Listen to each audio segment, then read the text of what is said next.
Chapter 1. The Sword Tower. On the Yunnan continent, in the Tianhao prefecture, at the back mountain of the Liu family. Liu Xian, do you recognize your wrongdoing? What wrong have I committed? Beneath a sky filled with swirling snowflakes, on a stone platform supported by two copper pillars, a bare-chested youth was suspended by thick iron chains between the pillars. Blood from his wounds dripped steadily from his ankles, staining the snow below a vivid crimson. Before the youth stood three elderly men clad in gray robes, their hair and beards white as snow, glaring at him with righteous indignation, as if he were a heinous criminal in their eyes. That Liu Xian, I ask you once more, do you know your error? The central elder, whose nose resembled an eagle's beak, stepped forward, his voice stern as he questioned the youth again. Ha ha ha.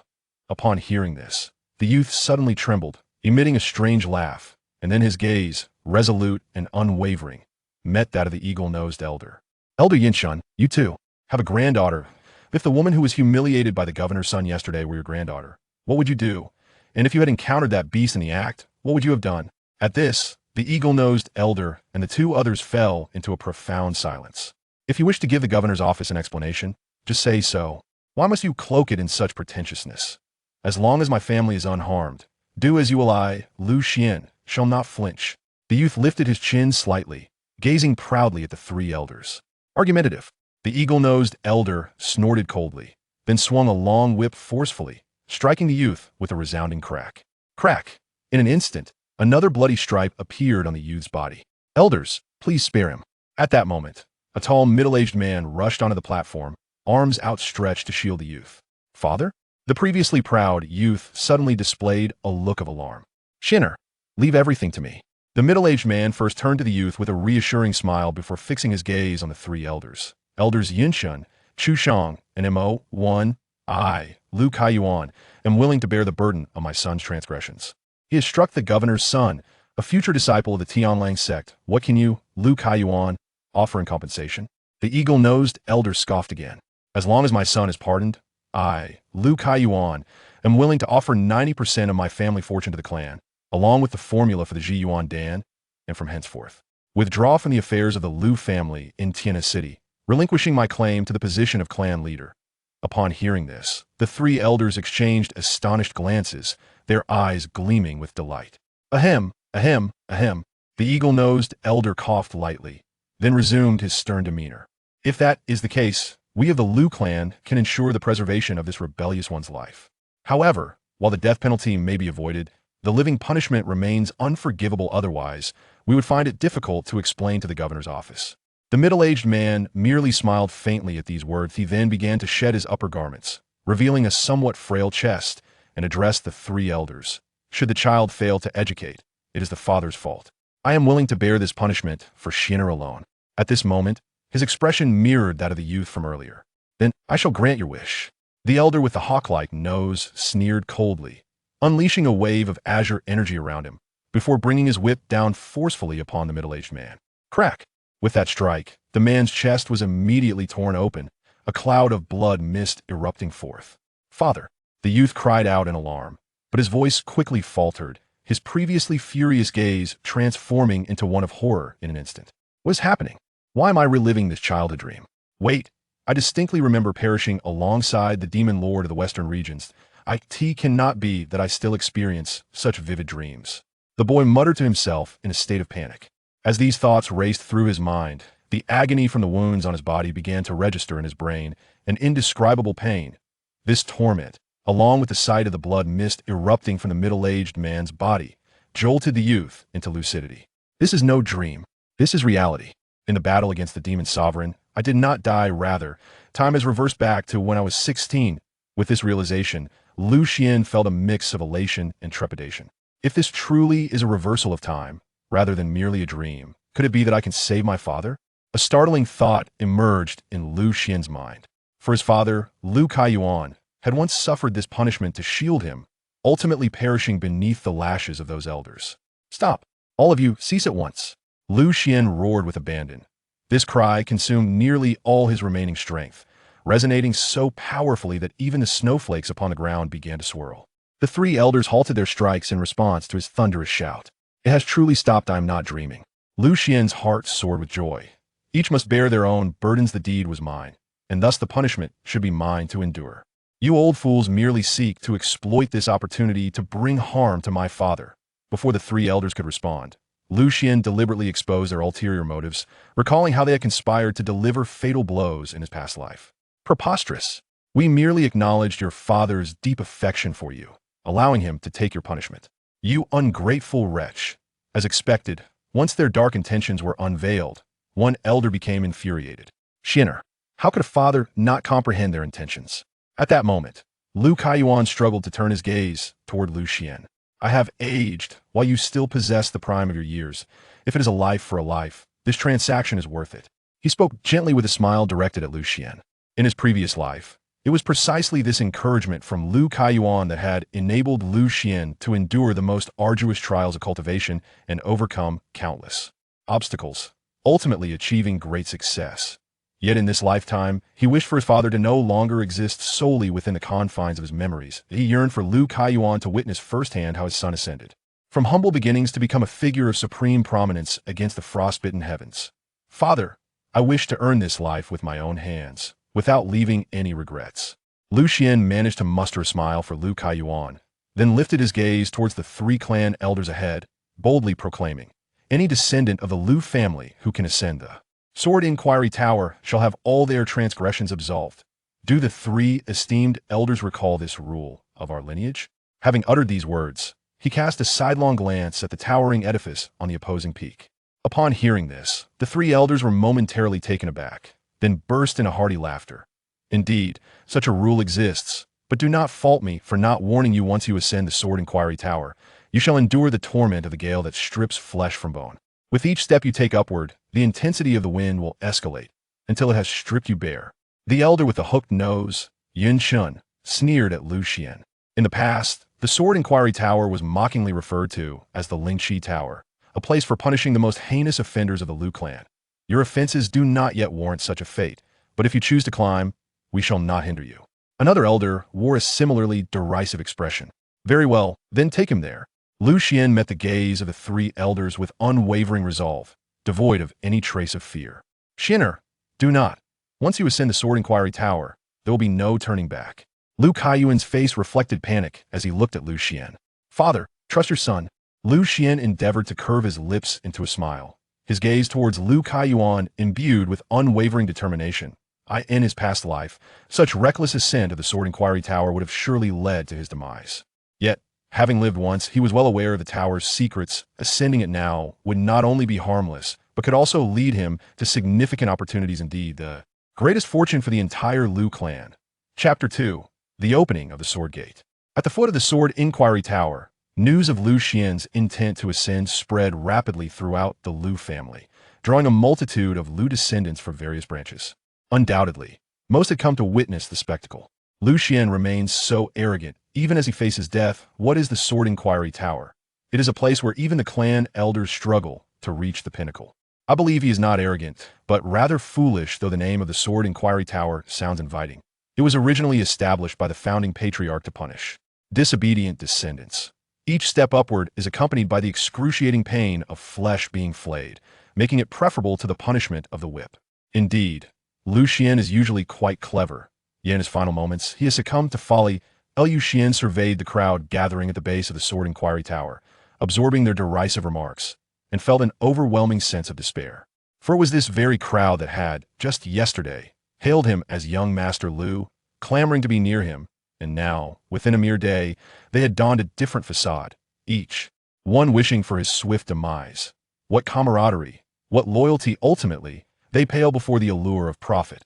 Only one's own strength, and a sword in hand, shall remain a steadfast companion. Recalling the countless betrayals and deceptions of his past life, Lu Xian resolutely vowed in his heart to live solely for himself in this incarnation, to pursue the most unadulterated power, and to ascend to the fabled Void Throne. The first step towards the Void Throne begins with this humble Sword Inquiry Tower. Although I commanded 1,000,000 troops in my previous life, I was ultimately but a mere warrior. In this life, I must rectify that regret and behold the vistas through the eyes of a cultivator. Lu Xian turned his gaze towards the Sword Inquiry Tower, perched atop the mountain. According to his memories from the past, the secrets of this tower would be unveiled by a passing sword cultivator in approximately 20 years. that Sword Immortal would then ascend to the pinnacle of swordsmanship, leveraging the opportunities gained from the tower. When that cultivator ascended to the celestial realm amidst the opening of the Sword Gate, he would finally reveal the secrets of the Sword Inquiry Tower to the public, however, by then, the opportunities within would have already been claimed by him, rendering the knowledge of those secrets futile. Thus, Xuan had not anticipated that he would have the chance to behold the Sword Inquiry Tower once more. Xin'er, with a pale complexion, Lu Kaiyuan called out to Lu Xiandao, "Father." Lu Xian turned to face Lu Kaiyuan. "You have made your decision, and I shall not obstruct you. I merely wish for you to know that your actions yesterday were just, and I, Lu Kaiyuan, have no regrets in having you as my son. If there is a next life, let us be father and son once again." Lu Kaiyuan spoke gently to Lu Xian. "Thank you, father, but I have yet to fully experience this life. Matters of a next life can be discussed later." Lu Xian smiled brightly at Lu Kaiyuan. "Excellent. Truly, you are the child of Lu Kaiyuan." Seeing the unwavering resolve in Lu Xian's eyes, Lu Kaiyuan could not help but express his admiration. "Proceed. This place is the Lu family's forbidden ground, not a venue for a father-son reunion." I could see that moment. The hawk-nosed elder coldly huffed, displaying impatience. Lu Xian said nothing, merely casting a cold glance at the clan elder. Yin Shun, he then quietly turned around, gazing up at the Sword Inquiry Tower with determination, and lifted his frostbitten, swollen bare foot to step onto the staircase. Boom! The instant his bare foot touched the steps, the previously tranquil peak was suddenly engulfed by a fierce wind, swirling snowflakes around him. Standing on the steps leading to the Sword Inquiry Tower, Lu Xian felt as if he'd been struck on the forehead with a heavy blow, becoming momentarily dizzy and unsteady. Smack! Just as everyone anticipated that Lu Xian would tumble down the steps, he forcefully planted his other foot on the second step, stabilizing himself in a bowing stance. The three clan elders exchanged glances, revealing hints of regret in their eyes that to them. The sooner this farce concluded, the better few. Lu Xian exhaled deeply. His greatest concern was not the biting gust descending from the Sword Inquiry Tower, but whether his body could maintain its balance on the first step. Once he secured his footing, coupled with the method disclosed by that sword cultivator, he was confident he could reach the pinnacle of the tower. Ryup! At that moment, a sharp, sword-like energy sliced through his arm, causing blood to spatter forth. The spectators were exhilarated, for they were finally witnessing the legendary execution of the gale wind punishment from the Sword Inquiry Tower. With such a gale, no matter how strong one's willpower, one would ultimately perish as one's flesh and bones were shredded by the wind. However, Lu Xian remained utterly composed in the face of this sword energy. Hiss. He adjusted his breathing, then closed his eyes to attune himself to the rhythm of the gale that struck him, striving to synchronize his own breath with the pulsating wind. Whoosh! At the very instant his breathing aligned with the gale's cadence, the fierce winds that had been assaulting him transformed into a gentle caress, akin to a soft hand gliding over his skin. Indeed, sensing the change in the gale, Lu Xian's eyes sparkled with excitement. Indeed, the method to ascend the Sword Inquiry Tower lay in harmonizing one's breathing with the rhythm of the gale, thus avoiding the shattering of one's body by its ferocity.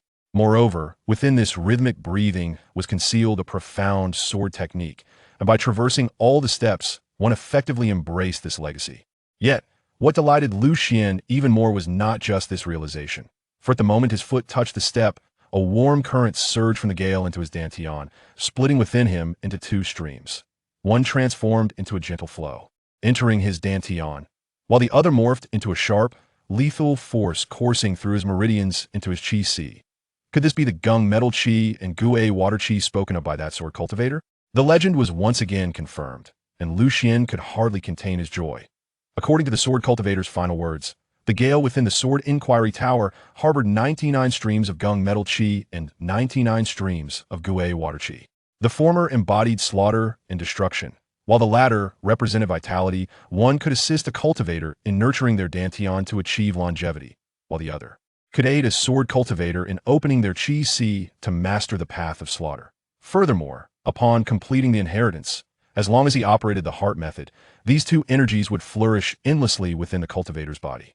Crack! Suppressing his joy, Lu Xian stepped onto another step. Boom!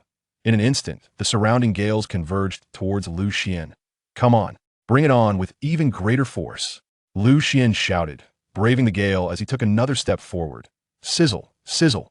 Even though he was aware of the breathing technique to synchronize with the gale, the sheer volume of the winds was overwhelming, and Lu Xian could not avoid being wounded. In mere moments, he had become a figure drenched in blood. The onlookers from the Liu clan, witnessing this scene, exchanged derisive glances, bringing this upon oneself. One cannot blame others. Truly, they treat the steps of the Sword Inquiry Tower as their own doorstep. The hawk-nosed elder, Xuan, along with two other clan elders, chuckled coldly. Beside them, Liu Kaiyuan clenched his fists tightly. The tension was palpable, causing beads of sweat to form on his forehead. Unbeknownst to him, he cast a glance at the members of the Liu family beside him, where one Liu Xian was enduring the torturous punishment of being mercilessly battered by the fierce winds, evoking an inexplicable sorrow within his heart. However, what they did not realize was that at this very moment, Liu Xian was experiencing a peculiar blend of pain and joy, the streams of metal and water energies converging within his Qi and Dantian effectively alleviated the agony of his physical form. Thus, an extraordinarily bizarre scene unfolded before the members of the Liu family. The once castaway of the Liu clan, a mere shadow of a man on the brink of death, was now, despite being assaulted by the gales that splattered his flesh, resolutely ascending the steps, inching closer to the Sword Inquiry Tower. The smiles on the faces of the three clan elders of the Liu family gradually faded away. What on earth is happening? One elder, his expression filled with confusion, turned to his companion, Elder Xuan. When did ascending the Sword Inquiry Tower become so effortless? Another elder of the clan turned his gaze towards Xuan. Chapter 3. The Sword Stabilization Pavilion. The surrounding disciples of the Liu clan began to murmur amongst themselves. I wish to see if there is an issue with the Sword Inquiry Tower. Elder Xuan, with a somber expression, stepped forward a few paces and placed a foot upon the steps of the tower. Boom. Almost the instant his foot landed, a fierce gust of wind, sharp as a scythe, surged toward him. Bang. Instinctively, the elder attempted to counter the wind with a palm strike, only to be sent flying backward, his hand mangled, the wound exposing the bone beneath. The wind of the Sword Inquiry Tower had not diminished. How did this youth manage to ascend? Casting a glance at Elder Xuan's grievously injured hand, and then at Liu Xian, who had already taken more than 20 steps, the other two elders' expressions shifted dramatically. Meanwhile, Liu Kaiyuan, witnessing this scene, felt a deep sorrow within his heart. Contemplating, if even Elder Xuan cannot withstand the harm of this wind, what kind of torment must my Xian endure at this very moment?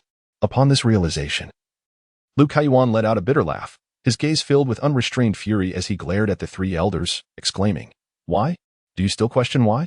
It is simply because my son harbors grievances. It is because my son refuses to accept defeat. And it is because my son possesses an indomitable will 1,000 times more resilient than yours.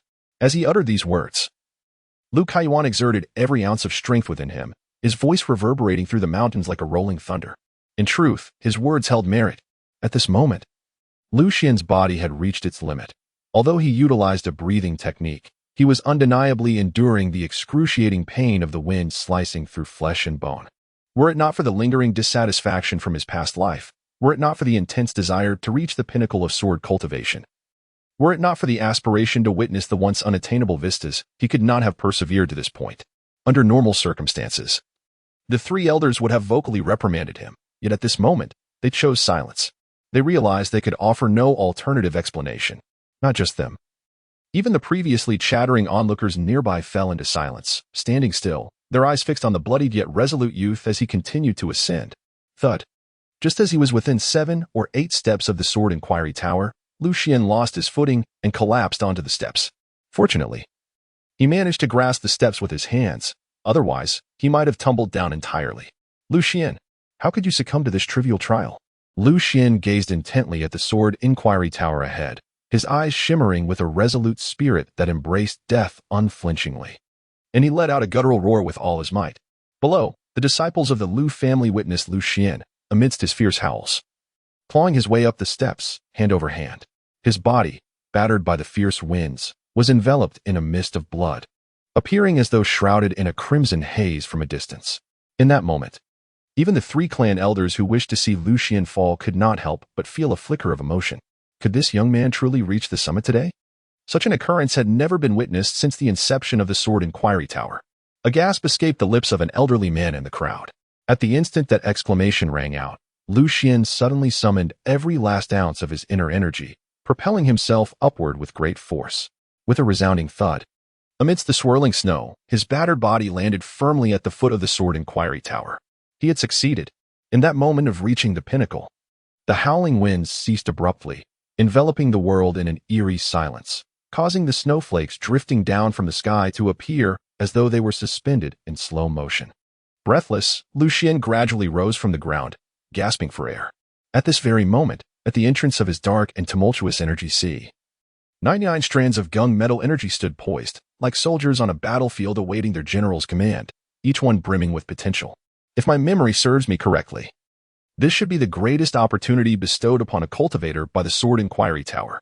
With a pale visage, Xuan's lips curled into a faint smile.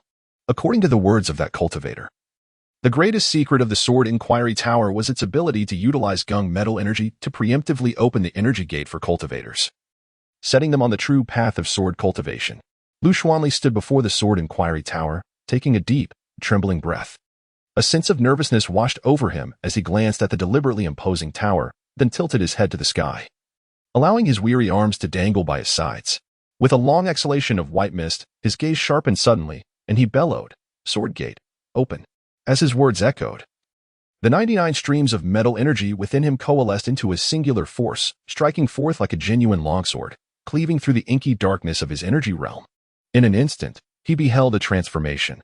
The once opaque energy realm erupted into brilliance, morphing into an expansive wasteland blanketed in pristine white snow. Drawing upon the wisdom of his past life, he immediately sensed this shift within his energy realm, feeling as though his previously decrepit body had been infused with renewed vitality. Yet, at that moment, Xuan's body was nearly pushed to its limits. A profound heaviness settled upon him, and his eyelids grew increasingly burdensome. Just as he teetered on the brink of unconsciousness, he caught sight of a figure emerging from within the Sword Inquiry Tower. The woman appeared somewhat ethereal, yet her beauty rivaled that of any woman he had encountered in his previous life. 30,000 years have I waited, and at last, just as my consciousness wanes, I have awaited your arrival, the enchanting woman said, tears glistening on her cheeks. She reached out to touch Xuan's forehead, and in an instant, a beam of white light surged into his brow. In that fleeting moment, Xuan's awareness registered the sudden change. The once blanketed snow realm was now engulfed in a tempest of snowflakes, countless broken swords jutting from the frozen expanse. At the center of this land, a dilapidated tower loomed, its entrance adorned with 3 imposing characters that read, Xinjian Tower. As Xuan felt himself on the verge of collapse, a woman clad in robes as white as snow stepped forth from the tower, advancing toward him with measured grace. With utmost reverence, she clasped her hands in salute and declared, "We welcome our master back to the realm of mortals." Her voice, though soft, reverberated across the entire snowy expanse, halting even the swirling snowflakes in their descent. What is happening? This was not part of the sword cultivator's final words. In the midst of his astonishment, Xuan found himself unable to maintain both his mental and physical faculties. Suddenly, darkness enveloped him, and he lost all sense of awareness, toppling backward. What Xuan experienced was, of course, invisible to the members of the Lu family below. They could only witness Xuan, drenched in blood, standing tall and howling at the heavens, before seeing him collapse to the ground and roll down the 99 steps. Xuan lifted Xuan before the mountain, his heart heavy with sorrow. "3 esteemed elders, my son has ascended the Sword Inquiry Tower. Might I inquire if this punishment can be absolved?" He could not contain his anguish at the sight of Xuan, drenched in blood, and unleashed a furious roar towards the 3 elders. Elder Yunshin hesitated, his words faltering. "This matter, we must deliberate further." He had initially believed that Xuan would never reach the Sword Inquiry Tower and had not anticipated the current predicament. The crux of the issue lay in releasing Xuan, as he could not provide an explanation to the county magistrate. The entire clan was observing. Did Yunshin truly think he could go back on his word? Xuan, filled with rage, instead broke into laughter. "You are to be silent." Just as the elder of the Yunshin clan was about to retort, an ancient voice interrupted him. The voice was exceptionally resonant, sending shivers through all who heard it. The crowd turned towards the source of the sound, and there they beheld an elder with white hair, yet youthful features, gracefully descending from the sky clad in a flowing white robe. Ancestor. Upon recognizing the visitor, Yunshin and the 2 clan elders beside him exclaimed in unison. Chapter 4, Collecting Debts Indeed. The newcomer was none other than Lu Lianshan, the revered ancestor of the Lu family. A man whose singular strength had elevated the Lu clan to stand alongside the 4 great families of Tiana City. Ancestor, did you not intend to remain in seclusion for another year? What brings you out so soon? The elder of the Yunshin clan inquired, astonished. Is it not due to your incompetence? Lu Lianshan glared fiercely at Yunshin. Forgive me, Ancestor. The elder of the Yun clan knelt before the patriarch of the Lu family. A bunch of useless fools, threatened by a few words from the governor's office, indiscriminately punishing the younger members of the clan. The esteemed ancestor of the Lu family reproached the elder of the Yunshan clan once more before turning to Lu Kaiyuan. Lu Kaiyuan, I am already aware of this matter. As long as you are willing, you may still remain within the Lu family. Thank you, Ancestor. But, upon hearing this, Lu Kaiyuan first expressed his gratitude. Then with a wry smile, he shook his head and said, Ancestor, I, Lu Kaiyuan, seek nothing further. I only wish to live a good life with Xuan, desiring not wealth or nobility, but rather tranquility. As for the family estate, I, Lu Kaiyuan, shall not go back on my word, and am willing to bestow 90% of it to the Lu clan. Upon hearing this, the venerable ancestor of the Lu family let out a deep sigh. Since you have made your decision, I shall not impose further. You may leave. I will intercede on your behalf with the governor's office. He flicked his sleeves and stepped aside to clear the path. You may rise now. Once Lu Kaiyuan and his son had departed, the old ancestor, Lu Lianshan, let out a cold snort and gestured for Yunshan to stand. Ancestor, could it be that you have changed your mind upon seeing Lu Xuan ascend the sword inquiry tower? Yunshan inquired, his expression one of trepidation as he looked up at Lu Lianshan. The plan to weaken the branch of the Lu clan led by Lu Kaiyuan had been a directive given to him by Lu Lianshan before his seclusion, which had culminated in the scene before them. The Sword Inquiry Tower was merely an execution site established by their forebears. It held no particular significance. The boy's ability to ascend it was merely a stroke of good fortune. Lu Lianshan shook his head, then his gaze turned stern once more as he remarked, It is essential to honor the rules established by our ancestors. Should you disregard them, how can you expect to impose discipline upon our kin in the future? Furthermore, your actions to undermine the collateral branch of Lu Kaiyuan have been excessively conspicuous, brazenly attempting to bring about their demise. How do you suppose the other branches of the Lu family will perceive such behavior? The elder's admonition is clear. It is Yunshan who has acted with undue recklessness. Upon hearing this, the elder of the Yun clan nodded repeatedly, his face etched with regret. Without the support of the Lu family, Lu Kaiyuan and his son would find it impossible to survive in Tianhe City. You must devise a means to reclaim their last remaining asset. The possessions of the Lu family cannot be allowed to fall into the hands of outsiders. As for how to handle the matter, that is for you to decide. At this moment, Elder Lu Lianshan cast a knowing glance at Yunshan. Rest assured, Elder, I will handle this matter with utmost care, replied the elder of the Yun clan, his face lighting up with delight. 6 days later, Lu Xian awoke from his slumber, his eyes fluttering open. What was the significance of that sword tower? At this moment, his recollections remained anchored in the scene that preceded his unconsciousness. Yet, the familiar surroundings before him gradually rekindled his awareness. Gazing upon this well-known adobe house, an avalanche of memories surged within Lu Xian. After the demise of his father in his previous life, he was cast out from the Lu family, ultimately leading his kin to reside in this humble abode on Green Bamboo Lane. It seems his father did not leave behind a grand estate. Perhaps it is for the best. A fresh start awaits me, and I shall reclaim what is rightfully mine with my own hands. Lu Xian silently made a firm resolution. At that moment, a little girl, who had been resting beside the bed, suddenly rubbed her sleepy eyes and lifted her head to gaze at Lu Xian. She appeared to be around 11 or 12 years old, with a round and cherubic face adorned with 2 charming pigtails, radiating an undeniable cuteness. Pinger, we have finally met you again. Lu Xian suddenly embraced the young girl in his arms. Although Pinger was a maid, Lu Xian had always regarded her as a sister. In his previous life, after the family fell into decline, Pinger was forced to return to her rural hometown. When Lu Xian finally had the means to bring her back, he discovered that she had been sold to a merchant as a concubine by an uncle. He later heard that due to the torment inflicted by her mother-in-law, Pinger, in a fit of despair, had thrown herself into a well one winter. Although she was rescued in time, she became a simpleton, forever asking anyone she encountered, "Do you know where brother Lu Xian is?" Whenever he recalled this, Lu Xian could not help but feel a pang of sorrow in his heart. He vowed that he would never allow such a tragedy to occur again in this lifetime. Young master, you have finally awakened." Pinger was initially taken aback, then burst into joyous exuberance. "Young master, what is the matter? Are you feeling unwell?" She soon noticed the unusual expression on Lu Xian's face and immediately inquired with concern. "It's nothing. I am just exceedingly happy," he reassured her. Lu Xian smiled gently. He was indeed unscathed. After ascending the Sword Inquiry Tower that day, Although he appeared severely injured, in truth, he had only sustained minor flesh wounds. Moreover, upon acquiring the sword techniques from the Sword Inquiry Tower, he could now breathe and cultivate even in his dreams. After several days of slumber, the true energy within his dantian had become remarkably abundant. Lu, do not attempt such theatrics before me. It is only right to repay debts.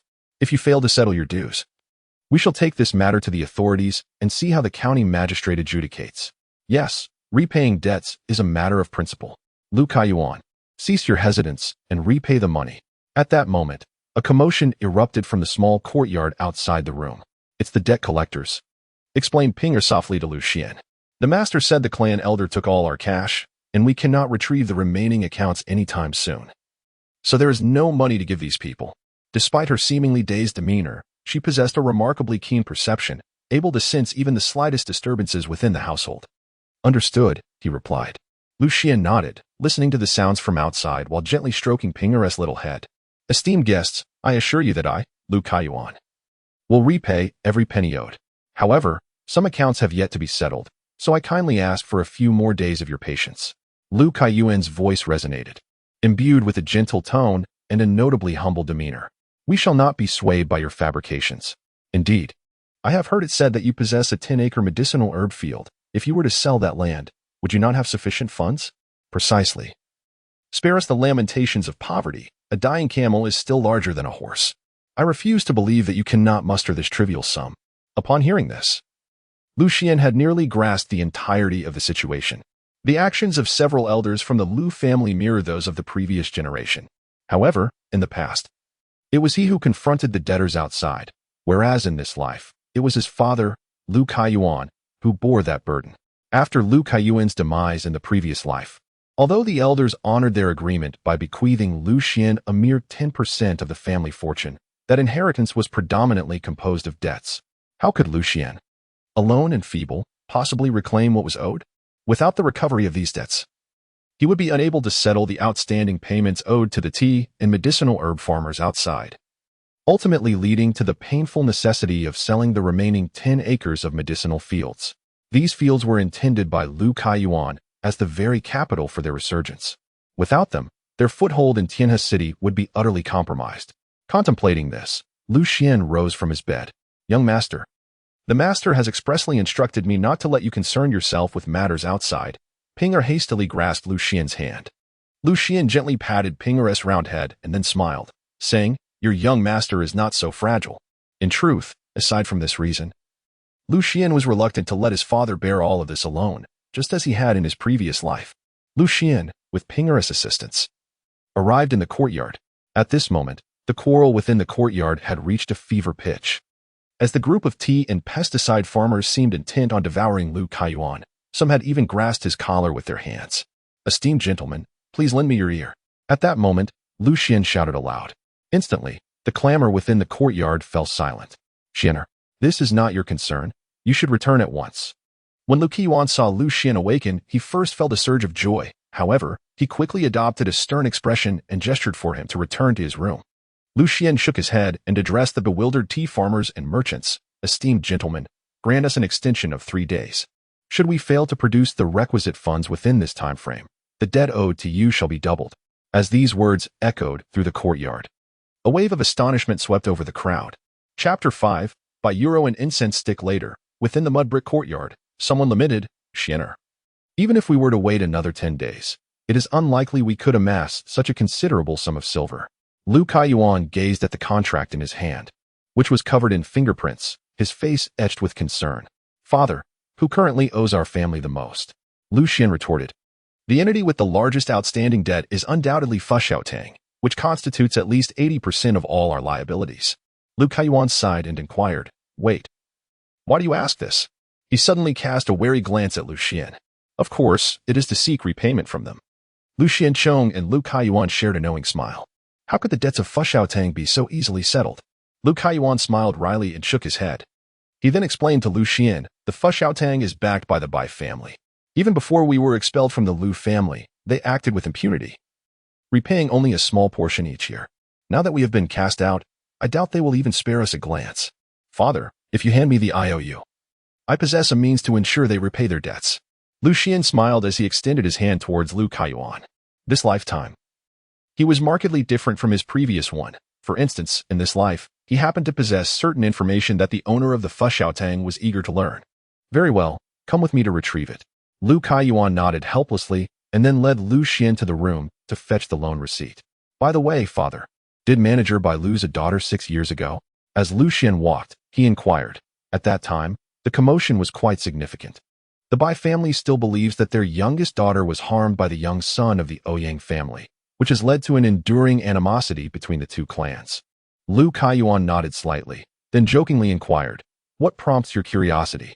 Could it be that you are aware of the whereabouts of his youngest daughter? Upon hearing the words, Lu Xian chuckled softly but remained silent, internally responding, strangely enough, I do know.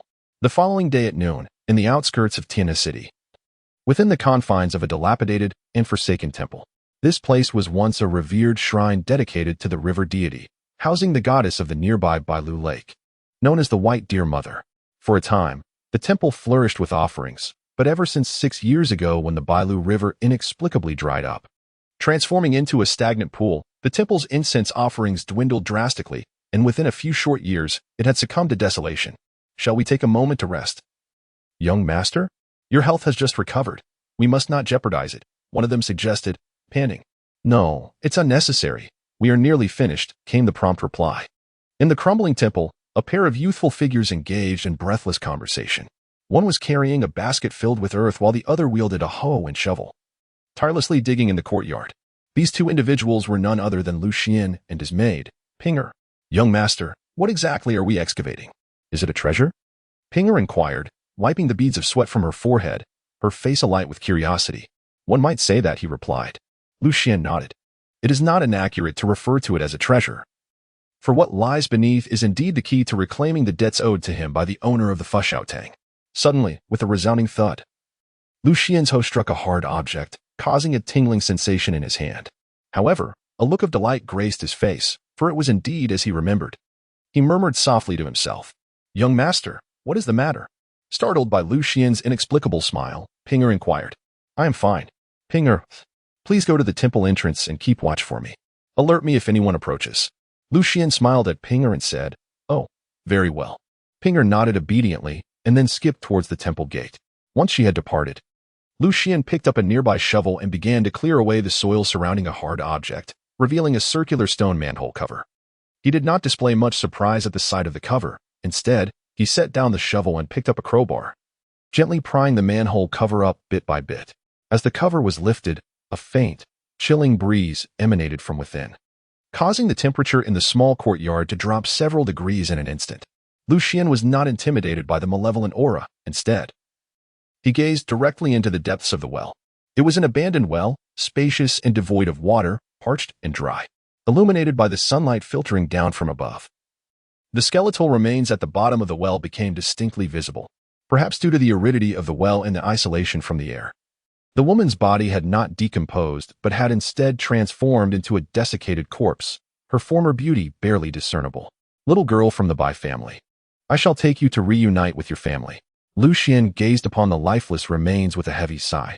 According to the memories etched in his mind, the corpse residing in this desolate well was none other than the missing daughter of the esteemed Bai Zhonggui of Fushaotang, who vanished 6 years prior. Had it not been for Lu Xian's intervention, this forsaken well, along with its grim occupant, would have remained undiscovered for at least 3 decades. An event that would have sent shockwaves throughout the nation. The mere discovery of the body would not elicit such a fervent response. It was, in truth, the circumstances surrounding the young girl's demise and the subsequent family vendettas that ignited the uproar. After patiently waiting for the foul air within the well to dissipate, Lu Xian nimbly descended to the bottom, where he retrieved a wooden plank from the ground in front of the corpse. Upon closer inspection, he noticed that the surface of the body was inscribed with a multitude of blood-stained characters, evidently etched by fingernails of varying lengths and widths. Lu Xian scrutinized the document carefully and was struck by the first line, which clearly stated the cause of death of the young lady from the Bai family. Bai Yuro, daughter of Bai Muchuan, was harmed by Lu Baichuan of the Tianhe Lu family. She had once shared a mutual affection with Sun Shanjun of the Ouyang family. But Lu Baichuan, having pined for her for a long time without success, succumbed to jealousy and trapped her in a dry well, threatening to harm Sun Shanjun. Upon reading this, Lu Xian withdrew his gaze. The cause of the young lady's demise mirrored his own recollections, with the perpetrator being Lu Baichuan, the legitimate grandson of the Lu family's ancestral line. Lu Baichuan had long harbored unrequited love for Bai Yuro, unaware that she was already entwined in a romance with Sun Shanjun, as the Ouyang family had intentions of an alliance with the Bai family, thus binding the two in marriage. In his wrath, Lu Baichuan devised a malicious scheme to imprison Bai Yuro in that desolate well and wickedly framed Sun Shanjun, leading to a bitter rift between the Bai and Ouyang families. Consequently, Sun Shanjun, once hailed as a paragon among the four great families, fell into despair, spending his days inebriated and ultimately rendered a shadow of his former self. Sister Yuro, please hold on a moment longer. I shall soon notify your family to come for you. Lu Xian crouched before the lifeless body, murmuring softly, before retrieving a dust-laden hairpin from her head. He then ascended from the desolate well and replaced the cover. His intention was to deliver this hairpin to the esteemed Bai manager of Fushaotang. Undoubtedly, a significant upheaval was imminent in Tianhe County, particularly concerning the Bai and Lu families. On that afternoon, in Tianhe City, at the entrance of Fushaotang, a commotion ensued. You, a discarded scion of the Lu family, dare to create a ruckus at our Fushaotang? Begone, begone, begone. As Lu Xian arrived and articulated his purpose, he was promptly ejected by two shop assistants, appearing rather disheveled. Yet, this was merely the perception of outsiders. Lu Xian himself remained unfazed. Very well. I shall take my leave, he replied with a smile, producing the jade hairpin and addressing the attendant. Please deliver this hairpin to your manager. If he recalls anything of significance, let him bring the ode silver to find me in Green Bamboo Lane. How dare you ask my master to seek you out? Who do you think you are? One of the attendants, though accepting the jade pin from Lu Xian, shot him a scornful glare, doubting that their master would truly venture to Green Bamboo Lane for this insignificant scion of the Lu family. Oh, and you lot must accompany him as well. But you may only depart in disgrace, for I shall not open the door otherwise. Lu Xianchang's companions grinned widely.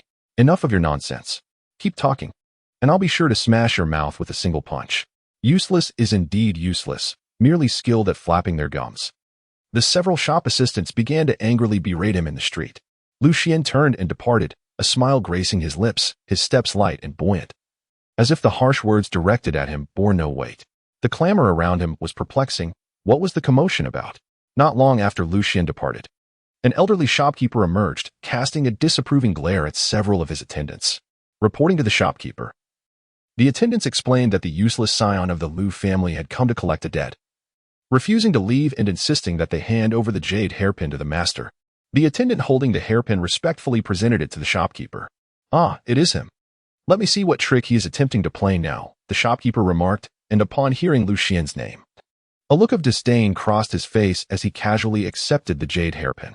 However, the moment he grasped the delicate piece, his expression shifted from contempt to horror, and he trembled as he uttered, "How is this possible? This hairpin belongs to Miss Yuro." After a brief moment of hesitation, he hastily beckoned to one of the attendants beside him, instructing, "Quickly summon the master." Chapter 6. The arrival of the sword master that night.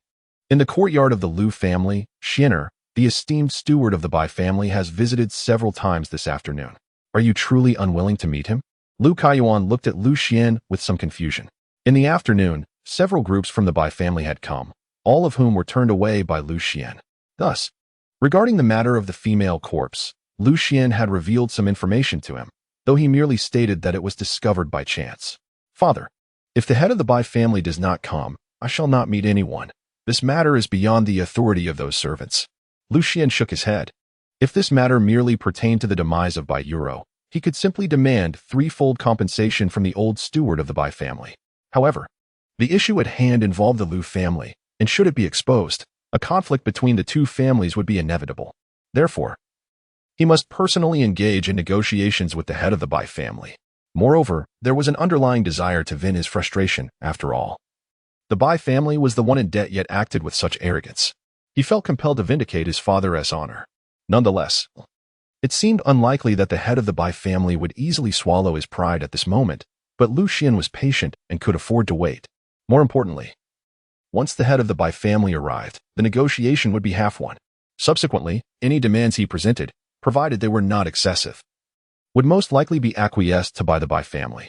Your reasoning in this matter is indeed sound. Lu Kaiyuan pondered for a moment and nodded. Yet he soon expressed his concern, asking, "But can you truly ascertain that the female corpse you discovered is indeed that of the youngest daughter of the Bai family?" Fully aware of the stakes involved, Lu Kaiyuan understood the significance of this matter to the Bai family. It was precisely for this reason that he repeatedly sought confirmation from Lu Xian regarding the authenticity of the corpse of Bai Yuru. "Father, you may rest assured and retire to your chamber. I, your son, have traversed the brink of life and death and would never engage in endeavors devoid of certainty." Lu Xian gently patted Lu Kaiyuan's shoulder. "Indeed, after enduring this life and death ordeal, our Xian has truly matured. Father should place greater trust in you." Lu Kaiyuan gently patted Lu Xian's hand and nodded in acknowledgement. After exchanging a few pleasantries, the father and son each retreated to their respective chambers. Upon returning to his room after freshening up, Lu Xian let out a long sigh. Having been occupied throughout the day, he finally had a moment to himself to thoroughly assess his physique. The benefits bestowed upon him by the sword testing tower had exceeded his expectations, especially the imposing sword suppression tower that resided within his energy realm, along with that enigmatic woman. Closing the door behind him and changing into loose-fitting attire, Lu Xian settled cross-legged on his bed. He did not hasten to explore his energy realm. Instead, he first examined his own strength. As he began to calm his mind and focus, a thin layer of crimson fighting energy began to swirl around him, instantly enveloping him in warmth. His muscles brimmed with power, and he could hear the satisfying crackle of his bones. Indeed, just as he recalled, he was a first-tier fighter. Yet, at merely 16 years of age, such an achievement in the small Tianhe County could only be deemed extraordinary. No wonder those three old fellows were so eager to eliminate me. Lu Xian dispersed the swirling aura of fighting spirit around him and murmured a phrase. In the realm of Yunlan, cultivators are categorized into two primary types: martial artists and practitioners. Among them, martial artists cultivate through the strengthening of their physical bodies and martial skills. Fighters enhance their prowess by refining their fighting spirit, while practitioners draw upon the ethereal energies of heaven and earth to transform themselves. According to Lu Xian's understanding, these three categories are hierarchically classified into 5 tiers, ranging from the lowest to the highest: soldier, disciple, master, sect leader, and venerable. For instance, a first-tier martial artist is referred to as a martial soldier, a second tier as a martial disciple, and a third tier as a martial master, and so forth. Fighters and practitioners follow a similar classification. Each of these 9 tiers is further subdivided into 3 ranks. Currently, Lu Xian is recognized as a third-rank martial soldier. One should not underestimate the significance of being a third-rank martial soldier, for in the entirety of Tianhe City, even the most formidable general of the county governor's office is merely a third-rank martial master. This illustrates the formidable challenges encountered at each ascending tier. If memory serves me right, that insidious elder from the Lu family is also a third-rank martial master. To truly possess the means for self-preservation, I must hasten my advancement to the level of a martial master. Lu Xian withdrew the fighting spirit enveloping him and murmured to himself, contemplating. He once again focused his mind, attempting to delve into the Qi Sea with his consciousness, although he had previously been unable to achieve inner vision. Following the inheritance from the sword suppression tower, he sensed an emerging ability to perceive with his spirit. Suddenly, as he endeavored to plunge his consciousness into the Qi Sea, an icy gust of wind assailed him. Upon reopening his eyes, he found himself amidst a vast expanse of white snow, with the dilapidated sword suppression tower towering prominently within. Is this truly my Qi Sea? Even in this moment of clarity, witnessing the sword suppression tower felt surreal to Lu Xian. Sword Master, welcome to the realm of the sword. At that moment, a woman clad in white, as pure as snow, gracefully approached Lu Xian and bowed before him. Might you, Lady Xuan, elucidate the current circumstances for me?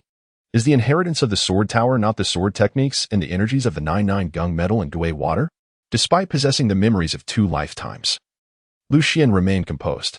Do not fret, Sword Master. Allow Xuan to clarify your doubts. The sword attendant, Xuan, nodded slightly and began to explain. The sword techniques and energies concealed within the 99 steps of the sword tower are merely a minor trial set by this humble servant. The true inheritance of the sword tower lies within the sword suppression tower behind me. As she spoke, Xuan cast a wistful glance at the crumbling structure, then continued. Had you arrived 10 years later, this sword tower would likely have vanished alongside me into oblivion. Hearing this, Lu Xian was profoundly shaken. It dawned on him why the sword cultivator from his past life had failed to obtain the inheritance of the sword suppression tower. It had already disappeared by the time he arrived. Lady Tian Xuan, what exactly is the nature of this sword suppression tower? Lu Xian felt a surge of relief and began to harbor a profound interest in the sword tower. He then inquired of the celestial frost before him, esteemed sword master. Might I accompany you upstairs for a glimpse? Tian Xuan gestured elegantly for Lu Xian to proceed. Very well. Lu Xian nodded. He followed the sword attendant, Tian Xuan, as they made their way towards the sword tower.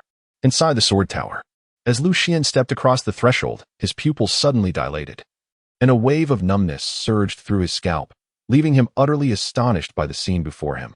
Within the vast hall, measuring 100 feet square, countless corpses lay scattered about, resembling a multitude of silkworm cocoons. Each body was impaled by a rusted longsword of varying designs. Is this truly the sword suppression tower? Lu Xian murmured to himself. Chapter 7. A level of the building.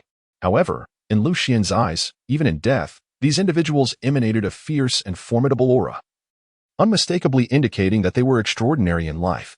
The sword suppression tower was established by the first-generation sword master, also known as the sword ancestor, and it housed the most powerful sword cultivators from the era of the sword ancestor, along with the techniques, scriptures, and magical weapons that he had gathered throughout his life. The sword attendant, Tian Xuan, began to introduce the details to Lu Xian. Sword ancestor? This name was quite unfamiliar to Lu Xian. Due to the incomplete nature of my spirit, I am currently unable to convey information regarding the sword ancestor to you, master. I must wait until this sword suppression tower is fully restored and my 7 incarnations merge into one before I can share the tales of the sword ancestor. Tian Xuan explained, noticing the confusion in Lu Xian's eyes, and immediately expressed her apologies. Miss Tian Xuan, are you implying that this sword suppression tower has not collapsed, but rather has been divided into 6 parts? Lu Xian felt a sudden clarity. Indeed. The sword guardian, Tian Xuan, nodded and continued her explanation. The sword tower was originally comprised of 9 levels, each housing different sword cultivators and treasures. In order to evade a formidable foe, the sword ancestor divided the sword tower into 6 parts. As the sword guardian of the sword tower, my spiritual essence was likewise divided into 6. Now, aside from these 2 levels, the rest have scattered across the Yunlan continent along with my spiritual avatars. Upon hearing Tian Xuan's elucidation, Lu Xian comprehended the situation entirely. It was unexpected that such a powerful being as the sword ancestor would also have adversaries he could not confront. Indeed, this realm is profoundly mysterious. Lu Xian felt a wave of emotion. Wait, I recall hearing that within the borders of the Great Yin Kingdom, there exists a sword questioning tower. Could it be that it also harbors the legacy of the town sword building? Suddenly, a thought struck him, prompting his curiosity to inquire with the sword attendant, Tian Xuan. Indeed, it constitutes a segment of the inheritance from the town seat building, one of the scattered legacies I can currently sense. If you, esteemed sword master, are able to locate it, you will be able to reconstruct the 3rd and 4th levels of the town sword building. The sword attendant, Tian Xuan, nodded with a glimmer of joy in his eyes. Rest assured, I shall make it a priority to journey to the Great Yin and retrieve that portion of the legacy. Lu Xian nodded emphatically. My lord, the sword master, there is no need for haste. The sword suppression tower has now acknowledged its master, and no one else can obtain its legacy, explained the sword attendant, Tian Xuan, with a smile. I see. Upon hearing this, Lu Xian let out a slight sigh of relief. However, although the sword tower had already acknowledged its master, if you, the sword master, wish to acquire the legacy of the sword ancestor, you must first pass the trials set forth by the sword tower. The sword attendant Tian Xuan said with a suddenly grave expression. What kind of trials? Lu Xian was not overly surprised. The sword attendant Tian Xuan remained silent, instead waving his large sleeves and then raising his head to bellow at the numerous corpses of the sword cultivators. Listen well. You shall accompany the sword master in practicing his swordsmanship. Those who excel will receive a reduction of 100 years in their sentence. As soon as the words left his mouth, the corpses, which were suspended by chains, suddenly plummeted down with a series of thuds, crashing onto the floor of the building. After hitting the ground, these corpses began to stir as if they had come back to life, slowly rising from the floor one by one. Wait. Lu Xian repeatedly waved his hands, then, with a look of astonishment, inquired of the sword attendant. Tian Xuan, is the trial on the 1st floor of the sword suppression tower truly meant to have me compete against so many sword cultivators? Observing Lu Xian's expression, Tian Xuan revealed a faint smile and reassured him, saying, My lord, there is no need for excessive concern. The sword cultivators confined on the first floor of the sword suppression tower mostly possess cultivation at the second tier, which is not formidable. Upon hearing these words, Xuan not only felt no comfort but became increasingly anxious. He roughly counted and realized that there were at least 300 sword cultivators imprisoned on the first floor, 300 individuals, all sword cultivators, and all of the second tier. How is one to confront such a formidable force? I have two inquiries. After Xuan made a concerted effort to calm himself, he turned his gaze towards the sword attendant, Xuan.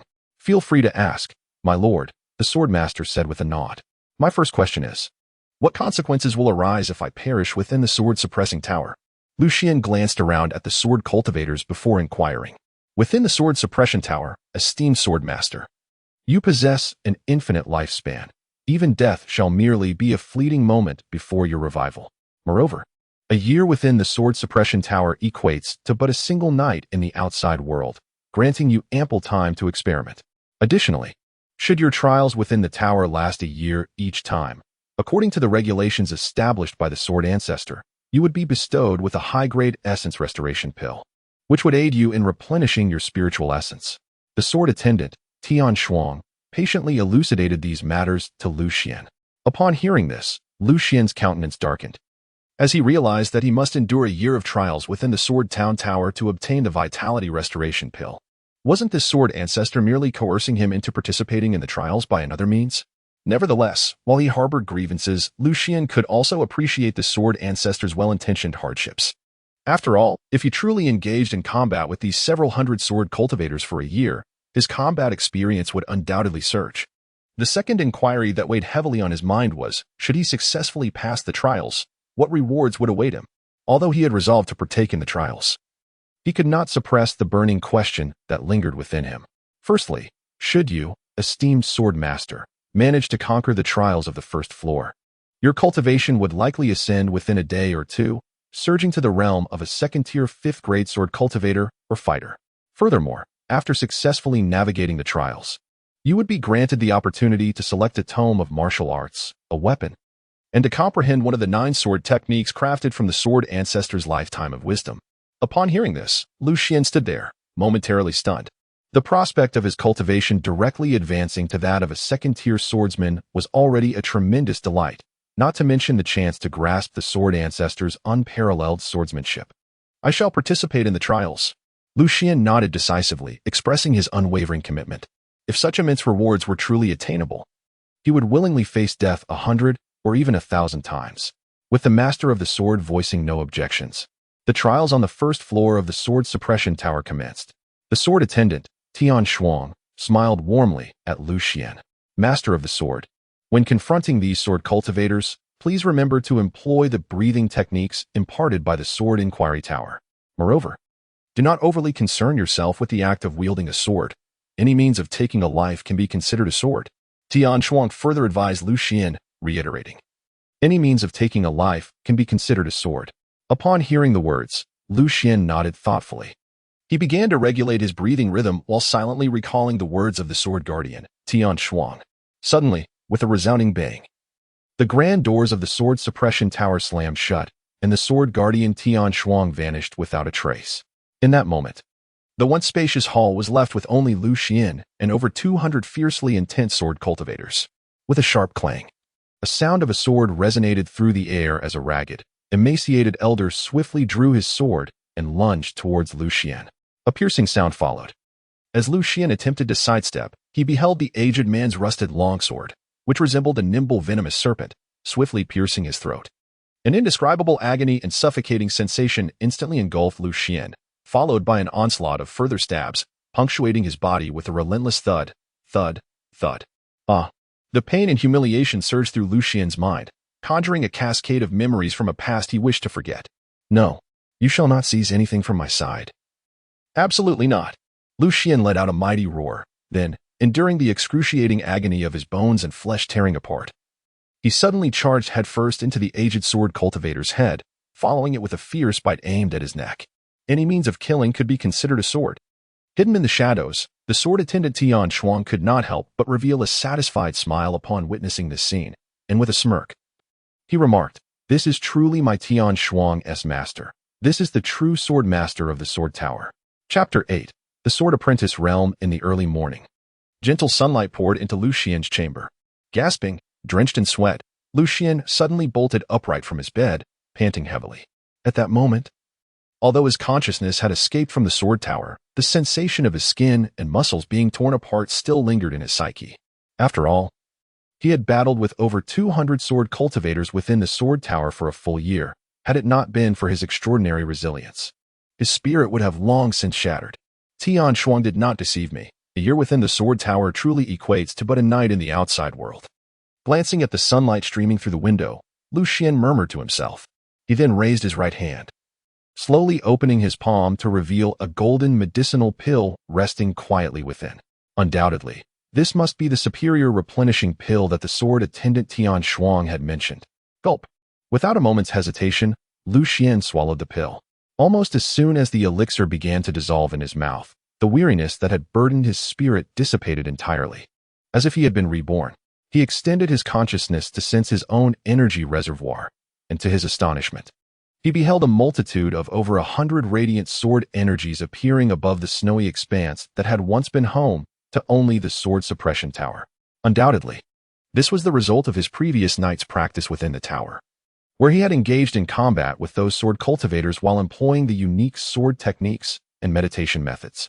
According to Sister Tianshuang, with these 100 sword energies, he was nearly at the level of a third-grade sword adept, and with just a little more effort, he could ascend to the rank of a second-tier swordsman. Alas, after a year of relentless pursuit, he had failed to eliminate the more than 200 sword cultivators in one fell swoop. He hoped to achieve this feat by tomorrow night. Lu Xian secretly resolved within his heart, although the trials within the Sword Suppression Tower were a form of inhumane torment. The reborn Lu Xian chose to be relentless with himself.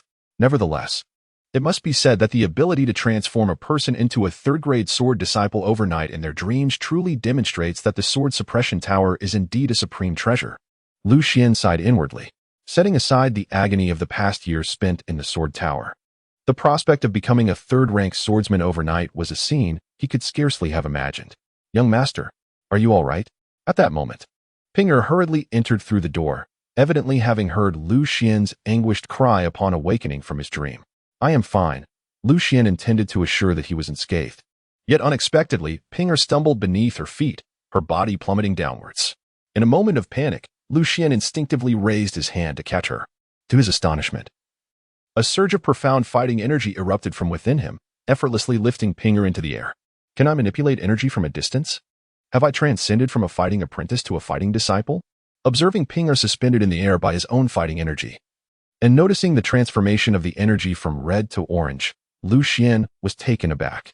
The ability to manipulate energy from a distance and the change in color to orange were both indicative of a breakthrough to the status of fighting disciple. Could it be that the trials within the Sword Tower not only enhance my swordsmanship, but also elevate my fighting prowess? Lu Xian was filled with delight. He meticulously recalled that during the trial in the Sword Town Pavilion last night, he had indeed employed both combat techniques and fighting spirit. At that moment, driven by urgency as he faced those sword cultivators, he had not spared a thought for anything else, resorting to whatever means necessary to vanquish his foes. "Young master?" At this moment, Pinger, suspended in midair, looked at Lu Xian with a hint of trepidation, seeking his assistance. "Fear not, this is my fighting spirit." Awakened from his reverie, Lu Xian gently lowered Pinger to the ground, controlling his fighting energy with care. "Young master, have you achieved a breakthrough?" Once her feet touched the ground, Pinger gazed at Lu Xian with a look of astonishment. In the Yunlan continent, where martial prowess was highly esteemed, even as a maid, Pinger had practiced some martial arts, thus possessing a certain understanding of breakthroughs. "Indeed, your young master has now become a first-tier fighter." Lu Xian nodded with a smile. "That's wonderful. Young master, at the tender age of 16, you have already attained the rank of a first-grade fighter.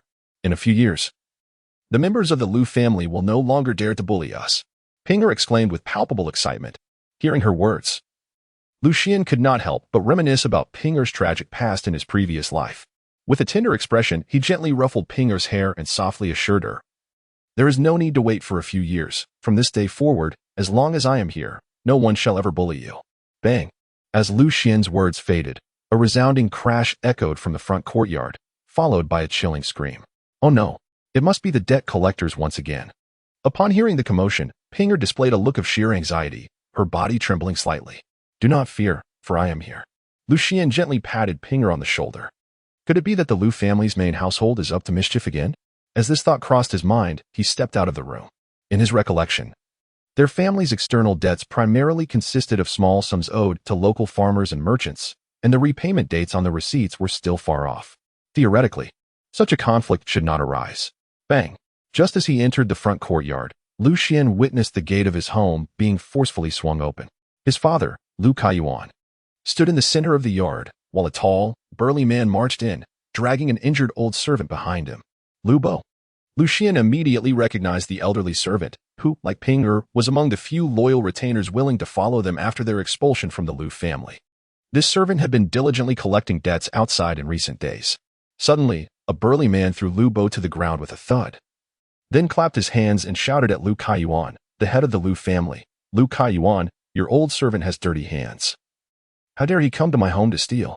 Upon hearing this accusation, Lu Bo, who lay on the ground, wore a face of sorrow and indignation.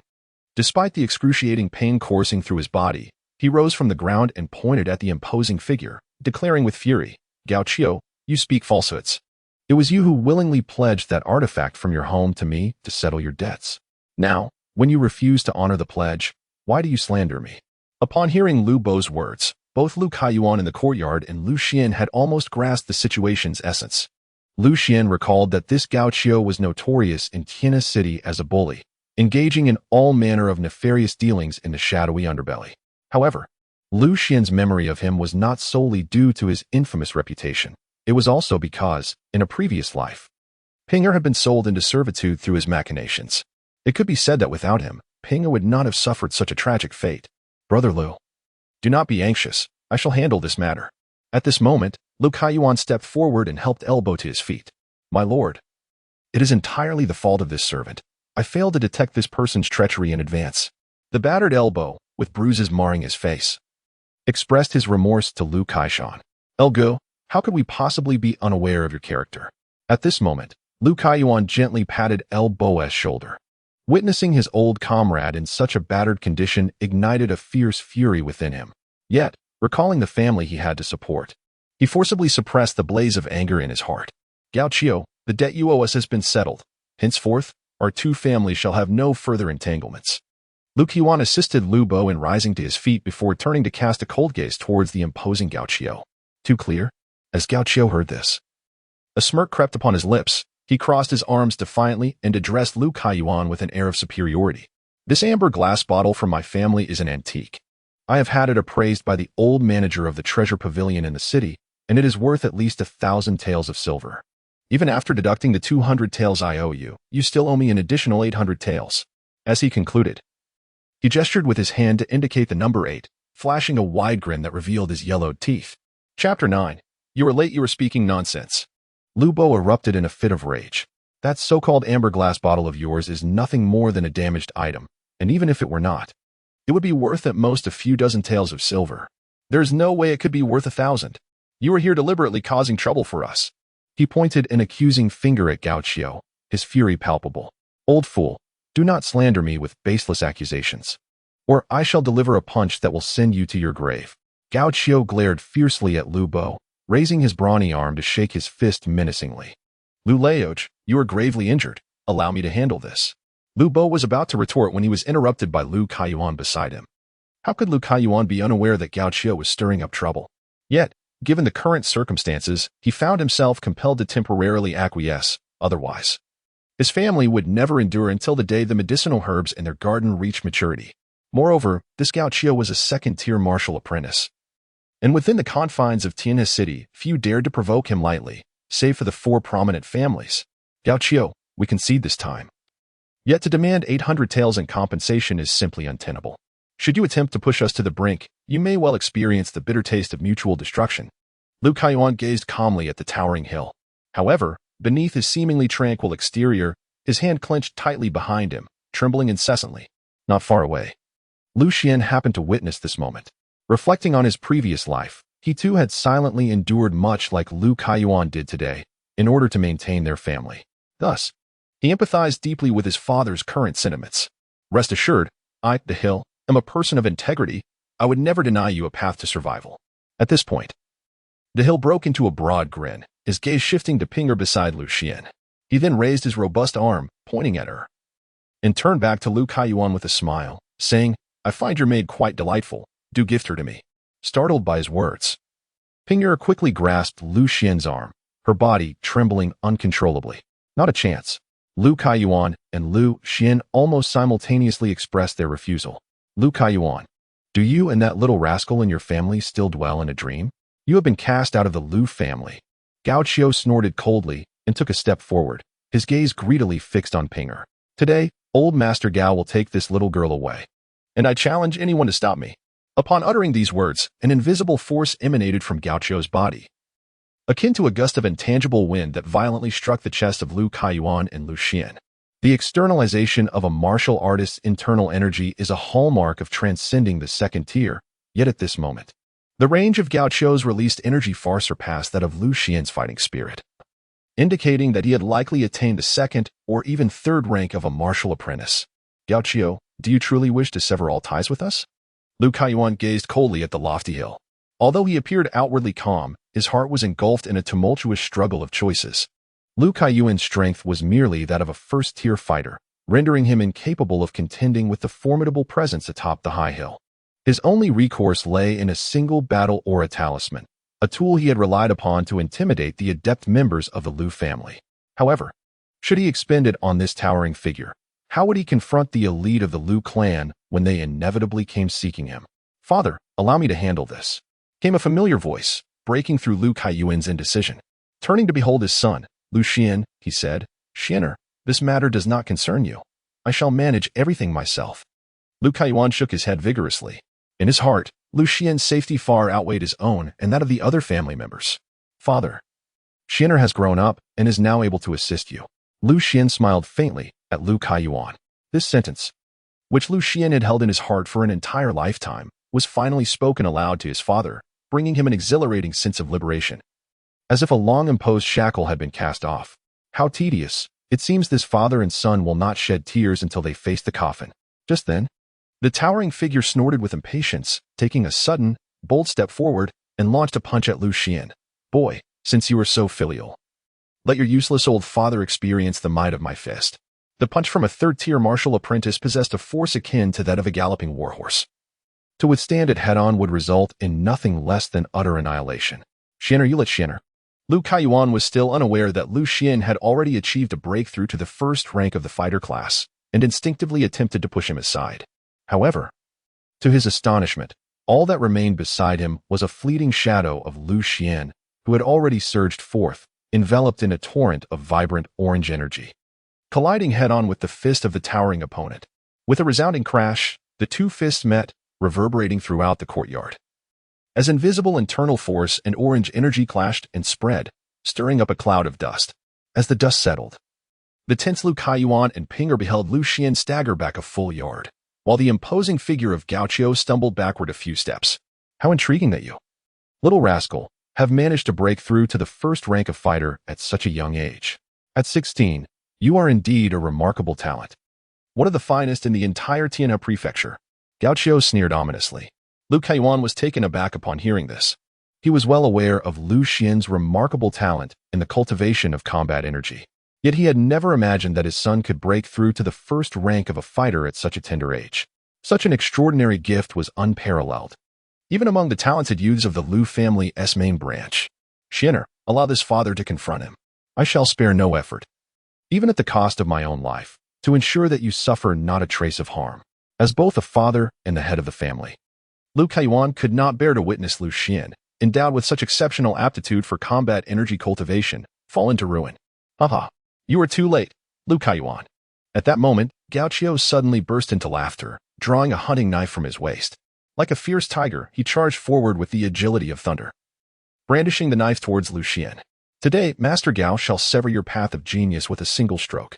With that proclamation, Gao Qiu summoned his internal energy, gripping the knife's hilt with both hands and swinging it down towards Lu Xian. In the instant the blade descended, a blinding aura of the knife flickered into existence. morphing into a dozen illusory blade images that completely enveloped Lu Xian. It was over. This Gao Qiu was indeed a master of the blade. As Lu Kaiyuan witnessed the unfolding scene, a chill gripped his heart.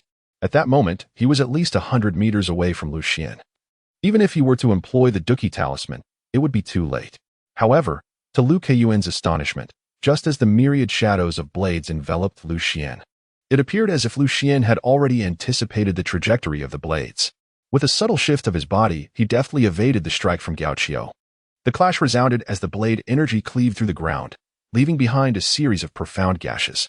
Meanwhile, having dodged the attack, Lu Xian, with a foot enveloped in Duki, had already appeared beside Gao Qiu. With a powerful kick, he struck decisively at Gao Qiu's waist, sending him soaring and crashing heavily against the earthen wall behind him. After enduring a year of relentless combat within the sword suppression tower, Gao Qiu's earlier strike was, in Lu Xian's eyes, no more challenging than a child's play. It was riddled with flaws, almost simultaneously with Gao Qiu's body colliding with the wall. Lu Xian's figure manifested at his side, following up with a punch imbued with surging Duki aimed directly at Gao Qiu's chest. Before Gao Qiu could rise, Lu Xian's fist struck, causing his chest to cave in, and he spewed forth blood in torrents. When facing a martial artist, it was imperative to deny them any respite. Swiftly delivering a decisive blow, this was a valuable lesson Lu Xian had gleaned from his time in the sword suppression tower. Yet, just as Lu Xian prepared to land another punch on the already dinted chest of Gao Qiu, an invisible wave of energy suddenly erupted from Gao Qiu's body. As the energy dissipated, Lu Xian beheld Gao Qiu's eyes wide with intensity, his jaw clenched, fist pressed against his abdomen, his muscles bulging dramatically. And even the previously concave chest had now returned to its original form. It was the second-tier martial technique, iron cloth shirt. At this moment, Lu Kaiyuan reminded Lu Xian from the side.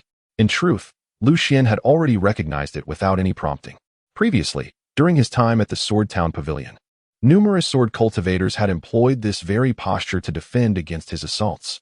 However, they executed it with far greater agility than this Gao Qiu, who resorted to such tactics only when cornered. Bang! Yet, to ascertain whether Gao Qiu truly possessed the iron cloth skill, Lu Xian's fist ultimately struck his forehead. The sensation was akin to hammering against a steel plate. Even though the muddy ground beneath yielded to the impact, Gao Qiu's head remained unscathed. Come on, I challenge you, a mere first-tier fighter, to breach my second-tier martial art, iron cloth. The young man retorted, you wait. That was merely a moment of carelessness on my part. Interrupted my internal energy flow. Once my strength is restored, I shall see to it that your entire family meets their demise. Following the invocation of his martial arts, Gao Qiu instantly regained his previous arrogance and bellowed triumphantly at Lu Xian. Bang! Lu Xian, with a cold expression, delivered a powerful punch to the mouth of the towering figure. Despite the protective iron cloth enveloping him, the blow was sufficient to silence his opponent. Xianer, I possess a token here. Father, there is no need to resort to such measures against this sort of being. As Lu Kaiyuan was about to produce the precious Duki talisman, he was swiftly dissuaded by Lu Xian. Such a treasure as the Duki talisman should not be squandered on a mere rogue. Lu Xian, while speaking, surveyed the tall figure before him with a keen gaze. However, if he did not act swiftly to subdue him, once the man's internal energy was restored, Xianer might not stand a chance against him. Lu Kaiyuan spoke nervously. Clearly, in his view, Lu Xian's recent victory over Gao Qiu was largely attributed to luck and an element of surprise. Furthermore, in comparison to fighters and cultivators, martial artists, once they have accumulated sufficient inner strength, possess a short-term explosive power and lethality that far surpasses that of fighters and cultivators. He could not afford to wait until that moment. At that moment, Lu Xian's gaze gradually descended upon the left flank of the high hill. Just a single glance caused the countenance of the hill to change drastically. This is the place, isn't it? As Lu Xian spoke, he pressed his hand, enveloped in fighting spirit, against the left abdomen of Gao Qiu, his gaze turning icy as he continued, your fatal point. The moment these words escaped his lips, the already anxious expression in Gao Qiu's eyes transformed into one of sheer terror. The term fatal point referred precisely to the most vulnerable area of a martial artist's body. The resilience of a martial artist far surpasses that of their peers among fighters and cultivators. Once they employ techniques akin to the iron shirt, it becomes exceedingly challenging for fighters and cultivators of the same rank to breach their defenses. This allows them to unleash their attacks upon their adversaries with impunity. However, the physique of a martial artist, while formidable, is not without flaws. Even upon reaching the realm of a martial arts master, vulnerabilities persist within their bodies. This vulnerable area is known as the fatal point. While not impossible to locate, experienced practitioners can often identify the fatal point of a martial artist at a glance. Nevertheless, the higher the rank of the martial artist, the more elusive their fatal point becomes. Xuan was able to discern the vulnerability of Gao Qiu at a glance, thanks to the keen perception honed through his experiences in the Sword Town Tower. With a resounding thud, without the slightest hesitation, Xuan delivered a powerful punch to Gao Qiu's left side, causing his well-defined abdominal muscles to cave in. Blood spewed from Gao Qiu's mouth. Had it not been for his relatively resilient spirit, that single blow might have shattered his iron cloth shirt technique. How do you know my weakness? Gao Qiu exclaimed in a panic as Xuan raised his fist once more. It is simply a matter of observation, came the calm reply. Xuan cast a cold glance at the towering figure before him, then raised his fist once more, striking down towards the lower abdomen of the high hill. To his astonishment, the high hill expelled a copious amount of blood, the internal energy he had painstakingly gathered dissipating instantly, rendering him unable to sustain the operation of the iron cloth technique. Do not kill me. You cannot kill me. If you do, you will face the consequences. The high hill threatened Xuan. According to the laws of the Great Wei Kingdom, a homeowner has the right to execute anyone who unlawfully intrudes upon their residence. Xuan spoke in a chilling tone as he rose to his feet, placing a foot upon the chest of the high hill, rendering him immobile. He then summoned his fighting spirit to draw the hunting knife from the ground into his grasp. Oh, are you occupied? At that moment, a middle-aged man with graying hair entered the mud-walled courtyard of the Liu family, accompanied by several subordinates. The head of the Bai family? Upon recognizing the figure approaching, Liu Kaiyuan's expression shifted dramatically. The middle-aged man with graying hair was none other than Bai Muchuan, the head of the Bai family, one of the 4 prominent clans in Tianhe City. Old Bai, save me. As soon as he laid eyes on Bai Muchuan, Gao Qiu, who was being trampled under Xuan's foot, clung desperately to the hope of salvation, summoning the last remnants of his strength to cry out for help. Upon hearing Xuan's words, he exerted greater force beneath his feet, pressing down upon the chest of the towering hill while calmly turning to gaze at the head of the Bai family. Is this your dog?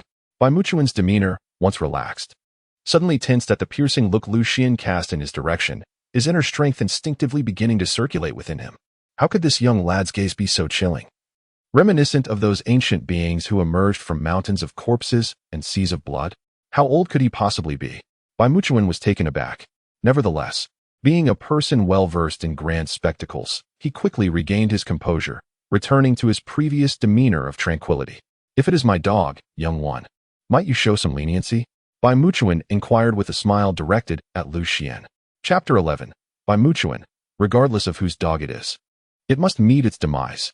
Xuan shook his head. Why must you ask such a question, little fellow? Bai Muchuan continued to smile gently. If he were your dog, you would need to pay double the price for me to proceed with the subsequent transaction. Xuan maintained a serene expression as he locked gazes with Bai Muchuan. The composure with which this young man met his own gaze stirred Bai Muchuan's emotions once more. No. This individual has no connection to my Bai family. Whether he lives or dies is of no consequence to me. Bai Muchuan chuckled and waved dismissively at Xuan. It was not only that this high hill bore no relevance to him, but even if it did, he would unhesitatingly sever ties for the sake of his beloved daughter Lead. That is well. Xuan nodded, his gaze once again fixed upon the towering figure before him. Without looking back, he declared, Please wait a moment. I shall attend to my matters here and come to find you shortly. No rush, chuckled Bai Muchuan, adopting a spectator's demeanor. I have plenty of time on my hands. I refuse to accept this, Liu. Were it not for your treachery, how could I, Gao Qiu, have succumbed to your hand? Seeing that the head of the Bai family was reluctant to rescue him, Gao Qiu steeled himself and unleashed a torrent of curses upon Xuan, attempting to provoke him. Your words possess a certain logic, Xuan unexpectedly acknowledged, much to the astonishment of those present. He then removed his foot from Gao Qiu's chest and stepped back, stating, I grant you a chance to flee. Witnessing this scene, Liu Kaiyuan felt a twinge of concern but ultimately chose to retreat with Pinger and Uncle L to the shelter of the eaves, placing his faith in his son's judgment after the series of events. How intriguing. This father-son duo is indeed fascinating, thought Bai Muchuan, his eyes lighting up at the spectacle. Once liberated by Xuan, Gao Qiu sprang to his feet, swiftly producing a pill from his sleeve and consuming it with a sinister grin. You little brat. You are still too inexperienced. As his words echoed, an invisible wave of energy erupted from his body, his internal power surging at a visibly accelerated pace. Die. With a cacophony of cracking bones, Gao Qiu charged at Lu Xian with the force of a thunderclap, his iron fist raining down like cannonballs. Clang. In the face of Gao Qiu's ferocious assault, Lu Xian merely held his breath, concentrating intently. At the moment Gao Qiu revealed a weakness in his onslaught. Lu Xian's figure blurred, leaving behind an afterimage, as he channeled his energy into his long blade, slicing diagonally through the gap in Gao Qiu's attack. Whoosh! Accompanied by the sound of slicing air, the edge of Lu Xian's hunting knife, imbued with overwhelming energy, cleaved through Gao Qiu's neck, severing him in twain. Though wielding a blade, the maneuver conjured in Lu Xian's mind was that of a sword strike learned from a year of arduous practice within the Zhenhai Tower. Impossible. Even as his head fell, Gao Qiu remained unwilling to accept defeat at the hands of a mere boy of 15 or 16. Meanwhile, Bai Muchuan, observing the unfolding scene, could not help but wipe the cold sweat from his brow, murmuring to himself that this strike lacks intricate finesse, it is the most fitting blow. One capable of slaying an opponent, a true art of killing. Cultivation and the act of killing are fundamentally different. Many cultivators possess extraordinary talents and exhibit rapid advancements in their cultivation, yet when it comes to combat, they often rely solely on their superior cultivation levels to overwhelm their opponents. In stark contrast, the young man before us may not possess a high level of cultivation, but his skills in the art of killing are alarmingly proficient. He is nothing short of a prodigy. How could the elders of the Lu clan, it seems, be so foolish as to expel such a remarkable genius from their ranks? Bai Muchuan was filled with astonishment. Old Bai, could you possibly lend me a hand? My current manpower is rather insufficient. At that moment, Lu Xian glanced over at Bai Muchuan while holding a bloodied blade. No problem, it's a mere trifle. Bai Muchuan readily agreed and then beckoned to a few family servants behind him, saying, Come in, please help tidy up this small courtyard. Old Bai, why don't you and my father take a seat in the main hall for a while and enjoy some tea? I shall wash my hands and change my clothes. Lu Xian raised his blood-stained hand and, with a tinge of apology, flashed a smile at Bai Muchuan, gazing at Lu Xian's blood-smeared visage in the sunlight. Bai Muchuan inexplicably felt a chill run down his spine. He quickly nodded and said, No rush. You carry on with your tasks, Xiaoxian. I shall take a moment to converse with Brother Lu. Old Bai, please come in and make yourself comfortable for a while. At this moment, Lu Kaiyuan hurriedly approached to invite Bai Muchuan. Inside the modest courtyard, Pingo had brewed a pot of fragrant tea using the last remnants of their tea leaves. The simple dwelling was soon enveloped in a delightful aroma. Ah, exquisite tea. My dear Brother Lu, your maid possesses remarkable skill in brewing. Bai Muchuan exclaimed after savoring a sip. You flatter me, Bai Sir. It is merely a humble brew, Lu Kaiyuan replied modestly. Lu Kaiyuan shook his head. Brother Lu, has your son Lu Xian encountered any extraordinary adventures lately? Bai Muchuan inquired with keen curiosity. Indeed, Xian has made significant progress. But it has all come at the cost of navigating through life and death situations. If it were up to me as his father, I would never wish to witness him grow in such a manner. Lu Kaiyuan let out a long, leisurely sigh. Indeed, what father would wish to witness his own offspring endure hardship? Bai Muchuan nodded in agreement, for he was well aware of the treacherous nature of the Sword Inquiry Tower, having heard of Lu Zuanden's venture there.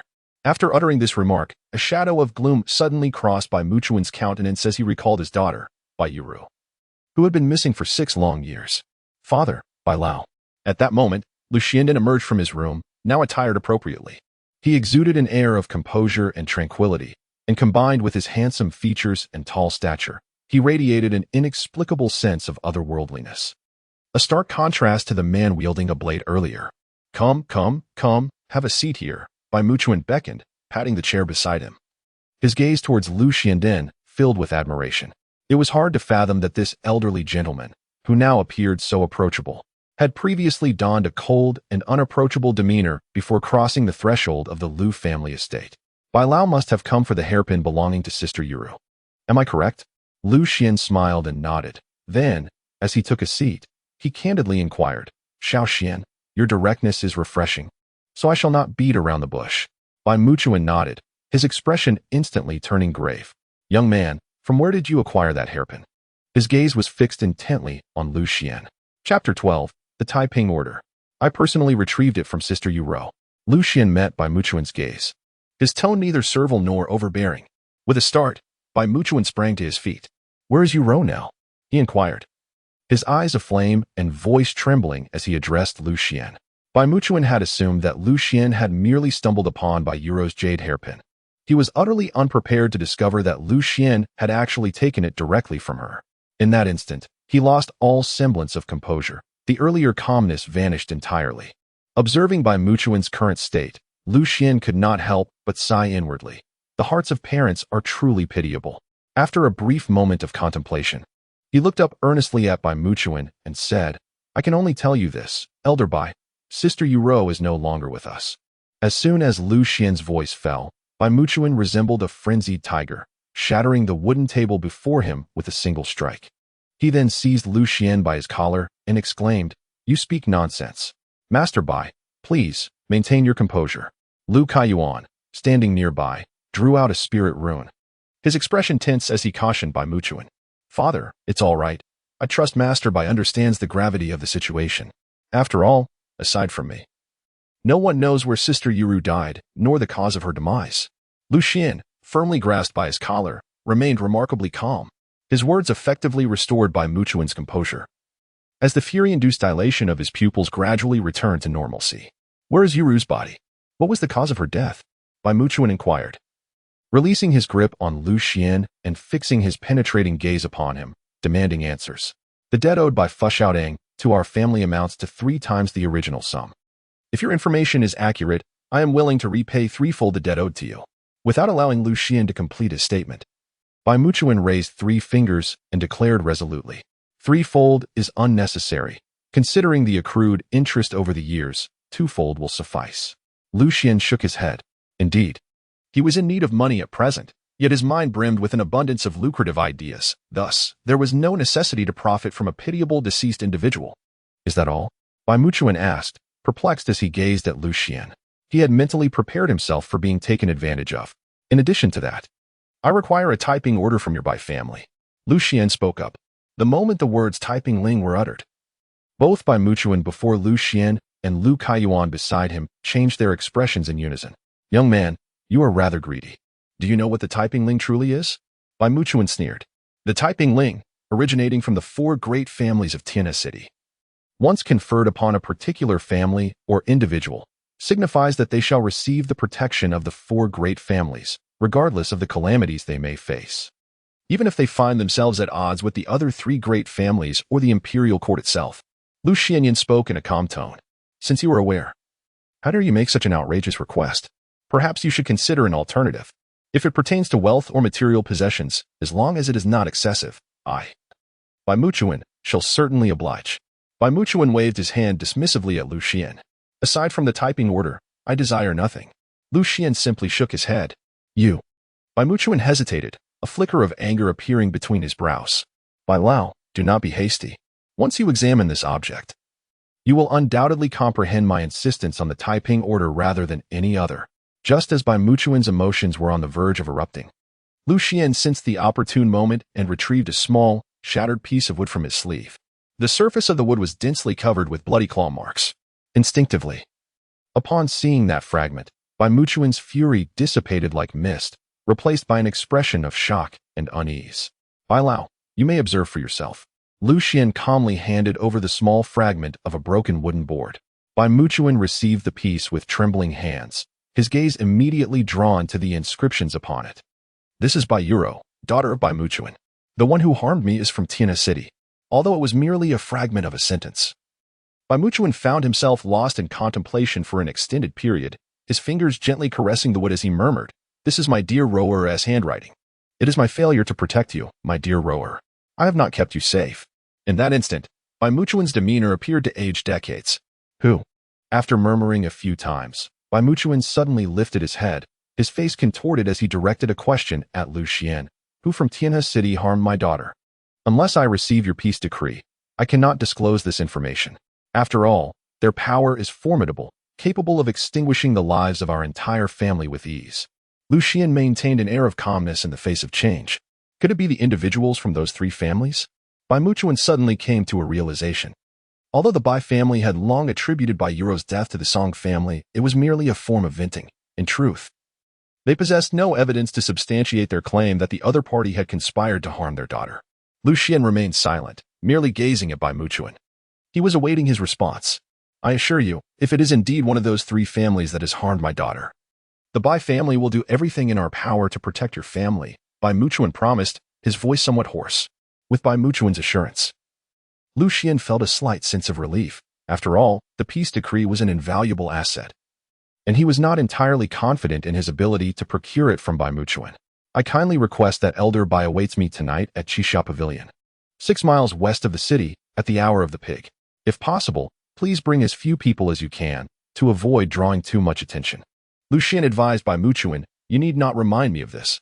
I shall come alone when the time comes. However, dear child, it would be prudent for you not to deceive me, for the consequences could be dire. Bai Muchuan glared at Xuan through gritted teeth. Rest assured, esteemed Bai, I would never jest with the lives of my family. Xuan replied with a grave expression. He was acutely aware that Bai Muchuan's animosity at that moment was not directed towards him, but rather towards the person who had taken her daughter's life. You fools, get in here at once. Suddenly, Bai Muchuan bellowed towards the courtyard. Shortly thereafter, Xuan and Lu Kaiyuan were taken aback to witness several attendants, clad in the garb of the Bai family, tumbling into the courtyard one by one. Indeed, it was quite literally a tumble. These imbeciles had failed to recognize the gravity of the situation yesterday. How do you wish to deal with them, my dear? Speak freely, for I, Bai Muchuan, am not a person who lacks integrity. Bai Muchuan glared at the group. Upon hearing this, Xuan could not help but feel a deepening sense of admiration for the elderly gentleman before him. After all, not everyone possesses such remarkable composure. He immediately recognized that choosing the Bai family as his partner after his rebirth was indeed a sagacious decision. He was well aware of the unsavory secrets that lurked among the four great families, and this was merely one of many dark histories, with the Bai family not exempt from such shadows. Chapter 13. A disturbing situation. In the Chisha Pavilion of the Western City, the young lad, Bai Muchuan, impatiently addressed Xuan. You've received the typing edict. Can you now share the information with me? At this moment, Xuan had also arrived alone. Are you familiar with the Bai Lu Nyang temple located in the west? Inquired the elder. Xuan retorted. Bai Muchuan was initially taken aback, and then, with a look of astonishment, inquired, are you suggesting that Roer's body is located in the Bai Lu Nyang temple? Indeed, came the reply. Xuan nodded. How could it be there? How could it be there? We clearly searched for the Bai Lu Nyang temple several times back then. Bai Muchuan, filled with self-reproach, repeatedly stamped his feet. After uttering these words, he grasped Xuan's wrist and, in a cold tone, commanded, let us go. No sooner had the words left his mouth than Bai Muchuan's aura surged dramatically, and he swiftly pulled Xuan towards the Bai Lu Nyang temple. After a short incense stick's time, within the temple, a voice erupted. Ah, it is indeed your Lu family. Lu Bai Xuan, I shall tear you into 1,000 pieces. The anguished cries of Bai Muchuan reverberated from the temple entrance. His raspy voice, laden with an unbearable sense of guilt and sorrow, shattered the hearts of all who heard it. In that moment, Bai Muchuan bore no distinction from any grieving father in the world. At this moment, Xuan stood outside the temple, gazing quietly at the night sky. He listened intently to the agonizing cries emanating from behind him, fully comprehending the profound anguish that Bai Muchuan was experiencing in this life. It was a feeling of ineffable helplessness. Just then, Bai Muchuan silently emerged from within the temple, carrying a lifeless body wrapped in his own coat upon his back. Xuan turned his gaze quietly towards Bai Muchuan. Thank you, he uttered after a prolonged silence. You should return home. I am carrying my daughter, making it inconvenient to accompany you. As she spoke, Bai Muchuan continued onward along the forest path without looking back. Sighing at the receding figure of Bai Muchuan, Xuan could no longer restrain his breath of exasperation. He then turned his attention towards the direction of Tiana City, rubbing his slightly cold hands, and remarked in a low tone, it seems tomorrow promises to be quite a spectacle. He could already foresee the wrath that the Bai family would unleash upon the Lu family in Tiana City. It was worth noting that in his previous life, despite Bai Muchuan's passing, her sons had inflicted devastating casualties upon the Lu family, leaving them in a state of perpetual decline. However, this was precisely Xuan's intention. By choosing this incident as the first step of his path to vengeance, he could alleviate his family's current predicament while simultaneously paving the way for his own cultivation and accumulation of wealth, thus providing a relatively stable environment. As someone who had traversed the trials of the past, Xuan understood that cultivation necessitated not only innate talent and diligence, but also substantial wealth as its foundation. Speaking of financial opportunities, he recalled that next month held promise. At the end of the month, the formula for the rejuvenating potion from the medicine sect's Chongqing Valley would be leaked, causing the prices of the associated medicinal herbs to soar. Even the usually undervalued Wulu grass would be speculated to reach exorbitant prices, although it would later be confirmed that the formula was missing several key ingredients. As long as he could sell off his stock before that revelation, he would undoubtedly earn a significant fortune in Tianhe City. As Lu Xian's thoughts stirred, he swiftly unearthed a pathway to prosperity from the recesses of his past life's memories. However, for the sake of prudence, he decided to stockpile Wulu grass first. This herb possessed the lowest cost, and the apothecaries had ample supplies on hand. Given the meager resources of his family at present, stocking up on Wulu grass was the only viable option. Resolute in his decision, Lu Xian rubbed his hands together in anticipation and cheerfully made his way homeward. After a good night's sleep, he planned to rest for a few days before venturing into the Sword Town. The following morning, at the Lu family's main residence in Tianhe City, the clan elders Yunshan, Yunyi, and Yun Fan convened with the family head Lu Beihe and his eldest son Lu Baichuan. Beihe, began the elder Yunshan with a smile. Now that Lu Kaiyuan has been expelled from the Lu clan, and the Kai lineage has lost its guiding spirit, everyone is gripped by uncertainty. No one dares to vie for the position of clan leader any longer. You should expedite the arrangements for the succession ceremony and solidify this matter. The Lu family comprises 3 branches, namely the Yunzi lineage, which includes the venerable elder Lu Yunxing, Lu Yunyi, and Lu Yunfan. The branch to which Lu Xian and Lu Kaiyuan belong is known as the Kaizi lineage, which stands as the most powerful faction within the Lu family, second only to the Yunzi lineage. The primary motive behind their scheme to frame Lu Xian was to compel the highly esteemed Lu Kaiyuan to withdraw from the contention for the position of clan leader. Rest assured, Elder Chun, I have already made arrangements for this matter. The auspicious date falls on the 9th of next month. Upon hearing this, Lu Beihe's face brightened with joy. Father, allow me to take charge of the coronation ceremony. His legitimate eldest son, Lu Baichuan, suddenly volunteered. At around 30 years of age, Lu Baichuan was not young, yet his demeanor still radiated an air of frivolity. Baichuan, it would be wiser to entrust this matter to your uncles, Lu Beihe advised. Send a few people to keep an eye on the Lu Kaiyuan family, and if possible, devise a way to expel them from Tianhe City. Lu Beihe was acutely aware that his son, apart from his eloquence, was utterly lacking in other capabilities. Thus, he would never entrust such a significant matter to him. Father, rest assured, I have devised a strategy that will ensure that the father and son, Lu Kaiyuan, will obediently vacate Tianhe City. Though somewhat disappointed, Lu Baichuan immediately smiled and assured Lu Beihe, I heard that the High Hill met its demise at the hands of the Lu family yesterday, and the manner of death was exceedingly tragic. It seems that Lu Kaiyuan must have inflicted harm with that spirit energy talisman. At this moment, the clan elder, Yunyi, spoke up. Hearing these words, Lu Beihe's eyes suddenly brightened, and he swiftly turned to Lu Baichuan beside him, saying, once that spirit energy talisman is employed, Lu Kaiyuan will no longer possess any means to threaten us. You must promptly take several skilled members of the clan to investigate. Upon hearing this, Lu Baichuan's face brightened with delight.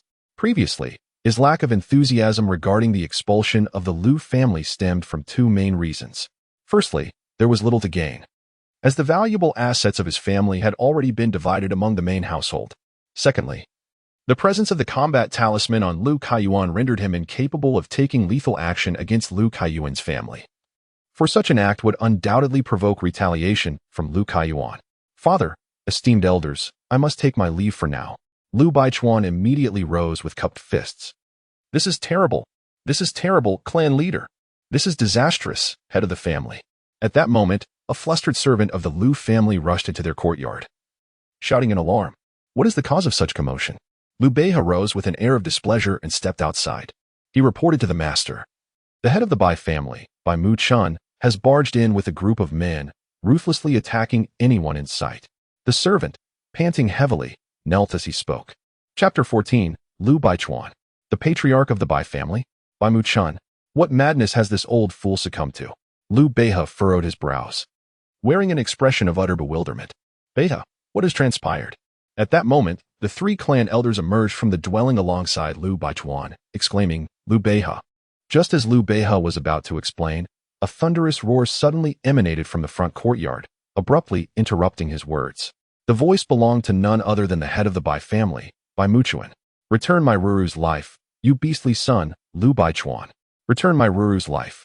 As Liu Beihe and several clan leaders pondered the reason behind Bai Muchuan's furious outburst, two additional roars of anger resonated from the courtyard. Upon hearing these words, the expressions of the 5 individuals present, including Lu Baichuan, shifted dramatically. How could this be? How could he possibly know? Lu Baichuan could no longer restrain his trembling. Boom. At that moment, a tremendous roar emanated from the front yard, and the onlookers beheld a colossal lion, forged from condensed fighting spirit, forcefully shattering the sturdy courtyard gate.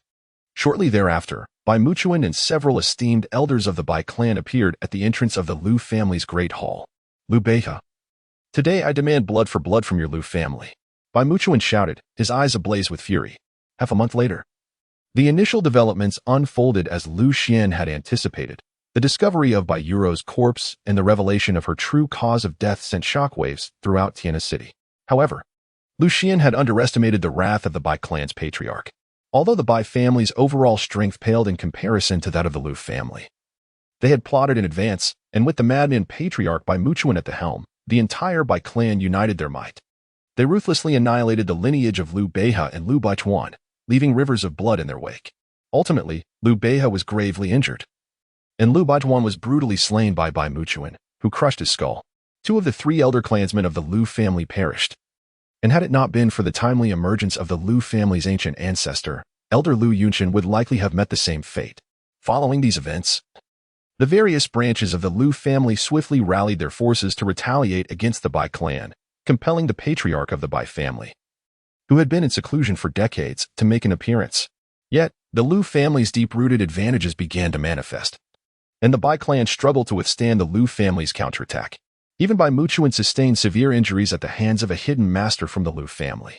Just when it seemed that both factions might reach a truce, the Ouyang family stepped forth, choosing to ally with the Bai clan.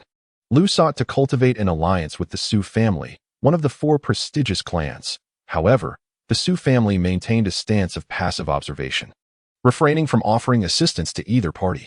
Ultimately, the protracted conflict, which lasted for half a month, culminated in the Lu family's voluntary surrender due to the intervention of the Ouyang clan. Throughout this tumultuous period, the county governor's office, akin to the Su family, remained an indifferent spectator, only intervening when the Lu family was on the brink of annihilation, at which point the commanding general stationed at the governor's office stepped in to mediate. In the humble courtyard of the Lu Xian family, one ponders why the prefecture governor's office has remained passive amidst this turmoil. The prefecture governor's office operates under a principle: as long as the conflicts between noble families and sects do not affect the common citizens within the city, they shall not intervene. Thus, a delicate equilibrium has perpetually existed between the imperial court and the noble clans. Lu Kaiyuan took a sip of wine and explained to Lu Xian, who sat opposite him. The father and son were discussing matters concerning the Lu family that night. With such a vast Lu family, it was feared that there would be no opportunity for resurgence after this night. Lu Kaiyuan sighed softly. Having grown up in the Lu family, he reflected on how the once illustrious first family of Tiana City, which basked in the zenith of its glory, had now nearly fallen to the brink of being expunged from prominence. Such thoughts inevitably stirred a sense of melancholy within him. The vicissitudes of life are unpredictable. Perhaps one day, a prodigious talent in cultivation might emerge from their ranks, and their resurgence could very well be within reach once more. Lu Xian shook his head. In his recollection, Liu Beihe's youngest son, Lu Xuanqing, was an exceptionally rare prodigy in the Great Wei Kingdom, destined for remarkable accomplishments in the future. However, at this moment, he was in the mountains, diligently cultivating under his master's guidance, thus narrowly escaping this calamity. Let us not dwell on the matters of the Lu family any longer. Lu Kaiyuan waved his hand and then turned to Lu Xiandao with a serious expression. At this moment, within Tiana City, the Lu family, the Bai family, and the Ouyang family are all severely weakened, and it will take at least a year or 2 for them to recover. This is indeed an opportune time for us, father and son, to showcase our prowess. Having witnessed the events surrounding the Lu family, Lu Kaiyuan had entirely begun to regard Lu Xian as an adult. Thus he shared matters of the business world with him. I happen to have a question for you, father. Noticing that Lu Kaiyuan was on the same wavelength, Lu Xian decided to reveal a bit of his forthcoming plans to Lu Kaiyuan. What is it? Lu Kaiyuan inquired. How much silver do we have left in our household? Lu Xian asked straightforwardly. Upon hearing this, Lu Kaiyuan calculated in his mind and replied, including the silver from the Bai family and the debts collected over the past half-month, after deducting the amounts owed to the herb farmers and merchants, we still have approximately 1,000 taels of silver remaining. Hearing this, Lu Xian felt a slight sense of relief. The presence of my father makes a world of difference. Even without the 600 taels from the Bai family, there remains 400 taels. I remember when I was alone. I could scarcely muster the 10 taels needed to purchase Pinger. After reflecting on this, Lu Xian continued to inquire. After accounting for the monthly expenses of the herbal garden and our own, how much do we have left? 600 taels, Lu Kaiyuan replied honestly, albeit puzzled by Lu Xian's inquiry. Father, could you lend me those 600 taels? I assure you I can repay you within 2 months at most. Lu Xian earnestly implored Lu Kaishan. What talk of borrowing is necessary? We are family. Such formalities should not exist among us. Lu Kaishan felt somewhat displeased. 600 taels was indeed a substantial sum for our family at present. Yet if Xianer truly finds himself in urgent need, he need only articulate the reasons clearly. And he may take it. He then continued with remarkable generosity. Naturally, Lu Xian was well aware of his father's open-hearted and magnanimous nature. Otherwise, he would not have so boldly asked him for money. Father, I have received guidance from a certain esteemed elder and wish to utilize this sum for a business venture. After some contemplation, Lu Xian ultimately decided to fabricate a non-existent elder. Esteemed elder? Lu Kaiyuan was somewhat astonished. It was indeed the guidance from my esteemed predecessor that enabled me to swiftly transcend the realm of a fighter. Lu Xian promptly added, upon hearing this. Lu Kaiyuan's eyes suddenly sparkled with delight. Xianer, you have indeed received guidance from an eminent master. How splendid, how splendid. Chapter 15. The Sword Slaves during this period. Lu Kaiyuan had been deeply concerned about Lu Xian, particularly regarding his sudden advancement in cultivation. He feared that Lu Xian might have strayed onto a dubious path. So he had been seeking an opportunity to discuss it with him thoroughly. Now, upon hearing that a distinguished mentor was providing guidance from the shadows, he finally felt a sense of relief. Seeing that Lu Kaiyuan held no suspicions, Lu Xian also breathed a sigh of relief. He nodded and said, This esteemed elder wishes to remain anonymous. Thus, I am unable to disclose their identity to you, father. I beg for your understanding. Not at all, not at all. Lu Kaiyuan cheerfully waved his hand and, with a generous demeanor, continued, since it is the suggestion of that esteemed elder. Take this 600 taels of silver as a token of filial respect for him. I shall prepare the silver for you by tomorrow morning. Clearly, he had misunderstood the purpose of Lu Xian's money. However, Lu Xian merely smiled and refrained from elaborating further. In such matters, the more one explains, the more complicated it becomes. Very well, Xianer, you should rest early. At this moment, Lu Kaiyuan rose to his feet. Father will move into the medicinal garden starting tomorrow. This batch of herbs is crucial to our family's resurgence in Tianhe City. We cannot afford any missteps. As long as the upcoming harvest from the medicinal garden proceeds without issue, we can expect a profit of at least 6,000 taels by this time next year. He spoke to Lu Xian with palpable excitement. For Lu Kaiyuan, the 10 acres of the medicinal garden represented the very foundation of his family's revival. Far surpassing the mere 600 taels he was offering Lu Xian, there could be no room for error. It became evident that his father had agreed so readily because he truly did not regard the 600 taels with any seriousness.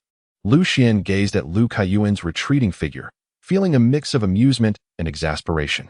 After a moment's reflection, he realized he could indeed comprehend the situation. After all, prior to this, his father had dealt with businesses worth thousands or even tens of thousands of taels. Yet, the sensation of having someone to support him was a rare and precious joy for Lu Xian, who had spent the majority of his life in solitude. With this thought in mind, Lu Xian strolled toward his chamber. Upon returning to his room, he mused that this would mark his 5th visit to the Zhenhai Tower. This time, he was determined to successfully complete the trial on the 1st floor. Lu Xian sat by the window, murmuring to himself. During the tumultuous half-month in which the Bai and Lu families clashed fiercely, Lu Xian was not merely a passive observer. He repeatedly entered the Zhenjian Tower to undergo its trials, seizing this opportunity to enhance his cultivation. For others, this period spanned merely half a month. Yet for Lu Xian, he had endured the passage of 3 years, and not just any years, but those fraught with life and death experiences. Even as he prepared for his 5th entry into the Zhenhai Tower, he found it necessary to spend half an hour mentally preparing himself beforehand. It was unavoidable. Whenever he closed his eyes, the haunting visions of his own flesh being severed and bones shattered plagued him. Such agony is difficult to fathom without having lived through it. After taking a deep breath and adjusting his emotions, Xuan extinguished the candle on his desk and then rose to lie down beside his bed. As Xuan Kai closed his eyes, he felt a chilling gust of wind sweep past him. Upon opening his eyes again, he found himself beneath a sky filled with swirling snow. The dilapidated sword suppression tower stood resolutely before him on the snowy expanse. The beautiful sword attendant, Xuan, emerged from within the tower, bowing respectfully to the sword master. It has been a long time, Sister Xuan. Xuan smiled at Xuan. It has only been 3 days. That is not a long time. Are you truly not going to rest for a few more days, sword master? Xuan asked with a hint of concern. Not at all. Xuan shook his head and said, if I rest any longer, I fear that the hard-earned breath I have accumulated will dissipate in an instant. I must complete the trial tonight. At this moment, Xuan's gaze transformed, becoming extraordinarily sharp. Upon hearing these words, Xuan's previously indifferent eyes brightened with newfound intensity. It appears I have been overly concerned. The sword tower awaits the return of the sword master. Xuan slightly inclined her body, raising her hand to gesture invitingly. Within the sword tower, a loud bang echoed as the grand doors closed, immediately followed by the clattering sound of iron chains falling. The bodies of the sword cultivators trapped within the sword tower were released. In the blink of an eye, the once desolate surroundings of Xuan became teeming with figures. These were, of course, the corpses of the sword cultivators, referred to as sword servants. Bang! Almost at the precise moment the nearest sword cultivator's body hit the ground, Xuan's figure abruptly left behind an afterimage as he lunged forward with great force. Crack! In an instant, Xuan moved with the swiftness of the wind, swiftly twisting the neck of the fallen swordsman, followed by seizing the rusted longsword from his grasp. Whoosh! At that moment, a sword servant, wielding a longsword, sliced through the air, aiming directly at Xuan's back. Swish! Xuan seemed to possess eyes on the back of his head. At the very moment when the long sword was about to pierce him, he suddenly dropped to the ground, narrowly evading the strike. Clang! Simultaneously, he propped himself up with one arm and executed a swift spin, deftly severing the legs of several sword slaves surrounding him. Instantly, a large area around him was cleared. Crack! Yet, Xuan showed no sign of relaxation. As his feet touched the ground, he propelled himself forward, thrusting his sword through the chest of one of the sword slaves. Without withdrawing the blade, he swiftly picked up another sword from the ground and, with a fluid motion, cleaved another sword slave in two from below. 17, 18, 19, 20, 21. With each sword slave he felled, he called out a number, resembling a legendary beast of slaughter, as sword slaves fell before him in droves. Having endured 4 relentless years of the trials of killing and being killed, Xuan had transformed the processes of spotting flaws, striking, and retracting his sword into instinctual reflexes. In that moment, as he wielded his sword, he was entirely enveloped in a state of selflessness. He needed not to listen, to see, or to think. As long as he held a sword, everything around him was subject to destruction. Thud. After an hour of fierce combat, Xuan's stamina was nearing its limit. And in a moment of carelessness, a sword slave severed one of his arms. Slash! Xuan executed a reverse strike with his sword, severing the head of the sword servant. He then skillfully rolled away, evading the blade that another sword servant had swung towards him. Only 2 remained. Xuan did not cast a glance at the wound on his arm. Instead, his gaze remained fixed intently on the 2 sword servants before him. His cracked lips parted slightly. At that moment, his ability to stand was solely sustained by sheer mental fortitude and willpower. Chapter 16. The Shadow Sword from an ordinary mortal to one capable of slaying 197 sword servants. Nearly 4 years had elapsed since his arrival at the sword suppression tower. Should he succeed in this trial, he would become the most formidable sword master since the inception of this esteemed establishment. Xuan, who had been observing quietly from the shadows, now emerged in a corner of the sword suppression tower, his hands clenched tightly, his expression gravely solemn as he muttered to himself. At that instant, Xuan suddenly let out a primal roar akin to that of a wild beast. In a swift motion, he dashed forward, his sword flashing like lightning as he executed a series of maneuvers, ultimately plunging his blade into the throat of one sword servant. Swish! Almost simultaneously, the last remaining sword servant charged at him, severing the arm that remained. Bang! Xuan's hand, which held the sword, fell to the ground. Is it still not enough? Upon witnessing this, Tian Xuan could not help but let out a long sigh, her gaze dimming instantly. Bang! Just as these thoughts crossed her mind, a tremendous noise echoed within the sword suppression tower. To her astonishment, Lu Xian, now devoid of both arms, charged forward, colliding forcefully with the sword servant that had attacked him. He then raised his head and roared defiantly, "Even without hands, I can still slay you." As soon as his words fell, he stomped his right foot against the ground, causing a rusted long sword to spring up beside him. Crack! Lu Xian opened his mouth and bit down on the hilt of the longsword. Subsequently, he resembled a ferocious beast clutching a sharp blade, sprinting rapidly towards the last remaining sword slave. Clang! This final sword slave exhibited skills and cultivation that clearly surpassed those of the other sword slaves. As Lu Xian swung his head and struck down with his sword, the sword slave merely lifted his weapon to parry, effortlessly neutralizing Lu Xian's attack. Boom! At the moment he deflected Lu Xian's strike, the internal energy within Lu Xian erupted, coalescing into a massive hand that struck the sword slave. Bang!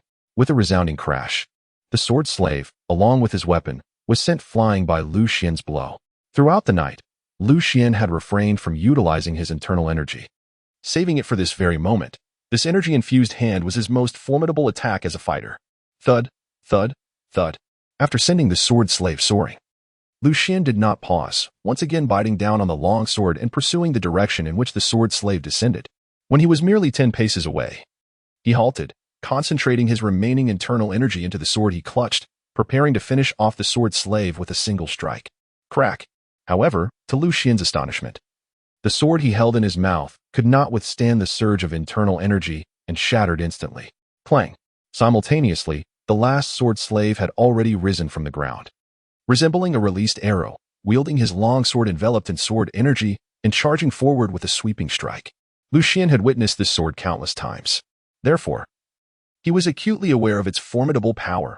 Once evasion was rendered impossible, even the protection of fighting energy would prove futile. Yet, for reasons unknown at this very moment, confronted by the sword that had once instilled in him such profound trepidation, he felt no fear whatsoever. Instead, a sense of anticipation welled up within him. It was akin to a climber gazing upon a majestic peak, his heart consumed solely by the desire to conquer it. I am a sword cultivator. Even if my arms are severed, even if I wield no sword, I shall remain unafraid.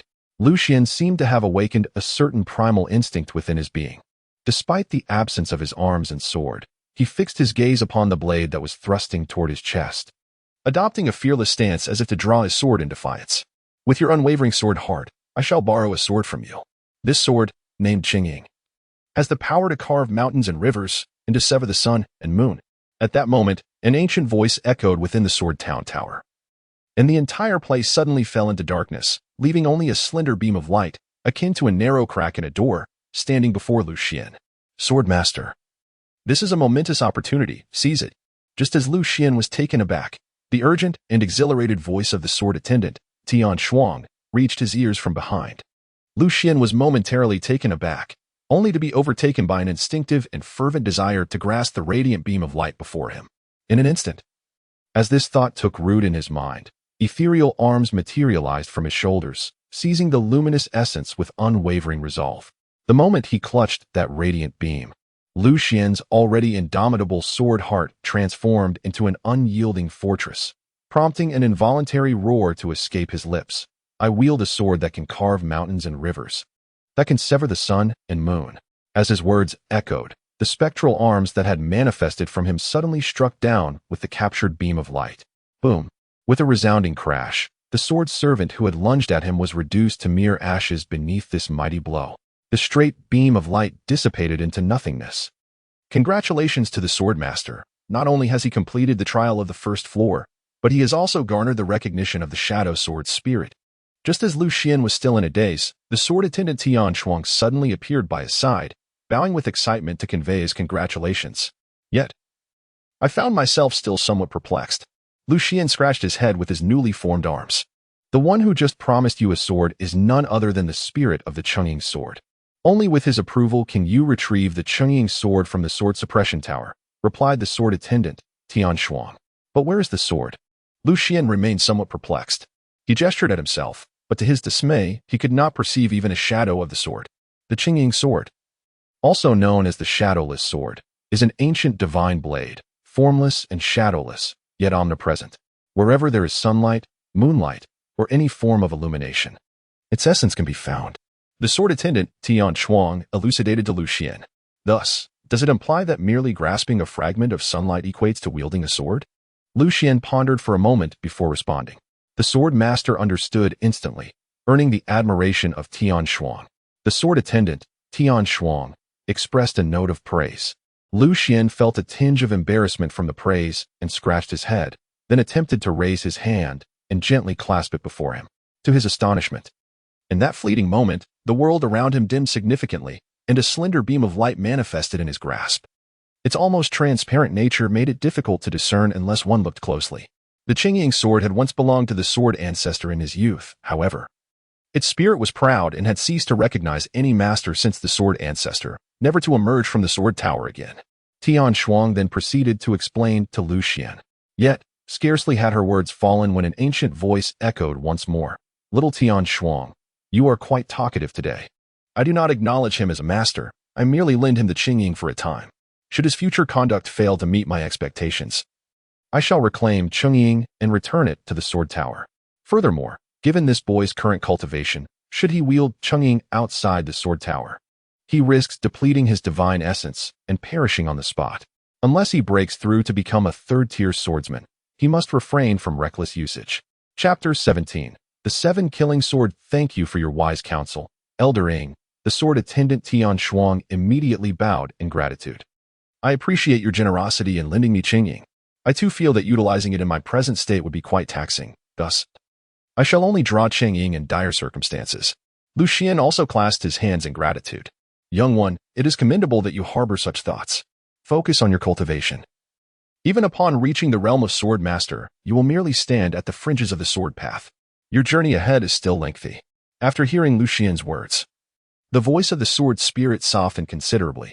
Following his conversation with Lucian, he addressed the sword attendant, Xuan, saying, Little Xuan, I am about to enter a deep slumber.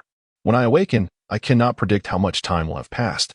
You and your new sword master must urgently seek out the other lost sword guardian towers. I can already sense the foul presence approaching. Upon hearing this, Xuan's expression changed dramatically, and she immediately inquired, Does Elder Ing know exactly when this will occur? It could be as soon as 5 or 6 years, or as long as 10. In the coming years, there should be no significant issues, but you must proceed with caution. The sword spirit's voice diminished gradually until it faded entirely. Sister Xuan, what were you and Elder Ing just discussing? Lucian did not hear the conversation between the sword spirit and Xuan. However, from Xuan's expression, he could discern that they were engaged in some form of communication. Forgive me, sword master, but your current cultivation level is too insufficient. Knowing these matters prematurely would be detrimental rather than beneficial to you, the sword attendant Xuan expressed, apologizing to Lucian. It is of no consequence.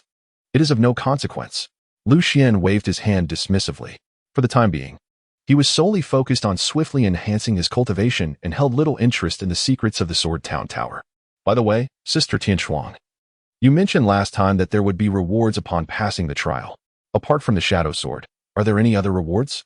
Compared to the mysteries of the Sword Town Tower, Lucian was far more intrigued by the rewards from the first trial of the Sword Town Tower, as they were undoubtedly the most tangible benefits for him. Certainly, Sword Servant Xuan replied with a smile, nodding her head. She then gently waved her sleeve, and the previously barren Sword Town Tower was suddenly filled with a dazzling array of books, magical artifacts, and shelves of elixirs. The Shadow Sword is a loan from the Sword Spirit Ing Lao to you, the Sword Master. Thus, it does not count towards this reward. Therefore, in addition to the rewards predetermined by the Sword Ancestor, you may still select one cultivation technique, one bottle of elixir, and one weapon from the collection on this floor. Sword Servant Xuan explained, gesturing towards the various techniques, elixirs, and artifacts displayed on the shelves of the first floor of the Sword Town Tower.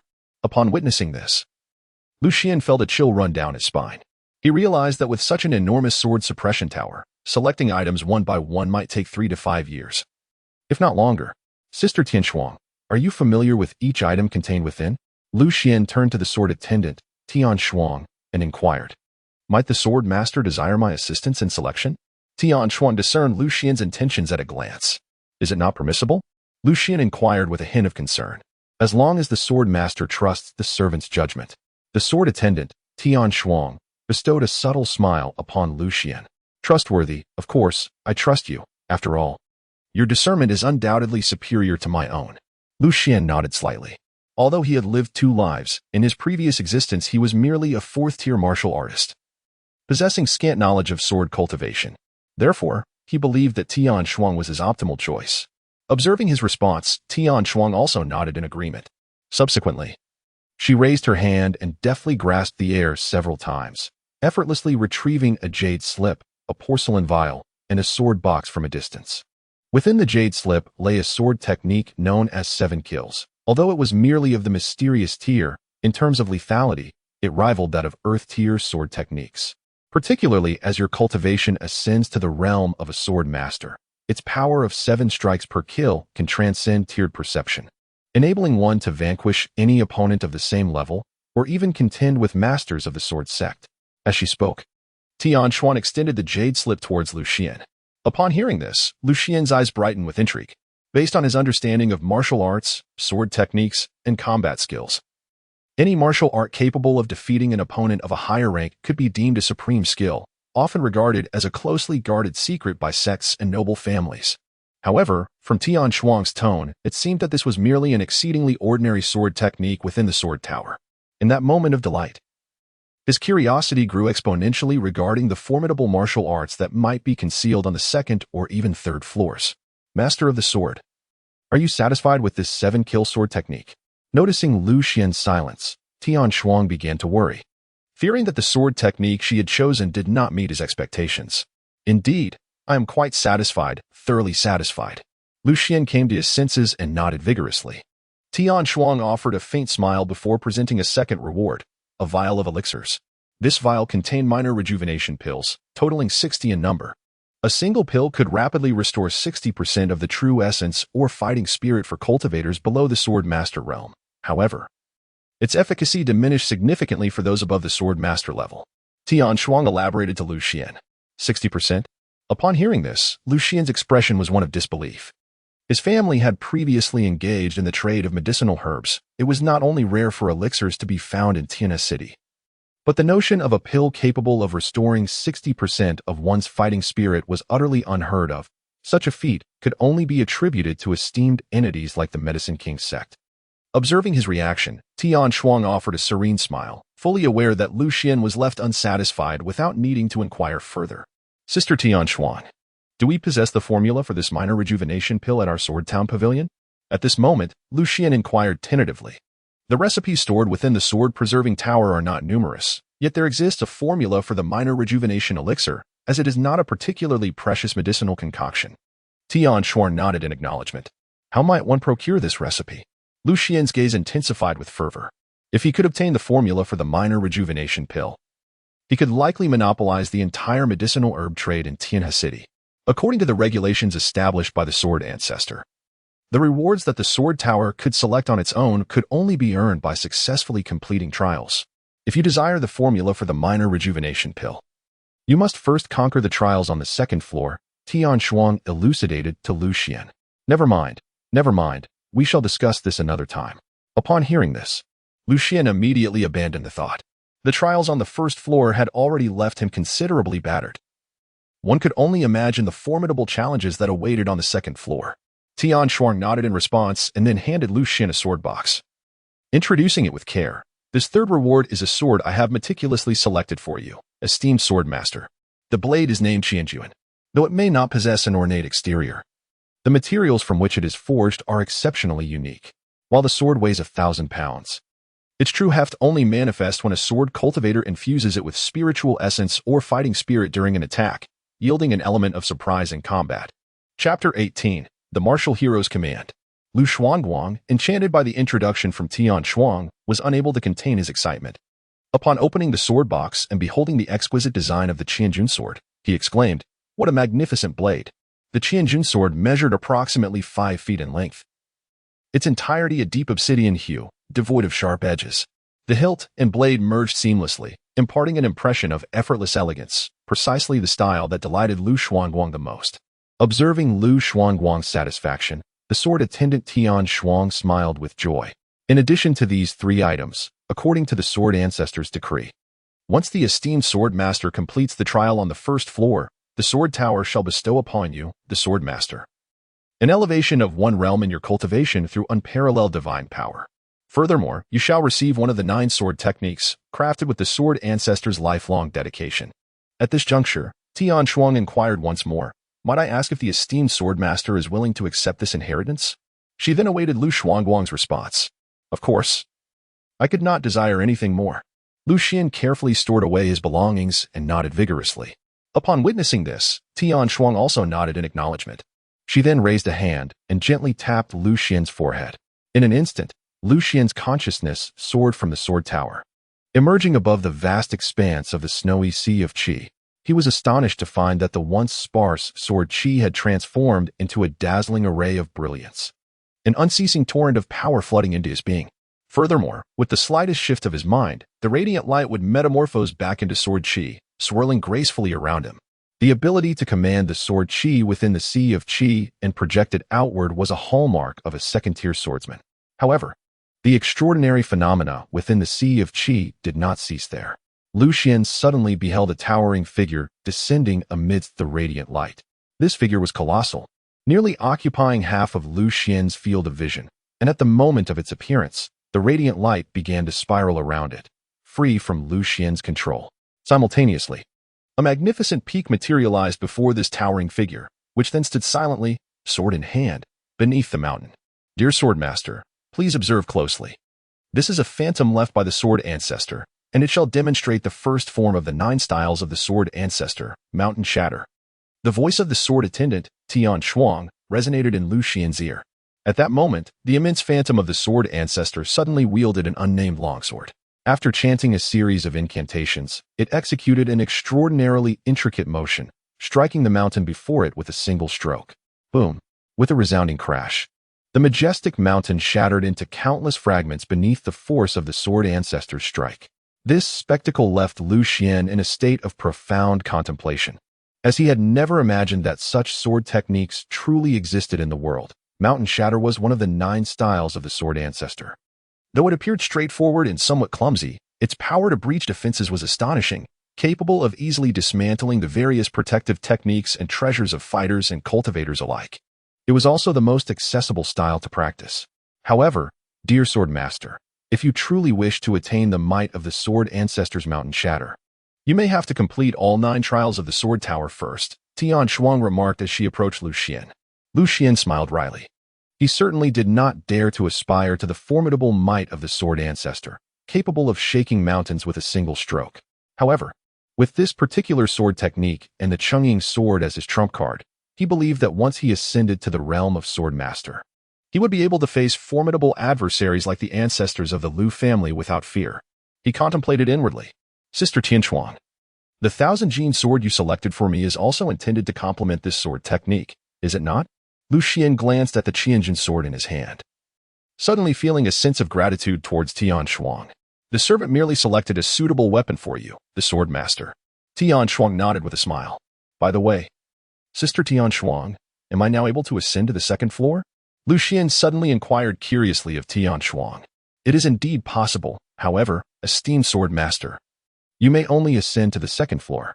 To unlock the trials on the 2nd floor, your cultivation must at least reach the Sword Master realm." Tian Shuang replied with a smile. Upon hearing this, Lu Xian could not help but feel a tinge of regret. Without trials, there would be no rewards. However, he quickly found solace in the thought, having just acquired the 7-kill sword technique and the mountain shaking sword formula. He realized he needed time to thoroughly digest these new skills and was not in a hurry to embark on the trials of the 2nd floor. "Master of the Sword," Tian Shuang elucidated, "although the trials on the 1st floor do not yield rewards, according to the rules laid down by the Sword Ancestor, should you, the Sword Master, defeat an expert of a realm superior to yours, you may claim a vial of elixir from the Sword Town Tower. This reward is indeed commendable." "I had intended to seek someone for a spar to consolidate my strength," Lu Xian replied. Upon hearing these words, Lu Xian felt a surge of joy in his heart. "Moreover, esteemed Sword Master, should you wish to activate the trial grounds on the 1st floor to hone your swordsmanship, it is imperative to note that, aside from the 1st and 15th of each month, Other times will necessitate the exchange of rewards from high-level experts. At this moment, Xuan continued, "Esteemed sword ancestor, does this not encourage me to engage in combat and sparring with others?" Xuan expressed his surprise, stating, "Indeed. While the sword tower can aid you in enhancing your cultivation, it is only through genuine life-and-death battles that your mastery can be solidified. Otherwise, when confronted with formidable adversaries, even your exceptional swordsmanship would prove futile." Xuan nodded in agreement, replying, "Well, I never intended to be merely a decorative figure."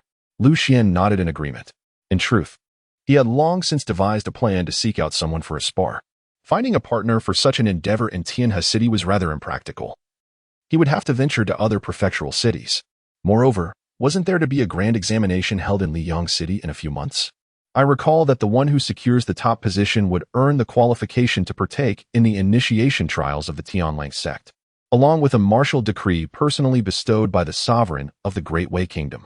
As Xuan's thoughts began to swirl, he developed a profound interest in the forthcoming 100 prefectures examination set to take place in a few months.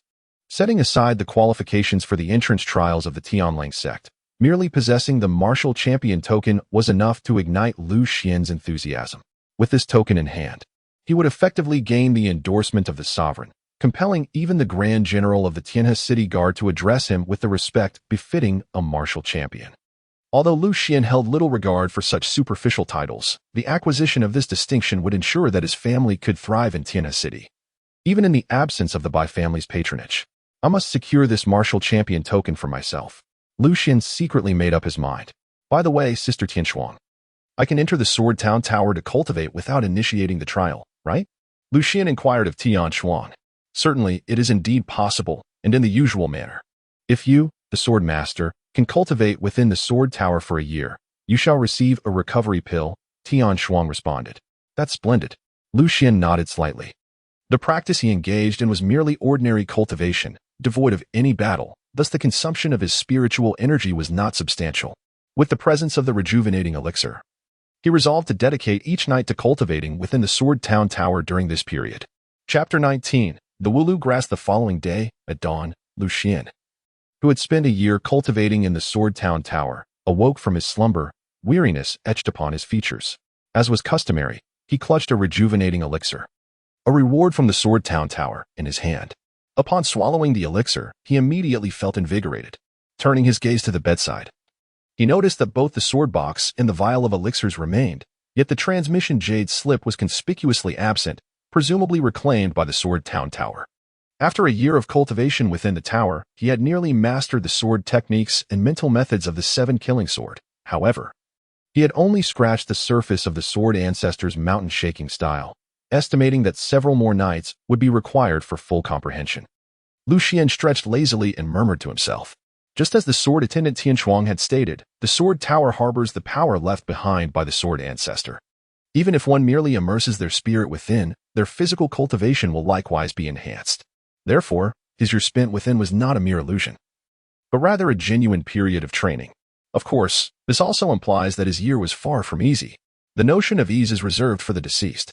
Xuan murmured to himself, were it not for the fear of succumbing to mental exhaustion, which could inflict indelible harm upon his spirit, he would have eagerly continued his cultivation within the sword tower. With a sudden motion, he sprang up from his bed, clad in his nightwear. After consuming the recovery pill, his fatigue had long since dissipated, and his body brimmed with vitality, having just made a breakthrough to the swordsman realm. With a swift gesture, he summoned a blade of sword energy from his dantian, which then coalesced in his palm into a diminutive sword, identical to the formidable Qianjun. According to Sister Tianxuan, the essence of the swordsman realm lies in nurturing sword energy. The optimal moment to transcend into a sword master arises when the sword energy within the dantian obscures the heavens in a purple haze.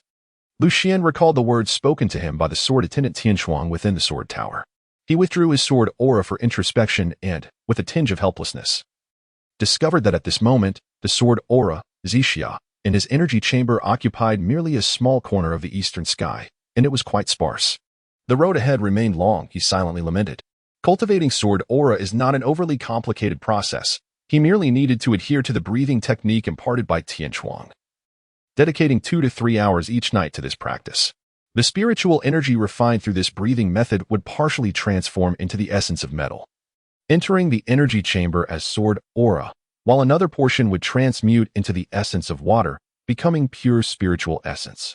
However, due to the considerable time sword cultivators must devote to nurturing their sword aura, they often find themselves lacking in opportunities to cultivate other spells. Consequently, the essence derived from the water element is primarily utilized to nourish their bodies. Nevertheless, as a fellow combatant, Xuan found that with the nurturing of this water essence, his body's capacity to condense fighting energy had accelerated significantly. Remarkably, after only minimal effort in cultivating fighting energy the previous night, he had already opened all the energy points located in his arms. These energy points serve as reservoirs for fighting energy and remain dormant before cultivation. The human body contains 6 major energy points, situated in the shoulders, knees, lower back, and nape of the neck, each accompanied by 3 minor energy points nearby. If one successfully opens the 4 points of the right arm, consisting of 1 major and 3 minor, their cultivation level would be that of a 3rd-tier fighter. Achieving the opening of 2 major and 6 minor points, one would attain the status of a 3rd-tier combat apprentice. Thus, Xuan now stood as a veritable 3rd-tier combat apprentice. Boom. Xuan extended his hands, releasing the fighting energy contained within his energy points, allowing it to envelop his arms. In an instant, the crimson fighting energy began to surge like flames, dancing fervently along his limbs. To the outside world, I remain a fighter, and in the face of formidable adversaries, this will grant me the element of surprise, although this will consume some of my training time. Xuan ultimately resolved to continue honing his fighting energy, for it could serve as a facade for his true identity. It seems I must seek out a formidable fighting technique. However, as I recall, there do not appear to be any remarkable techniques in Tiana City. Let me ponder this further. As Xuan donned his attire, he plunged into deep contemplation. Suddenly, just as he was about to complete his dressing, a flash of inspiration illuminated his mind, revealing a fragment of memory that had nearly slipped into oblivion. If my recollection serves me correctly, it seems that several years hence, the Jinwu Pavilion of the Su family encountered an unfortunate blunder attributed to the misjudgment of the assessing master, whereby a profound-level martial arts technique was erroneously classified and sold as an elementary level one, resulting in a staggering loss of several tens of thousands of taels of silver. A wave of delight washed over Xuan's heart. However, his brow soon furrowed in concern as he recollected that even the low-tier martial arts manual commanded a steep price of 1,200 taels in the Jinwu Pavilion. His family's entire fortune amounted to merely 1,000 taels, of which 600 taels must be reserved for medicinal purchases. This price was, in fact, quite reasonable. For in the continent of Yunnan, where martial prowess is revered above all, the most valuable commodities are those related to cultivation techniques and various magical artifacts. He realized the necessity of earning more money. Thus, he resolved to inquire with Uncle El about the progress concerning the procurement of Wulu grass. Dressed and prepared, Xuan stood in place, stretching leisurely. As he calculated the time, he remembered that the leak of the medicinal formula from the pharmacy sect was imminent, making this the perfect moment to stock up on supplies. At noon, in Tiana City, on Baichao Street, the convenience of both water and land transportation, coupled with its proximity to the Dragon's Descent region of the Beast Mountain, frequently attracted adventuring cultivators seeking provisions. This influx had consequently fostered a thriving trade in medicinal herbs and elixirs within Tiana City. Baichao Street, in particular, served as a microcosm of this prosperous herbal trade, lined with numerous apothecaries selling various medicinal ingredients and concoctions. Xuan sought to procure the elusive Wulu grass, and this location was undoubtedly the most suitable. What? You wish to purchase Wulu grass? In a nearby apothecary, a sales apprentice, upon hearing Xuan's intention, instantly lost interest. This lack of enthusiasm was not unwarranted. Although Wulu grass is an inexpensive medicinal herb, its processing is quite intricate, it has a short shelf life, and its usage in daily practice is rather limited. Consequently, the price remains stagnant, yielding little to no profit. Xuan nodded. How much do you need? The apprentice inquired indifferently while keeping track of the accounts. If possible, I would like to purchase as much as you have in stock. Xuan maintained his composure as he spoke. Upon hearing those words, the apprentice suddenly lifted his head with a look that suggested he might be questioning Xuan's sanity. You must be jesting with me, the apprentice remarked, casting a disapproving glance in Xuan's direction. He was well acquainted with Xuan, and it was precisely this familiarity that led him to believe Xuan was merely fooling around, after all. Anyone with even a modicum of knowledge about medicinal herbs would never purchase such an exorbitant quantity of black deer grass in one go. I'm not jesting. Whatever quantity you have in the storehouse of your herb hall, that is precisely what I desire. Lu Xian wore a serious expression. Chapter 20. Where is Ping-er? Upon hearing this, the apprentice's demeanor shifted to one of gravity. He promptly sifted through the accounts within the counter before raising his gaze to meet Lu Xian's. Indeed, we have 130 pounds of Wu-Lu grass in the storeroom of the Shenlin Hall. Yet over half of it will lose its medicinal potency within 6 months. Are you truly intent on acquiring all of it, young Master Lu? The apprentice regarded Lu Xian with skepticism. His words were quite straightforward. This batch of Wu-Lu grass in the Shenlin Hall would likely need to be disposed of come spring next year. In truth, it was not solely their establishment. Most apothecaries and herbal merchants operated similarly. These seldom used herbs were typically stocked in modest quantities, perhaps 100 pounds, left in storage for a few years. And once the medicinal properties waned, they were either fed to pigs or discarded into the river. Shaolin, if the customer wishes to purchase, you should sell without hesitation. Why all the unnecessary chatter? As Lu Xian was about to respond, the shopkeeper, who had been quietly listening from the side, suddenly interjected, swiftly approaching Lu Xian. Young Master Lu, we are both knowledgeable in this field. The majority of the medicinal herb, Wu-Lu grass, is typically kept in stock, so I shall not demand too high a price. How does 10 pounds of Wu-Lu grass at 1 tael of silver sound to you? The shopkeeper of the Shenlin Hall smiled brightly at Lu Xian. All right, I shall fetch the silver for you at once. Lu Xian readily agreed. The shopkeeper was far more cunning than that novice apprentice, clearly seeking Lu Xian's assistance in clearing out obsolete inventory.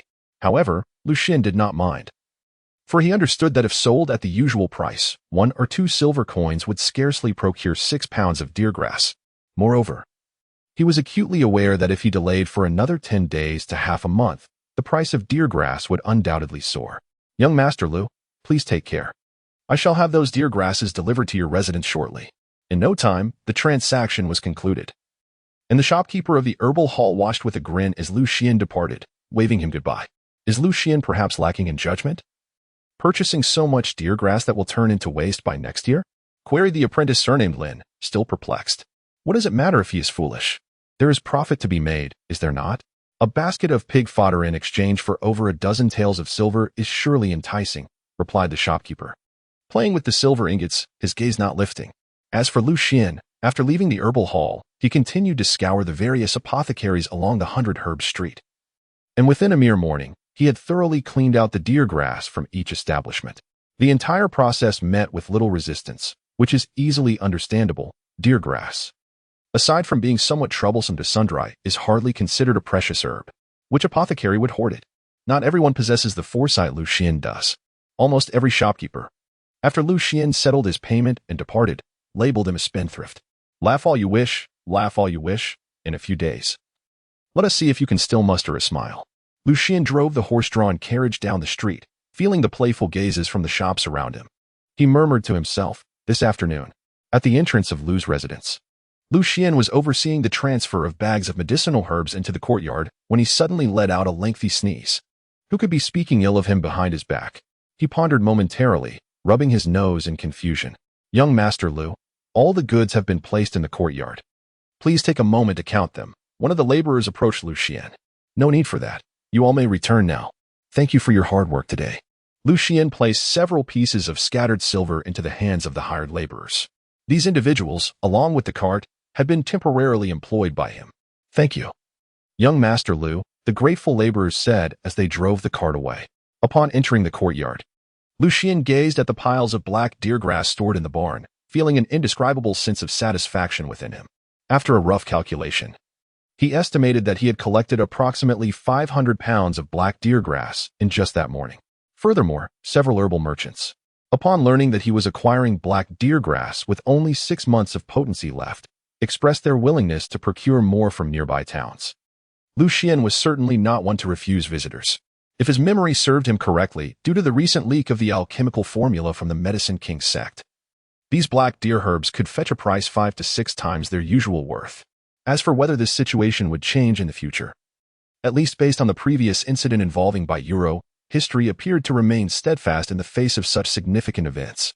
With a substantial amount of silver still remaining, He aimed to procure several more batches of black deer herbs before the news broke. Additionally, if there were any surplus, he could consider acquiring other items. As he contemplated this, he made his way toward the main hall. However, as he walked, an unsettling feeling began to creep in. Where was Ping-er? In the past, she would always greet him as soon as he arrived home. But now he had been in the courtyard for nearly the duration of a tea session without a sight of her. Ping-er? He called out, hastening his steps toward the main hall. Yet, there was still no response from her. Just as Lu Xian was about to search for her in her quarters, he suddenly caught sight of a note pinned to the table in the center of the hall, impaled by a dagger. Lu Xian picked up the note and observed that it bore a few crooked characters. Your life is in my hands. If you wish to survive, come to Gaoqiu Mansion. It was signed by Gao He. Gaoqiu Mansion? Gao He? Lu Xian gazed at the name, contemplating for a moment, when suddenly a flood of memories surged to the forefront of his mind. He furrowed his brow and murmured, could this possibly be the legendary younger brother of Gaoqiu? Gao He? Indeed, Gaoqiu had a younger sibling, yet their relationship was far from amicable.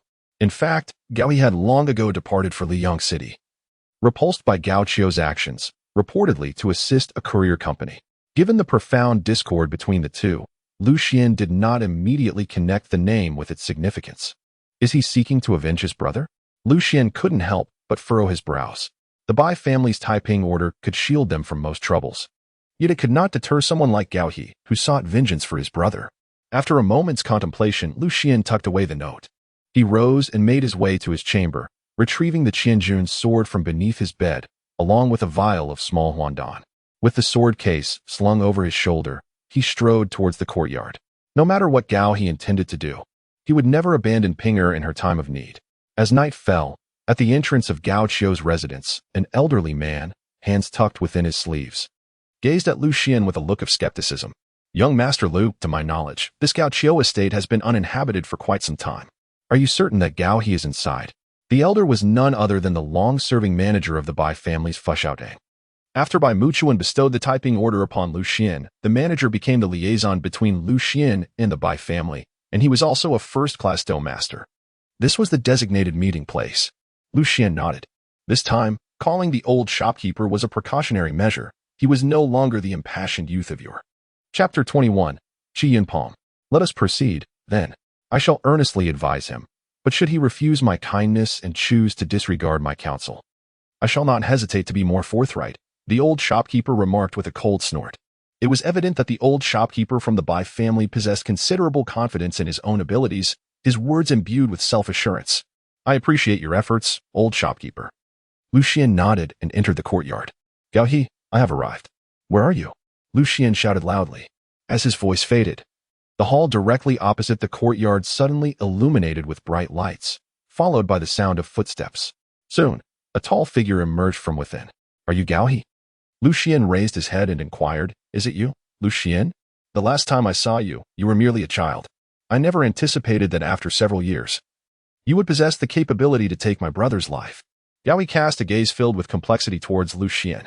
Where is my Ping-er? Lu Xian inquired directly. Upon hearing this, Gao He glanced behind him. Following his gaze, Lu Xian could vaguely discern a young girl bound tightly with ropes, struggling desperately in the center of the hall, seated upon a chair. Ping-er, do not be afraid. Your young master is here. In the main room, Ping-er called out, her voice resonating with a newfound calmness upon hearing Lu Xian's voice, her struggles against the chair binding her noticeably subsiding. Gao He, you possess a fundamentally good nature. How could you engage in such despicable deeds today? The old steward of the Bai family admonished Gao He. Old steward, I never anticipated that I would draw your attention. However, rest assured, I harbor no intention of harming the young lady. I merely wish to invite young Master Lu Xian to meet with me. Gao He replied with a smile directed at the old steward. Are you seeking my assistance to avenge your brother? Lu Xian inquired with a stoic expression. Indeed. Gao He nodded. Your brother Gao Qiu is a notorious scourge in Tian'an City. Not long ago, he committed an act of violence at the home of young brother Lu Xian, which led to his downfall at your hands. What justification do you have for avenging him? The old shopkeeper reprimanded Gao He with righteous indignation. Old shopkeeper, I am well aware of what you speak. I am fully cognizant of my brother's character. Nevertheless, he remains my brother, Gao He, and as his younger sibling, I cannot remain indifferent to his demise. Gao He sighed. Foolishness. The old shopkeeper scoffed disdainfully. Release him at once, or do not blame me for being unmerciful. He then issued a warning to Gao He. Young brother Lucian, shall we swear an oath to the heavens and engage in a duel? Regardless of the outcome, I will release that little girl. What say you? Gao He did not respond to the old shopkeeper but turned to Lucian instead. Not particularly appealing, I presume? Lucian curled his lips in disdain. With the old shopkeeper present, your demise is inevitable. Why should I acquiesce to your foolish challenge? His expression remained composed as he gazed at Gao He and continued. Upon hearing this, the old shopkeeper did not perceive Lucian as timid, but rather silently admired his calm demeanor. If you, Lucian, should triumph over me, I, Gao He, vow before heaven to serve the Lu family as a servant for eternity, Gao He proclaimed, raising 2 fingers towards the sky. A contest that yields a servant of martial apprentice rank. How do you find this proposition, young master Lucian? He added, in the Yunnan continent. The oaths of cultivators hold significant weight. Once one swears before heaven, any subsequent betrayal would surely invoke divine retribution. Hearing this, Lucian felt a flicker of temptation. For their household was indeed in dire need of a doorkeeper. Noticing Lucian's wavering resolve, the old shopkeeper's expression grew tense, prompting him to hastily interject. Young master Lucian, please deliberate carefully. Should you encounter peril during the contest, even I would be unable to intervene. The Great Way stands by martial prowess. Thus, even a verbally agreed contest, if disrupted by outsiders, would lead to the perpetrator facing severe consequences from the authorities. Yet, this does indeed seem to be a lucrative deal, does it not? Lucian cast a smile towards the old shopkeeper beside him. He had already made up his mind to take action, if he were to hesitate even in the face of such circumstances. The indomitable sword heart he had cultivated within the sword town would likely gather dust. After all, you should indeed possess a certain brilliance. The old shopkeeper shook his head at these words, then advised, however, you must remember, should you find yourself at a disadvantage, do not engage recklessly, simply concede. With me here, he would not dare to act rashly. Master Xie cautioned. Lucian nodded. After a brief moment, Lucian and Gao He stood in the center of the courtyard, while the old shopkeeper, with his hands clasped behind his back, wore a grave expression to one side. He held little hope for the outcome of the ongoing contest, although he had learned from Bai Muchuan that Lucian had transcended the Doutu realm. Gao He was a formidable master at the 3rd rank of martial disciples. Moreover, in the old shopkeeper's view, Gao He's extensive experience and skills from years of escorting goods far surpassed those of Lucian, a mere youth who had yet to venture beyond Tiana City. Just as the old shopkeeper was consumed with worry, Gao He suddenly performed a respectful salute towards Lucian, then lunged forward with a powerful stride, his muscular arm delivering a punch aimed at Lucian. In response to Gao He's strike, Lucian chose not to evade. Instead, he concentrated his Do Chi into his left arm. As he slightly bent his legs, he deflected Gao He's punch with his left forearm, while simultaneously unleashing a right straight punch, charged with Do Chi, toward Gao He's abdomen. Gao He, displaying remarkable reflexes, transformed his right hand into a claw at the very moment Lucian's punch approached, generating a cracking sound as his fingers aimed to seize Lucian's wrist. Although he did not employ any martial techniques, a 3rd-rank martial disciple's grasp was sufficient to shatter Lucian's wrist. As the old shopkeeper felt his heart race, fearing the worst, Lucian suddenly shifted his weight entirely onto his right foot. Then, with a surge of power from his right leg and core, he directed all his strength into his right shoulder, which was enveloped in a thick layer of Do Chi, and charged forcefully into Gao He's chest. With a resounding crash, Gao He's towering frame was unexpectedly propelled backward by the comparatively shorter Lucian, lifting his feet off the ground. The old shopkeeper could scarcely believe that Gao He had been bested in combat experience by a mere boy. Little did he know that the Lucian before him was no longer the inexperienced youth who had never left Tiana City. Countless battles in his previous life had honed his combat instincts into a reflex. Moreover, he had recently passed the brutal trial at the Sword Town Tower. Boom. As Gao He's feet left the ground, Lucian's Do Chi surged dramatically in both arms, coalescing into 2 colossal spectral hands shimmering with crimson light before striking toward Gao He. This lad can actually wield the ultimate technique of the Lu family's Chi Yun Palm. The old shopkeeper from the Bai family could not help but exclaim in astonishment. Chapter 22, Killing Lion Fist Bang. Almost simultaneously, another thunderous sound echoed through the courtyard as Gao He, already airborne, was sent flying backward by Lucian's palm strike, like a weight descending from the heavens. At that moment, a sudden roar erupted from Gao He, whose body, propelled backward, abruptly struck the ground, his feet firmly planted.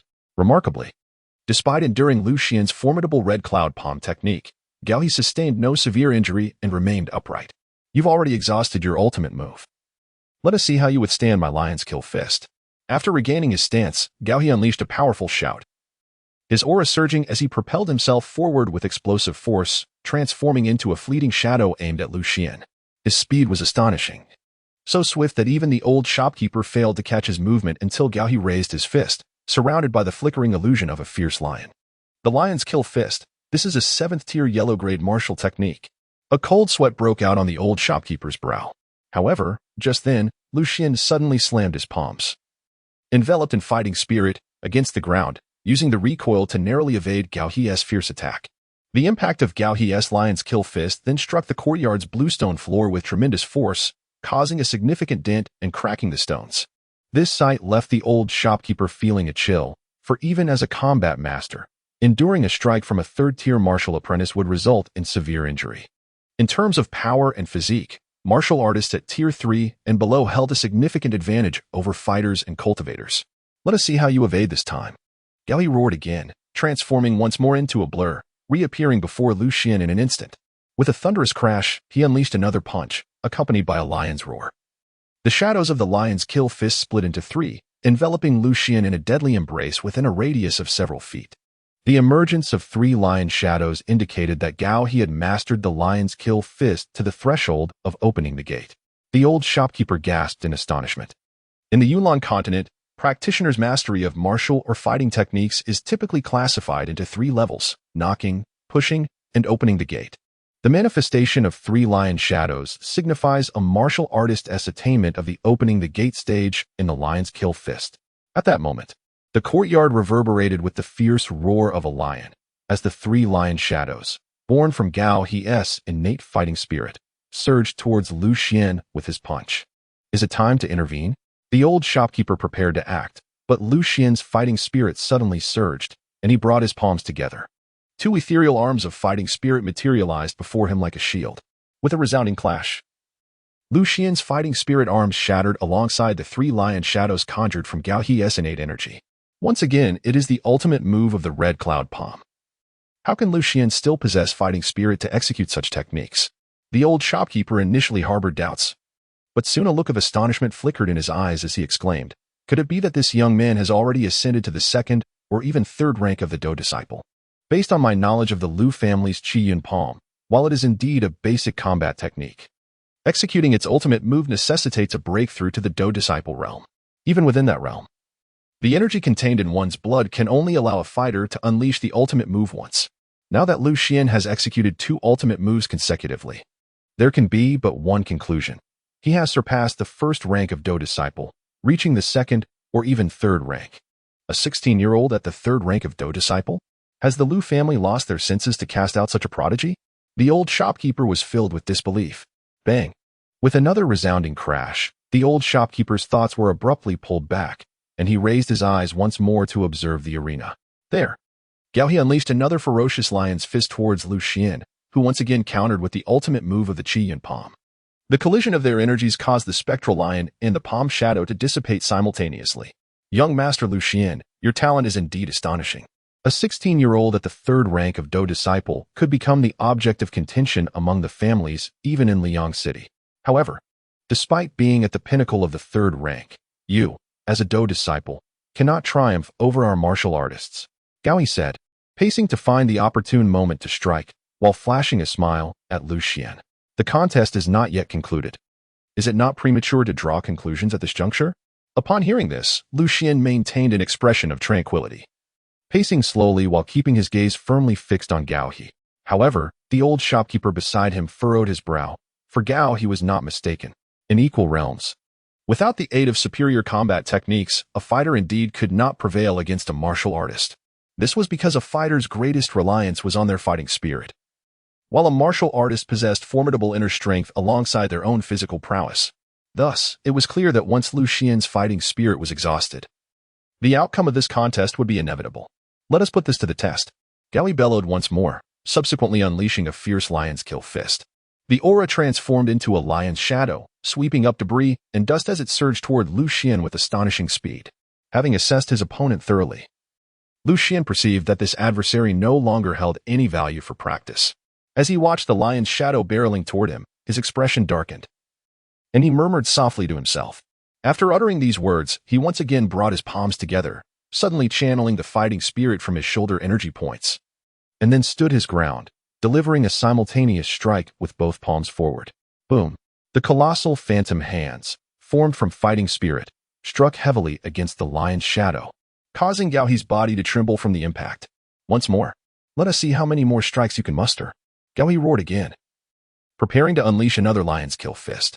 Lu Xian, as before, gathered all the fighting energy from his arms and 8 key points into his palms.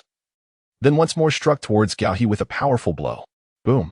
The clash of palm and fist reverberated, causing the ground to tremble violently, even forcing Gao He to take a step back. That was your final, all-out strike, wasn't it?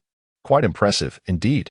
For the first time tonight, I find myself at a disadvantage in this contest of fists, Gao He remarked nonchalantly, for he believed, according to his calculations, that Lu Xian's fighting energy, like his own internal strength, must be nearly depleted. Young Master Lu, what follows will be the collision of flesh and bone. Do not blame me for my merciless strikes. Gao He laughed heartily, then bounded forward like a ferocious tiger unleashed from its cage, swiftly closing the distance to Lu Xian, delivering another ferocious lion punch aimed at him. Unlike techniques that rely solely on fighting energy, a martial artist's skills can unleash formidable destructive power even without internal strength, relying merely on sheer physical might. However, what Gao He did not anticipate was that Lu Xian, undeterred by the ferocity of his incoming punch, maintained his stance, preparing to unleash the red cloud palm. Boom! With a swift motion, Lu Xian thrust his palm forward, and a massive shadow of fighting energy materialized, resembling a thick wall, hurtling towards Gao He at an astonishing speed. Bang! With a resounding crash, Gao He's towering frame was sent airborne, crashing back to the ground. The old shopkeeper, initially taken aback, soon erupted with joy, exclaiming, "What a lad! He has secretly conserved some fighting energy." Chapter 23. 18 palms this time, I miscalculated. Gao He, like the old shopkeeper, believed Lu Xian had cunningly hidden some fighting energy. He chuckled wryly, wiping the blood from the corner of his mouth, and declared, "With the fighting energy of a mere third-grade fighter, you cannot possibly employ your ultimate technique again. Tonight, victory still belongs to me." Having spoken, Gao He once more propelled himself forward like a thunderbolt, his figure akin to a tempest as he charged at Lu Xian, even with his internal strength nearly exhausted. The fierce aura inherent to a martial artist remained undiminished. Gazing at the formidable Gao He before him, Lu Xian couldn't help but reflect on his own past. For he too had once risen from humble beginnings, propelled by the same indomitable spirit of a martial artist, all the way to the rank of general. Yet, the path of a martial artist has its limits. As Lu Xian softly murmured to himself, he once again pressed his palms together, adopting the stance of the red cloud palm. A mere fade. Gao He was momentarily taken aback, then burst into hearty laughter, before recklessly launching a punch towards Lu Xian. Meanwhile, as Lu Xian raised his palms, he had already begun to channel the stored water energy from his dantian into the 7 acupoints of his arms. With a resounding boom, he unleashed another palm strike, sending forth 2 dazzling shadows of fighting spirit that surged towards Gao He. With a thunderous impact, Gao He was forcefully propelled away by the force of Lu Xian's palm shadow. Yet, this was merely the beginning. After sending Gao He flying, Lu Xian swiftly pursued him, leaping into the air and alternating his palms to strike down upon the grounded Gao He. Bang, bang, bang. In an instant, the colossal shadows of his palms descended upon Gao He, each strike compressing both him and the azure stone ground beneath into a concave form. The old shopkeeper, originally astonished, now stood agape at the unfolding spectacle, silently counting the number of Lu Xian's powerful techniques. Finally, as Lu Xian executed his last palm strike, the old shopkeeper slowly exhaled the number 18. Lu Xian disregarded the previous 5 attempts. In a single breath, he unleashed 18 formidable techniques. I have heard from the clan leader that certain exceptionally gifted fighters possess combat energy within their energy channels that far surpasses that of ordinary individuals. Could it be that Lu Xian is one of those extraordinary warriors? The old steward felt a shiver run down his spine. It is important to note that those exceptionally talented individuals mentioned by the clan leader are considered the Sea Army de la Sea Army even across the vast Wei Kingdom. Do the elders of the Lu family truly comprehend the nature of the prodigy they have cast out? The old steward could not help but ponder in disbelief once more. However, Lu Xian remained composed. He understood well that his ability to continuously execute these techniques was not attributed to any innate talent, but rather to the unique swordsmanship breathing technique derived from the sword suppression tower. To his surprise, he observed that Gao He, who had endured several strikes from the red cloud palm technique, could still rise from the ground. The fact that repeated usage of these techniques failed to incapacitate a mere martial apprentice raises questions. Is it due to the ineffectiveness of the 9th grade combat skill? Or is the martial apprentice's physique simply too robust? Lu Xian couldn't help but ponder in his heart. Before he could delve deeper into his thoughts, an even stranger occurrence unfolded. As Gao He rose from the ground, a faint golden aura began to emanate from his entire being, accompanied by a tumultuous surge of energy around him. Suddenly, Gao He let out a resounding roar, and in an instant, a powerful wave of energy burst forth from him. He, at such a moment, had actually broken through to become a martial master. The old shopkeeper, who had already approached Lu Xian, suddenly pointed at Gao He, enveloped in a golden vortex, exclaiming in astonishment. Indeed, a warrior can achieve a breakthrough when pushed to the limits. Could it be that my earlier 18 slaps inadvertently gave Gao He that much-needed push? Lu Xian also wore a look of astonishment. His thoughts were influenced by his own experiences, as he had similarly achieved breakthroughs in moments of peril. This is the nature of martial artists. As long as their conviction remains unyielding, they grow stronger in the face of adversity. It seems that the truth is nearly certain. Observing Gao He's gradually healing injuries in the golden protective chi surrounding him, a hallmark of a martial master, Lu Xian was now convinced that Gao He was indeed on the verge of a breakthrough. Could it be that he would still need to resort to his sword this evening? Lu Xian gently touched the sword sheath behind his back, contemplating whether he would need to resort to his sword if Gao He insisted on a competition. With his mediocre combat skills, lacking both advanced techniques and the guidance of a renowned master, he realized that he could scarcely compare to the prowess of a true swordsman. While he could intimidate opponents of his own level, facing a martial artist of a higher rank would necessitate the use of his concealed weapon. Nevertheless, Lu Xian was reluctant to reveal his identity as a sword practitioner prematurely, as there were many intricacies surrounding sword cultivation that even he struggled to articulate. However, should the moment arise where his life was at stake, he would have no choice but to disregard such concerns, perhaps invoking the presence of an imaginary master to justify his actions. Lu Xian pondered earnestly within his heart. Young Master Lu Xian, do not fret. Should he achieve a breakthrough, allow me to engage him in a friendly spar. His prior defeat does not contravene our customs. At that moment, the old shopkeeper positioned himself before Lu Xian, and a surge of vibrant battle aura suddenly enveloped the surroundings. Upon witnessing this, Lu Xian felt a warmth in his heart. Although his relationship with the Bai family was merely contractual, the old steward had indeed treated him quite well. Young Master Lu, you need not worry, said the old steward. At that moment, Gao He, who had been gazing upward with his eyes closed, suddenly lowered his head and fixed his gaze upon Lu Xian. I, Gao He, am not a man devoid of integrity. It is true that I was defeated in that last encounter, and without young Master Lu's 18 palm strikes, I fear I would never be able to transcend to the martial master realm in this lifetime. As he spoke, he took a step closer to Lu Xian. No, I harbor no intentions of aiding your breakthrough. Those 18 strikes were solely aimed at vanquishing you. Lu Xian waved his hand, for he was reluctant to take credit for this achievement. His candidness revealed that Master Lu Xian was certainly not of the treacherous and despicable ilk. Thus Haiga felt reassured. Haiga first broke into a hearty laugh, then knelt before Lu Xian on one knee, raising his hand to the heavens and declaring, Today, I, Haiga, swear by the heavens to be loyal to Master Lu Xian for this life and beyond. Should I betray this oath, may I fall into the abyss. Upon hearing these words, both Lu Xian and the old shopkeeper beside him were rendered speechless, for neither had anticipated that Haigu, now a martial master, would genuinely uphold his promise. Chapter 24. Receiving the reward although Haigu had previously sworn an oath. The prospect of becoming a servant to another was something many would rather endure the calamities of broken vows than accept, especially considering that Haigu had now attained the rank of martial master. Lu Xian could not help but regard Gao He with newfound respect.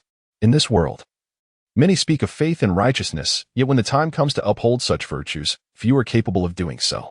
You have just made a solemn vow. Have you truly considered it thoroughly? Lu Xian quietly lowered his gaze towards Gao He. If I were to become a person of unfulfilled promises, then even if I were to transcend the martial master realm, my heart would remain unsettled, Gao He stated earnestly.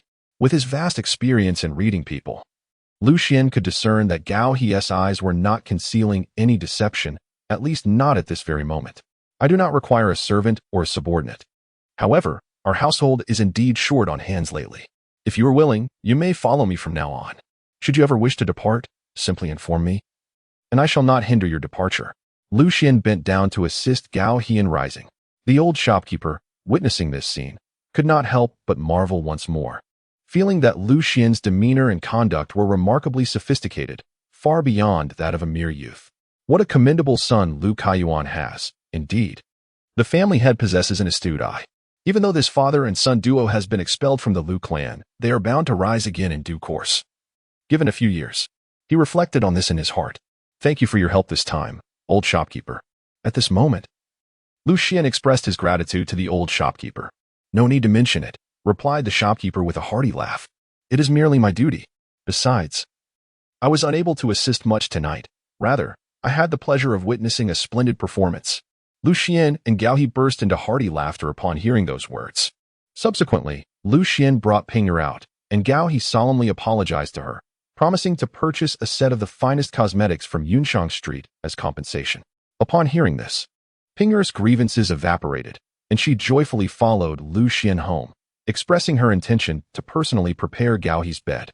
By the time they arranged Gao He's accommodations, it was already late into the night. Due to the considerable energy expended during his battle with Gao He, Xuan decided against entering the sword tower that evening, opting instead to meditate and recuperate. However, just as he settled into a cross-legged position on his bed, a voice suddenly resonated within his mind. Congratulations, Swordmaster, on your triumph over the first opponent of equal rank. In accordance with the regulations set forth by the Sword Ancestor, you may claim a reward at the sword tower for each adversary of equal rank you vanquish. Within the sword tower, the voice continued, Congratulations, Swordmaster. By the decree of the Sword Ancestor, any inheritor of the sword tower who defeats an opponent of equal rank or higher for the first time may receive a reward within the sword tower. Upon encountering the sword attendant, Tianchuang, Xuan found her reiterating her previous statements regarding the rewards. Since the matter had been broached after his last breakthrough in the trials, he was not particularly astonished. What truly captivated him was Tianchuang's ability to communicate with him despite his absence from the sword suppression tower. Sister Tianchuang, can I still converse with you even if I do not enter the sword suppression tower? He inquired with curiosity. Indeed, the sword suppression tower resides within your very being. Esteemed Swordmaster, as the sword attendant of the tower, I am naturally able to communicate with you. However, due to the tower being without a master for many years, my powers have waned considerably.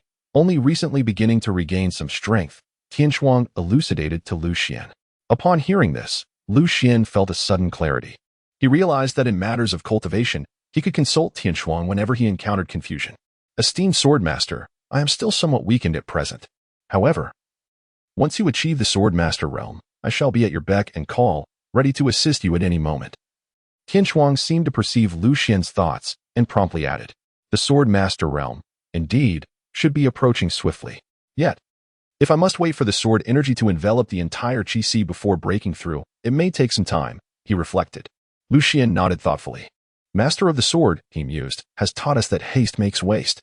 If one aspires to achieve great feats in the future, it is imperative to solidify the foundations of the sword apprentice realm. Tianchuang, somewhat concerned, cautioned Xuan. Rest assured, Sister Tianchuang, he replied. I am quite content with my current pace of advancement and shall not be overly eager to transcend into the Swordmaster realm. Xuan smiled at Tianchuang. That's good. Tianchuang returned the smile and nodded, then gestured towards the neatly arranged shelves behind her. As it is your first victory against an opponent of equal rank, you, esteemed Swordmaster, may freely select any item from the first floor. However, should you triumph over an equal-ranked adversary again in the future, you will receive only a single gold coin. Once you accumulate 7 gold coins, you may return to select a reward. So, does that mean that when I finally defeat an opponent stronger than myself, I will also earn the opportunity to choose a reward at my discretion? Xuan did not hasten to select his rewards. Indeed, it was so. Tianchuang smiled and nodded. Moreover, after his initial triumph over a formidable adversary, he would henceforth receive no less than 2 gold coins for each subsequent victory against such elevated opponents, with the precise amount determined by the strength of the foe. She then elucidated this matter further to Xuan. At this point, Xuan grasped the entirety of the situation. It was evident that the sword ancestor, concerned for his protege, had deliberately instituted this regulation, requiring continuous challenges against worthy opponents in order to earn rewards, after the latter had acquired the legacy of the sword tower. The sword ancestor truly demonstrated profound care and foresight. In his heart, Xuan sighed, Sister Tianshuang, is there a recipe for the minor return elixir among the treasures on the first floor? The first floor housed at least tens of thousands of items, and Xuan felt that even if he spent a year or more sifting through them, he might not find anything to his satisfaction. Thus, he decided to consult Tianshuang directly. Returning to the esteemed sword master, the first floor of the sword tower has never housed any recipes. It primarily contains sword techniques, weapons, healing elixirs, and some ordinary magical artifacts. The recipe for the minor return elixir you seek is located on the second floor, Tianshuang informed Xuan. The absence of the recipe left Xuan with a tinge of disappointment, for possessing the recipe would have allowed his father, Lu Kaiyuan, some respite, freeing him from the need to guard the medicinal garden day and night. Then, among the treasures on the first floor, are there any items capable of altering one's appearance or concealing one's identity? Xuan inquired once more. His current identity was far too conspicuous in Tiana City. If only he could acquire a treasure akin to a human skin mask, it would aid him in concealing his identity to a degree, allowing him to act with greater freedom in the future. I recall that a certain assassin, whom the sword ancestor had vanquished, possessed such an item. Although this individual was of modest cultivation, he successfully disguised himself as a disciple of the sword ancestor, ultimately infiltrating the sword suppression tower. As Tianshuan spoke, she led Xuan to a row of shelves, and then reached out to retrieve a wooden box from the air above. Chapter 25, The Formless Mask. This must be it. Tianshuan handed the wooden box to Xuan. Thank you, Sister Tianshuan. Let me take a look. Xuan received the wooden box from Tianshuan. He promptly opened it and beheld a near-transparent mask nestled within. Upon touching it, he realized that the mask was neither gold nor jade. Its texture was soft and delicate, akin to human skin. This mask, Tianshuan explained, grants you, the esteemed sword master, the ability to effortlessly alter your own appearance or to transform into the likeness of another as you desire. Is it simply a matter of putting it on?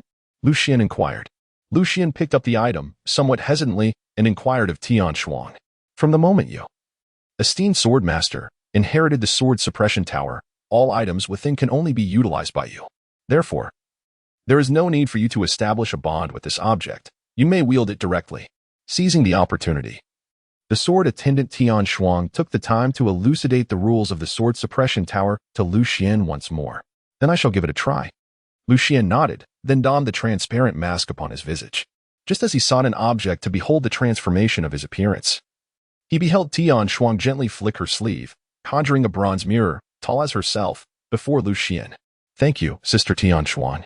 Xuan smiled and expressed his gratitude, then turned to gaze at his reflection in the copper mirror. Once the transparent mask was affixed to his face, it seemed to vanish without a trace. Were it not for the refreshing chill he felt on his skin, he might have doubted whether he had truly donned the mask. Subsequently, Xuan reflected upon his childhood, and to his astonishment, his reflection transformed into a cherubic visage, full of youthful innocence. He then pondered his appearance in middle age and old age, and the mask vividly rendered each phase of his life with remarkable clarity. What a remarkable artifact! Xuan felt as though he had stumbled upon a treasure. This is precisely what I desire, he declared, removing his mask and smiling at Tianshuan. From this moment forth, esteemed swordmaster, you may freely take this mask from the sword preservation tower. Tianshuan nodded with a smile. Now that I am here, I shall stay at the sword preservation tower for the night. I have some lingering questions regarding the mountain shaking technique that I would like to consult with you about. Sister Tianshuan, Xuan resolved to remain within the sword tower this evening for his cultivation. Although the maid was temporarily unable to serve the esteemed swordmaster with techniques, she expressed her willingness to discuss matters of swordsmanship alongside him. Upon hearing this, Tianshuan's face blossomed with a grateful smile. The following morning, Xuan awoke, as usual, with a weary visage, only regaining his color after consuming the rejuvenating elixir. Although it lacked the brutal carnage of trials, the incessant and relentless practice and contemplation within the sword tower had already become a torment to his mental fortitude. Xuan believed that if it were not for the experiences accumulated over his previous lifetime, he would likely have been unable to endure more than 10 days or half a month in seclusion. Nonetheless, this relentless, day-and-night practice and contemplation has profoundly benefited him. For instance, after spending a year within the sword suppression tower, he has successfully cultivated the 7 kills sword technique to the opening door realm, while the mountain shaking style has barely reached the knocking door realm. Even the rudimentary combat technique, the red cloud palm, has been cultivated to the opening door realm out of sheer boredom. Now, with both palms combined, he can unleash at least 6 waves of combat energy palm shadows, which, in the realm of combat apprentices, rivals the power of some 8th or even 7th grade combat techniques. Moreover, if this trend continues, I feel I may soon find an opportunity to challenge the realm of combat master. Xuan felt the surging within the acupoints of his arms, murmuring to himself. After a night of cultivation within the sword-suppressing tower, he had remarkably expanded the 8 acupoints in his arms by 1/3. According to the knowledge he possessed regarding cultivation, he had already reached a level capable of challenging the rank. Much like the sword cultivators who accumulate sword energy to enhance their acupoints, at the stage continuously strive to expand their acupoints to their utmost limits, thereby preparing for the next phase of their journey. Nevertheless, he decided to retreat in the sword-suppressing tower for another night in a few days, should his acupoints not expand further by then. He would commence his quest to break through to the. Xuan ultimately reached a decision. "Young master, it is time to rise and partake in breakfast," came the voice of Ping'er from outside the room. "She has arrived." Xuan leapt out of bed. After finishing his meal, he continued to gather the black deer grass. As he pondered this, he hastily donned a garment and stepped out of his room. This morning's breakfast consisted of millet porridge accompanied by salted fish. However, unbeknownst to him, Ping'er had secretly added a boiled egg to Xuan's porridge, while in the little girl's bowl, not only was there no boiled egg, but her porridge was also noticeably thinner. Xuan felt a pang of sorrow. The little girl had truly endured considerable hardships while accompanying him these past few days. Yet, despite the circumstances, Xuan would rather subsist on plain rice porridge and salted fish each day, resolutely saving every penny to procure medicinal herbs. Xuan divided the boiled egg in his bowl into 2 halves with a spoon, then placed 1/2 into Ping'er's bowl. "Young master, this is the egg I prepared for you. If you refuse to eat it, I shall be quite upset." Just as Ping'er was about to return the half egg to Xuan, she noticed his suddenly stern expression and obediently returned the half egg to her own bowl, then flashed a silly smile. At the same time, Gaohe, witnessing the scene, couldn't help but chuckle heartily. In an instant, Ping'er's face flushed a deep crimson. "What are you laughing at? What's so amusing?" Xuan glanced at Gaohe, who was seated on a small stool across from him. "Oh, young master, I assure you, this smile of mine is one of genuine joy, not mockery, though it is but a modest boiled egg. Your willingness to share it with a humble servant like me brings great delight to my heart. I, Gaohe, am fortunate to encounter such a benevolent master." He defended himself. "I must say, it is hard to tell. Beneath your rugged exterior, you possess a remarkable talent for flattery." Xuan looked at Gaohe with a touch of astonishment. "When I was young, I had an insatiable love for reading," Gaohe explained. "However, due to the impoverished circumstances of my childhood, I was sent to the Liang escort agency as an apprentice at an early age. By the way, since you are now accompanying me, there are no issues with the Liang escort agency, right?" Gaohe's words prompted Xuan to inquire. "Rest assured, young master. Before I set out, I had already taken my leave from the head of the escort. I never intended to return alive," Gaohe replied with a simple smile. Shaking his head, "There is one matter that I find quite perplexing." Xuan took a sip of porridge, then turned to Gaohe with a puzzled expression. "I recall that you and your brother, Gao Qiu, have always been at odds with each other. What has prompted you to seek vengeance for him this time?" Gaohe sighed and replied, "Indeed, I have never seen eye to eye with Gao Qiu since our childhood. However, my mother, in her dying moments, earnestly implored me to assist him in times of misfortune and to avenge him should he fall victim to harm." Upon hearing these words, Xuan felt a sudden clarity in his heart. Indeed, for the sake of a final utterance from his mother, Gaohe was willing to risk his own life. Such a rare character is truly exceptional. "Come with me to gather medicinal herbs." Xuan shifted the topic. "Young master, can these medicinal herbs truly be sold for a profit?" Gaohe cast a glance at the pile of herbs in the courtyard, then regarded Xuan with a look of profound skepticism. Chapter 26. Shu Qianqian, do you have knowledge of medicinal herbs? Xuan finished the last spoonful of porridge and gazed at Gaohe with a look of curiosity. The herbal servant may not possess extensive knowledge, Yet I have indeed encountered this black deer grass before. It was abundant in the fields during my childhood, and we used it to feed the pigs. Gao He scratched his head and chuckled softly. Come, follow me to gather herbs. Lu Xian cast a fleeting glance at Gao He, rising to his feet without the slightest inclination to offer an explanation.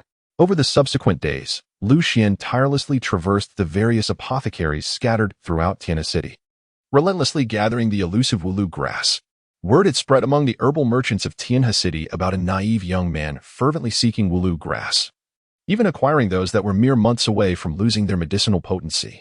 Many merchants, perceiving the ease with which this fool amassed wealth, began transporting Wulu grass from neighboring towns to sell to Lu Xian. Remarkably, within a mere 4 or 5 days, the surrounding areas had been stripped bare of Wulu grass by his fervent efforts.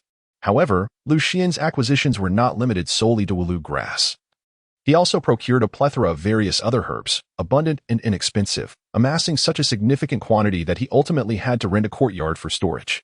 To justify this eclectic collection of inferior herbs, he concocted a tale of having received guidance from a wise figure in a dream, predicting a forthcoming surge in prices for this batch of herbs.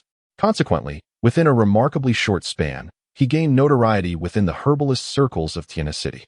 Some labeled him a spendthrift, while others whispered that he had lost his sanity after being cast out of the Lu family. Resorting to such speculative endeavors in hopes of reclaiming his status, "Young master," one remarked, "if we cannot sell this 1 or 2,000 pounds of Wulu grass in the future, we may find ourselves consuming it for half a year." In the small courtyard of the Lu family, Gao He squatted on the ground, devouring his meal, his cheeks puffed as he spoke. How can one eat without silencing their mouth? Lu Xian shot a glance at Gao He from the side. "Young master, I have prepared a plate of pickled vegetables for you all to share." At that moment, Pingo approached with a dish of salted radishes. "Thank you, Miss Pinger. I particularly relish salted radishes paired with plain rice." Gao He replied with a cheerful smile, grabbing a pair of chopsticks to take some radishes from her plate. It smells delightful." "Thank you, Pinger." Lu Xian smiled as he picked up his chopsticks, when suddenly, a series of knocks echoed at the gate of the small courtyard. Hearing the sound, both Lu Xian and Gao He rose simultaneously. "Who is it?" Gao He quickly took a bite of his meal and called out to the gate. After posing the question, he resumed his meal. Recently, they had often been visited by herb merchants, so neither of them paid much attention to the interruption. "Is this the residence of young Master Lu Xian?" A melodious female voice rang out from outside the door. Upon hearing this voice, Lu Xian felt as if he had been struck by lightning. The exquisite visage of a young girl instantly materialized in his mind. Memories began to flood back, akin to the vivid images within a kaleidoscope, continually appearing in his thoughts. The girl was named Chu Qianqian, the niece of the head of the Ouyang family in Tianhe City and the young lady of the Chu family in Liyang City. Their acquaintance had blossomed during an autumn hunt organized by the 4 prominent families of Tianhe City last year, when Chu Qianqian had inadvertently lost her way in the forest and was subsequently attacked by a bear demon. It was Lu Xian who happened to pass by that discovered her plight and fought alongside her to fend off the creature until their families could arrive for rescue.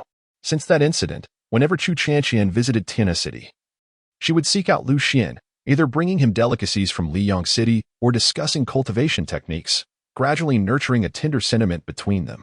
At that time, due to Lu Kaiyuan's likely ascension to the family head, the Ouyang family had fervently sought to unite the two. And Lu Kaiyuan himself had been quite taken with Chu Qianqian, even contemplating a proposal to the Chu family in Liyang City. However, fate took a tragic turn. Merely a month after Chu Qianqian departed Tianhe City this year, Lu Xian encountered a life-altering misfortune. Their reunion came today, with Chu Qianqian remaining as enchanting as ever, while Lu Xian had become the forsaken scion of the Lu family, residing in a humble alley. In a previous life, Chu Qianqian had sought out Lu Xian, but he, burdened by immense grief and pride, lacked the courage to meet her. Their next encounter occurred at the wedding banquet of the 3rd prince of the Dawei kingdom, where Chu Qianqian, as the bride, personally offered a toast to him, the general who had recently achieved great merit on the battlefield. That single cup of wine led to Lu Xian, usually impervious to intoxication, becoming inebriated for 3 entire days and nights. "Indeed, this is young Master Lu's residence." Gao He reached for the door eagerly. "Allow me to open it." Lu Xian grasped Gao He firmly. He handed the bowl and chopsticks to Pinger beside him, then strode directly to the entrance. Creak. Lu Xian opened the courtyard gate. A tall and graceful young girl stood vibrantly at the entrance. The moment Lu Xian laid eyes on her, His somewhat faded memories were suddenly revived in vivid clarity. Xuan, I am sorry for my belated arrival. Before Xuan could utter a word, he noticed Xuan, with a face full of remorse, apologizing to him. Had I returned sooner, I could have testified on your behalf, proving that Song Ming from the governor's office is nothing but a scoundrel.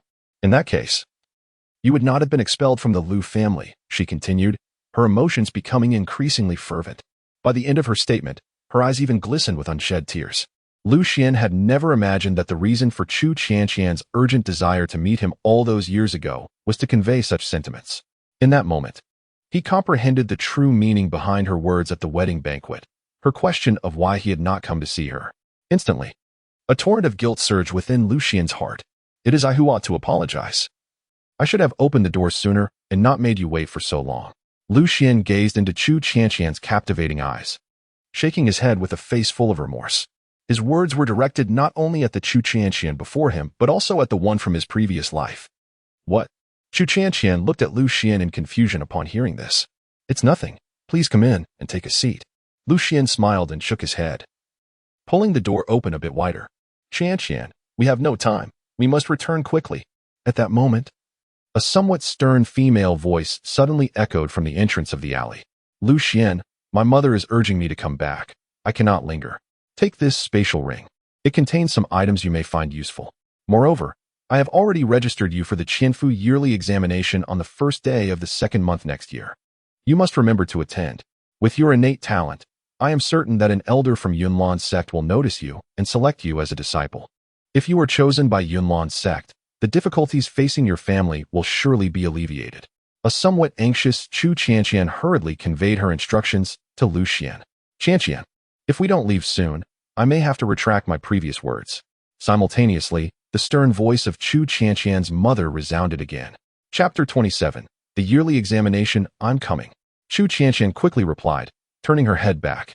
However, she did not depart immediately. Instead, she once again urged Xuan with a worried expression, Xuan, promise me. Will you? On the 9th day of the second month next year, you must come to Liang City. Very well, I shall certainly be there. Xuan took the ring from Xuan, then nodded solemnly. Upon hearing this, a smile finally graced Xuan's face. As she waved goodbye to Xuan, she said, Xuan, we shall meet again in the examination next year. Xuan remained silent, merely smiling and waving his hand at her. He had intended to participate in the upcoming Qianfu Sui Shi in Liang City next February, even without Xuan's assistance in registering. However, now he not only intended to attend, but also aimed to contend for the title of martial champion, so as not to disappoint the concern shown by the young lady before him. Yet, as he watched Xuan ascend into the carriage at the end of the alley, a sudden tension gripped his body, as if enveloped by an unseen force. Accompanying this sensation was a cold and stern female voice echoing in his mind. Young man, while it is permissible to accept the gifts sent by Qian, should you dare to entertain even the slightest notion towards her, the Chu family will ensure you face dire consequences. The disparity between you and our Qian is akin to that between a toad and a swan. One soars high in the skies, while the other languishes in the depths. Furthermore, do not disgrace yourself by attending next year's Sui Shi in Liang City. Defy my warning, and you shall bear the consequences. The owner of this voice undoubtedly hailed from the carriage of Xuan's mother. Such a method of transmitting thoughts across distances is not uncommon among high-ranking fighters. As the voice faded, the pressure on Xuan's body abruptly lifted, clearly indicating that Xuan's mother had retracted her spiritual presence. The ability to employ such a soul communication technique suggests that her cultivation level is at least that of a dozong, truly befitting the matriarch of the Chu family in Liang City. Xuan gazed at the spatial ring in his hand, murmuring softly to himself. Although the words of Xuan's mother left him feeling quite uncomfortable, they would not affect the bond between Xuan and Xuan. In fact, Xuan believed that under the pressure of such a mother, the fact that she traveled a great distance to seek him out and present him with a gift was a testament to a friendship he would cherish for a lifetime. Participating in the annual examination was a decision I made for myself, unrelated to Qian, and certainly not concerning someone as inconsequential as you. Xuan murmured to himself. Young master, this young lady is quite remarkable. Even in our current plight, she still holds you in her thoughts. Such a woman is rare to find. Even with a lantern. At that moment, Gaoi suddenly chuckled and remarked, Old Gao, Could it be that you are envious? It is understandable, given that you are already in your 30s and still a bachelor. Lu Xian carefully tucked away the ring and cast a cheerful glance at Gao He. Over the past few days, the two had grown quite familiar with one another, often exchanging playful banter. Young master, one must not speak carelessly. In the city of Liang, there were many women who exchanged glances with me. It was merely that I found them unworthy, Gao He replied, a hint of urgency in his tone. Could any of them possibly compare to our Qianqian? Surely, they were nothing but aging widows. Pinger, ever loyal to Lu Xian, seized the opportunity to sprinkle salt on Gao He's wound without hesitation. Pinger, if you continue like this, your Uncle Gao may not bring you any spicy rabbit heads next time. I would care less. Suddenly, as Pinger and Gao He continued their verbal sparring, the small courtyard of the Lu residence was violently kicked open. The stunned onlookers beheld several elegantly dressed young gentlemen swaggering in. Are you Lu Xian? One of the youths, clad in a fox fur coat, regarded Lu Xian with evident disdain. Lu Xian exchanged a glance with Lao Gao. Subsequently, Lao Gao smiled at Pinger, who was behind him, saying, Pinger, you may return to the house. Oh, Pinger immediately understood and swiftly made her way inside. I am Lu Xian. May I inquire the identity of this young master? With Pinger having entered the house, Lu Xian then turned to regard the arrogant youth. This is the sixth young master of the Su family. A burly man, his arms crossed over his chest, stood beside the young man. The sixth young master of the Su family? Su Yiyang? Lu Xian furrowed his brow, and soon after, memories associated with Su Yiyang surfaced in his mind. Unlike the intricately woven Lu family, the Su family comprised only 3 branches, with Su Yiyang being the sixth son of the eldest branch's patriarch, Su Beihe. Who I am is of no concern to you. All you need to remember is that Chu Qianqian is the woman of my elder brother. It would be wise for you to keep your distance from her, lest you face my wrath. Su Yiyang glared fiercely at Lu Xian. Upon hearing Su Yiyang's words, Lu Xian instantly recalled that Su Fu, the eldest son of the Su family, had always held a fondness for Chu Qianqian. Before his expulsion from the Lu family, Su Fu had often schemed against him. However, at that time, he had the backing of the Lu clan, which deterred Su Fu from taking any action against him. Are you done? If so, be gone swiftly. I have matters of importance to attend to. Lu Xian crossed his arms and glanced at Su Yiyang with a beaming smile. Have you finished? If so, quickly leave. I have matters to attend to. Gao He mimicked Lu Xian's posture, standing beside him, and shot a fierce glare at Su Yiyang. You all. Su Yiyang, momentarily at a loss for words due to their provocation, abruptly turned to several household servants behind him and commanded, What are you standing around for? Go and deal with him. As his words fell, 6 or 7 burly servants rushed into the courtyard, swiftly surrounding Lu Xian and Gao He. Lu Xian was amused by this scene. Although he had long heard that Su Yiyang of the Su family was even more arrogant and domineering than Su Fu, he never anticipated that his audacity would extend to the point of brazenly intruding into a home in broad daylight to display his aggression. Old Gao. According to the laws of the Great Way, how should a homeowner respond to someone who unlawfully breaks into their residence and exhibits such aggression? Lu Xian cast a sidelong glance at the old man Gao. In the Great Way Kingdom, anyone who trespasses into a private residence and acts with malice can be killed without consequence. Old Gao replied in a melodious tone. Then why are you hesitating? Beat him to a pulp. Without turning his head, Lu Xian remarked, All right, old Gao, I've been itching for a fight these past few days. Gao He chuckled, and then took a step forward. Laugh all you want, but let's see if you can still smile after this. Charge. With a wave of his hand, Su Yiyang, the 6th young master of the Su family, commanded his 7 or 8 servants, all at least at the martial disciple level, to rush towards Lu Xian and Gao He. However, with a resounding roar akin to that of a lion, these 7 or 8 servants of the Su family were sent flying by old Gao's innate vital energy. In less than the time it takes to brew a cup of tea, the Su family's 7 or 8 members, including Su Yiyang, lay sprawled in disarray at the entrance of the Lu family's courtyard. Young master, how do you find old Gao's skills? Gao He clapped his hands, a beaming smile on his face as he sought Lu Xian's praise. Lu Xian did not respond but turned to the kitchen and called out, Pinger, please fry an egg for Lao Gao tonight. Chapter 28. A fried egg. Pinger, make the yolk medium. Lao Gao hurriedly added. All right.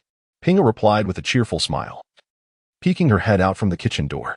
In the Great Wei dynasty, where martial prowess was esteemed above all, if one chose to endure bullying in silence, it would not be long before more adversaries would emerge. Thus, even if it were merely the 6th young master of the Su family, or even the eldest son or head of the family, Lu Xian would not waver an inch. That night, after completing his morning routine, Lu Xian finally retrieved the spatial ring that Chu Qianqian had given him. He felt a twinge of curiosity about what exactly she had bestowed upon him. Originally, Lu Xian possessed a spatial ring of his own. However, after being expelled from the Lu family, it, along with several unpracticed combat techniques, was reclaimed by the clan. For ordinary individuals, a spatial ring is an exceptionally rare item. The prerequisites for purchase are stringent, and the cost is exorbitantly high. Even a ring with merely a few square feet of storage space commands a price of no less than 1,000 taels of silver, while larger variants start at 5,000 taels, with no upper limit on price. Lu Xian examined the spatial ring for a brief moment before slipping it onto his finger. Subsequently, he infused a trace of his vital energy into it. In an instant, his consciousness perceived the ring's inner sanctum, which measured merely 2 feet square, revealing a few modest items within. As the contents were few, Lu Xian did not hesitate. He summoned all the items with his mental prowess, placing them methodically upon the table. A cursory glance revealed that the items comprised a jade slip, a travel token, and a pouch of silver. Lu Xian weighed the pouch of silver and estimated it to contain at least 50 or 60 taels. Having spent some time in contact with Chu Qianqian, he was acutely aware that although the Chu family was affluent, they imposed strict limitations on their descendants. This sum of 60 taels represented at least half a year's expenses for Chu Qianqian. Upon this realization, Lu Xian felt a warmth in his heart. As he picked up the travel permit, he immediately noticed the inscription Qianfu Annual Examination, clearly indicating that this was indeed the permit for the upcoming Qianfu Annual Examination scheduled for February of next year. Lu Xian gazed at the token, momentarily dazed, as his thoughts suddenly leaped back to his previous life. In those days, he had aspired to partake in the Qianfu yearly examination. However, the formidable power of the Lu family had led them to bribe the officials overseeing the examination registrations, thereby depriving him of the opportunity to participate. With no other recourse, Lu Xian was compelled to enlist in the military. The regrets of my past life, in this new existence, I shall rectify completely. That which rightfully belongs to me shall be taken by no one. Lu Xian tightly grasped the passage token for the Qianfu yearly examination. Subsequently, he stowed away both the passage token and the 60 taels of silver into his spatial ring. Finally, his gaze settled upon the jade slip. Based on his understanding of the Yunlan cultivation realm, items associated with the jade slip were fundamentally linked to the transmission of martial arts techniques. The 7 killing sword technique, which the sword suppression tower had bestowed upon him previously, was similarly imparted through a jade slip. Lu Xian grasped the jade slip with both hands, gently closing his eyes as he pressed one end of the slip against his forehead. He then infused it with a surge of fighting energy. In an instant, the jade slip radiated a crimson aura, and streams of profound techniques flooded into Lu Xian's mind like a tidal wave. To his astonishment, it was the 7th grade technique Crimson Wind Step of the quasi-profound rank. After receiving the transmission from the jade slip, a look of utter surprise crossed Lu Xian's face. He had never anticipated that Chu Qianqian would present him with such an extraordinary martial art. Although the Crimson Wind Step is classified as a 7th grade technique of the yellow tier, it lacks any sect inheritance and is considered the most formidable movement technique accessible to fighters below the Dome Master realm. Consequently, its price has always been exorbitant. While ordinary 7th grade techniques typically cost around 3,000 taels, the Crimson Wind Step commands no less than 6,000 taels, an increase of nearly 100%. Moreover, the annual distribution of transmission jade slips is limited to 300 by the imperial court. Qianqian, this gift is far too generous. Lu Xian gazed at the jade slip. Now devoid of spiritual energy, his heart a tumult of emotions. Particularly, the memories of his past life flooded his mind, how Qianqian had prepared so much for him, while he, out of a fleeting sense of pride, had chosen to avoid her. This recollection stirred a profound sense of guilt within him. You have treated me with such kindness. I shall not let you down. In the upcoming 1,000 Mansion examination next year, I, Lu Xian, vow to ensure that you are not disappointed. Lu Xian's countenance was stern as he tightly gripped the jade slip, whispering a phrase before he re-entered the sword suppression tower. He intended to cultivate all his current martial arts, including the Rift Wind Step, to the threshold of the opening door realm before the upcoming 1,000 Mansion Age trial. He even aimed to reclaim the path of a warrior from his previous life. Meanwhile, at the Su family's estate in Tianhe City, within a separate courtyard where Su Fu, the eldest son of the main lineage, resided, Su Yang, with a bruised face, leaned against a chair while servants applied medicine to his wounds. He shouted with immense bitterness, "Brother, you must avenge me. I, Sui Yang, have never been so humiliated in my life. Who allowed you to trespass into Lu Xian's courtyard?" A young man clad in a white brocade robe, sitting nearby and sipping tea leisurely, inquired. This young man was none other than Su Fu, the heir apparent and future head of the Su family. "I was simply furious that Sister Qian went to see that scoundrel again. I intended to warn him. But to my surprise, he had a martial master as his guard," Su Yang retorted, brimming with indignation. "I have told you countless times to refrain from provoking anyone recently. A starving camel is still larger than a horse. Do you understand? For these years, Lu Kaiyuan has been capable of shaking the foundations of the Lu family's main branch single-handedly, so he must have retained some backup. The Bai family's willingness to protect them now is the best indication of that," Su Fu advised solemnly, displaying a maturity that contrasted sharply with Su Yang's impetuousness. "Are we to simply stand by and do nothing?" Su Yang questioned defiantly. "If you are concerned about his closeness with Qian, there is no need for such worries. Not only is he currently devoid of resources, but even if he were still within the Lu family, with his father Lu Kaiyuan successfully becoming the family head, he would never be able to be with Qian. The depth of the Chu family's background far surpasses our understanding." Su Fu sighed deeply, shaking his head afterward. "Forget it. You are too young to grasp these matters, and discussing them with you is of little use. Young master, I have heard that Lu Xian has been hoarding herbs recently. Perhaps we can leverage this to apply some pressure on him and his father," suggested a frail old man, who had been silently standing beside Su Fu, as he poured another cup of tea for him with a grin. Chapter 29. Young Master Su, I have also gathered some insight on this matter. Su Fu remarked with a faint smile, then continued at a measured pace. He must have been incited by some herb merchant, seeking to profit from hoarding and speculation. However, the herbs he has collected are merely inexpensive, ordinary varieties. Even if he were to suffer a total loss, it would amount to only a few hundred taels of silver. Once Lu Kaiyuan's 10 acres of medicinal garden yield their spiritual herbs in half a year, this sum will hardly be significant. Young master, your insight is commendable. Upon hearing these words, the emaciated elder nodded in admiration. For all the mischief that Lu Xian had engaged in over the past several days, Lu Kaiyuan had remained indifferent in the medicinal garden, likely harboring thoughts akin to those of the young master. Indeed, it seemed to the old servant that he might deliberately be allowing Lu Xian's antics to divert the attention of all parties in Tianhe City away from himself and the medicinal garden. The frail elder continued, "Your perspective, old son, is quite amusing."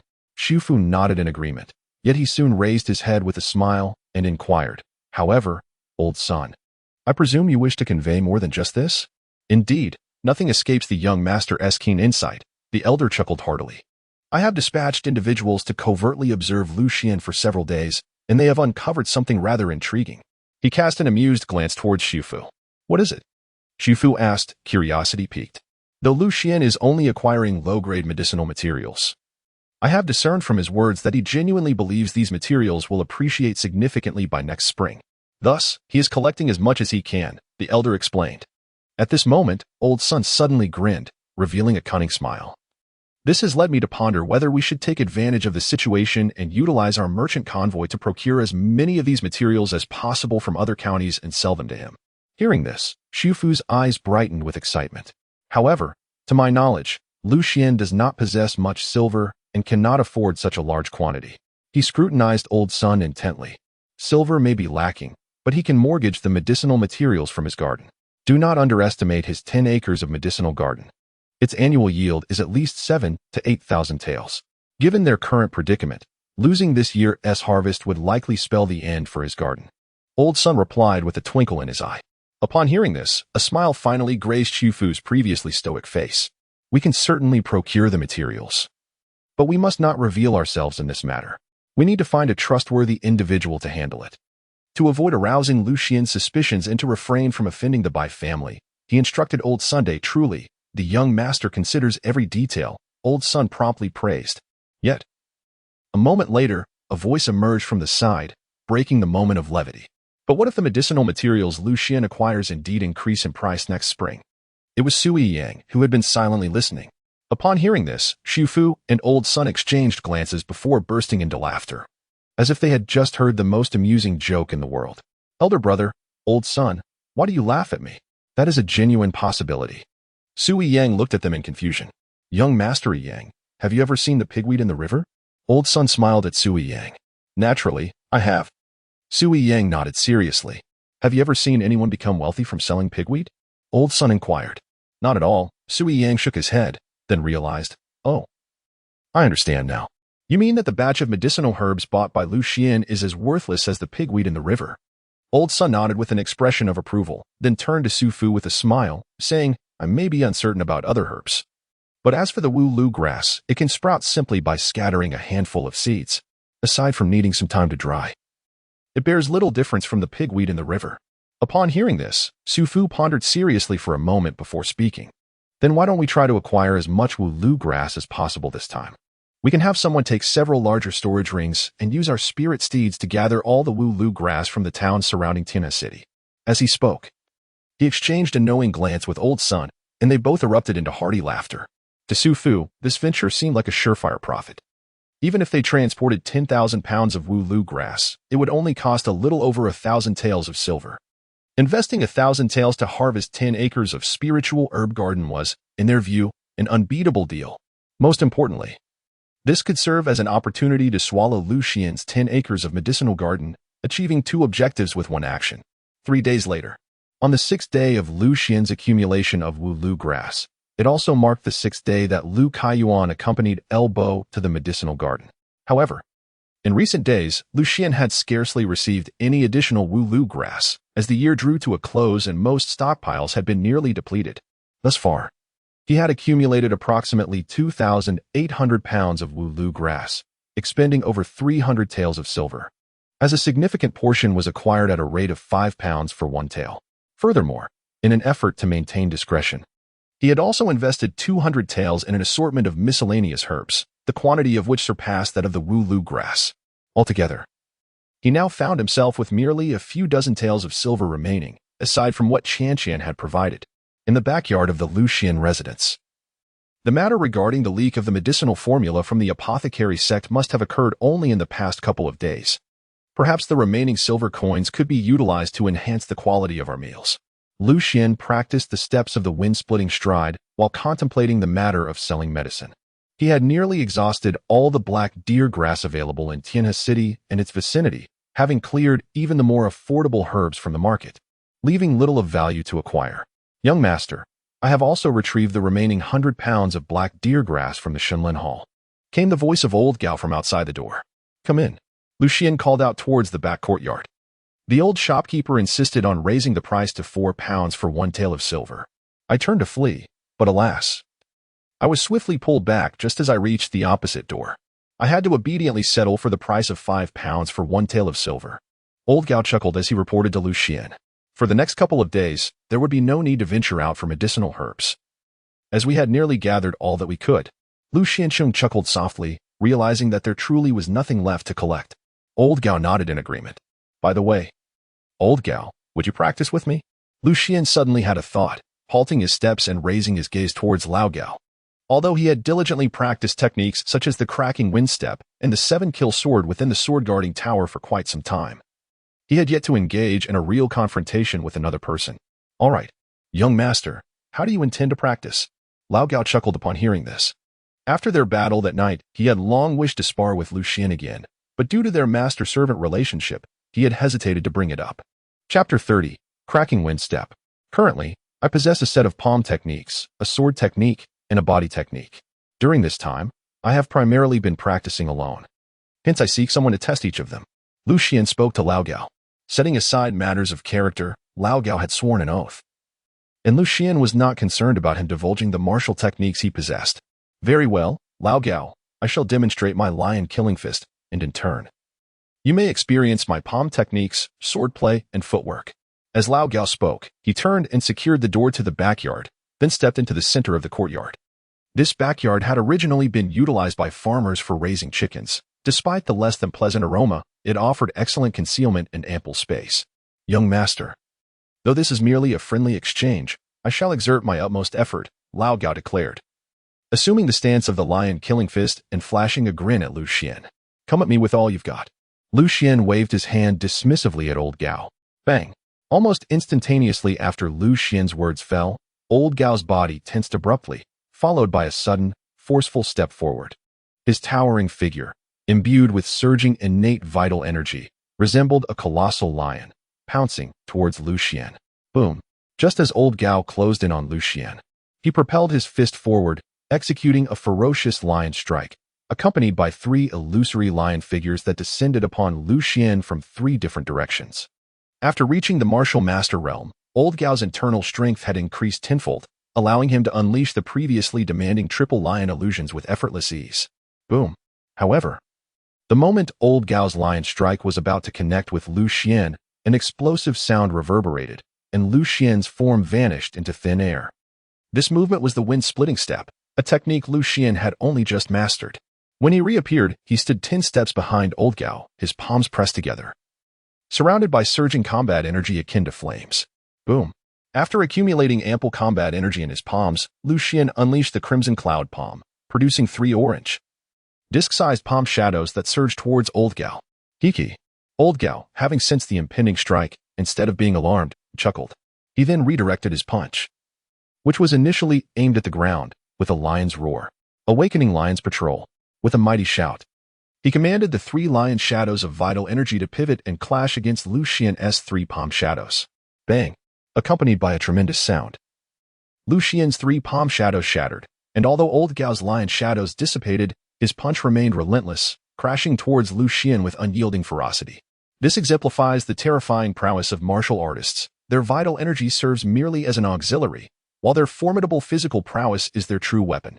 Yet, in the face of old Gao's incoming fist, Lucian remained unfazed. He swiftly withdrew his outstretched palms, rejoining them in a gesture of prayer. In an instant, layers of palm shadows enveloped him, resembling an orange treasure tower guarding his form. The Crimson Cloud Palm, employing the palms for attack and joining them for defense, is remarkably straightforward, often imparted by noble families to their disciples as an introductory combat technique. Bang! With another resounding crash, old Gao's fist struck Lucian's palm shadows fiercely. However, after shattering 3 layers of palm shadows, his momentum was finally halted. Furious Lion's Torrent. At that moment, old Gao suddenly bellowed. Bang! As his voice echoed, his other fist crashed down upon the palm shadows before Lucian. Bang! Bang! Bang! This single strike is merely the commencement. Following this blow, old Gao's fist rained down upon Lucian with the rapidity of raindrops, relentlessly crashing against the layers of his clasped palms. The ferocity of his punches was such that Lucian's joined hands began to reveal minute gaps. From Lucian's perspective, even through the discerning eyes of a martial sovereign from his previous existence, old Gao's performance at this moment was nothing short of astonishing. Were it not for the support of the transformed combat energy from the water of the return, he surmised that he would scarcely last even 10 breaths. This disparity extended beyond mere cultivation levels. Yet, simultaneously, he discerned the limitations of old Gao's combat techniques. The methods of a martial artist were excessively singular. Old Gao, allow me to demonstrate the red cloud palm of the opening door realm. Lucian cast a sidelong glance at Lao Gao, then gradually unfolded his palms, transitioning from a prayer-like gesture to a stance with one hand raised vertically and the other extending forward. Logically, this should have caused the protective shadow of palms surrounding Lucian to dissipate instantly. However, to Lao Gao's astonishment, the layers of palm shadows did not vanish but instead mirrored his new posture. A fighter at the Do-2 realm possessing such mastery over his fighting spirit? Lao Gao was taken aback. Yet, what astonished him even more was what followed. After Lucian altered his stance, the palm facing forward suddenly struck out fiercely towards Lao Gao. Bang! Accompanied by a thunderous sound. Lao Gao's furious lion's roar punch was abruptly shattered by Lucian's palm strike. How could this be? Wasn't the greatest flaw of the red cloud palm its inability to balance offense and defense? How could young master achieve both offense and defense simultaneously with the red cloud palm? Wait, young master. Have you truly cultivated the red cloud palm to the opening door realm? Lao Gao exclaimed in disbelief. Almost there. As Lucian spoke, he unleashed a powerful palm strike, sending forth 6 massive shadows of combat energy, each the size of a grinding disc, hurtling towards the elder Gao. Bang! Upon witnessing this, elder Gao responded with a furious technique, the Raging Lion's Torrent, unleashing a barrage of fist shadows that shattered Lucian's palm images. The Scarlet Cloud Palm is easy to learn but difficult to master. I wonder how much time you have devoted to this technique, young master? Elder Gao inquired. All the while channeling his internal energy, intensifying his assault upon Lu Xian with even more ferocious punches. This question posed a challenge for Lu Xian to answer. For if he were to account the time according to the sword restraining tower, he had invested at least a decade. However, in the external world, it had merely been around 10 days. In truth, it had not taken much time. During moments of idleness, he had casually practiced for a while. Lu Xian spoke calmly. His words were not without merit. During his extensive time at the Jianjin Tower, he had primarily devoted himself to practicing the 7-kill sword in the mountain shaking style. Recently, he had also been focusing on the tornado step. While the Scarlet Cloud Palm had merely been a diversion he engaged in during breaks between his rigorous training. Nonetheless, even in this casual exploration, the time he dedicated was far beyond that of an ordinary individual. Young master, if that is the case, I shall truly exert all my efforts. Otherwise, our sparring would lack any excitement. Upon hearing Lu Xian's account, Lao Gao suddenly chuckled, and in an instant, his aura surged dramatically, the overwhelming innate vigor swirling around him like a cyclone. Come. Lu Xian smiled lightly, then simultaneously thrust both palms forward, instantly unleashing a flurry of shadowy palm strikes towards Lao Gao. Fierce lion roars at the moon. Lao Gao bellowed in response, his entire body emanating a formidable aura that transformed into a colossal lion shadow. He retaliated with a powerful punch aimed directly at the barrage of palm shadows. Chapter 31. Is he a sword practitioner? Bang. At the moment of collision between the fist and palm shadows, Lao Gao's lion-shaped fist aura swiftly devoured all the palm shadows in a single bite. The force of that punch was astonishing. However, Lu Xian's expression remained unfazed. Instead, as Lao Gao launched another punch, he redirected his palms and drew forth a mysterious iron longsword from his back. Lao Gao, I shall wield my sword now. Lu Xian raised the sword in his hand, assuming a rather peculiar stance. Desiring it yet unable to grasp it, Lao Gao grinned widely, and in that moment, his aura surged to new heights, unleashing a punch accompanied by a full 9 lion shadows aimed squarely at Lu Xian. This was indeed his true, full-force strike. In the fleeting instant of Lao Gao's punch, Lu Xian, sword in hand, stepped forward in an oddly uncoordinated manner, resembling a drunken man as he staggered forward. The long sword pointed directly at Lao Gao's brow. Lao Gao's fist had evidently anticipated this very sword, and he immediately applied a slight downward pressure, aligning the knuckles of his fist toward Lu Xian's sword-wielding hand. Should this punch land, it would likely reduce Lu Xian's hand to a mere pulp. Clang. Just as Lao Gao adjusted his strike, Lu Xian's sword emitted a resonant hum, and in a reflexive motion, his arm pivoted the sword at an astonishing angle. In evading Lao Gao's punch, the blade traced a perfect semicircle in the air before once more aiming at Lao Gao's brow. One strike, the swallow returns. Lu Xian silently recited a phrase in his heart. As his voice faded, a surge of sword energy erupted from his dantian, enveloping his entire being before converging upon the long sword in his grasp. This was the first move of the 7-kill sword technique, the swallow's return. After Lu Xian stepped forward and executed the swallow's return, no matter how his opponent altered their tactics, the edge of his sword would always point toward the target he envisioned in his mind. In that state, he resembled an immovable object. Regardless of how one attempted to push him, he would revert to his original position. With a resounding sound akin to the rupture of air, Lu Xian thrust his sword forth with the swiftness of a shooting star. Confronted with this strike, Old Gao inexplicably felt a chill run down his spine, his hair standing on end as he caught a whiff of death's presence. Compelled by this instinct of mortality, Old Gao bellowed, awakened the lion to patrol the mountain. In an instant, his fist, which was moments away from crashing to the ground, suddenly altered its trajectory, channeling all his strength to meet Lu Xian's sword head-on. It must be said that Old Gao's instinct was remarkably astute, for the only way to counter the swallow's return was to confront its sharpness directly. With a thunderous boom, Lu Xian's sword shattered Old Gao's fist's momentum, piercing heavily into his hand, which was enveloped in innate vigor. Protected by this innate energy, and with his fist already as hard as tempered steel, Lu Xian's strike did not penetrate Old Gao's hand, but forced his arm and body to recoil, causing him to stagger back several steps. Yet, even these few steps sent a torrent of cold sweat cascading down Old Gao's forehead, for he was a martial artist, a formidable presence in close combat. Before he could comprehend the reason for this, an unprecedented wave of fear surged through him, causing his scalp to prickle. When he lifted his gaze, he saw Lu Xian, sword in hand, take another step forward. It dawned on him that the fist he had unleashed with all his might had failed to disrupt Lu Xian's sword momentum. Suddenly alert, he dared not linger in thought. channeling his inner strength to execute the sole defensive move of the lion killing fist, still lion like a mountain. A lion's roar erupted within the courtyard, and old Gao's innate vigor transformed into a colossal three-headed lion, shielding him in its embrace.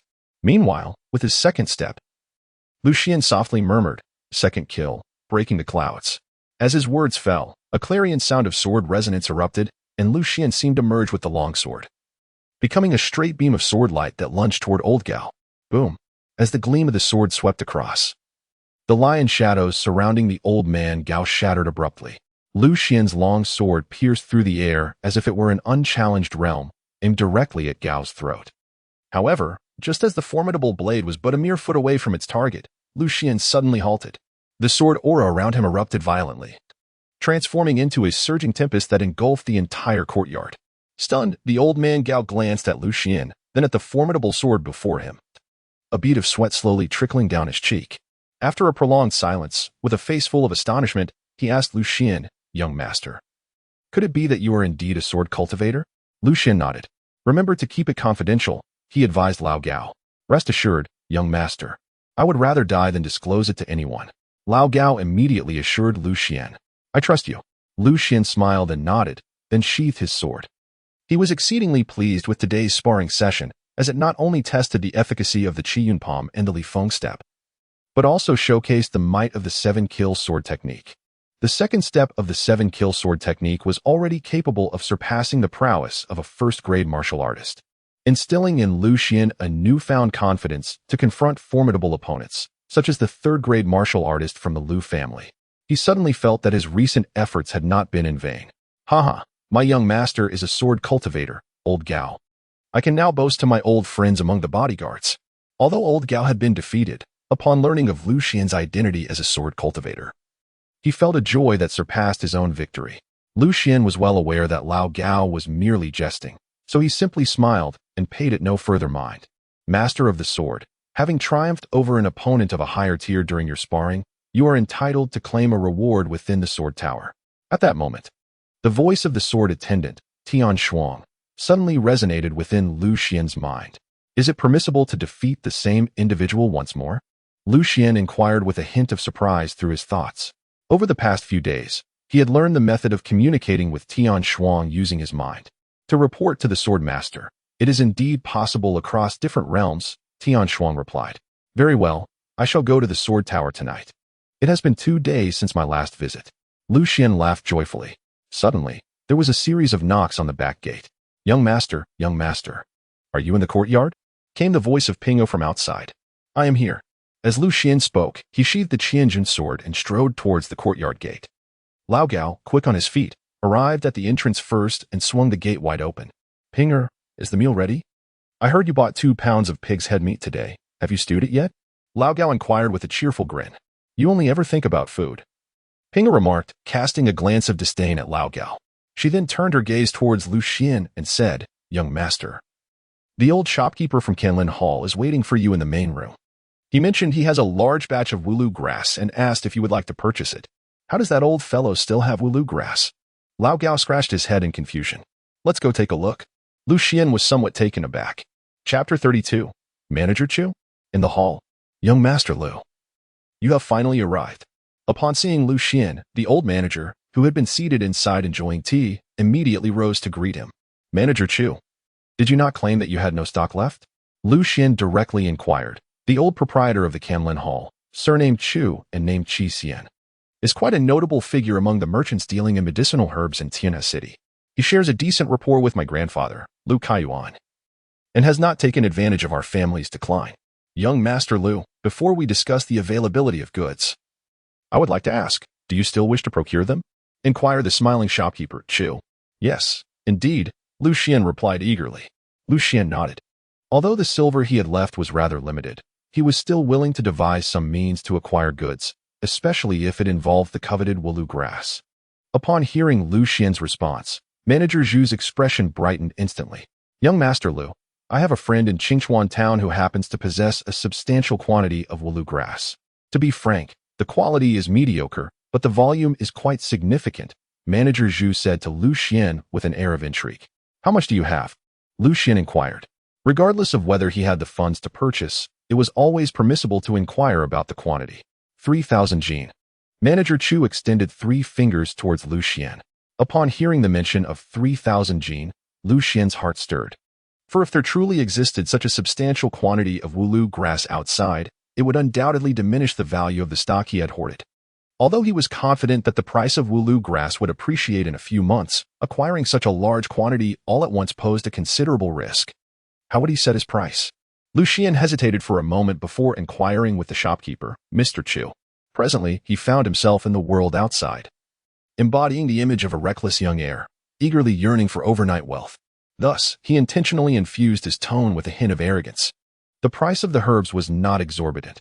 If young Master Lu were to purchase them all, it would amount to merely 500 taels. However, given that Xuan County is 1,000 miles distant from Tianhe City, it would be necessary to rent a spatial ring and hire a convoy accompanied by spirit steeds for protection. This expenditure would need to be covered by young Master Lu himself, bringing the total cost to at least 800 taels. Mr. Chu calculated the expenses for Lu Xian. 800 taels? Lu Xian furrowed his brow. Not to mention his current circumstances, even during his time at the Lu family. 800 taels was a substantial sum for him. Could it be that young Master Lu is unable to produce this amount of silver? Manager Chu deliberately provoked Lu Xian.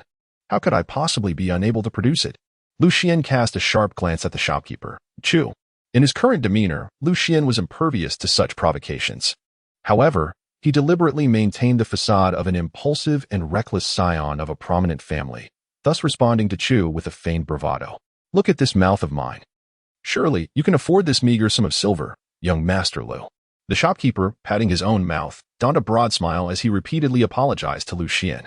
What I truly meant to convey, young Master Lu, is that if you genuinely desire this batch of medicinal herbs, the 800 taels of silver can be temporarily covered by my establishment, the Camlin Hall. He then gazed at Lu Xian with an enticing expression. Upon hearing these words and observing the excitement and hope reflected in the depths of Manager Zhu's eyes, Lu Xian felt a stirring in his heart and thought to himself, there is something amiss with Manager Zhu. Had Lu Xian truly been the youthful version of himself, he might have been oblivious to any discrepancies in Manager Zhu's demeanor. However, possessing the experiences of his previous life, Lu Xian instinctively sensed something was awry the moment Manager Zhu spoke. Manager Zhu, what do you mean by this advance payment? Lu Xian inquired with a composed demeanor. It is thus. I observe your unwavering confidence, young Master Lu, in the appreciation of these medicinal herbs. Therefore, I wish to propose, under the name of the Shenlin Hall, that we jointly acquire this batch of black deer grass, sharing the risks together, explained Manager Zhu with a smile gracing his face. That is indeed a commendable suggestion. It aligns well with my current financial constraints. However, are you not concerned about the potential losses associated with this batch of herbs, Manager Zhu? Lu Xian smiled as he gazed at Manager Chu. In the realm of commerce, one must inevitably bear a certain degree of risk in purchasing a batch of deer grass. Even if it results in a loss, would not lead to a significant downfall. Given a few years, it is bound to sell. Manager Chu chuckled in response. Then, dear Manager Chu, how do you propose we share this risk? Lu Xian found a chair and sat down. It is quite simple. As the representative of the Shenlin Hall, will bear the entire cost of purchasing these 3,000 pounds of Wulu grass. If the herb indeed appreciates in value as you, young Master Lu, have suggested, you will owe our Shenlin Hall 50% of the profits. Master Zhu cheerfully explained to Lu Xian. Is it really that straightforward? Lu Xian wore an expression of disbelief. Indeed, it was that simple. Manager Chu smiled and nodded. But he quickly added, however, as the saying goes, even close brothers must settle accounts clearly. Young Master Lu, you will need to draft a contract with me, using the annual profits from your family's medicinal garden as collateral, pledging to repay the principal amount of 800 taels within 6 months. This statement was indeed a revelation of intentions. Upon hearing this, Lu Xian coldly scoffed inwardly, realizing that they had set their sights on his family's medicinal herb garden. However, his countenance betrayed no trace of displeasure. Instead, he feigned excitement and declared with an air of confidence. The principal of 800 taels will hardly take half a year to repay. I shall return it within a month. Although he remained uncertain about why Manager Zhu had orchestrated this scheme, for Lu Xian, who possessed the foresight to discern the unfolding circumstances, this predicament was merely a means of securing funds for himself, an opportunity he could not afford to miss. Manager Zhu, upon hearing this, felt an immense surge of joy and responded with a hearty laugh. Young Master Lu's confidence brings me great reassurance. This mortgage deed is merely a formality. What I truly covet is the substantial profit from the rise in value of this batch of Wulu grass. As he spoke, a wave of disdain surged within him as he silently cursed. A prodigal is indeed a prodigal. With a son like you, Lu Kaiyuan has truly fallen into a pit of misfortune. It must be said that Lu Xian's recent reputation in Tianhe City as arrogant, wasteful, and stubborn had deeply entrenched itself in the public consciousness. Now, all the herbal merchants in Tianhe City were eagerly awaiting his downfall. No, this simply would not do. At this moment, Lu Xian suddenly shook his head. Upon hearing this, Manager Chu felt a tightness in his chest and, filled with concern, inquired, "Young Master Lu, do you believe that a 6-month deadline is too brief? If that is the case, we can certainly discuss it further. The terms of the collateral can be adjusted, whether extended or shortened. However, your request for 50% of the profits raises my apprehensions, as I believe this batch of Wulu grass could fetch a substantial price." Lu Xian spoke with unwavering confidence. Upon hearing this, Manager Chu felt an immediate sense of relief. His collaboration with the young master of the Su family was primarily motivated by Lu Kaiyuan's 10 acres of spiritual herb garden. He had never even considered the profits from Lu Xian's batch of medicinal materials. As long as they didn't incur any losses, he would be grateful to the heavens. To expect any profit was merely a fanciful dream. Manager Chu scolded inwardly. Although this was his true sentiment, he still had to put on a facade. So he feigned difficulty and shook his head, saying, "Then, young Master Lu, how much are you willing to share?" Chapter 33. The Night Sparrow Robe. Upon hearing this, Lu Xian immediately raised a finger and declared, 10%. 10%. Manager Chu exclaimed in astonishment as he gazed at Lu Xian. Although he was not particularly concerned about the profit from the medicinal herbs, Lu Xian's offer of merely 10% still left him flabbergasted. Such a meager share was hardly sufficient. Accepting only 10% would mean that our Canlin Hall might as well be working for nothing. He spoke with a troubled expression. Upon hearing this, Lu Xian, with fervent enthusiasm, leaned closer to Manager Chu's ear and whispered, "Manager Chu, let me speak candidly. My master has discreetly imparted some insights to me. He mentioned that among this batch of medicinal herbs, the Wulu grass is projected to appreciate the most. While I cannot guarantee a tenfold increase, a rise of 7 or 8 times is certainly within reach. Therefore, do not underestimate this 10%. It is quite substantial." Upon hearing these words, Manager Chu could not help but curse inwardly, thinking, "Truly, one has become mad with the desire for wealth, calling him master so affectionately. Yet he has sold you out, and you are still counting his money. How did Lu Kaiyuan end up with such a fool as you?" After voicing these thoughts in his mind, Manager Chu furrowed his brow once more, displaying a countenance of deep contemplation. After a brief pause, he looked at Lu Xian with utmost seriousness and stated, "Since you are so confident, our Canlin Hall shall accept a mere 10% profit. However, the repayment period must be adjusted to within 3 months, and you must use your family's medicinal garden's harvest over the next 2 years as collateral." "Not a problem." Lu Xian readily agreed. "I can sign the contract with you right now." Upon hearing Lu Xian's prompt consent, Manager Chu felt a weight lift from his heart. Yet he could not help but inwardly curse once more. "Prodigal, just wait to be expelled from Tiange City alongside your father." An hour later, Lu Xian signed a contract with Manager Chu and received 800 taels of silver sent by Canlin Hall from him. After bidding farewell to Manager Chu, he closed the courtyard door. The air of arrogance that once adorned Lu Xian's countenance dissipated entirely.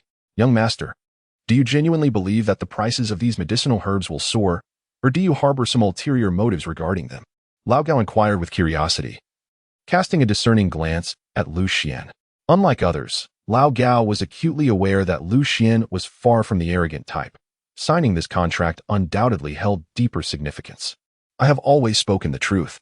My master has indeed informed me that this batch of herbs is destined for a substantial increase in value. Why then? Do they refuse to believe me?" Lu Xian, with a sense of helplessness, spread his hands. Had it been before today, Lao Gao would have found it inconceivable to believe Lu Xian's words. However, after witnessing Lu Xian's exquisite swordsmanship moments ago, Lao Gao's conviction wavered, and he pondered in confusion. Could it be that this wild deer grass, once merely used to feed pigs, could truly be sold for 6 or 7 times its price? That night, Lu Xian once again entered the sword suppression tower. After triumphing over his duel with Elder Gao at noon, The celestial spirit Tian Shuang informed him that he had earned another reward. He decided to claim the prize from his previous victory first. Master of the sword, Tian Shuang began, as before, since this is your first victory against a third-tier martial artist, in accordance with the rules established by our ancestors. You may select any treasure from the first floor of the sword suppression tower as your reward for this achievement. With a smile, Tian Shuang explained to Lucian. In that case, similar to last time, I would appreciate it if you could assist me in making my selection once again, Sister Tian Shuang. Lucian spoke directly. Master Sword Lord, what type of treasure do you desire this time? Tian Shuang initially nodded, then inquired, as for treasures related to cultivation methods, I possess sufficient ones already. Acquiring more would only overwhelm me with the need to comprehend and practice them. Sister Tian Shuang, could you assist me in locating an item that can conceal my own aura? Lucian pondered for a moment before speaking. Much like the motivation behind selecting that enigmatic mask earlier, he currently sought something that could obscure his own presence, facilitating covert inquiries into certain matters. With the wisdom garnered from his previous life, he understood the significance of this necessity. Most artifacts capable of concealing one's aura were, in fact, high-tier treasures, and there were not many available on the first floor. The only one suitable for a master swordsman such as yourself would be this knight's sparrow robe. As Tian Shuang walked forward, she lifted her hand to retrieve a wooden box from a shelf, then presented it to Lucian. Lucian opened the box and beheld a long robe, entirely black as ink, meticulously folded within the wooden case. The robe appeared unremarkable, devoid of any distinctive aura. Yet upon casting his gaze upon it, Lucian felt an overwhelming sense of emptiness and void welling up within him. This knight's sparrow robe belonged to an ancient sect renowned for its assassination skills, though it was not of high rank, barely reaching the Xian level. It was placed on the first floor. When donned, it could at best conceal approximately 40 to 50% of the wearer's essence. And even when infused with Gui water energy, it could only mask 70 to 80%. While it sufficed against opponents below the sword sect realm, it could easily be detected by those at the sword sect level. Tian Shuang, with a hint of disdain in her voice, elucidated this to Lucian, who felt a tinge of embarrassment. Despite being a Xian-level treasure, it was described by Tian Shuang in such a disparaging manner, evoking a sense of the well-fed being oblivious to the hunger of the starving. However, the knight's sparrow robe was not without merit. If infused with a substantial amount of Gui water energy, its effectiveness during nighttime excursions could rival that of an invisibility cloak, rendering even sword sect experts hard-pressed to detect one. Yet, this advantage came with notable drawbacks. It demanded a significant consumption of Gui water energy and could only sustain its effect for a maximum of 6 breaths, making it suitable solely for surprise assassinations. Upon hearing this, Lucian's eyes brightened, for 6 breaths of invisibility afforded a swordsman ample opportunity to accomplish many endeavors. This will suffice for me, he mused, as it was more than adequate for his current needs. Lucian nodded with satisfaction. In the Great Wei Kingdom, the existence of sword sects was already scarce, not to mention the 6-breath nighttime stealth ability. The knight's sparrow robe was more than sufficient for his current needs. As long as you are satisfied, my lord swordmaster, Tian Shuang expressed her joy at having chosen a treasure that received Lucian's approval. Subsequently, Lucian spent several months within the sword-suppressing tower, familiarizing himself with the knight's sparrow robe's usage and solidifying his mastery of several techniques. He then departed from the sword-suppressing tower ahead of schedule. Although leaving early meant missing out on the replenishing elixir, Lucian had pressing matters to attend to that night and could not afford to stay another evening. The night was deep. Lucian, clad in a raven cloak, silently arrived at the Shiqing Shenlin Hall, concealed beneath the cloak. It would be difficult to discern that a figure was crouched atop the roof of the hall unless one looked closely. According to the words of Old Gao, after signing the contract with me in the afternoon, Manager Chu had not left the Shenlin Hall. If there were accomplices, they should reveal themselves tonight. Lucian removed the tile from the roof, murmuring softly to himself. He had ventured out from the town sword tower earlier that evening, solely to uncover the identity of the individual behind Manager Chu, curious to discern who orchestrated this scheme against him. In his estimation, it was implausible for Manager Chu of the Shenlin Hall to amass and transport 3,000 pounds of black deer grass within just a couple of days. His instincts hinted that the true orchestrator of this plot must be someone else entirely. Chapter 34. The Shimming Palace. Bang, bang. Bang. After gazing at the rooftop for nearly half an hour, Lucian was suddenly alerted by a series of knocking sounds at the entrance of the Camlin Hall. Hearing this, he became acutely aware of his surroundings.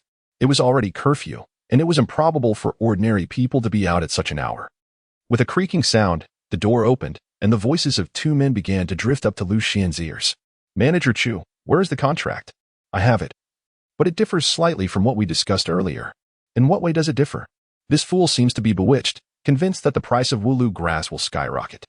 Upon hearing that we intend to take 50% of the profits, he flatly refused. He is indeed a simpleton. How could the price of Wulu grass possibly rise? Even if we were to relinquish all the profits to him, what difference would it make?" That was my exact thought, which is why I agreed to give him merely 10% of the profits. However, the repayment period must be shortened from 6 months to 3. Did he agree?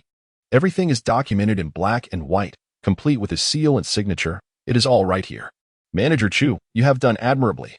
Should this matter succeed, the Su family will certainly not neglect you in Canlin Hall. With your assurance, elder son, I am at ease." Upon hearing this, Lu Xian lifted his ear from the rooftop tiles, a look of surprise crossing his face as he whispered to himself.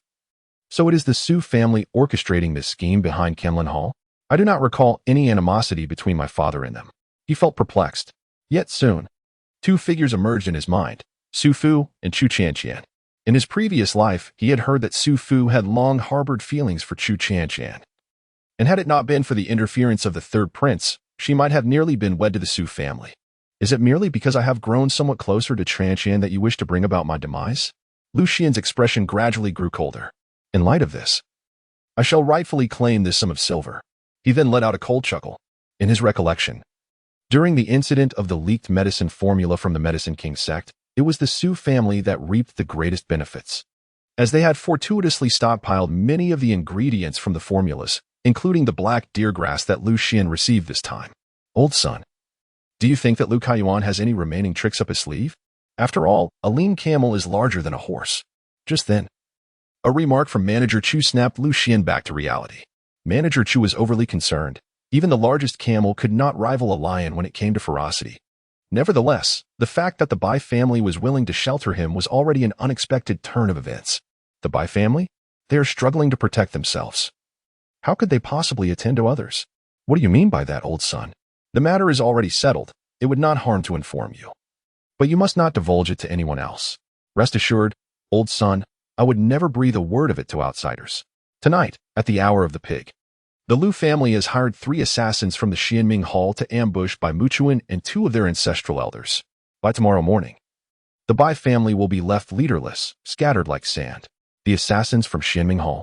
They are the premier assassination organization of the Great Wei Kingdom. Can we, in Tianhe City, truly afford to summon them? It is said that the Lu family's ancestor paid a considerable price, offering a terrestrial-grade combat artifact in exchange for their services. Best to refrain from inquiring too deeply into such matters. Knowing too much may invite calamity upon you. You are right, old son. I shall not pry further and will pretend to be in the dark. After overhearing their conversation, Lu Xian's expression tightened. The hour of the pig should be approaching soon. Lu Xian cast a glance at the moonlit sky, murmuring to himself, perhaps I should take a look. Our family still relies on the Bai clan for support. If I can aid them, I shall. Yet, if these 3 assassins possess overwhelming prowess, then there is little that can be done. Ultimately, Lu Xian swiftly arrived at his decision. With the treasures of the Wuxiang face and the Knight's Sparrow robe at his disposal, he was confident that if he endeavored to conceal his presence, those 3 assassins would be unable to detect him. After the passage of a brief tea ceremony, he found himself at the Bai residence. Nestled in the southern part of Tianhe City, the Bai family courtyard, much like the Lu clan's ancestral home, sprawled over an expansive area, resembling a small fortress. Lu Xian, having visited the Bai family a few times in his childhood, effortlessly located the villa where Bai Muchuan resided. "Oh, patriarch of the Bai family, you must endure." As Lu Xian infused the essence of the water of Gui into the Knight's Sparrow robe enveloping his form, he murmured to himself. Deep down, he harbored a certain fondness for Bai Muchuan.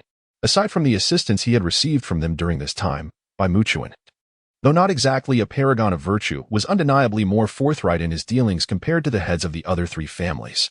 While contemplating this, Lu Xian donned the faceless mask, transforming his appearance to that of his elder self. Thus, even if the Night Sparrow robe's concealment function faltered, none would recognize him. With a resounding crash, shortly after arriving at the courtyard where Bai Muchuan's chamber lay, Lu Xian heard a violent clash of combat energy. followed closely by two figures bursting forth from Bai Muchuan's quarters. Perched quietly atop the roof, Lu Xian observed that among the two emerging figures, one wielded a pair of sharp, curved daggers and was clad in a black stealth outfit. The other, dressed in a nightgown, bore a ghastly wound across his chest, staggering as he walked. Undoubtedly, the figure in the nightgown was Bai Muchuan, while the one garbed in black was an assassin from the Xianming Hall. Indeed, there truly were assassins present. Lu Xian's gaze was intensely fixed upon the small courtyard, his right hand gradually tightening around the hilt of the formidable sword behind him. You. Why does your Xianming Hall seek to assassinate me? Bai Muchuan's voice, though tinged with weakness, rang out sharply at the assassin. As he spoke, one hand pressed against his chest while the other struggled to gather his fighting energy, yet each time his power began to coalesce, it would shatter instantaneously. Poisoned. Lu Xian's heart sank at this realization.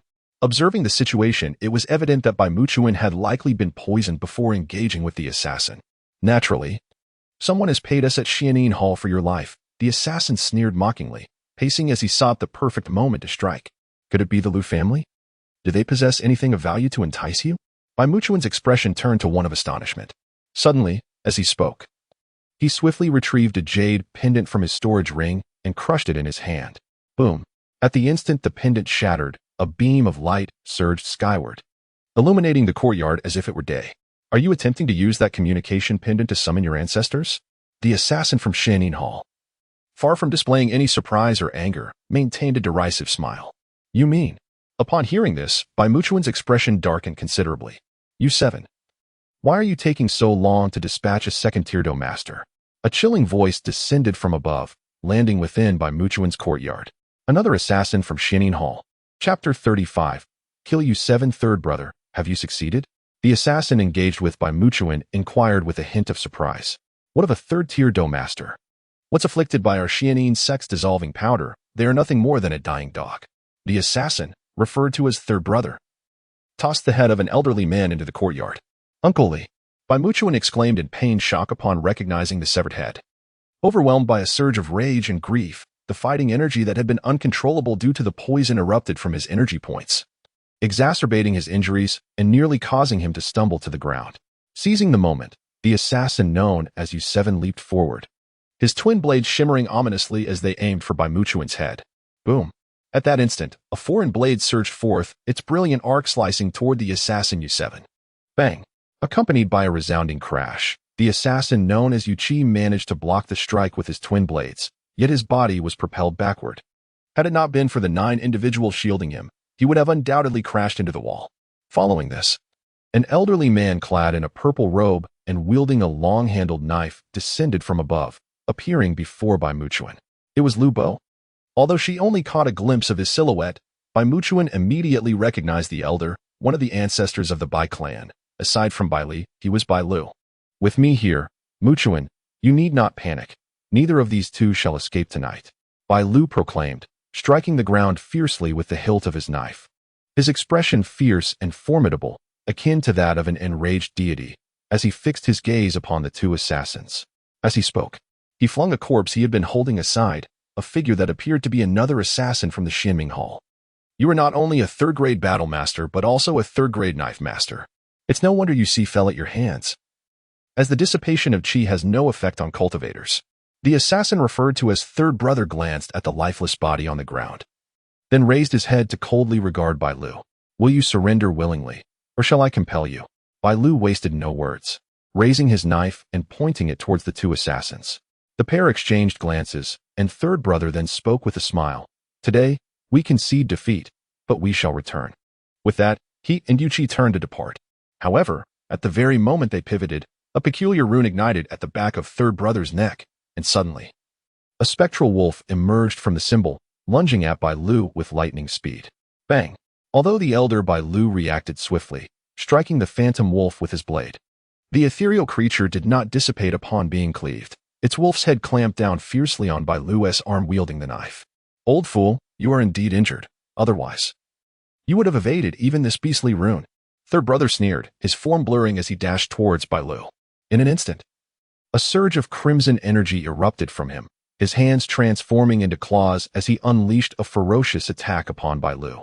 With his right arm immobilized by the phantom wolf's bite, Bai Lu could only raise his left fist, channeling his true energy, and struck towards third brother's blood-clawed assault.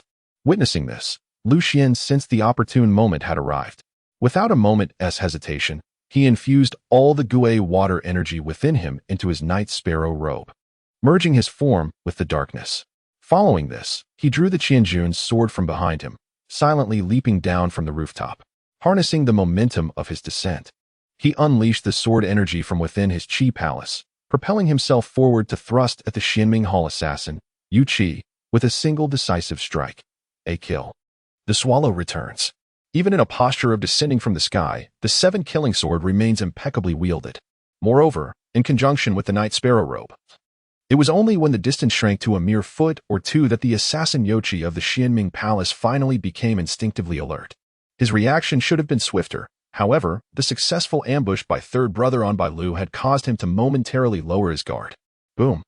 Just as Lu Xian's Qianjun sword was about to pierce through his skull, the assassin Youqi suddenly compressed his form downward, the dual blades in his hands igniting with a fierce radiance as he crossed them upward, attempting to parry Lu Xian's strike.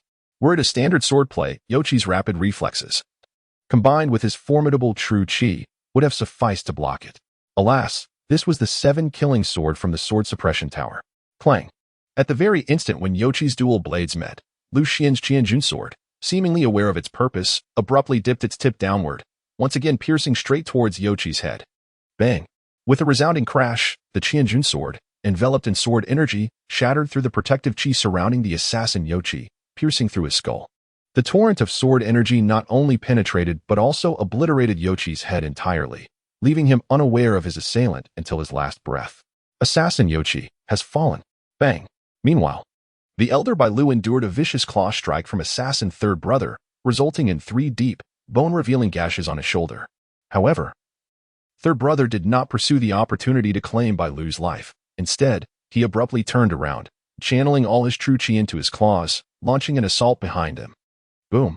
Accompanied by the sound of air splitting, 10 crimson claw shadows shot forth like blood-red arrows, cutting through the air. It must be noted that assassin third brother possesses extraordinary perceptive acuity and reflexes, for as his claw shadows were unleashed, Lu Xian's Qianjun sword, too, surged with a piercing sound towards his back, the man and sword seemingly merging into a singular beam of sword light under the enveloping sword energy. This was the 2nd kill of the 7-killing sword, breaking the clouds. After dispatching assassin Youqi with 1 strike, Lu Xian did not retract his sword's momentum, but instead redirected the blade, launching the 2nd kill of the 7-killing sword against assassin third brother. Clang. Initially, assassin third brother believed that his full-powered claw strike would undoubtedly intercept Lu Xian's sword. But he was unprepared for the fact that the breaking the clouds technique of the 7-killing sword is specifically designed to counter all forms of gusts and malevolent energies. Boom.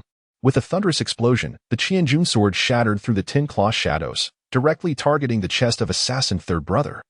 The terror of a sword cultivator lies precisely in this. Once they gather their sword momentum, either you perish or they do. For it becomes exceedingly difficult to halt their advance. Blood ignition, severing the firmament. Witnessing the futility of his utmost effort to impede Lu Xian, the assassin, known as Brother San, was gripped by a sense of dread. He began to burn his own vital essence as a cost, directing a finger imbued with a surge of sanguine energy and fierce wind towards Lu Xian's formidable sword. This technique, known as the blood-burning steel finger, was specifically designed by the assassins of the Xianming Palace to counter sword cultivators. A single strike could sever the swords wielded by these practitioners, causing many a swordsman to meet their demise beneath its sudden assault. However, this maneuver required a significant expenditure of the user's own life force, rendering it a double-edged sword, inflicting 1,000 points of damage upon the enemy while compromising 800 of one's own vitality. Thus, it was seldom employed unless absolutely necessary. With a resounding crash, the blade of Lu Xian's formidable sword collided with the finger of Brother San. To the latter's astonishment, Lu Xian's sword merely recoiled a few inches upon impact, remaining intact and unbroken. Even more alarming for Brother San was the realization that his strike had not only failed to shatter the opponent's sword, but had also failed to disrupt the momentum of its fierce energy. At that moment, Lu Xian took a 3rd step forward, unleashing the 3rd strike of the 7-kill sword, Full Moon. With a resonant sound, a wave of sword energy erupted from within his core, enveloping both his form and the mighty sword in a radiant aura. in an extraordinary and enigmatic manner. He traced a perfect circle around Brother San, before returning to his original position as if he had never moved at all. From an aerial perspective, the luminous arc drawn by the sword appeared akin to a resplendent full moon. However, at the instant this celestial orb manifested, a ring of crimson appeared around Brother San's neck, as fine droplets of blood began to seep from the wound. Who are you? In a desolate place like Tiana City, how can there exist a sword cultivator of your caliber? Brother San, the assassin of the Sheathing Palace, gazed at Lu Xian in sheer terror. Lu Xian remained silent, merely sheathing the 1,000-pound sword. With a clang, at the very moment the sword was returned to its scabbard, the head of the third assassin from the Xianming Hall rolled off his neck and landed with a thud on the ground. It was only upon witnessing the final assassin's head tumble that Lu Xian's taut nerves finally relaxed, and he felt an immense sense of relief, reflecting inwardly that he had chosen the right moment, had it not been for the distraction provided by the White family's elder. Confronting the assailants directly would have proven exceedingly difficult. Perhaps even a single assassin from the Xianming Hall would have posed a formidable challenge. During the recent skirmish with these two assassins, Lu Xian had acutely sensed the disparity in realms between them. Any minor misstep that disrupted his sword momentum could have resulted in his demise. This is the essence of a sword cultivator, once the decision to engage is made. Regardless of the opponent's strength, the momentum of the sword must not falter. One must either emerge victorious or face death. There exists no alternative. Thank you, esteemed Senior Bai Muchuan, for your timely rescue. At that moment, Bai Muchuan, despite his injuries, approached Lu Xian with gratitude evident on his face and knelt before him in reverence. I am eternally grateful for the life-saving grace bestowed by this sword cultivator.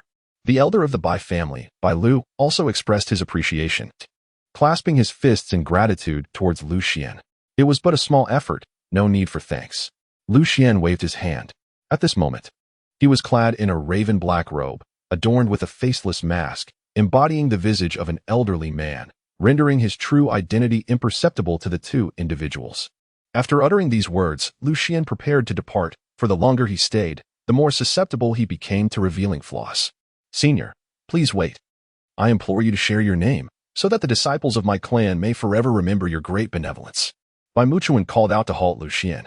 Lu Xian pondered for a moment before turning to Bai Muchuan and saying, You previously assisted my young disciple, Lu Xian, and let this matter be considered settled.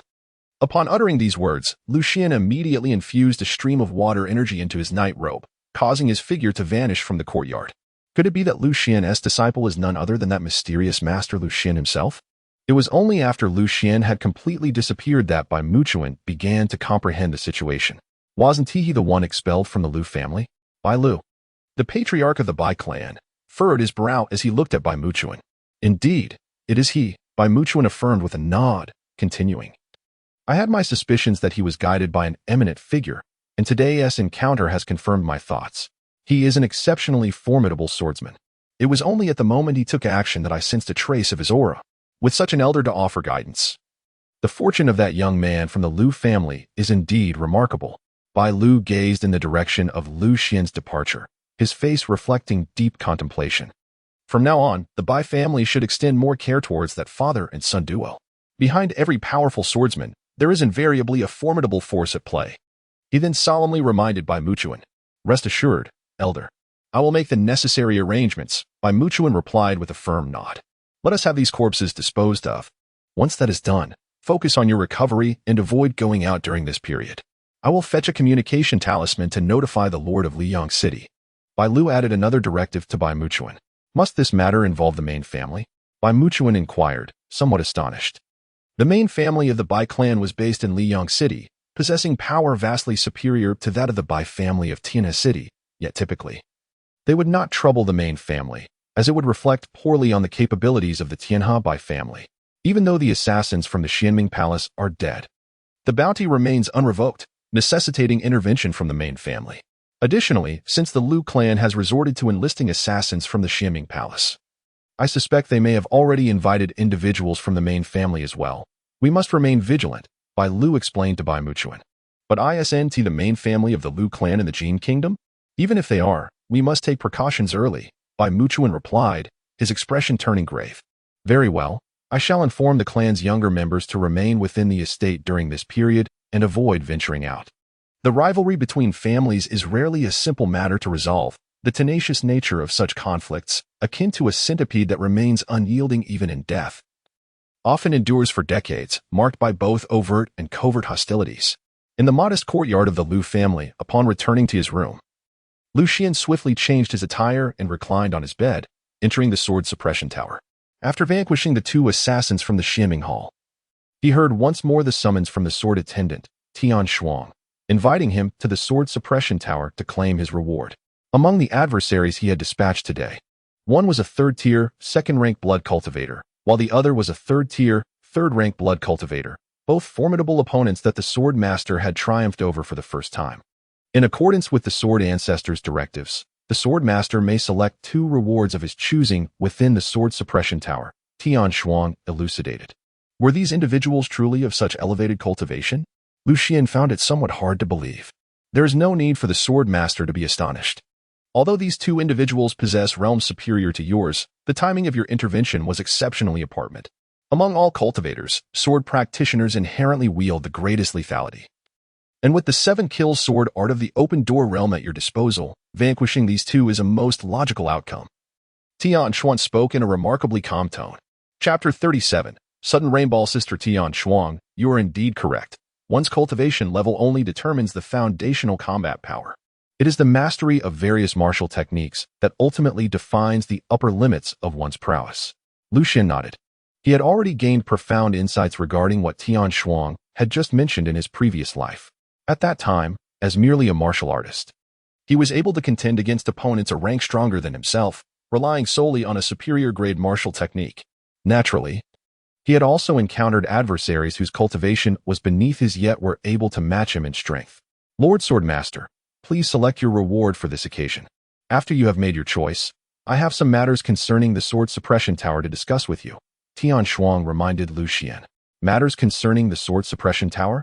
Very well. Although he was quite curious about the specifics, since Xuan had not elaborated, he refrained from pressing further and simply nodded. Does the sword suppression tower possess any martial techniques or combat skills? Xian was searching along the rows of shelves while inquiring of Xuan beside him. The martial arts and acrobatics on the first floor are all below the Xian rank. They hold no value for your training, Master Swordlord. It would be more beneficial to devote time to honing your swordsmanship, Xuan replied. However, my 7-kill sword has already reached the opening door realm, and I am still not quite proficient with those few ultimate moves. Xian felt a tinge of confusion. His understanding of the sword cultivation path was regrettably limited. Indeed.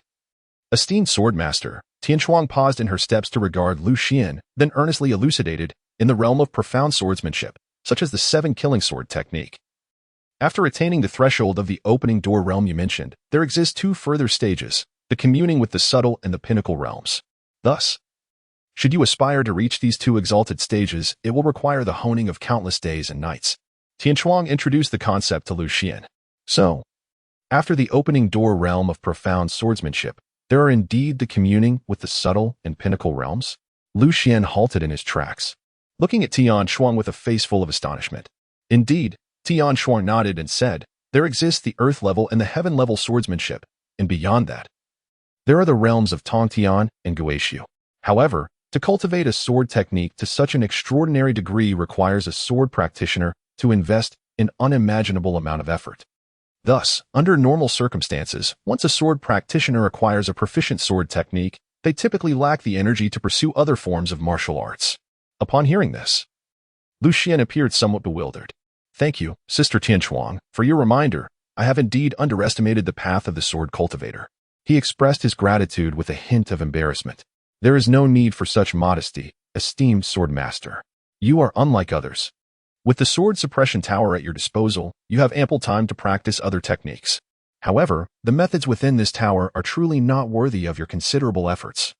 Xuan replied with a smile, shaking her head at Xian. That is indeed a valid point. Xian chuckled lightly. Then, with a serious expression, stated, however, at this current stage, unless there are advanced combat techniques or martial skills, I will focus primarily on the 7-kill sword technique and the Hantian style. Xian nodded. In truth, he could hardly be blamed. In his previous life, he understood that the opening door realm was merely the culmination of martial or combat skills. completely unaware that beyond it lay the realms of profound understanding and pinnacle mastery. That day, Sister Xuan, could you assist me in selecting a piece of soft armor and a weapon of lethal potency? Xian gazed at Tian Shuang and expressed his initial intention to master martial arts and combat techniques, aiming to enhance his physical defenses. After all, sword cultivators, prior to mastering the art of flight, engage in direct confrontations with their adversaries, where a moment's carelessness could result in injury.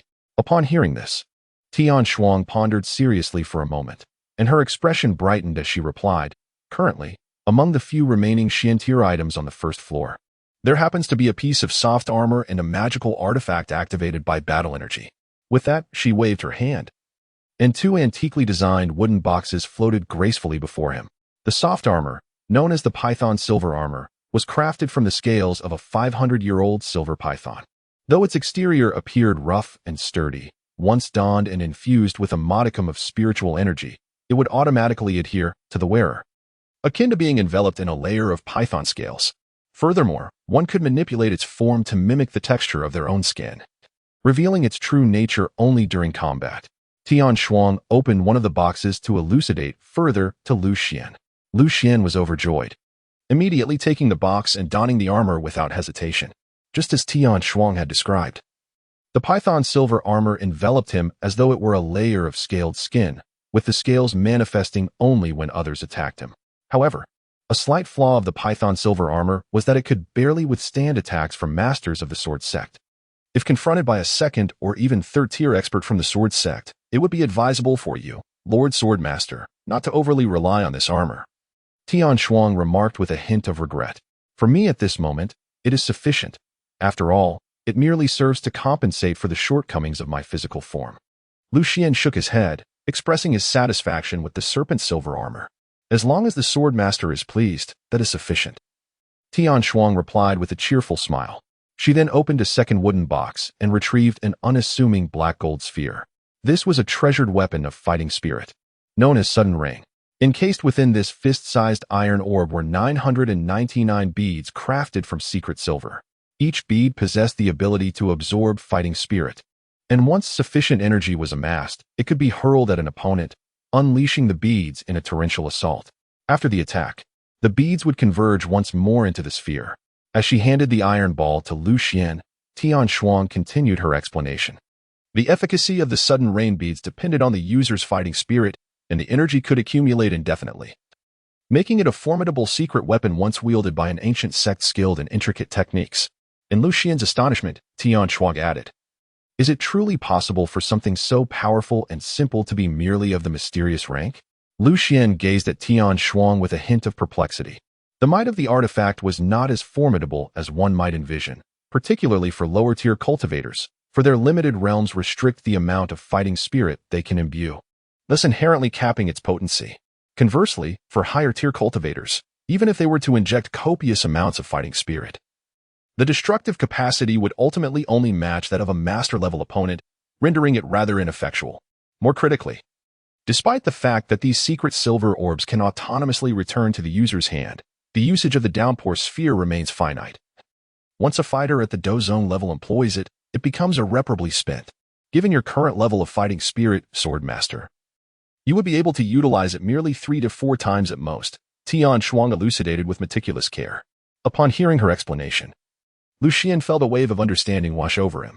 If this fighting spirit artifact were to be usable without limit, it would certainly have to be classified as at least an Earth-tier item. Chapter 38. The Sword Refining Servant. The true potential of this object, I suspect, lies on the battlefield. If an army comprising thousands or even tens of thousands were to wield the downpour sphere, it would unleash a truly terrifying force. As Xian spoke, he endeavored to conjure an image in his mind. You are indeed correct, esteemed swordmaster, he acknowledged.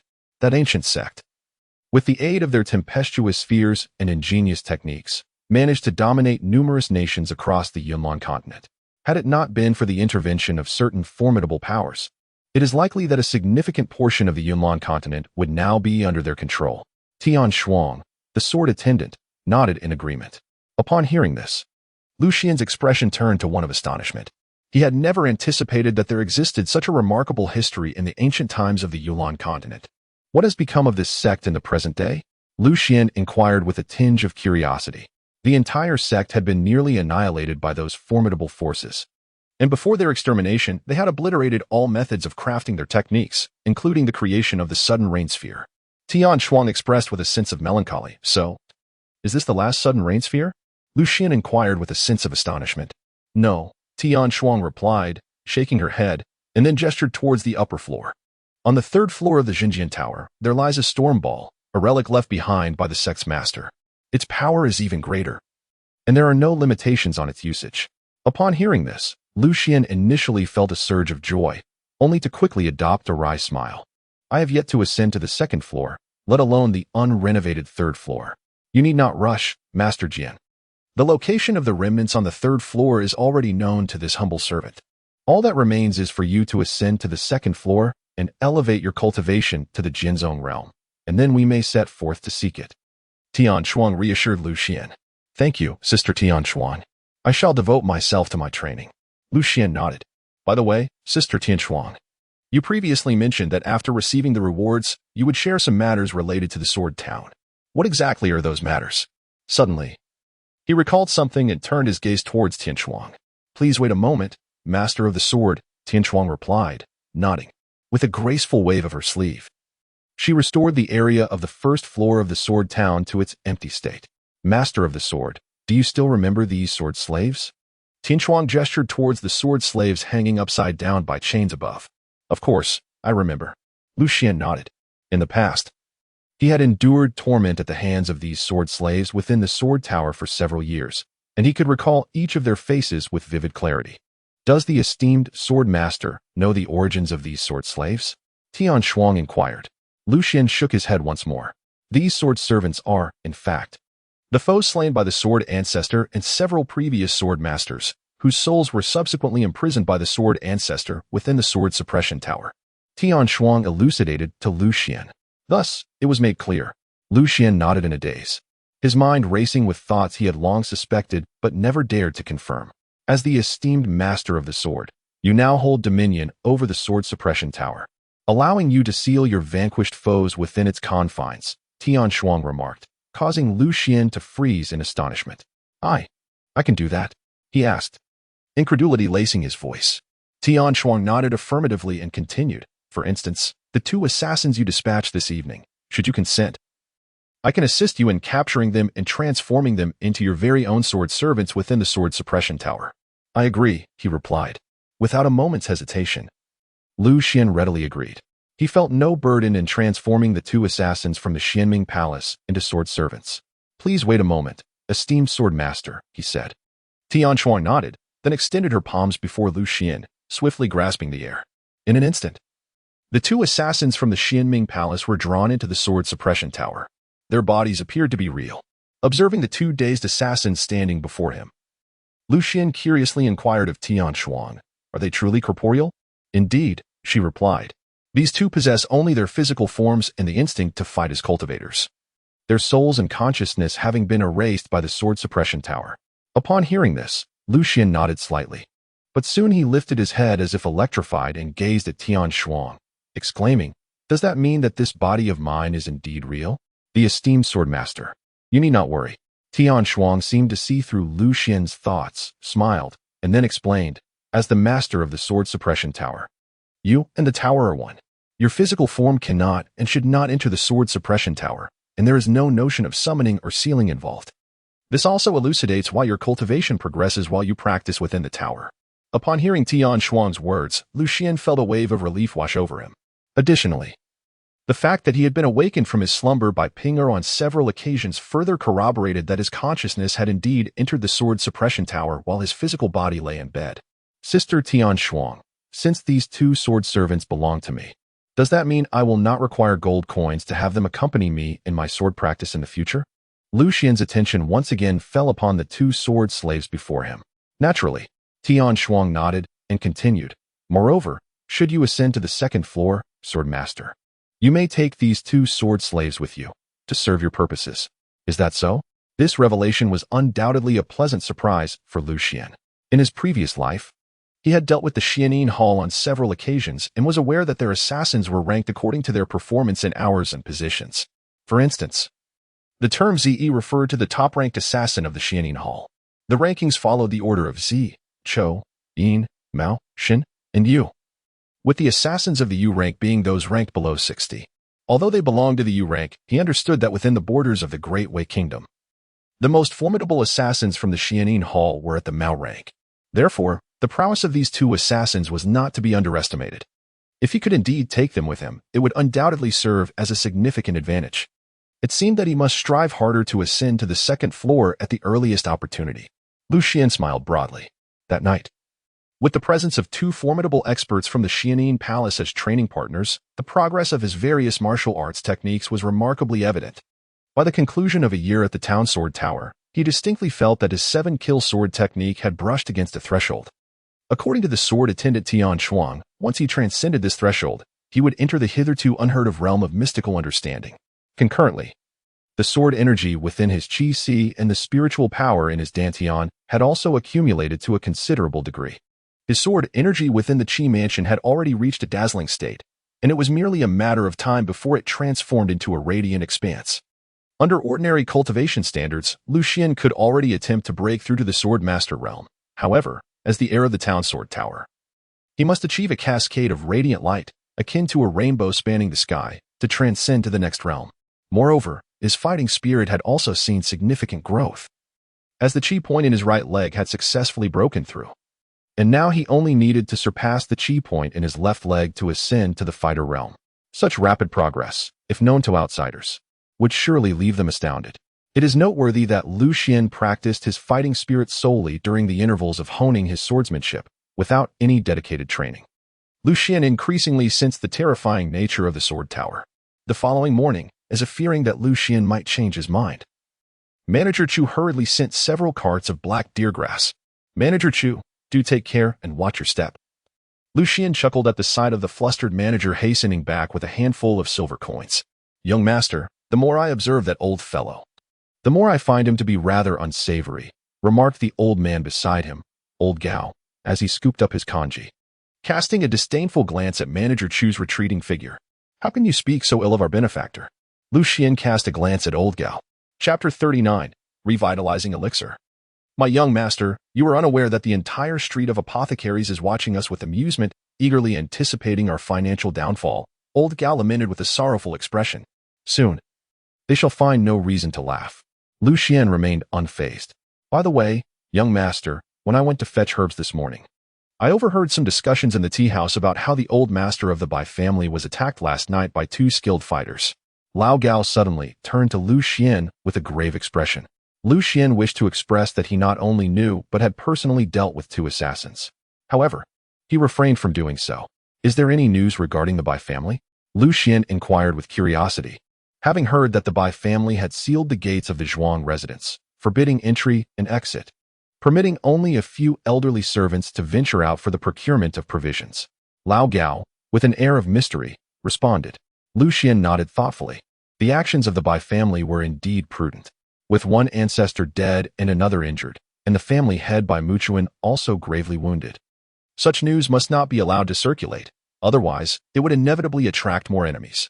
It is wise to refrain from meddling in the affairs of prominent families. Instead, accompany me to the backyard for some sparring. Lu Xian called out to Lao Gao. With all the medicinal herbs gathered, he no longer needed to wander the streets aimlessly and could devote himself to his practice. Indeed, Lao Gao, after much contemplation last night, I have finally discovered the means to unravel your swordsmanship, young master. Lao Gao cheerfully set down his bowl and chopsticks, eagerly following along. That noon, at the Su family in Tiana City, Lu's father and son had concluded their dealings. Holding the contract in his hand, Su Fu murmured with a smirk. Once the 3-month deadline passes, we can present this contract to Lu Kaiyuan to collect our debts. In no time, that 10 acres of spiritual herb garden will belong to you, young master. Old Sun chuckled, his eyes narrowing with delight. Brother, leave the debt collection to me. I shall teach that Lu Xian a lesson. Su Yiyang exclaimed, his cheeks flushed with excitement. Go ahead, but do not kill him. I still intend to invite him for a drink at the feast with Qianqian, Su Fu replied with a cunning smile. Although he maintained a facade of indifference toward the ambiguous relationship between Lu Xian and Chu Qianqian, he was internally consumed with rage. Lu Xian, How dare you lay claim to a woman of mine?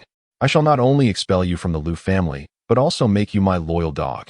Despite the machinations of several elders orchestrating the expulsion of Lu Xian and Lu Kaiyuan from the family, the root of the entire affair was a conflict he had secretly instigated with the son of the county magistrate. "Young master, the Lord requires your presence urgently. Please accompany young master and old son." At that moment, a servant hurried to Su Fu's door. "Isn't father supposed to be heading to Liang City today? Why is he back so soon?" Su Yang asked, bewildered. "Come on, if father is calling us so urgently, it must be important," Su Fu reassured, patting his son's shoulder. "Could it be that he has secured our qualification for Tianlang sect?" Su Yang suddenly thought of something, his expression transforming into one of extraordinary excitement. "Perhaps it is indeed this matter," old son remarked with a hearty laugh, stroking his beard. The brothers, already in high spirits, felt as though fortune was smiling upon them. "Let us go," Su Fu exclaimed, light-footed as he led the two out of the room. In the Su family's main residence, as the brothers entered, the family head Su Songyin was engaged in lively conversation with several clan elders, all appearing jubilant, as if celebrating some joyous occasion. Su Fu's heart swelled with elation upon witnessing this, silently exclaiming, "It seems that the matter of going to Tianlang sect is indeed true." He quickly approached, bowing respectfully to Su Songyin and the elders. Su Fu pays his respects to father and to the esteemed elders. "Yi Yang also greets you, father." Su Yang promptly followed suit. "Fu Yang, you have arrived just in time. I have a momentous task for you both," Su Songyin announced with great enthusiasm. Su Songyin greeted the two with a beaming smile, waving his hand. "Father, what brings you such joy?"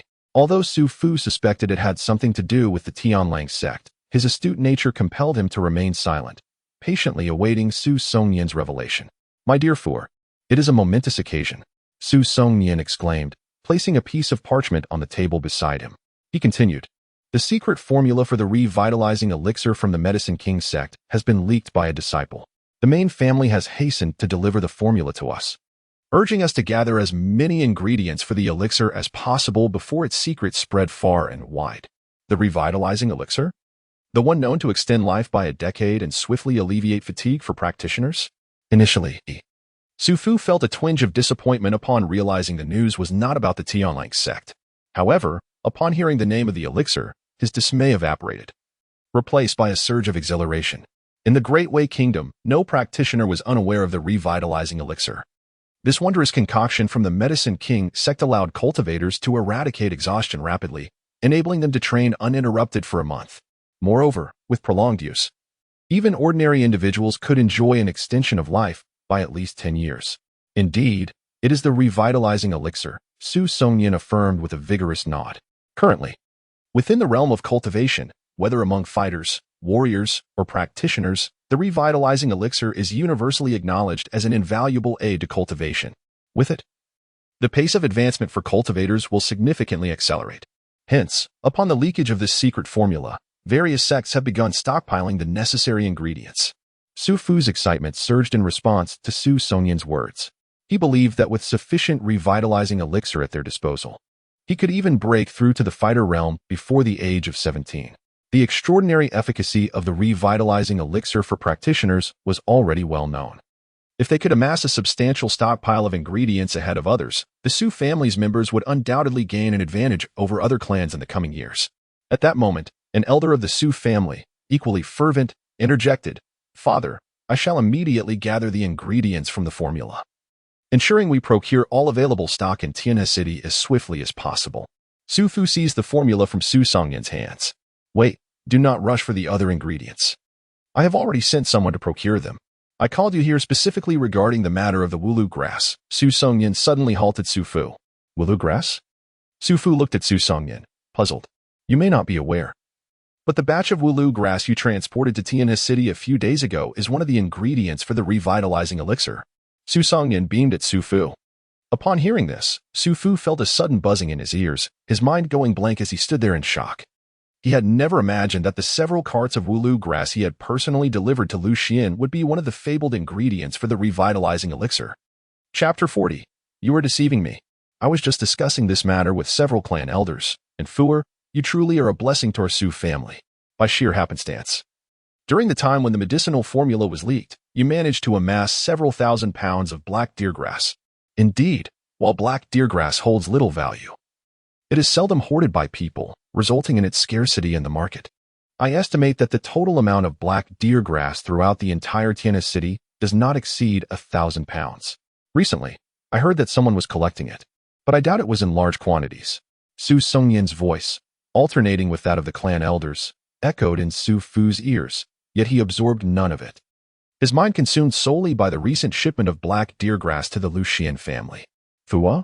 At that moment, Su Songyan finally noticed something was amiss with Su Fu and rose to firmly pat his shoulder. Oh, father. Su Fu abruptly awakened from his reverie.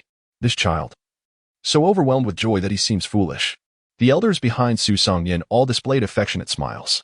Only Su Yiyang, standing behind Su Fu, along with elder son, wore expressions ashen with shock, standing frozen as if turned to stone. Fuer, take Yiyang and elder Su, and swiftly transport that black deer grass here, Su Songyan urged, offering a smile to Su Fu. Father. Su Fu hesitated momentarily before finally stammering. Those black deer grass, they are currently not in my possession. Upon hearing this, both Su Songyan and the elders behind him turned ashen. Not in your possession? Where are they? Su Songyan's expression hardened instantly, the gravity of the situation demanding his utmost seriousness. Child, I sold them all to Lu Xian, Su Fu replied, his voice trembling. Repeat that. Su Songyan gazed at Su Fu in disbelief. I sold that batch of black deer grass to Lu Xian of the Lu Kaiyuan family, Su Fu reiterated. Slap. The moment he finished speaking, Su Songyan's hand struck Su Fu, sending him staggering backward several steps. You scoundrel, recount everything that transpired in detail. Su Songyan, shaking with anger, pointed an accusatory finger at Su Fu. This was the first time Su Fu had witnessed such fury from Su Songyan, and he recounted, in full, his plan to use the black deer grass to frame Lu Xian, as well as his intentions to gather more black deer grass from surrounding towns through family connections. Bang! Su Songyan, examining the contract in his hand, kicked Su Fu forcefully, sending him flying backward. Songyan, do not be agitated. Several clan elders quickly stepped forward to restrain him. I command you, whatever it takes, at whatever cost, you must retrieve that batch of black deer grass. Su Songyan pointed at Su Fu and shouted. A couple of hours later, the news of the leaked prescription for the rejuvenating potion of the Medicine King sect spread throughout the city, causing the prices of the herbs listed in the formula to soar dramatically. However, it was soon discovered by the numerous herbal merchants and shopkeepers in Tianhe City that they were all missing a particular herb, the Wulu grass. Indeed, it was the very herb they had often dismissed as fodder for pigs. How could this be? Why was there Wulu grass in this prescription? Shopkeeper Chu gazed at the prescription in his hand, his expression somewhat dazed as he muttered to himself. Just 2 days prior, he had sold several thousand pounds of Wulu grass at a bargain price, and the payment for the Wulu grass had been advanced by his own shop. How could this happen? Shopkeeper Chu, on the verge of tears, slammed the prescription onto the table. No, I must buy that batch of Wulu grass back from that brat, even if I have to pay double the price. With this thought, Shopkeeper Chu quickly gathered all his silver notes and hurried towards Lu Xian's courtyard. As an experienced herbal merchant, he understood the significance of a potion like the rejuvenating elixir. As long as he could assemble a complete set, even triple or quintuple the price would find willing buyers. There were many others who shared Shopkeeper Chu's sentiments, and they too were acutely aware that in Tianhe City, and even in the surrounding towns, there was but one person who could provide the Wulu grass. In the city of Tianhe, a most peculiar scene unfolded.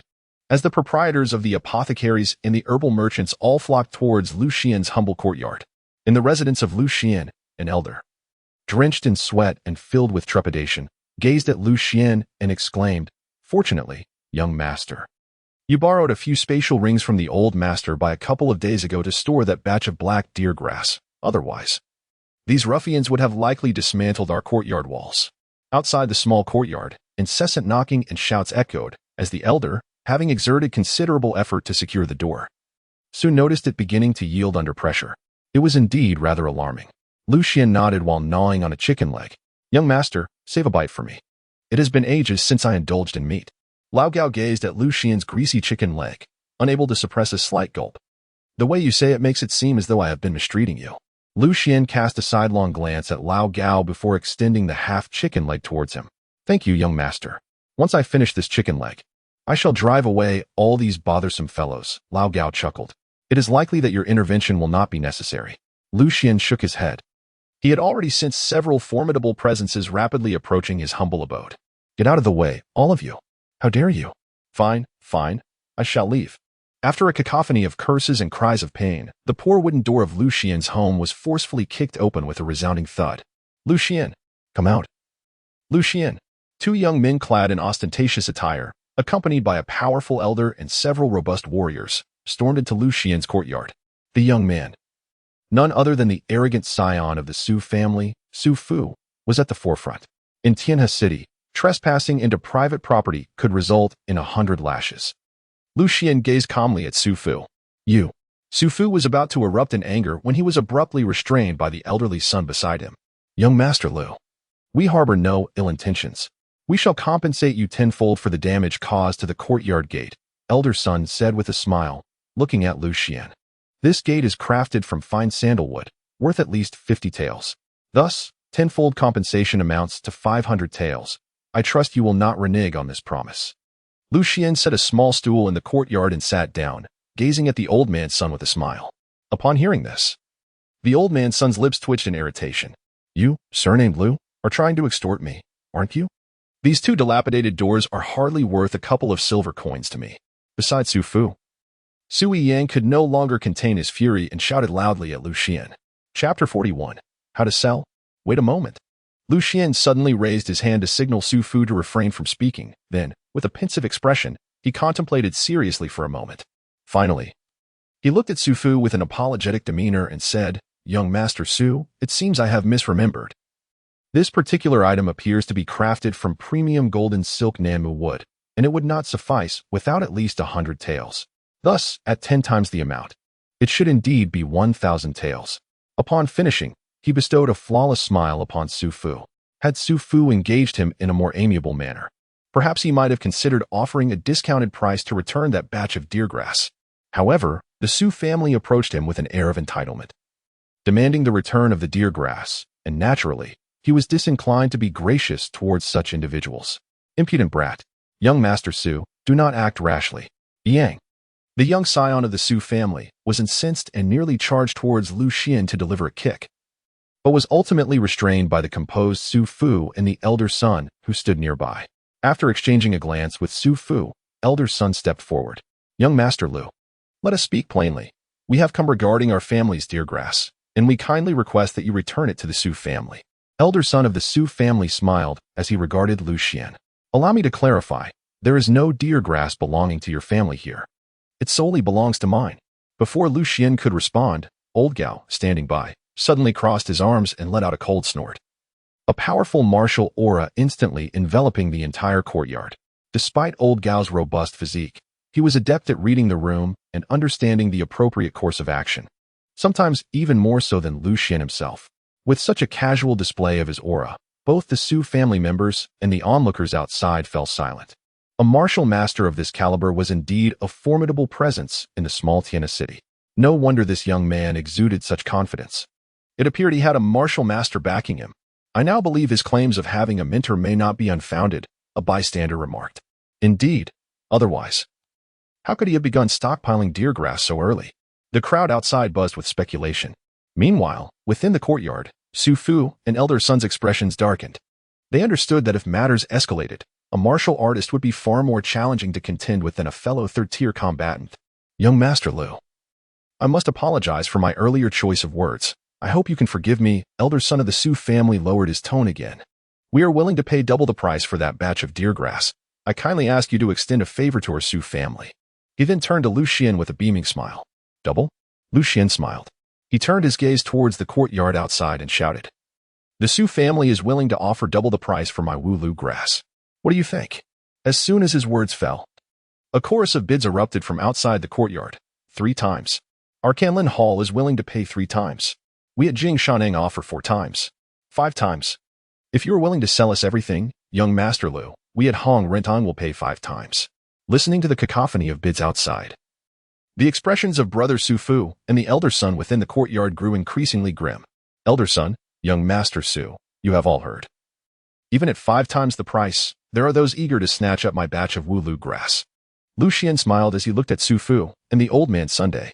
Upon hearing this, Su Fu clenched his fists tightly his breath becoming increasingly erratic. Throughout his life, he had never endured such provocation, especially not from someone he so deeply loathed. How much do you desire? After a moment of contemplation, Su Fu glared at Lu Xian with a dark expression. I purchased it from others for 1 tael of silver per 5 jin, given the current market conditions. Selling it for 10 taels of silver per 5 jin seems rather reasonable, does it not? Lu Xian chuckled and inquired, do you intend to increase the price tenfold? Are you out of your mind?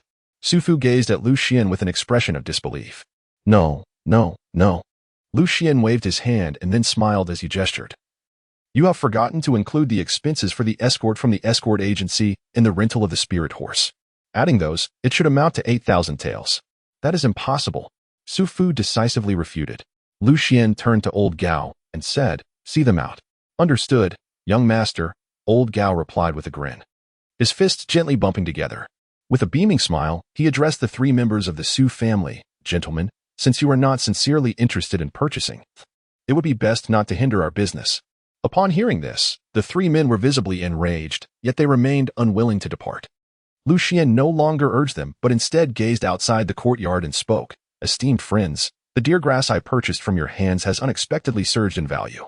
However, in the spirit of our shared community, I shall not exploit you excessively.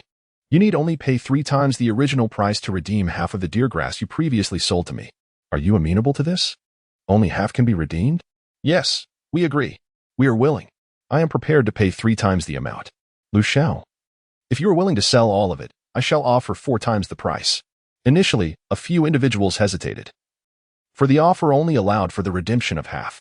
Yet, their reservations were swiftly drowned out by the fervent voices of other merchants. They disregarded the presence of the Su family guards and surged into the courtyard. Despite Lu Xian's tripling of the price and the limitation of redeeming only half, these astute herbalists understood well that if they could assemble a complete dose of the revitalizing elixir, even 10 times the price would find eager buyers among cultivators. In the realm of Dawei, and indeed throughout the Yunnan continent, the coin of cultivators is the most lucrative to acquire.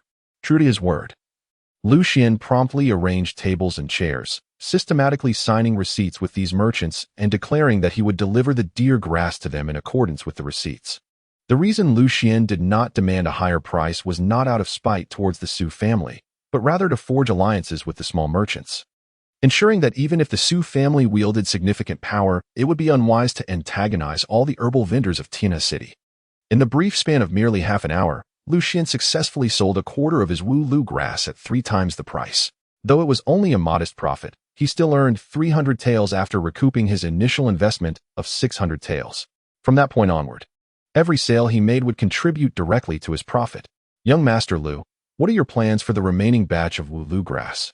Some herbal merchants, after receiving their receipts, did not depart, but instead eyed the remaining Wu Lu grass in Lu Xian's possession with envy. In addition to Wu Lu grass, I have also procured a considerable quantity of other herbs from you esteemed gentlemen. If these herbs are of no interest, let us return our focus to the Wu Lu grass. Before Lu Xian could finish his words, he was interrupted. Do not rush. I have not yet completed my speech. Lu Xian cast a glance at the man before continuing. If the uncles and brothers who sold me these medicinal herbs are willing to redeem this batch at double the price, I can proportionately sell you 1,500 pounds of black deer grass at quadruple the price. Initially, the herbal merchants and the pharmacy owners appeared displeased upon hearing that Lu Xian intended to return a batch of useless herbs. However, upon learning that he was poised to sell 1,500 pounds of black deer grass, their expressions brightened with eagerness. Acquiring this black deer grass was akin to striking gold. Chapter 42. A tremendous profit. Some merchants who had not previously sold common herbs to Lu Xian began to solicit proof from nearby herbal vendors, all eager to acquire as much of the black deer grass as possible, intending to sell it at a premium to cultivators and the 4 prominent families. Thus, as soon as Lu Xian finished speaking, a throng of herbal merchants surged forward, clamoring to purchase the batch of black deer grass. Meanwhile, outside the humble courtyard of the Lu family, an elderly man with graying hair stood side by side with a somewhat disheartened young man, quietly observing the bustling scene within the courtyard, showing no inclination to join in. Despite the possibility of selling the black deer grass for 6 or even 7 times its value, he resisted the allure of wealth, sacrificing a modicum of immediate gain to preserve his standing before the 4 great families. This young man, with his far-sighted vision at such a tender age, had indeed been raised well, thought Lu Kaiyuan, feeling a swell of pride for his son. The elderly man, none other than Ouyang Xing, the head of the Ouyang family. One of the four great families of Tianhe City, spoke with a smile. Beside him stood his eldest son, Ouyang Sun, the very same young man who had once been betrothed to Bai Yuro, the daughter of the Bai family. After years of despondency following the revelation of Bai Yuro's tragic fate, he had finally regained his vigor. However, they remained unaware that the one who had exposed the truth behind Bai Yuro's demise stood right before them. This father and son duo, once akin to a flickering candle in the wind, had managed to restore their situation to this extent, evoking a sense of wonder. Let us refrain from intervening in this dispute over black deergrass, Ouyang Sun suggested to the elder. Fear not, my son. I have no regard for a trivial restorative concoction. Let them compete amongst themselves. It is an opportune time for our family to recuperate. The old man nodded with a smile. Father, your insight is clear, Ouyang Sun replied, bowing slightly to his father. He then turned to observe Lu Xian, who was passionately arguing with the herbal merchants, silently noting, Lu Xian, I shall remember you.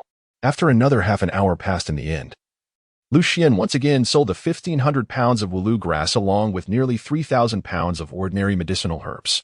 This time, he earned nearly 4,000 taels in one fell swoop. However, this was not the most significant aspect. The crucial point was that, aside from the four major families, nearly every herbal merchant in Tianhe City had become a buyer of Lu Xian's Wulu grass. Consequently, Lu Xian had effectively tethered a substantial portion of Tianhe City to himself. As long as he refrained from supplying medicinal herbs, even the four prominent families dared not act against him carelessly. Otherwise, these merchants would undoubtedly retaliate fiercely. Lu Xian, it is time we addressed our matters, is it not? At this moment, Su Fu and his companions, who had remained by his side, could no longer contain themselves. They had calculated that the Wulu grass in Lu Xian's possession now consisted solely of the batch they had instructed Manager Chu to sell to him. Have you made up your mind, young Master Su? Lu Xian smiled as he looked at Su Fu. The price of 10 times is exorbitant. I cannot possibly draw such a sum. Esteemed guests, I shall offer another 1,000 pounds of deer grass, this time at 4 times the normal price, though each family may purchase a maximum of 10 pounds. Before Su Fu could finish his statement, Lu Xian interjected, that is not permissible. I, Master Lu, demand 10 pounds. I too desire 10 pounds. So do I.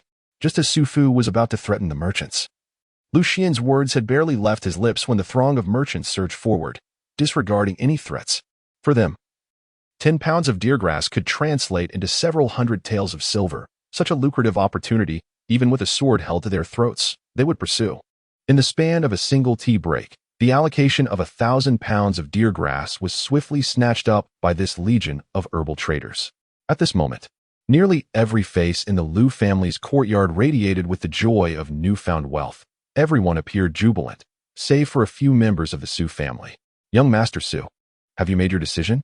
If not, my young master is about to commence the next round, Old Gao cheerfully reminded Su Fu and his companions.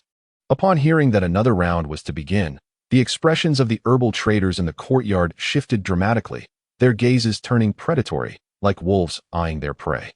The atmosphere in the courtyard instantly transformed from one of light-hearted cheer to a tense standoff.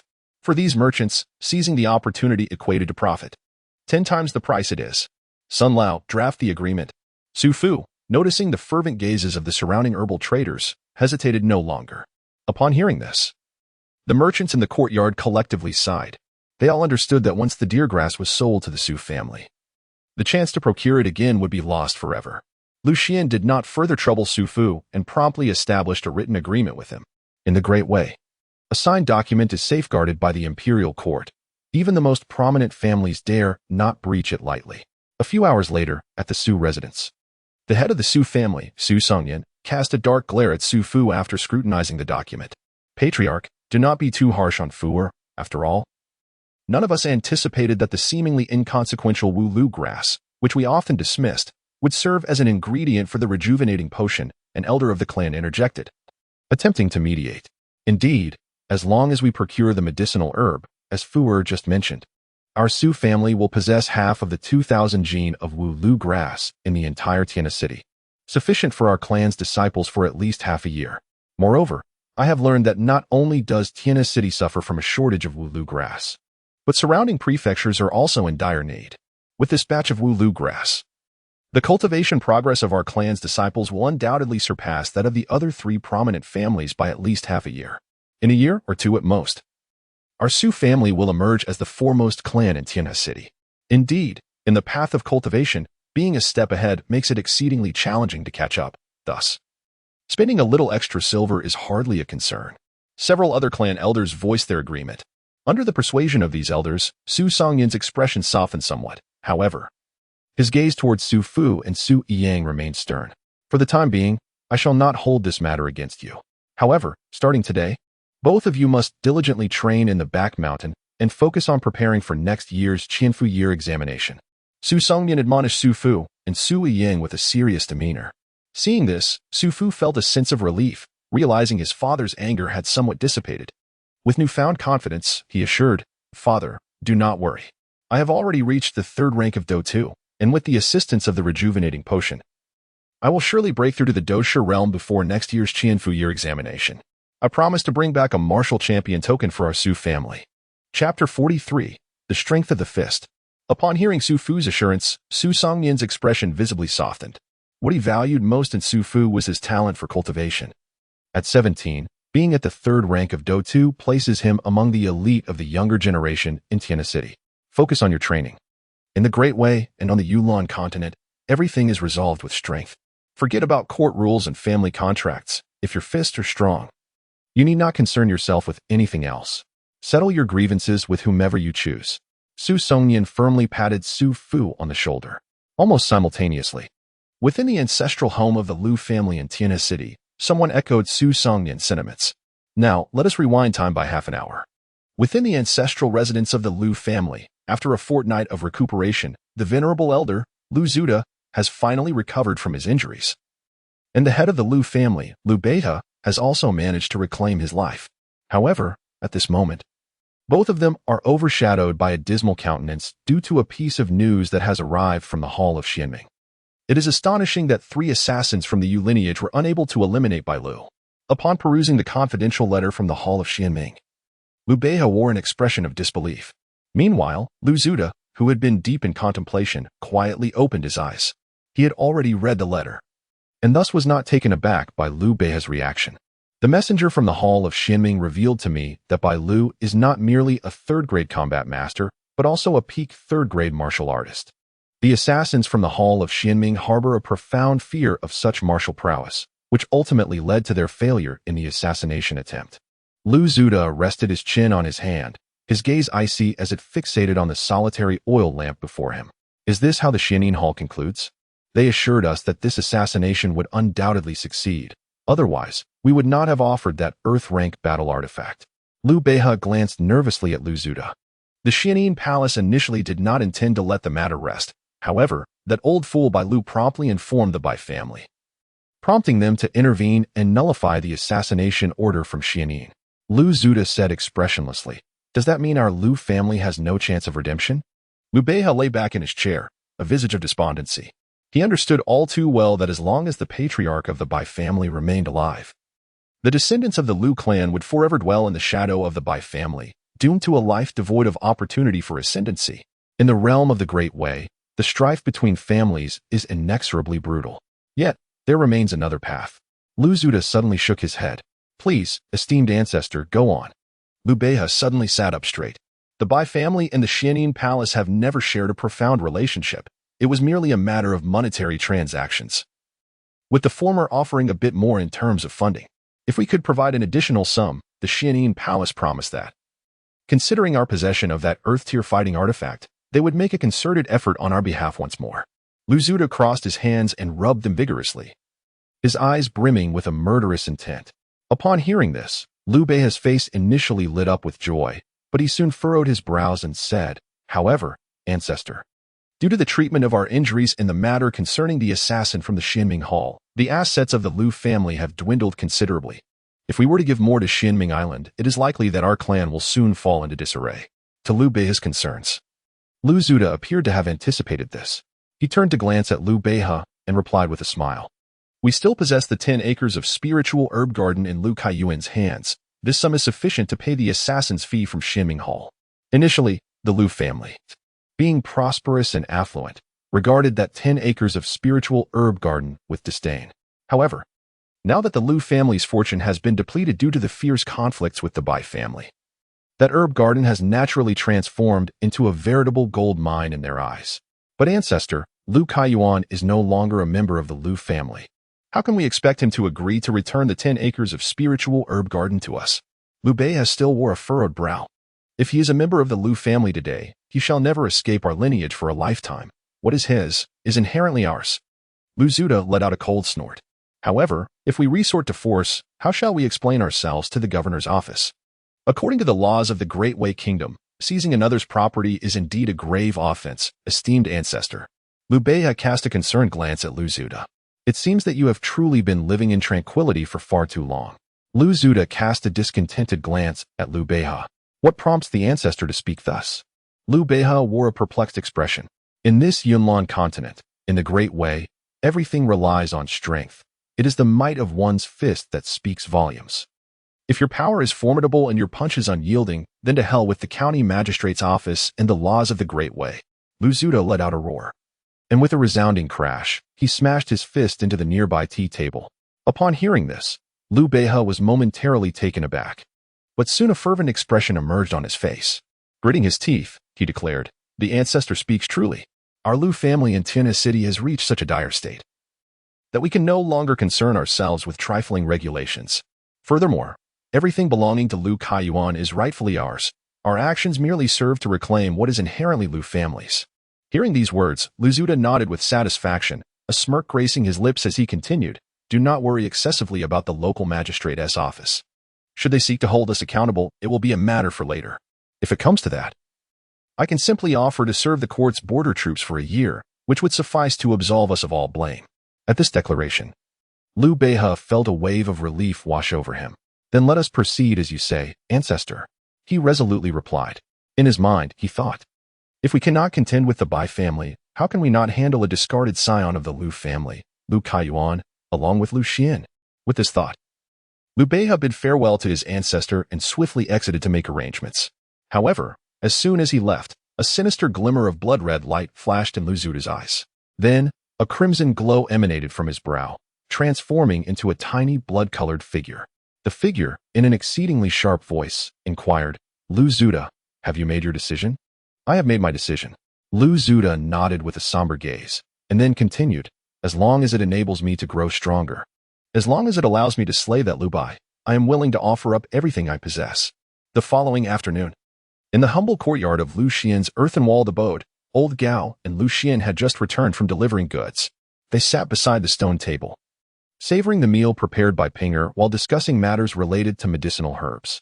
"Young master, I believe you are selling too hastily. I have heard that the market is currently buzzing with demand for Wu Lu grass, fetching prices tenfold its original value," Old Gao inquired, somewhat perplexed. Lu Xian replied, "Old Gao, one must learn to be content." Lu Xian solemnly advised Lao Gao. He would naturally refrain from revealing that in just a few months, the announcement from the Medicine King sect would render the Wu Lu grass fit only for swine. Chapter 44. A Threat. Young master, your realm surpasses that of us mere mortals, Lao Gao remarked with a hearty laugh. "Young master, after deducting our initial investment, we have collectively earned a total of 11,000 taels. This sum is sufficient for us to acquire a grand estate." After taking a mouthful of rice, he continued, "As for the matter of changing residences, let us hold off for a while. We are quite comfortable here, and we ought to utilize this money as our capital." Lu Xian shook his head. 10,000 taels of silver, while undoubtedly a substantial sum for an ordinary family, is but a mere month's profit for the 4 great clans of Tianhe City, rendering it insignificant. However, if Lu Xian were to employ the wisdom gleaned from his previous life, he could judiciously harness this capital to yield a remarkably handsome profit. I recall that next year, the Great Wei Kingdom intends to lift the mountain ceiling edict. At that juncture, the most thriving businesses in Tianhe City will likely be those dealing in elixirs and coffins. Although the cost of elixirs is exorbitant, the coffin trade appears promising. I remember that, at that time, a single coffin commanded a price of 1,000 taels. And even at that rate, they were exceedingly difficult to procure. As Lu Xian savored his meal, a myriad of thoughts swirled within his mind. The so-called mountain closure order was a decree issued by the Great Wei Kingdom, prohibiting cultivators from entering the 10 forbidden zones to hunt demonic beasts and engage in cultivation. This edict was intended to safeguard the practitioners of the Great Way Kingdom, as the 4 forbidden zones were exceedingly perilous, and each year, numerous cultivators perished within their confines. However, these treacherous areas concealed many ancient relics and treasures coveted by cultivators, which compelled them to venture into the forbidden zones despite the obvious dangers. Concerned about the overwhelming loss of life among cultivators jeopardizing national strength, the Great Way Kingdom enacted the Mountain Closure Order 30 years ago, forbidding all practitioners from entering the 4 forbidden zones. Among these was the Blood Rain Forest, located a mere 100 miles from Tianhe City. Once the Mountain Closure Order was lifted, a steady influx of cultivators seeking adventure and treasure was inevitable, particularly during the first year following the lifting of the ban. The scene in Tianhe City was one of unprecedented fervor. The streets were choked with people, a memory that Xuan still vividly recalled. However, the most indelible image was that of the corpses strewn across the streets of Tianhe City merely a month later. Many inexperienced cultivators, newly entered into the 4 forbidden zones, met their demise in droves. This was the very reason for the scarcity of coffins within Tianhe City. I must remember to purchase several properties near the entrance of the Blood Rain Forest to convert into shops and inns. I recall that area is still desolate due to its proximity to the graveyard. In the brief moments spent chewing his food, Lucian's thoughts drifted to various profitable ventures, making the bowl of rice paired with salted fish all the more delectable. By the way, my lord, the master and Uncle El have been in the medicinal garden for nearly half a month. I bought some fresh beef, lamb, and fish, intending to prepare a meal for them tomorrow. At that moment, Pinger, holding her bowl, gazed at Lucian. Yes, let us go together tomorrow. I have some matters to discuss with father as well. Lucian nodded. The medicinal herb garden of the Lu family is nestled within a valley known as Yuyun Valley. Located on the eastern outskirts of Tianhe City, several dozen miles away, truly secluded from the world. Young master, as it is my first encounter with the esteemed lord, should I bring some gifts or something of the sort? Upon hearing that they were to meet Lu Kaiyuan, Lao Gao suddenly felt a wave of anxiety. My father has a penchant for wine. Why don't you head to the west of the city to purchase a few jars from the old man Liao to bring along? Lucian pondered for a moment before responding. No problem, Lao Gao. I will return shortly with 2 jars of wine. Lao Gao readily agreed. Suddenly, a series of loud knocks echoed from outside the courtyard. Who is it? Lao Gao, contemplating which wine to bring for the master, shouted impatiently toward the door. Lucian. Open the door, came a chilling voice from outside. Upon hearing this voice, Lucian exchanged glances with Pinger, who then, with a look of confusion, remarked, the head of the Lu family? Indeed, the person outside was none other than Liu Beihe, the patriarch of the Lu clan. Lucian silently set down his chopsticks and rose to his feet. His ties with the Lu family had nearly faded into oblivion, and the sudden visit from Liu Beihe could hardly bode well. Head of the Lu family, do you require my assistance? Lucian stood calmly behind the door, inquiring with a serene tone. At that moment, the formidable sword had already been drawn from his spatial ring and firmly grasped in his hand. Enough of the nonsense. Open the door. Liu Beihe coldly snorted in response. Upon hearing this, Lao Gao's expression turned sour, and he immediately approached the door, scolding, You, Liu. What airs are you putting on before my young master? Speak plainly, and if you have something to say, do so quickly. I, Lao Gao, am more than willing to oblige. Upon hearing these words, Liu Beihe outside the door let out a chilling laugh. Lucian, your father, Lu Kaiyuan, has already decided to return to the Lu family. Tomorrow at noon, bring the deed to the medicinal garden, along with all your possessions, to Yuyun Valley to meet me. I shall reinstate your names in the family register. The voice of Liu Beihe echoed from behind the door. Simultaneously, an object was hurled in from the outside, landing with a thud at Lucian's feet. Lucian glanced down and beheld a cracked battle energy seal.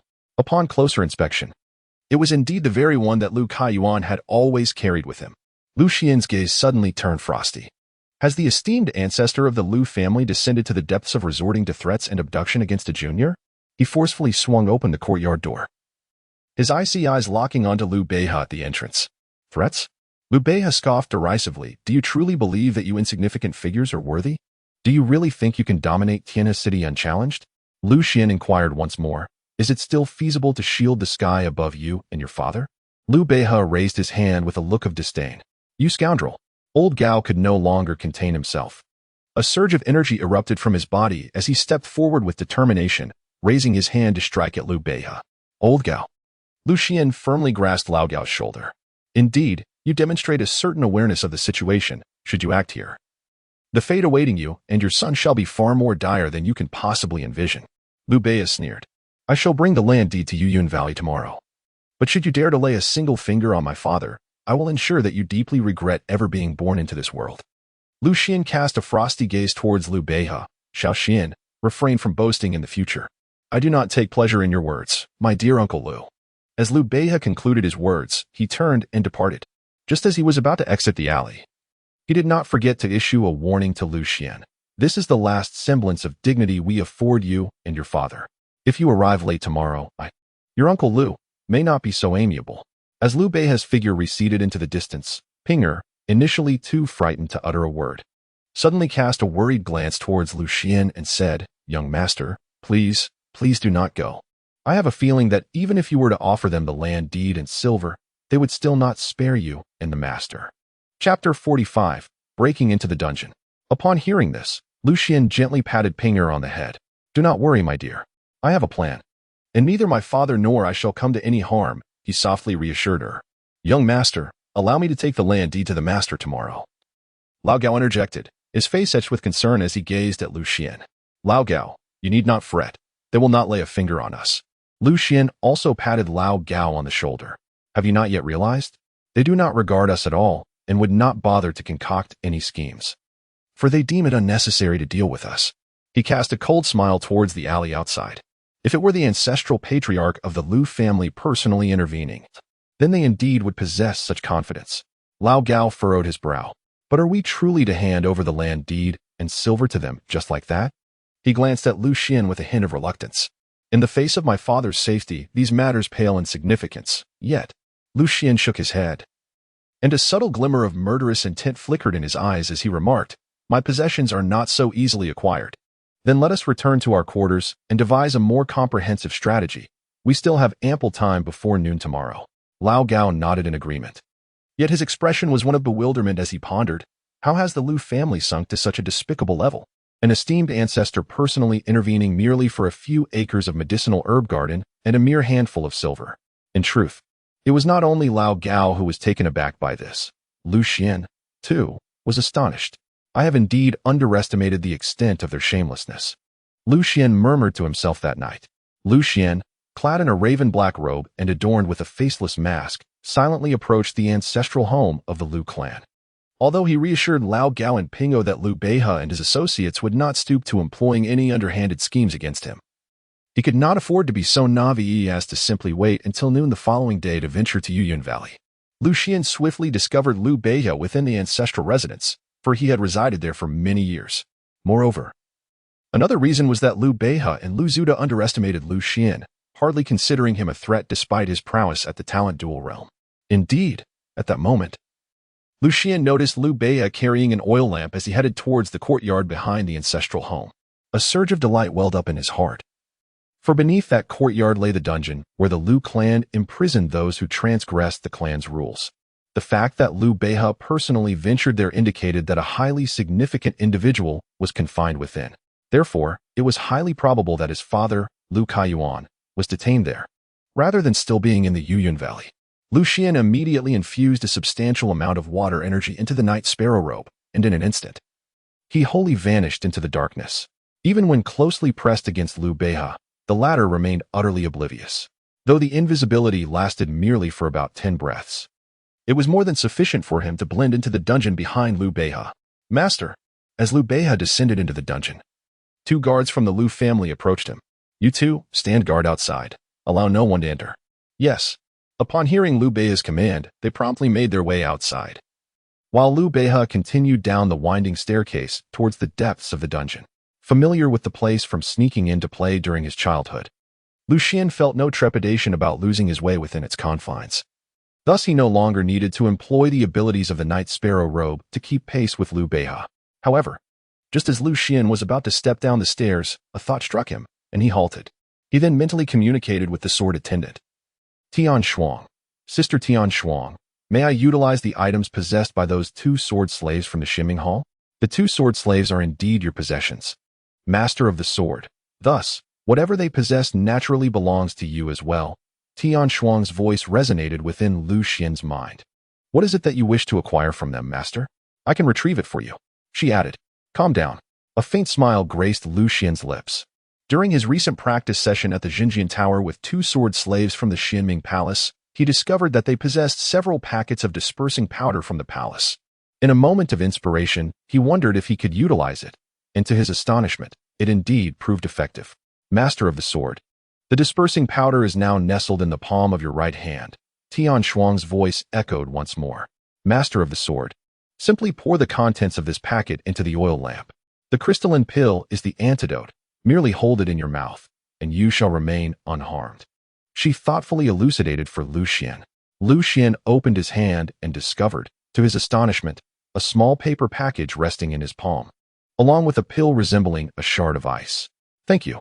Lu Xiandao expressed his gratitude, placing the icy crystal pill in his mouth, and proceeded to pour the fragrant powder from the paper pouch into the oil lamp affixed to the wall. Subsequently, he stealthily navigated toward the cellar, discreetly sprinkling the fragrant powder into the lamp. As he approached the dungeon, he suddenly heard a familiar voice nearby. I am willing to comply with your requests, but I implore you to spare Xianyu. He is but a child. Undoubtedly, it was the voice of Lu Kaiyuan.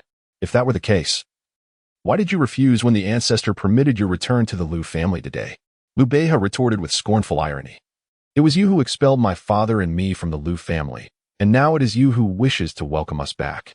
How do you regard us? The father and son of the Lu lineage? Lu Kaiyuan shouted with fury. What do you take yourselves for? Naturally, you are regarded as mere hounds of the Lu family. A dog possesses no right to choose. A good dog need only obediently heed its master's commands. Liu Beihe sneered coldly. The death of his son, Liu Beichuan, had twisted his character into something extraordinarily warped. To speak frankly, the Ancestor is already in the Yuyun Valley, and he has no intention of sparing you and your son. That little brat from your family will also venture to Yuyun Valley tomorrow, and when the time comes, the Ancestor will have ample means to deal with him. Perhaps, should the Ancestor be in a foul mood, he might even transform him into a human puppet, submerged in a vat of wine. Liu Beihe cast a twisted smile towards Lu Kaiyuan. You scoundrel! Lu Kaiyuan let out a heart-wrenching roar. Ha ha! Observing the despair etched on Lu Kaiyuan's face, Liu Beihe suddenly erupted into a sinister laughter, exclaiming, Are you in great pain, feeling utterly powerless? This is the consequence of your betrayal against the Lu family. Liu Beihe, even if I become a ghost, I will not spare you. Lu Kaiyuan bellowed, his eyes bloodshot with fury. Become a ghost? It's not that simple.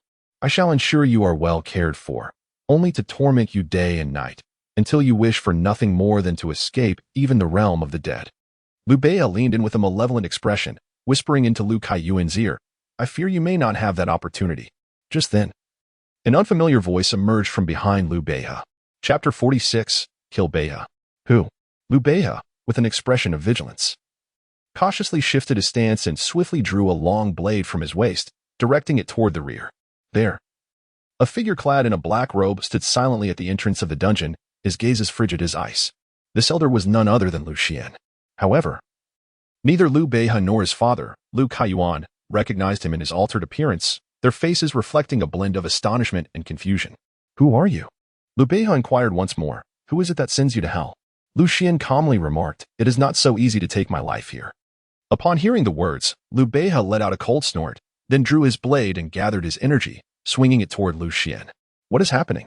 However, unexpectedly, at the very moment the long knife was unleashed, an overwhelming sense of weakness suddenly enveloped him, causing the combat energy he had just summoned to dissipate entirely. Bang! In that fleeting moment of confusion, Lu Xian had already closed the distance, delivering a powerful punch directly to Liu Beihe's chest, propelling him off the ground and crashing him violently against the dungeon wall. This punch was not executed with any elaborate techniques. Rather, it was a simple strike enveloped in combat energy. It was not that he underestimated Liu Beihe, but rather that only this most straightforward and direct punch could thoroughly release the fury that had built up within him. Am I affected by the dispersing energy powder? The dispersing energy powder of the Xianyin Palace? At this moment, Liu Beihe finally grasped the situation, gazing at Lu Xiandao with an expression of disbelief. Why? Did the Xianyin Palace not agree to collaborate with us? Why then do they seek to confront our Lu family? Do you wish to know? Lu Xian cast a frigid gaze towards Liu Beihe.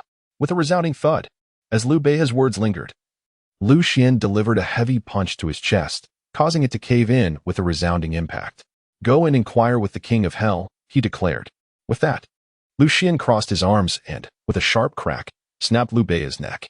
Although they were not directly related by blood, Lu Xian had harbored a poor impression of him since childhood, thus he felt no moral burden in taking his life. "Sister Xuan, is it possible to transform this individual into my sword servant?" Lu Kaiyuan pondered internally after slaying Liu Beihe. "Certainly, but given his mediocre realm and strength, I would not recommend him as a sword servant," Tian Shuang replied with a hint of disdain. "That's acceptable. He would be more useful than a mere sandbag," Lu Xian remarked.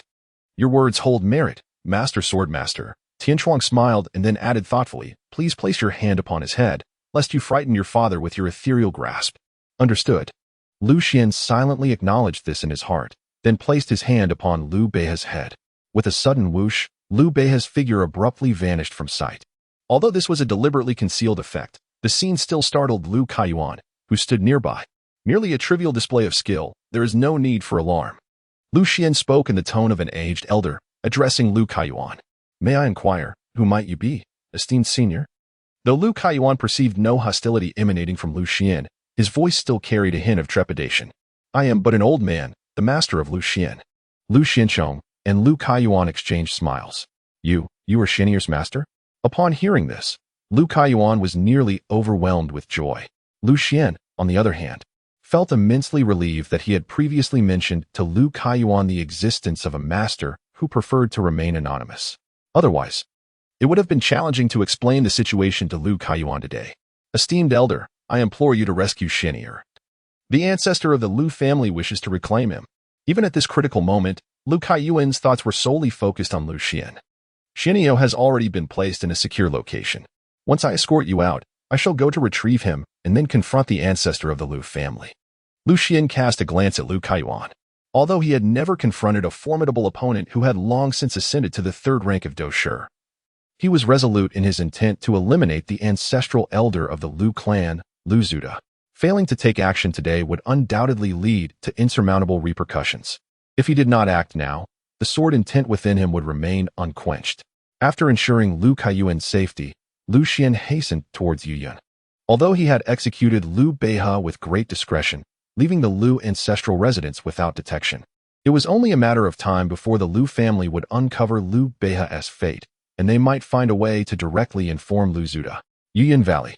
As Lu Xian arrived at the mouth of the valley, the dawn light began to break, revealing the faint outlines of the scenery within. Unlike the biting cold winds outside, this secluded Yun Valley enjoyed a perpetual spring, where beneath the verdant mountains and azure trees, one could discern a modest dwelling, accompanied by a flourishing expanse of spiritual herbs and medicinal plants in front of the house. It was likely that someone resided within that abode. Lu Xian merely cast a fleeting glance before donning the hood of his night raven cloak and quietly ventured into the valley.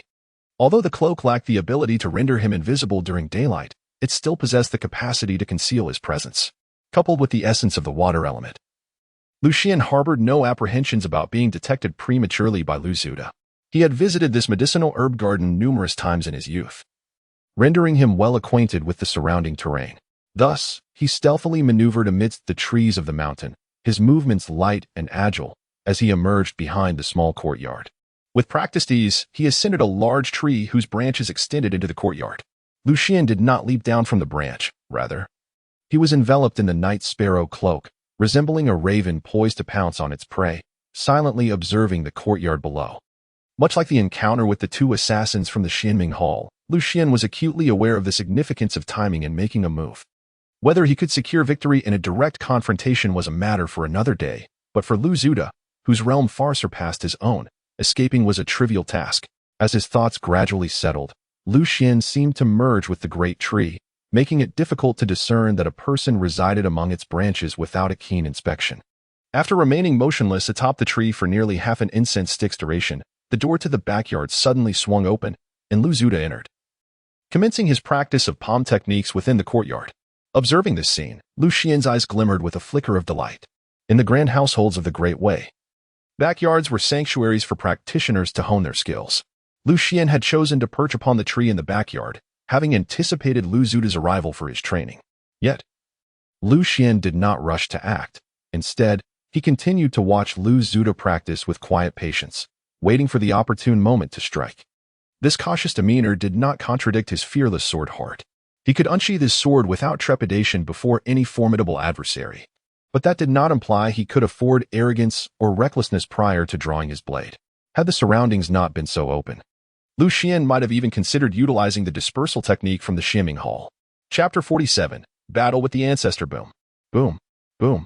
At that moment, Lu Zuta unleashed a series of powerful palm strikes against the three bronze figures positioned in the courtyard for training.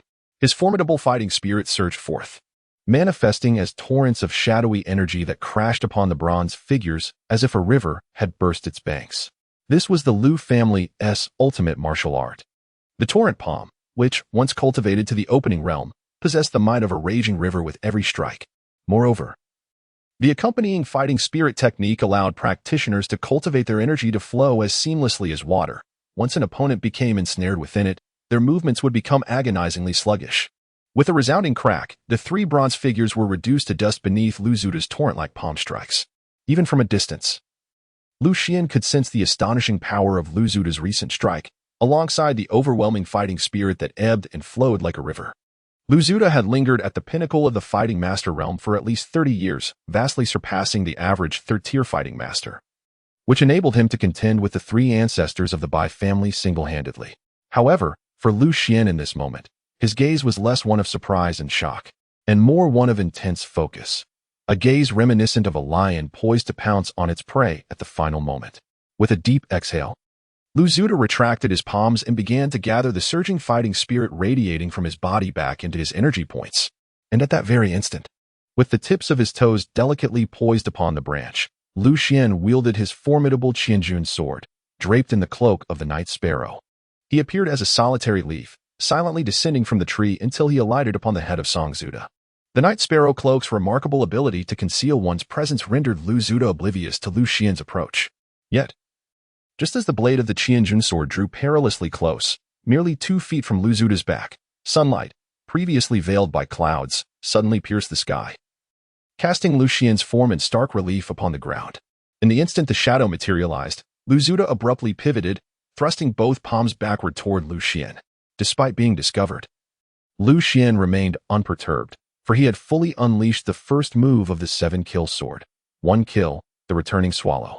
Just as Lu Zuta's powerful palm strike, flowing like a torrent, was about to connect, Lu Xian transformed into an arc of shimmering sword light, slicing through Lu Zuta's dense aura while simultaneously repositioning himself behind his adversary. This was the 3rd kill of the 7-kill sword, the full moon. Having cultivated the 7-kill sword to the threshold of mastery, Lu Xian was no longer bound by the sequence of his techniques. He could fluidly adjust his strikes following the returning swallow. A swordsman? Upon witnessing Lu Xian's execution of the swordplay, Lu Zuta's expression shifted as he instinctively struck backward with both palms, opting for an offensive maneuver to create distance from the assassin looming behind him. It must be said, Lu Zuta's martial prowess and rapid adaptability far exceeded Lu Xian's expectations. For, had he been an ordinary combatant, the full moon technique would have cleaved through his aura, leaving him vulnerable and unable to counter. Nevertheless, Lu Xian's sword momentum remained unshaken, for with the emergence of the returning swallow, his offensive would only grow fiercer, a testament to the patience he had exercised in seizing this critical advantage. With a resonant clang, Lu Xian's Qianjun sword trembled violently in his grasp, and a surge of fierce sword energy enveloped both him and the blade. Propelled by this spiraling force, they shot forth like an arrow released from its bow, aiming directly at Lu Zuta's relentless torrent of aura. 2 kills, shattering the clouds. With a thunderous crash, Lu Zuta, his face a mask of astonishment, realized that the flowing aura of his Bai family's lion claw, which was impervious to destruction, had been penetrated by this assassin's singular strike. The waves crashed upon the shore. With a resounding roar, Lu Zuta forcefully clapped his palms together, unleashing 2 surging streams of combat energy that collided with one another like raging waves, trapping the Qianjun sword in Lu Xian's grasp. The sword, caught in this tumult, found itself unable to thrust forward or be withdrawn.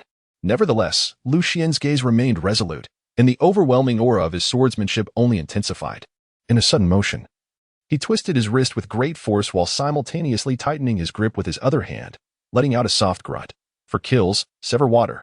In an instant, the atmosphere around him surged with a myriad of purple radiance, ultimately transforming into countless sword energies that converged into the Qianjun sword through his arms. With a swift motion accompanied by the sound of air being sliced, the Qianjun sword swept horizontally, manifesting as a sword shadow nearly 6 or 7 feet wide, sweeping across Lu Zuta's chest.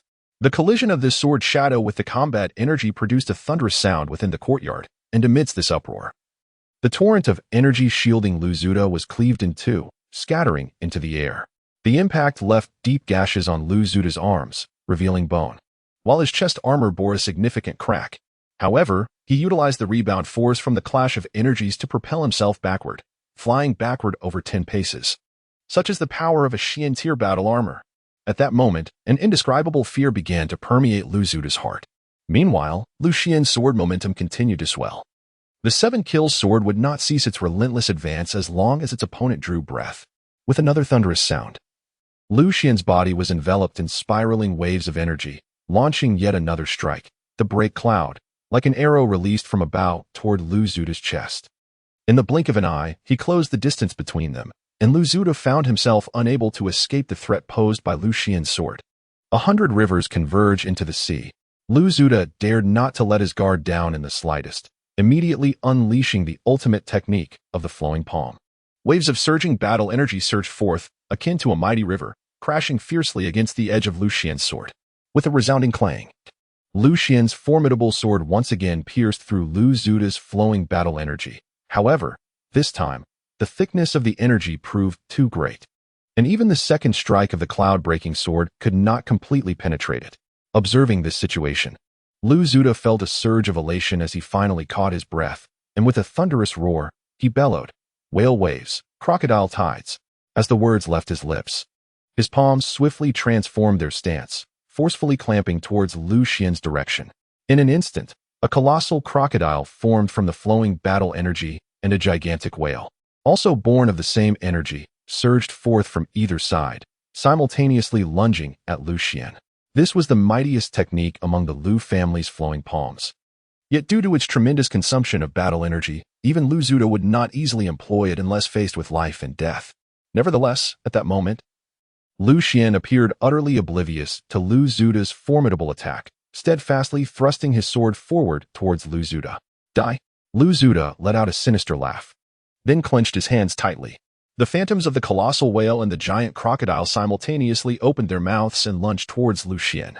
Chapter 48. The Rain of Swords. Almost concurrently, the tip of Lu Xian's Qianjun sword trembled violently in his grasp, and his body swayed abruptly from side to side.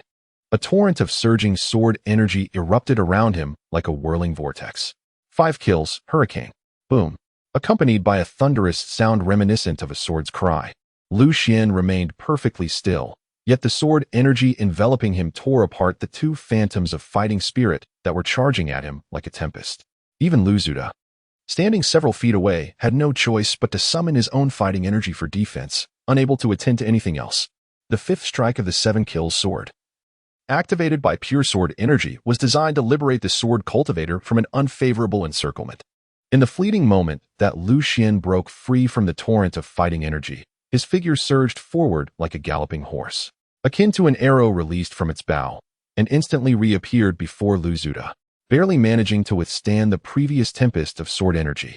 Lu Zuta had yet to catch his breath when he was confronted by a multitude of neatly arranged sword shadows before him.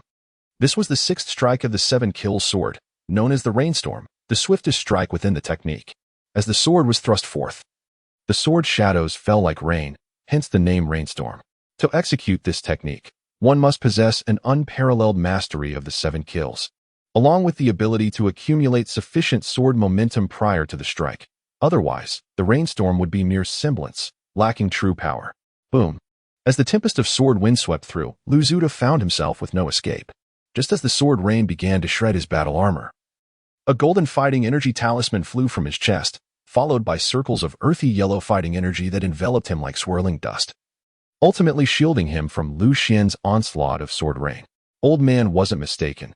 Your swordsmanship is indeed remarkable, yet your cultivation realm is inferior even to mine. Thus, you cannot breach this fighting energy talisman forged by a Dozong expert. Clang. The seemingly fortunate Lu Zuda suddenly let out a sinister laugh. However, before he could finish his words, a sound of sword ringing echoed above him, halting him in his tracks. He abruptly raised his head, only to witness a brilliant sword light beginning to blossom in his horrified eyes. Having just executed the sixth strike, Rainstorm, Lu Xian had vanished from his original position, now appearing directly above Lu Zuda. At that moment, wielding the Qianjun sword, he hung upside down, enveloped in a dazzling sword radiance, descending like a shooting star from the night sky, aimed straight at Lu Zuda. This technique was the seventh strike of the seven kills sword, known as Starfall, also referred to as the Judgment Decapitation. Bang! A resounding crash reverberated throughout the valley. The martial energy seals before Lu Zuda lay utterly shattered, and the aura surrounding him dissipated entirely. The ground beneath him had sunk several feet, creating a deep crater within the courtyard. Furthermore, a grievous sword wound marred his body, running straight down from his forehead, cleaving through his armor and flesh beneath, with blood ceaselessly oozing forth. The martial energy within him began to escape uncontrollably, resembling swirling smoke. This was an ominous sign of an impending demise for a warrior. Such exquisite swordsmanship, who could you possibly be? Lu Zuda gazed at Lu Xian before him with an expression of disbelief. Lu Xian did not respond immediately. Instead, he lowered his gaze to examine his own body. In the heat of battle, his sole focus had been to eliminate Lu Zuda, leaving him oblivious to the injuries he had sustained. He soon realized that the Night Sparrow robe he wore was riddled with numerous wounds, and even the Python silver armor bore several new cracks, with some scales having fallen away. Fortunately, I had procured the Python silver armor from the sword suppression tower. Otherwise, my body would not have endured long enough to unleash the Starfall technique. Lu Xian murmured with a hint of trepidation. One can only imagine that had it not been for the Python silver armor, even if he were to triumph over Lu Zuda, it would likely be a Pyrrhic victory. Lu Xian placed 2 small elixirs into his mouth, replenishing the considerable amount of spiritual energy he had expended. Only then did he raise his head to gaze at Lu Zuda, inquiring, "Was it not you who summoned me to this rendezvous?" As he spoke, the expression on his face shifted, transforming him back into his youthful visage. "It is truly you." Upon hearing this, Lu Zuda was momentarily taken aback, his face soon morphing into an expression of utter astonishment. "You possess such remarkable prowess. Could it be that there is some inheritance within the Sword Inquiry Tower?" Suddenly, a realization struck him, and his eyes gleamed with astonishment and regret. He then spoke with fierce intensity, "I truly should have killed you. I should have done so back then." In the instant his words left his lips, Lu Xian swiftly severed his head with a single stroke of his sword. "Sister Tianshuang, please assist me in collecting him." "Master Sword Lord, quickly retreat and discard your sword." Lu Xian intended to have Tianshuang place the corpse of Lu Zuda within the Sword Town Tower, but was abruptly interrupted by a startled exclamation from Tianshuang. Bang! Though filled with confusion, Lu Xian ultimately chose to trust Tianshuang, relinquishing the Qianjun sword and retreating several zhang away with a sudden burst of speed. Cackling ominously, just as he stepped back and discarded his sword, a bizarre laughter erupted from the severed head of Lu Zuda, which had fallen to the ground. Following this, Lu Xian witnessed the blood flowing from Lu Zuda's head, pulsating as if it were a living entity, shifting the head back towards the body and reattaching the two. Meanwhile, the Qianjun sword he had just laid down was entirely enveloped by this strange, animate blood. One could only imagine that had Lu Xian still been gripping the sword, this eerie blood might have slithered up the blade and onto his own body. Could this truly be blood magic? Have you chosen to succumb to the dark arts? Lu Xian instantly recognized the origin of the blood. During the final phase of his previous life, he had been engaged in a relentless battle against the demonic kingdom to the west, and the blood demon was among the most common of the fiends from that realm. With a sinister chuckle, Lu Zuda, having reattached his head, unleashed another eerie laugh. His blood-red eyes, filled with malice and fury, stared intently at Lu Xian as he exclaimed, "You forced my hand. It was you who compelled me." Following this declaration, he erupted into another fit of maniacal laughter, his lips licking greedily as he gazed at Lu Xian. "Splendid, truly splendid. Initially, I sought merely a younger vessel. Yet you have delivered to me the body of a youthful sword cultivator. Regardless of the source of your swordsmanship talent, or whether you have inherited the legacy from the Sword Inquiry Tower, from this day forth, all of them shall belong to me, Lu Zuda." As his words resonated, a terrifying aura surged forth from behind Lu Zuda, enveloping the surroundings in a suffocating wave. A miasma of blood quickly shrouded the entire courtyard. In an instant, the soil beneath transformed to a deep black. The trees withered rapidly, and even the nearby birds plummeted from the sky. Chapter 49. Battle with the blood demon. Lu Xian summoned a torrent of sword qi to encircle himself, barely withstanding the encroachment of the blood mist. Therefore, your abduction of my father and your coercion for my presence were not merely for those land deeds, but rather an attempt to seize my body upon my descent into madness? Lu Xian took a step back, furrowing his brow as he inquired. Indeed. Rather than placing my faith in the mysterious Xianming Hall, it is far more prudent to trust in myself. Only the power that lies within my own grasp can truly be deemed my own. Lu Zuda extended his hand for a handshake. His gaze directed at Lu Xian filled with disdain. The so-called rewards from the Xianin Palace and the 10-acre spirit herb garden were merely a facade. What he truly desired was a body that could seamlessly merge with his sinister arts, one that would remain undetected by others. Among those he could find, the most suitable target was none other than the present Lu Xian. Submit obediently to me, and in that case, I shall grant you a swift death during the possession. Lu Zuda took 2 steps forward, his voice laced with menace as he cast a piercing gaze at Lu Xian. Simultaneously, he raised his hand and drew the enchanted Qianjun sword, ensnared by demonic blood, into his grasp. Without your sword, how can you possibly contend with me? With horns sprouting from his forehead, Lu Zuda coldly lifted the Qianjun sword, its tip unwaveringly aimed at Lu Xian. The mere gesture sent an inexplicable tightening in Lu Xian's chest.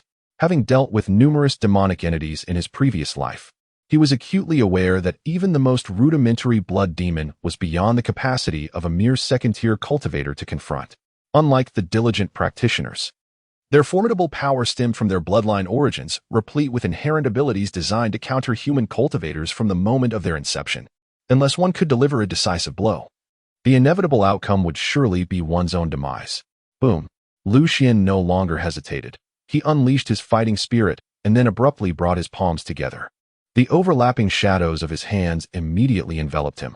The red cloud palm, a defensive stance. His fighting spirit was astonishingly on the verge of breaking through to the Dome Master realm. Indeed, my judgment has proven to be astute, this time. Fortune has truly arisen from adversity. Upon witnessing this scene, Lu Zuda not only displayed no trace of fear, but his blood-red eyes glimmered with an even more fervent intensity. What if you have succumbed to darkness? What if I am without a sword? I can still vanquish you, just as I did with Liu Beihe. Lu Xian cast a provocative glare at Lu Zuda. After uttering these words, he summoned all his fighting spirit and struck out a palm towards Lu Zuda. Upon hearing of Liu Beihe's demise, Lu Zuda erupted in fury. Die. The moment the word escaped his lips, a surge of blood energy coalesced around his arm. He then leaped into the air, wielding the mighty sword cloaked in blood energy, cleaving through the multitude of fighting spirit shadows, and unleashed a blood-red sword strike towards Lu Xian that extended several yards in length. As this strike descended, the blood energy within the courtyard suddenly compressed, trapping Lu Xian in place, rendering him immobile. Yet, at that critical moment, Lu Xian withdrew his fighting spirit and thrust both hands forward, grasping at the very air before him. With a resonant sound of a sword's cry, the previously sunlit courtyard was shrouded in darkness. Simultaneously, a dazzling and resplendent white light materialized, resembling a sword of light, as Lu Xian held it in his grasp. I have one more strike. With an impassive expression, Lu Xian faced Lu Zuda, gripping the sword with both hands, and lunged forward with a thrust. This strike was none other than the legendary mountain-shaking secret sword of the sword Ancestor. Boom. With an explosive resonance, the entire valley was set ablaze with startled birds taking flight, and the surrounding peaks of the Yuyun Valley trembled ever so slightly. A piercing scream echoed through the courtyard. There, Lu Zuda's body was obliterated by Lu Xian's strike, unable to withstand the force of the mountain-shaking blow delivered through the Ch-Ing sword. Even the blood demon within him crumbled. Even the minuscule blood mist, previously enveloping the courtyard, was rendered into nothingness beneath this sword, leaving only a solitary drop struggling beneath the Ch-Ing sword. I curse you. With the last drop of my blood demon essence, I shall curse you. In 10 days, you will become a blood slave of my demon race, your soul eternally tormented and bound. Just as the final drop of demonic blood was on the verge of dissipating, it suddenly transformed into a grotesque visage, roaring fiercely at Lu Xian. As its voice faded, a black flame erupted around the blood, followed by an enigmatic rune drifting from the flames, ultimately searing itself into the back of Lu Xian's hand with a hissing sound. Boom. With a thunderous crash, that last drop of demonic blood was also rendered into nothingness beneath the Xuan sword. Was this the curse mark of the blood demon? Lu Xian glanced at the runic patterns on the back of his hand, feeling a piercing pain radiating from it, which instantly filled his heart with anxiety. The blood demon, in addition to possessing the ability to manipulate the minds of others and seduce humanity into darkness, also harbored the power to curse others through its primordial blood. Many formidable warriors of the Wei Kingdom had perished on the battlefield due to the imprints of such curses. However, each blood demon could only invoke this cursing ability once. Its use would inevitably lead to the demon's demise. Thus it was a power to be wielded only in moments of life or death. He had been careless. Lu Xian felt an overwhelming sense of guilt. Nevertheless, even had he been more vigilant, given his current cultivation level, he would have been unable to prevent the blood demon from enacting the curse imprint with his life. Ultimately, he could only attribute it to his misfortune, encountering the blood demon even in the distant Tiana city, far from the demon kingdom. Just as he sought to recall methods to dispel the curse imprint within his mind, a sudden, excruciating pain surged through his head, as though it were about to split open, followed by agony coursing through his limbs and torso, and then his very organs. Just as he felt himself on the brink of losing consciousness, the voice of sword servant Xuan resonated in his mind.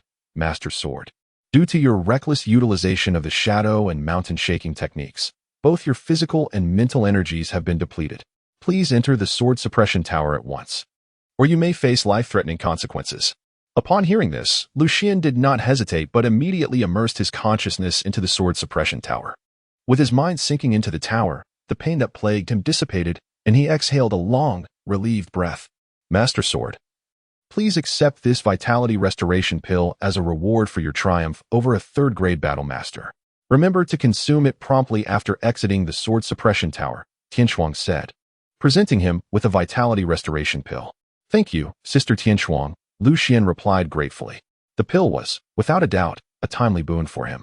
Master Sword, though this was a matter of necessity, I urge you to refrain from using the shadow sword technique again until your cultivation reaches the sword sect realm. It is more harmful than beneficial for you at this stage, Xuan cautioned him with concern.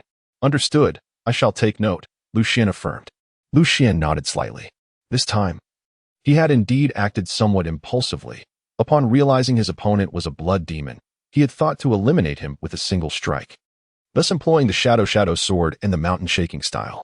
Yet, upon reflection, he realized that even without the shadow sword, he possessed the sudden rain sphere and several hundred sword energies within his chi palace that could be utilized, which would have sufficed to contend with Lu Zuda, who was possessed by the blood demon. It seems I harbor an instinctive fear of the demon race, he lamented. The trauma of dying at the hands of the demon lord in my previous life has cast a profound psychological shadow over me. Chapter 50. On the 15th day, my lord sword master, you need not reproach yourself. Considering your current cultivation level, being able to decisively slay a third-grade battle master and control his blood demon is indeed an exceptional feat, even in ancient times. It is worth noting that the vast majority of individuals would be incapable of drawing the shadow sword at all. Xuan suddenly smiled as she gazed at Lu Xian. Sister Xuan, there is no need to console me. I feel that my cultivation still falls short.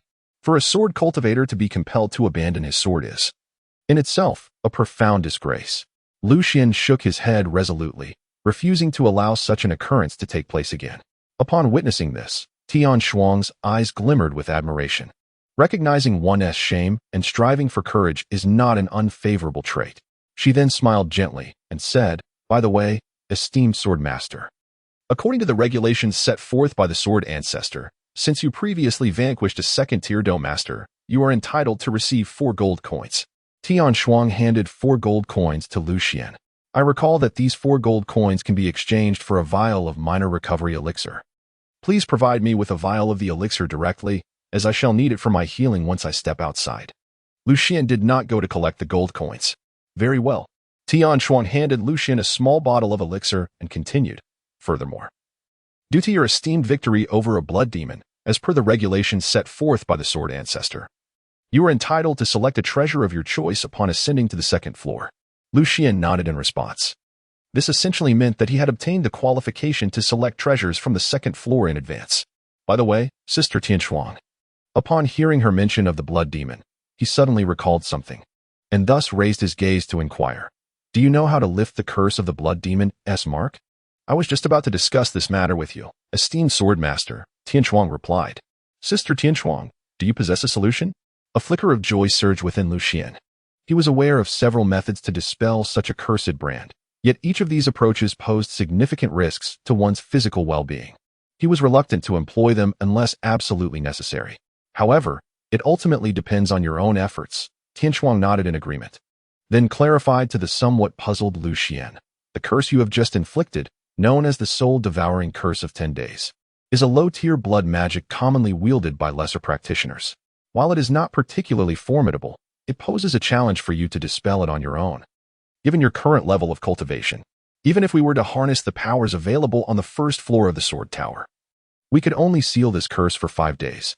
To completely eradicate it, you must ascend to the second floor and undergo the trials therein, relying on the strength left by the sword ancestor to break this curse. Upon hearing this, Xuan felt a slight relief. Although the conditions were stringent, there was indeed a way forward. So, I must elevate my cultivation to the sword master level within 15 days, and then ascend to the second floor to complete the trials, correct? Xuan inquired. Currently, what Xuan can accomplish is limited to these actions. And should the power of the town sword tower be invoked for sealing, the reward for the sword master's slaying of the blood demon would be negated. Xuan nodded slightly, appearing somewhat apologetic. Thank you, Sister Xuan. This is already quite satisfactory. Xuan smiled at Xuan. After such a long period of companionship, he had come to understand that although Xuan served as the sword attendant of the sword hall, she was bound by numerous regulations established by the sword ancestor. If one were to deviate from these rules, not only would it be impossible to enlist the power of the sword hall for personal gain, but even uttering a few additional words would be out of the question.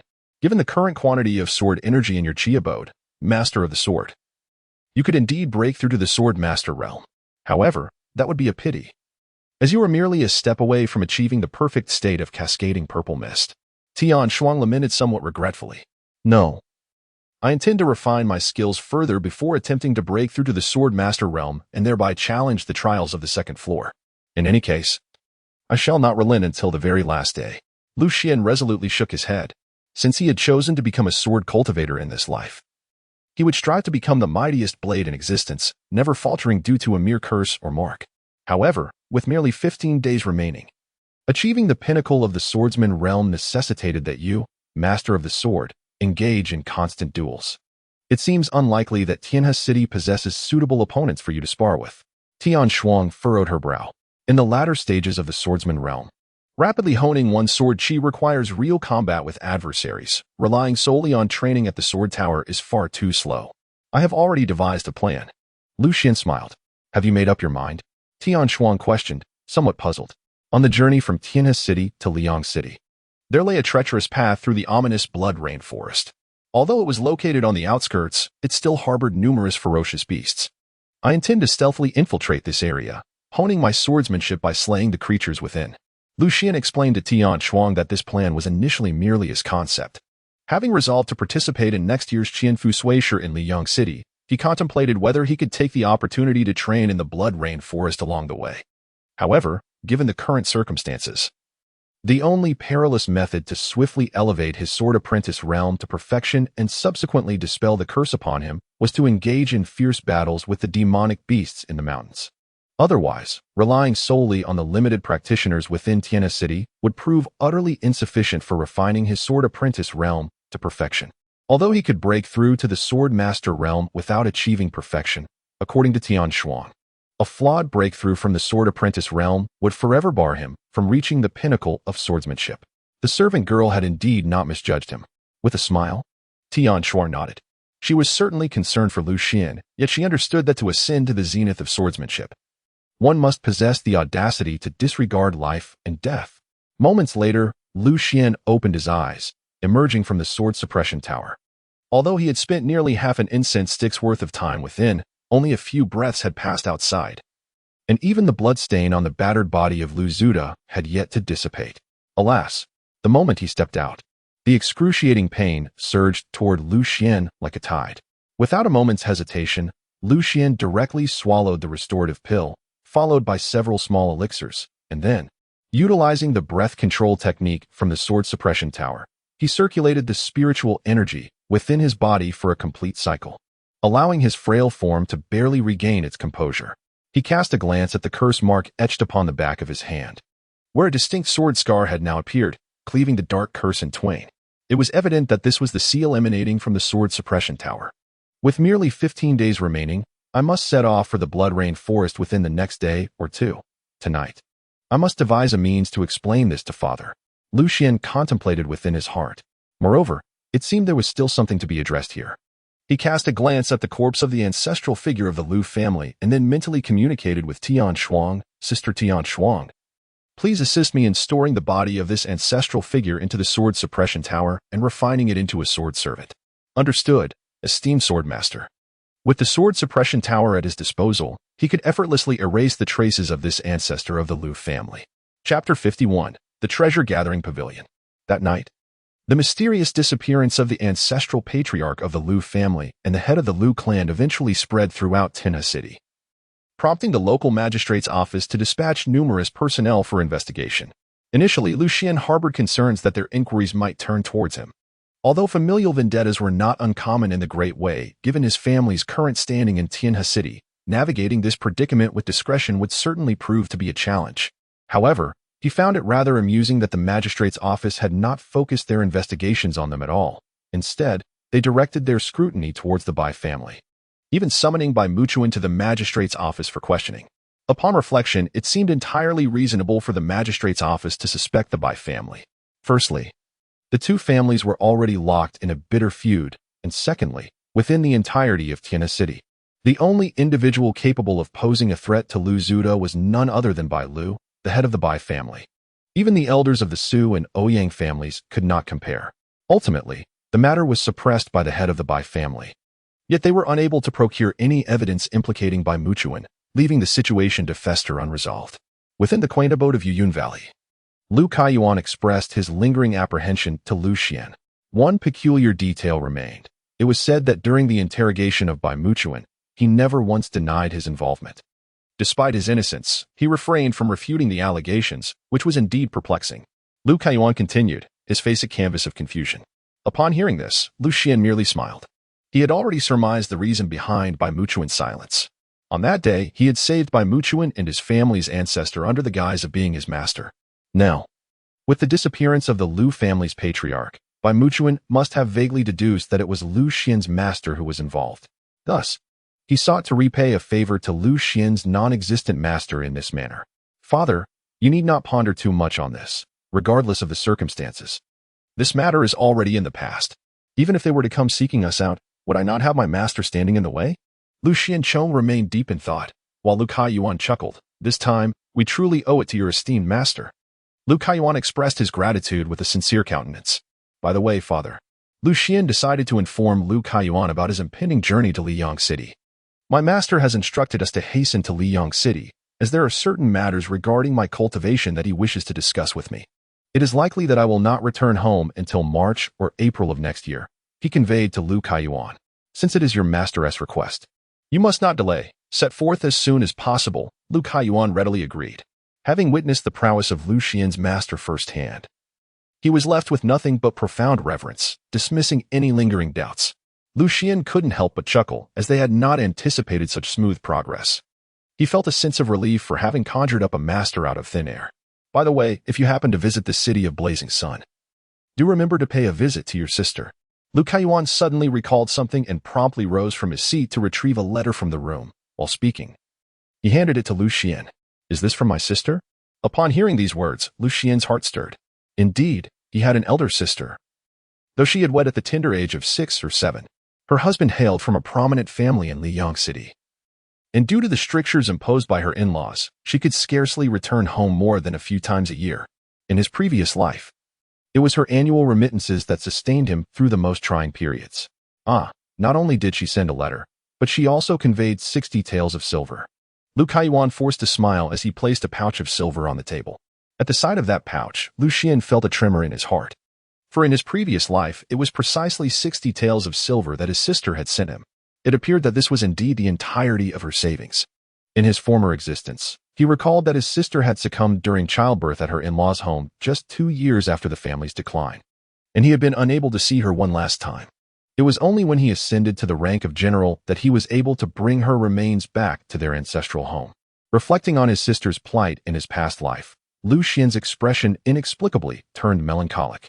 In his previous existence, he had endured an overwhelming number of farewells. "Xianer, venture forth without worry.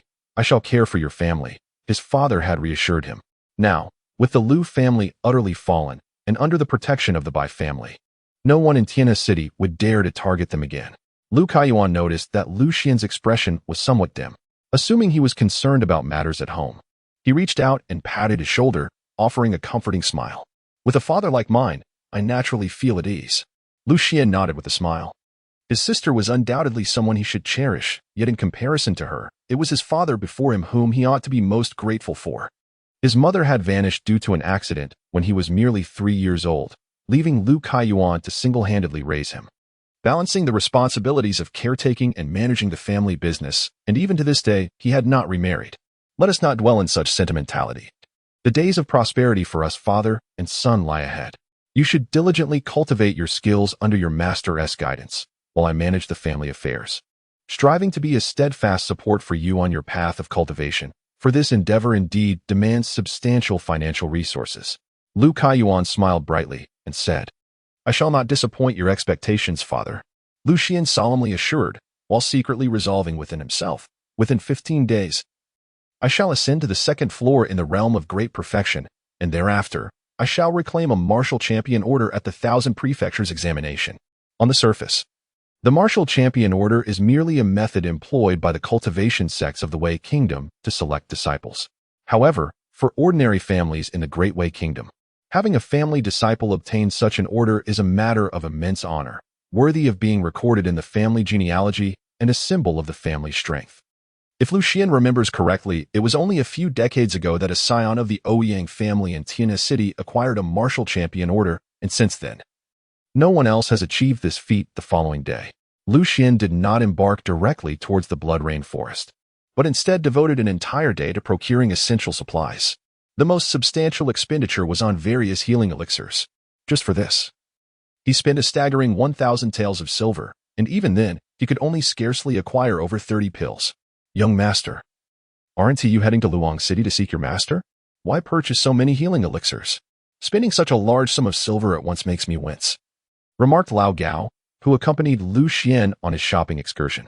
"My master is solely focused on teaching me cultivation and pays no heed to anything else," Lu Xian replied. Lu Xian casually deflected, "Young master, your master is admirable in every way, except perhaps for being a tad miserly." Lao Gao let out a sigh. "You." Lu Xian was on the verge of rebutting, but found himself at a loss for words after pondering for a while, ultimately nodding in resignation. Indeed, after a brief moment, Lao Gao, who was walking alongside Lu Xian, halted his steps and pointed to a 3-story shop in front of them, turning to Lu Xian beside him. Chapter 52, Dragon's Breath Pomhum. While contemplating what else he might need, Lu Xian nodded and also came to a stop. His purpose for visiting the treasure pavilion was to acquire the martial art technique that the Su family had misjudged. According to his memories from a previous life, the Su family's treasure pavilion had mistakenly classified a 4th-grade Xian tier combat technique as a mere 7th-grade Huang tier technique. In the Yunnan continent, combat techniques, martial skills, and spells are categorized into 9 grades, with the 9th grade being the lowest and the 1st grade the highest. These 9 grades are further divided into 4 tiers. The 9th, 8th, and 7th grades belong to the Huang tier, the 6th, 5th, and 4th grades to the Xian tier, the 3rd and 2nd grades to the D tier, and the 1st grade to the Tian tier. Therefore, a 6th grade Xian tier combat technique is, in fact, the most formidable among Xian tier techniques, highlighting the significant loss the Su family incurred. "Young master, what do you intend to purchase at the treasure pavilion?" Lao Gao inquired as they walked. "I wish to acquire a combat technique," Lu Xian responded. Lu Xian did not conceal the truth. As for the martial skills, the techniques that the Su family offers for sale here are merely those that their clan disciples have deemed surplus, and they come at an exorbitant price, rendering them quite unworthy. Upon hearing Lu Xian's intention to purchase martial skills, the old man immediately halted his steps and turned to persuade Lu Xian, who was standing nearby. The elderly steward of the Su family, who had been dozing off inside, seemingly stirred by the conversation, abruptly lifted his head and hastily emerged from behind the counter. Young Master Lu, do not heed the nonsensical words of this servant. The techniques at our treasure-gathering pavilion are the most affordable in Tianhe City. The old steward beamed at Lu Xian. Over the past few days, Lu Xian's overnight fortune from the Wu Lu grass had spread throughout the town. And this astute steward would not let such a potential benefactor slip away. Since you have said so, let us proceed upstairs to take a look. Lu Xian smiled. Old man, allow me to guide you. This way, young Master Lu. He gestured with warmth. Along, please prepare a pot of fine tea for young Master Lu. Just like the exquisite brew you made for the family head last time. The old shopkeeper led Lu Xian with great enthusiasm, instructing his servant to prepare the tea. Such fervor from the cunning old fox suggested that the young master might be in for an extravagant expense. Watching Lu Xian being escorted upstairs by the old shopkeeper, the elder Gao sighed quietly to himself. On the second floor of the treasure-gathering pavilion, the old shopkeeper presented a tray to Lu Xian. Young master, all the offensive martial arts techniques you requested are right here. They are exclusively of the 8th and 7th tiers of the yellow rank, truly remarkable treasures. Upon the tray lay 7 neatly arranged jade slips, accompanied by a piece of gilded paper detailing the techniques, enhancing the grandeur of the jade slips immeasurably. Lu Xian cast a swift glance and immediately spotted the earth-shattering fist. However, Master Lu, could it be that this earth-shattering fist is precisely what you desire? The astute old steward promptly retrieved the technique from the tray. Indeed, I have heard that if one masters the earth-shattering fist, it can truly carve through a mountain with successive strikes. Lu Xian did not conceal his admiration for the rock-drilling fist. Indeed, young Master Lu possesses remarkable discernment. This technique, rumored to have been created by a direct disciple of the legendary boxing champion Lu Tong, embodies the profound essence of the champion's martial arts. Although classified as a 7th-grade fighting technique, it has seemingly approached the threshold of the mysterious realm of combat arts. Upon hearing Lu Xian's words, the old shopkeeper immediately extolled the virtues of the rock-drilling fist, even fabricating tales of its origins as a creation of the champion's successor. This rock-drilling fist is, without a doubt, extraordinary. Lu Xian's eyes sparkled as he nodded. The old man Gao, witnessing this scene, sighed once more, thinking to himself, the young master is completely under the old shopkeeper's control. Old shopkeeper, please make your offer. Lu Xian glanced at the old shopkeeper. They were old acquaintances. If you like it, Master Lu, take it for 1,500 taels. Very well. Lu Xian did not attempt to negotiate and immediately agreed, catching the old shopkeeper off guard. Half a stick of incense later, in the Li family courtyard, the old Gao looked at Lu Xian with a hint of confusion. Young master, even if you were fond of it, you should have haggled a bit. Such a 7th-grade fighting technique could easily be obtained in Liyang City for 900 taels. Lu Xian did not offer an explanation. Instead, he continued to gaze intently at the jade slip, seemingly attempting to discern something from it. Young master, the jade slips transmit knowledge through divine consciousness. They contain no written words, Lao Gao remarked, a mixture of amusement and exasperation evident in his tone.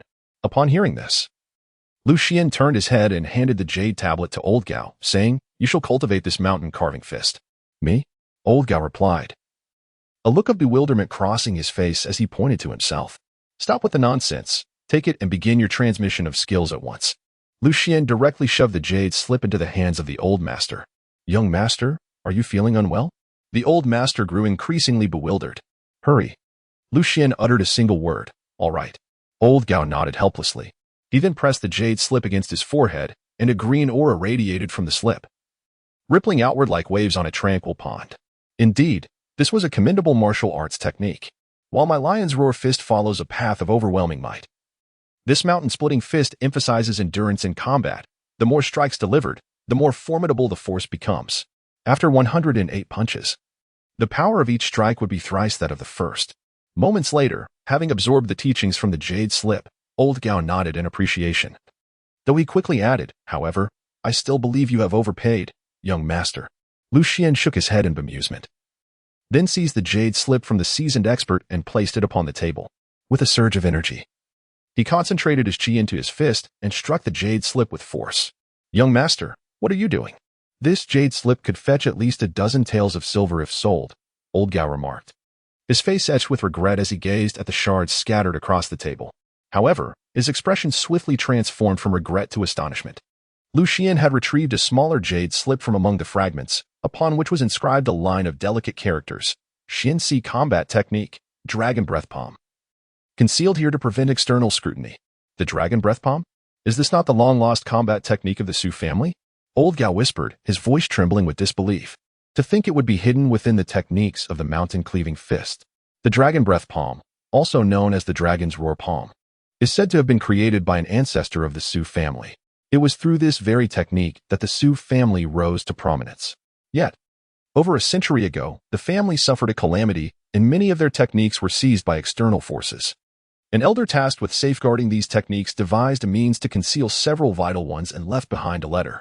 Tragically, that elder was later murdered by enemies, and his letter was lost, remaining undiscovered until now. It is anticipated that the Su family will locate that letter by next year. Lu Xian could already envision the scene when the Su family discovers that their martial arts techniques have been sold at a paltry price. Chapter 53, The Farewell. Is it the dragon breath palm? We shall find out. Lu Xiansheng chuckled softly before pressing the jade slip against his forehead. In that instant, Lao Gao sensed an overwhelming wave of spiritual energy radiating from Lu Xian. Even if it was not the dragon breath palm, it undoubtedly represented a profound tier combat skill. Was the young master's fortune truly that extraordinary? Lao Gao could not help but exclaim inwardly. Acquiring a profound tier combat skill for merely 1,500 taels was not merely a stroke of luck, it was an incredible gain. One must understand that even a 6th grade profound tier combat skill typically commands a price exceeding 10,000 taels. Moreover, it is crucial to note that combat skills above the profound tier are seldom available for purchase unless one joins a sect or a prominent family. Yet, one might ponder how the young master discerned the secret of this jade slip, despite his good fortune in acquiring it. Lao Gao soon realized that the situation might not be as straightforward as he initially believed. Could it be that the young master had received guidance from his esteemed master? This thought quickly crossed his mind, bringing him a sense of clarity and understanding. Lu Xian could hardly anticipate that he need not provide any explanation. Old Gao and the others would instinctively attribute the incomprehensible matters to his master. After a brief moment, Lu Xian opened his eyes. Young master, how do you feel?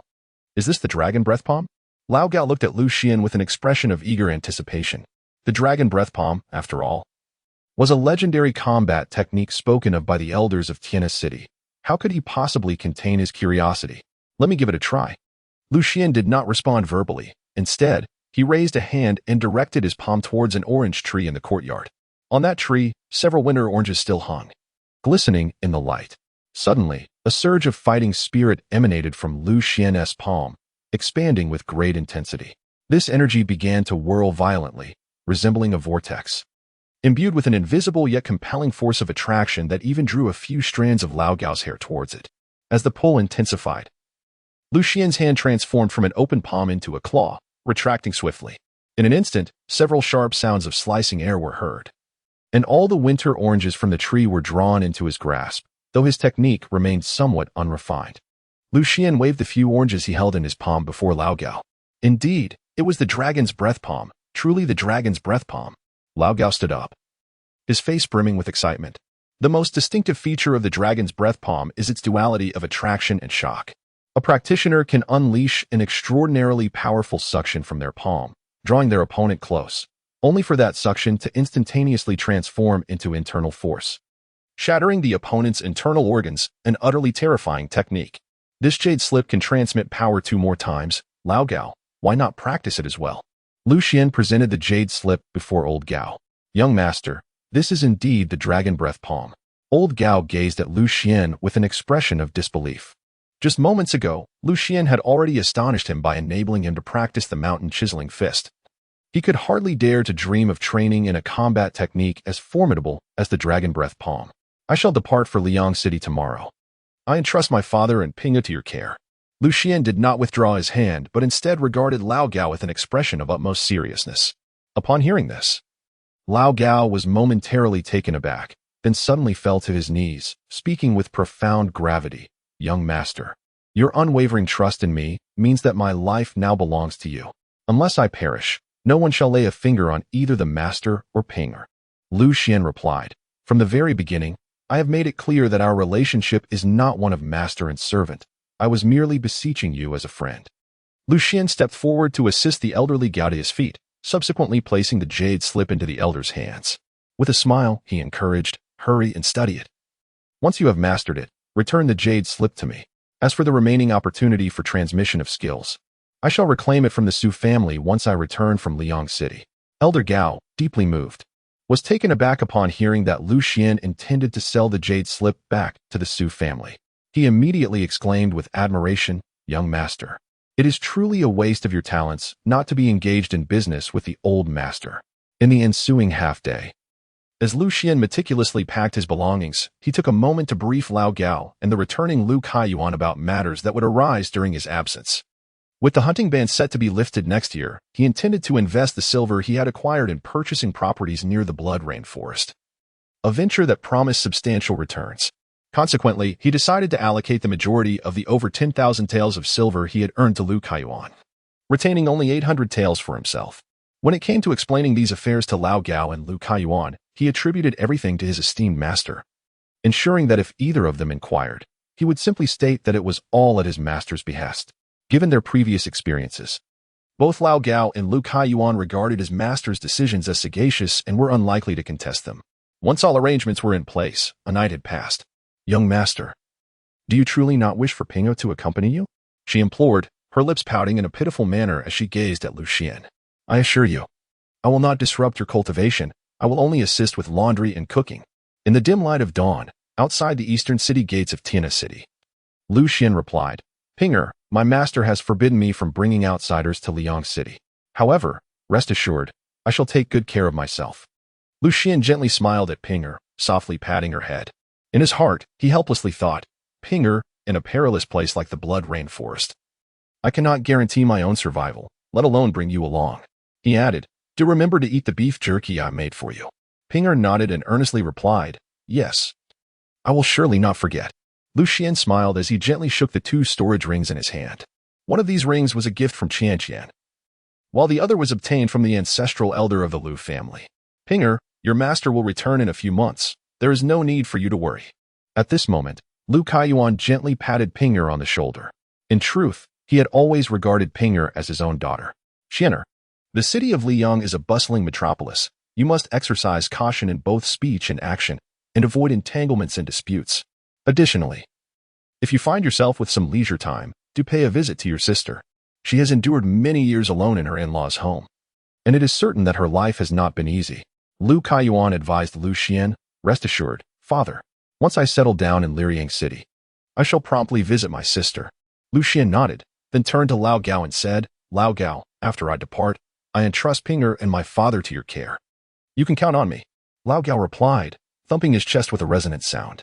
Having cultivated the dragon breath palm, he now brimmed with confidence, feeling assured that even when facing the heads of the 4 prominent families of Tiana City, he could hold his own.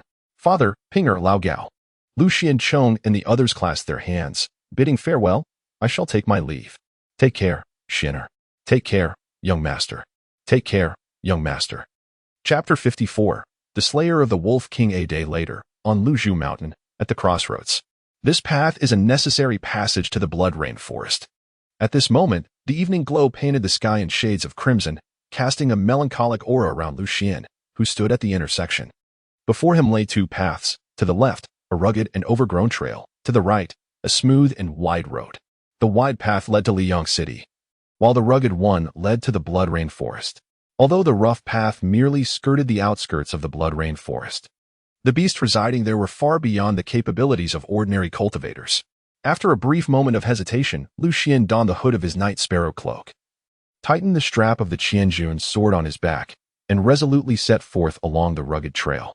"I would rather meet my end at the jaws of a beast than endure a life filled with the regret of losing a cherished love. Such existence, even if lived countless times over, would hold no meaning."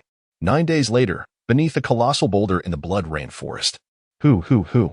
Lu Xian clutched a formidable sword, his back pressed against the rock as he gasped for breath, seemingly evading some unseen threat. Once his breath steadied, he stuffed a small elixir into his mouth, swallowing it whole without waiting for it to dissolve. At that moment, a deep, resonant roar of a beast echoed from behind the rocks, followed by the emergence of a colossal wolf's head, peering from the stone's concealment. This wolf's head towered over Lu Xian, its eyes larger than his own head, and its crimson fur billowed like flames in the wind, evoking a sense of dread with a mere glance. It was the Scarlet Wolf King, one of the beast lords of the Blood Rainforest periphery. Xian immediately infused the essence of the water of return into his attire, causing his figure to vanish into the shadows beneath the rocks. The Red Wolf King sniffed the air momentarily before ultimately turning and proceeding forward. As the formidable beast advanced, its colossal form became fully visible beneath its crimson fur. Muscles rippled with power, and with every step, its 4 sharp claws left deep gashes upon the ground. One could easily imagine that should a mere mortal fall victim to those claws, they would likely be torn asunder. However, at this moment, the rear of the Red Wolf King bore several deep scars, some of which had already healed, while others continued to bleed profusely. These wounds, of course, were the handiwork of Xian. He had been locked in a standoff with this beast for several days within the depths of the forest. It was time to bring this confrontation to a close. As Xian contemplated this in his heart, he took a deep breath and slowly rose to his feet, wielding the Qianjun sword and directing it towards the Red Wolf King, while simultaneously positioning his feet in the stance of the split-wind step. With a thunderous sound, just as the invisibility effect of the Night Sparrow robe dissipated, Xian surged forth like a tempest, the sword aura from his qi enveloping both his body and the Qianjun sword in an instant. The Red Wolf King had finally sensed his presence. But it was too late. Xian's sword momentum was already in full swing, executing a piercing strike aimed directly at the beast's rear. With a sharp cry, the Qianjun sword penetrated the Red Wolf King's hindquarters, eliciting a thunderous roar of agony from the creature. It swiftly twisted its form, attempting to bite at Xian, who had already withdrawn the Qianjun sword. With a technique known as 3 kills full moon, he left a crimson mark upon the creature as he reappeared behind it. Then launched a second strike, 2 kills breaking cloud, targeting its rear once more. Xian had fixated on this particular area of the Red Wolf King for good reason. After 2 days of combat, he had discerned that aside from the region around its posterior, the creature's fur was remarkably resilient and difficult to penetrate, recovering rapidly from any inflicted wounds, rendering it incapable of sustaining any substantial damage. Thus, he had no alternative but to exploit this vulnerable spot. With a howl of pain, the Red Wolf King could bear it no longer. It violently swatted Xian away with its tail and collapsed onto the ground. This was an instinctual defensive maneuver of beasts, signaling that their strength was nearly exhausted. However, the Red Wolf King was not inclined to remain passive. It suddenly raised its forepaws and struck the ground with great force. With a resounding crash, a wave of crimson spiritual energy radiated from where the Red Wolf King struck the earth, followed by a sudden eruption of earthen spikes that burst forth from beneath Xian. In addition to its sharp claws and remarkably resilient fur, the Red Wolf King possessed the ability to summon earth spikes with its demonic power, akin to the earth spike technique employed by cultivators. In the beginning, Xian was caught off guard and suffered injuries to his feet from the sudden appearance of the thorn. However, at this moment, he had already devised a strategy to counter it. Bang! The instant the thorn emerged, Xian had already activated his Gale Step, propelling himself forward. And in the blink of an eye, he found himself before the head of the Red Wolf King, thrusting the mighty sword towards its skull, rather than alarm. The Red Wolf King felt a surge of excitement upon witnessing this. A glimmer of cunning flashed in its eyes, and it opened its jaws wide, raising its forelegs, ready to lunge at Xian. Yet, at the very moment the Red Wolf King prepared to rise, Xian aimed his palm at the beast's rear, swiftly transforming his claw into a palm, and then forcefully inhaled. Boom! The Wolf King, which had been facing the opposite side, was suddenly drawn towards Xian. This was the Dragon Breath palm he had recently mastered. During the days of battling the Red Wolf King, he had refrained from using it, waiting for the precise moment when the wolf would be exhausted to deliver his final blow. Clang! With the sound of a sword ringing out, Xian transformed into a streak of sword light, executing the 7 kills sword technique from the first to the 7th strike in one fluid motion. Following this initial onslaught, he did not relent, unleashing the 7 sword forms in a relentless barrage, totaling 49 variations without any pause. The surging sword energy, the fierce sword moves, and the unyielding sword momentum cascaded down upon the Red Wolf King like an unprecedented tempest. The wound that had initially existed merely on the wolf's rear began to spread across its entire body. Whether it was due to excitement or the pent-up frustration from being pursued by the Red Wolf King for several days, Xian suddenly roared, "Break for me." As his words echoed, wielding the mighty sword, he transformed into a straight beam of sword light, sweeping beneath the Red Wolf King and tearing open its abdomen. When the edge of his sword neared the wolf's neck, he shifted his technique once more into the 4th kill, Full Moon, a crescent-shaped sword light, accompanied by spiraling sword energy, circled around the Wolf King's neck, and Lu Xian, with his mighty sword in hand, found himself standing atop the Red Wolf King's head. Crack! In the next moment, the colossal head of the Red Wolf King fell smoothly to the ground. Boom! Yet, at the instant the wolf's head detached, an unprecedented sense of danger surged within Lu Xian, followed closely by a sound of rushing wind that erupted violently behind him. Chapter 55. Extracting the Wolf's Heart. Bang! Without a moment's hesitation, Lu Xian abruptly turned his body, executing the sudden wind steps, his form soaring backward with a resounding whoosh. Simultaneously, as he retreated through the air, the headless Crimson Wolf King, enveloped in a swirling aura of bloodlust, struck down fiercely with a claw upon the very spot where Lu Xian had previously stood. A surge of frenzy? A chill coursed through Lu Xian's heart, prompting an immediate decision. He infused all the sword energy within him into the formidable Qianjun sword. As his feet touched the ground, propelled by an indomitable sword intent, he thrust towards the frenzied, headless Crimson Wolf King. With a resonant clang of the sword, Lu Xian's figure transformed into 7 fleeting shadows, each assuming a distinct position and executing varied sword techniques, encircling the headless Crimson Wolf King. In an instant, the sound of the sword shattered the tranquility of the forest once more. 7 radiant beams of sword light pierced through the body of the headless Crimson Wolf King, ultimately coalescing into the character for kill, embedded within its form. This was the ultimate technique of the 7-kill sword art, the lethal soul-seeking strike. The 7-kill sword art comprises merely 2 ultimate moves, the soul-seeking strike and the soul-cutting strike. Although Lu Xian had mastered the soul-seeking strike back in Tianhe City, it was only through relentless battles against ferocious beasts in the Blood Rain Forest that he truly grasped its essence. Nonetheless, even now, employing the soul-seeking strike would deplete a significant portion of his sword energy. He would never resort to it unless faced with a life-or-death situation.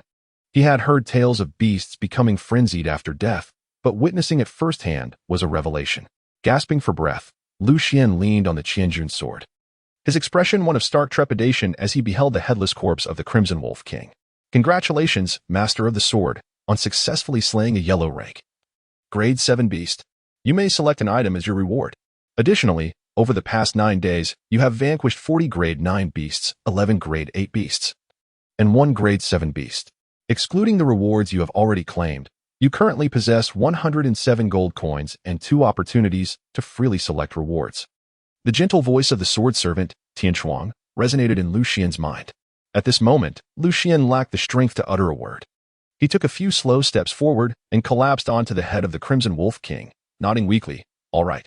During the 9 days spent in the Blood Rain Forest, apart from the initial couple of days when Lu Xian selected his prey, he had been relentlessly pursued by the Crimson Wolf King and a pack of 40 to 50 wolves.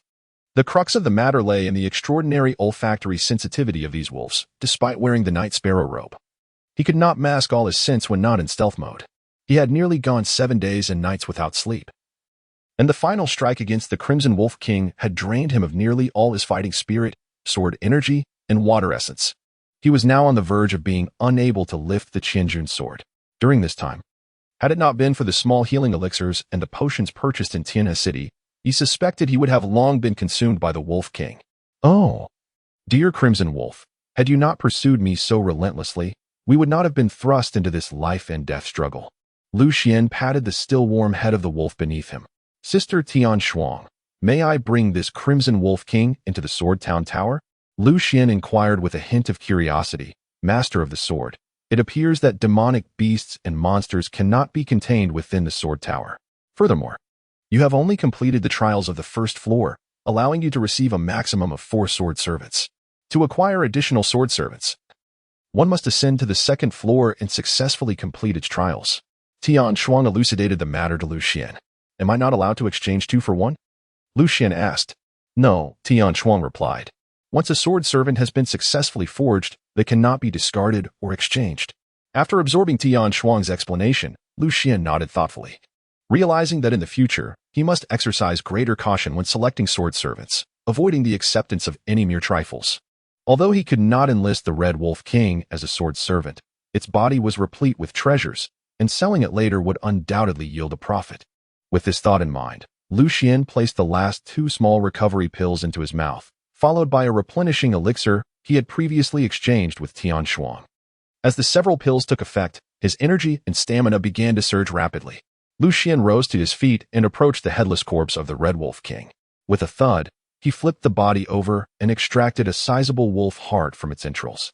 This was the most valuable treasure of the Red Wolf King, capable of being transformed into an exceptional healing powder.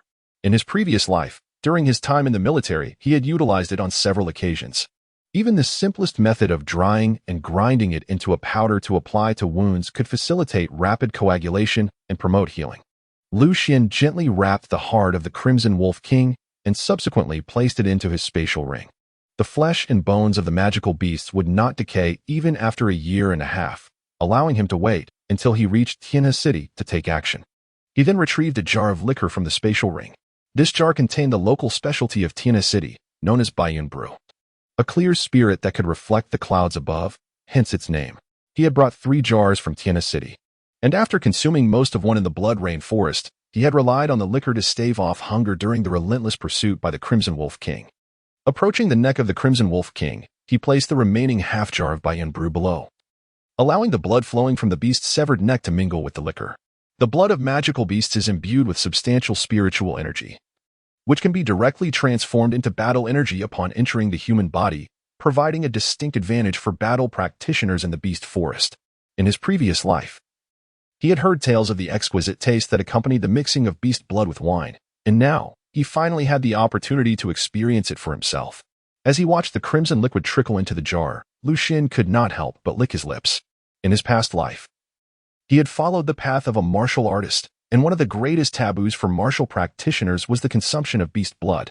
Unlike battle practitioners, martial artists could not convert the blood into battle energy, and the ferocity contained within the beast blood could easily lead them astray into madness. However, although consumption was forbidden, martial artists could still bathe in the blood of magical beasts to strengthen their bodies and bones. He would remember to collect more for his evening bath. As Lu Xian spoke, he advanced towards the abdomen of the Crimson Wolf King, brandishing a dagger. Beyond the wolf's heart and blood, the creature's most prized possession was its fur. This hide, impervious to blades and weapons, was cherished among the soldiers, as armor crafted from it offered both protection against slashing and piercing attacks while remaining lightweight and warm. A sizable piece of the Crimson Wolf King's pelt, such as the one before him, could easily fetch over 100,000 taels in the market. Naturally, Lu Xian had no intention of letting such a treasure go to waste. However, these were the prices prior to the opening of the 4 great forbidden lands. Once they opened, the value of beast pelts and organs would plummet, given the influx of hunters. Chapter 56. The Breaking Warrior. After a busy half-hour, Lu Xian finally dismembered the Crimson Wolf King, leaving only a skeletal frame behind. The bones possessed considerable worth, yet they could not fit into his spatial ring, which was a pity. As Lu Xian tended to the fire, he gazed regretfully at the skeletal remains of the Red Wolf King. Presently, he possessed only 2 spatial rings, one gifted by Qianqian and the other inherited from the ancestral patriarch of the Lu family. The ring bestowed by Qianqian was rather cramped, filled to capacity with essential items for daily living, while the ancestral ring, albeit slightly larger, could barely accommodate a space of 6 feet on each side, rendering it insufficient for the vast skeleton of the Wolf King. Once the flames roared to life, Lu Xian constructed a rudimentary cooking platform at his location. He skillfully skewered chunks of the Red Wolf King's flesh, each roughly the size of a fist, onto large wooden sticks and placed them over the crackling fire to roast slowly. In no time, several skewers of meat began to sizzle and release delicious juices. Aside from a few exceptional magical beasts, the flesh of most was remarkably succulent, each variety boasting its own unique flavor. In his previous life, while honing his skills in various perilous locales, Lu Xian had indulged in hundreds of different meats, and he had savored the meat of the Red Wolf King on more than one occasion. It had been many years since he last tasted it, and he found himself yearning for it. Lu Xian gazed at the succulent roasted red wolf meat, unable to suppress a swallow. In his previous life, after breaking through to the martial sovereign realm, he refrained from consuming the flesh of demon beasts to avoid falling into madness, which means he has abstained for over 30 years. In fact, he had ventured alone into the periphery of the Blood Rain Forest during his past life, where his cultivation had already reached the martial sovereign level, rendering most of the demon beasts here harmless to him. Nevertheless, this familiarity with the area was a significant advantage. Although the expanse of this region of the Blood Rain Forest is considerable, roughly 2 to 3 times that of Tiana City. The vast majority of it is dominated by the 3 king-level demon beasts, the Red Wolf King, the Fireboar King, and the Silver Serpent King. Today, Lu Xian has slain the Crimson Wolf King, a formidable creature residing in the heart of this forest, commanding over 100 Crimson Wolf beasts. It held dominion over the life and death of the creatures in this territory, as long as the aura of the Crimson Wolf King lingered. Other beasts in the vicinity would retreat in fear, including even its own subordinates, for at least 2 to 3 days. This forest shall stand as the safest haven in the eastern outskirts of the Blood Rain Forest. Lu Xian murmured softly to himself as he ground the salt into a fine powder, carefully sprinkling it over the glistening roasted meat. The exquisite flesh of the Red Wolf King, a supreme delicacy, requires merely a touch of salt to elevate its flavor to unimaginable heights, an insight gleaned from his previous life. After a brief interval, the tantalizing aroma of the roasting meat began to waft through the entire forest, a fragrance so delightful it was simply irresistible. Lu Xian directly tore off a piece and placed it in his mouth. The moment the Wolf King's meat touched his palate, its tender and juicy essence enveloped his taste buds, transforming into a warm current that flowed down his throat and into his stomach. In an instant, the exhaustion that had accumulated over the past 9 days dissipated entirely. The Wolf King's meat was so delectable. One could only wonder what the flavor of the Fireboar King's meat might be. It seemed he had never tasted it in his previous life. As Lu Xian indulged in his meal, he couldn't help but grow curious about the flavor of the Fireboar King's meat. It was akin to feasting while gazing longingly at what simmered in the pot. Suddenly, the voice of sword servant Tian Xuan echoed in Lu Xian's mind. Master of the sword, the quantity of sword energy within your aura has reached the realm of cascading purple clouds. It would be prudent to consider emerging from your seclusion to break through, rather than risking further ventures into perilous territories. It seemed she was concerned that Lu Xian might press on deeper into the Blood Rain Forest in pursuit of the Fireboar's meat, ultimately encountering unnecessary dangers. Rest assured, Sister Tian Xuan, I am merely expressing my thoughts. My current strength is insufficient to contend with the Fireboar King. Lu Xian smiled. In his previous life, his cultivation at the martial sovereign level had merely matched that of the Fireboar King. Otherwise, how could he have missed the opportunity to savor the meat of the Fireboar King? It is sufficient for Lord Sword Master to understand. Tian Xuan's tone became somewhat more relaxed. Sister Tian Xuan, what preparations are necessary for breaking through to the Swordmaster realm? Lu Xian inquired once more. After vanquishing the Crimson Wolf King, he sensed a transformation in the sword energy, the purple twilight, within his chi residence. Thus, he had been contemplating the matter of breaking through. There is no need for elaborate preparations. One merely requires a secure environment to enter the sword suppression tower. At that time, the maidservant shall assist you, Tian Xuan replied. Indeed, at the break of dawn tomorrow, I shall depart from the Blood Rain Forest and seek a safe location to achieve my breakthrough. Lu Xian nodded. The Blood Rain Forest was certainly an unsuitable locale for a breakthrough, particularly as he would need to enter a state of focused concentration during the process. However, achieving the pinnacle of the Sword Apprentice realm in merely 9 days exceeded his expectations significantly, leaving him with an additional 5 or 6 days to spare. Gurgle, gurgle. Lu Xian lifted the wine gourd and tilted his head back, savoring a sip of the wine infused with the blood of the Red Wolf King. In an instant, a surge of warmth, mingled with the aroma of alcohol, coursed through his entire being. To his astonishment, the fighting energy meridians he had scarcely attended to during this time had, under the influence of this potent wine, been unexpectedly opened up in 2 additional places. Consequently, all 8 of his fighting energy channels in his legs were now fully activated. Boom. A tumultuous wave of fighting energy erupted uncontrollably from within him, unleashing a tempest that swept through the forest. Soon, Lu Xian's figure was enveloped in a faint, earthy yellow aura of fighting energy, a definitive sign of his entry into the realm of Dome Master. Who would have thought that indulging in roasted meat and wine would lead him to this transformative state? Lu Xian was both amused and exasperated. During this period, he had devoted himself to refining his swordsmanship to the pinnacle of perfection, scarcely paying attention to the changes in his fighting energy.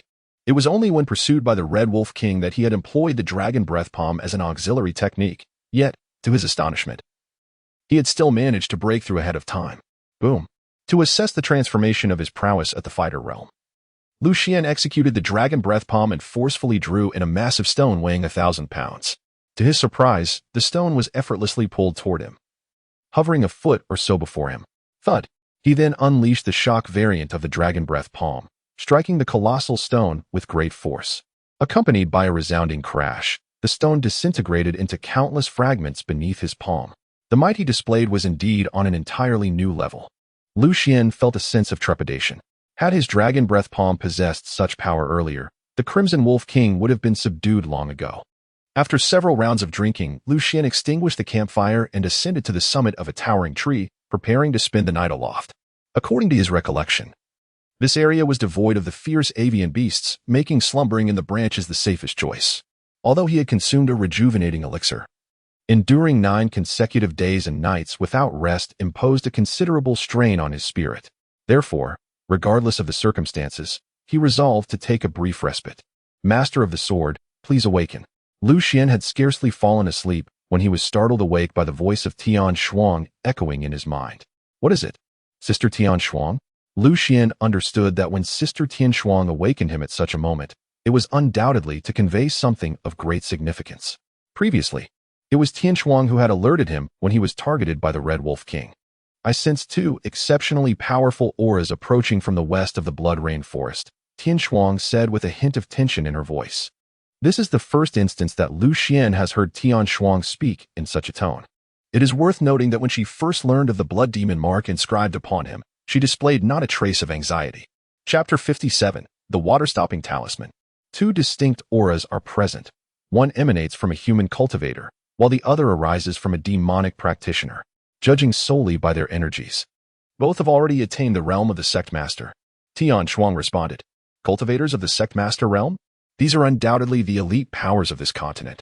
Moreover, how could an entity as formidable as the demon sect silently materialize in our great way? Upon hearing these words, Lu Xian was greatly shaken. Having once attained the realm of martial sovereign, he was acutely aware that the disparity between a 3rd-tier master and a 4th-tier sect leader, though seemingly a mere rank apart, was akin to the difference between heaven and earth, 2 realms that could not be compared. Moreover, he was merely an intermediate fighter and a fully realized swordsman at present. Lord Swordmaster, the 2 factions are currently embroiled in conflict.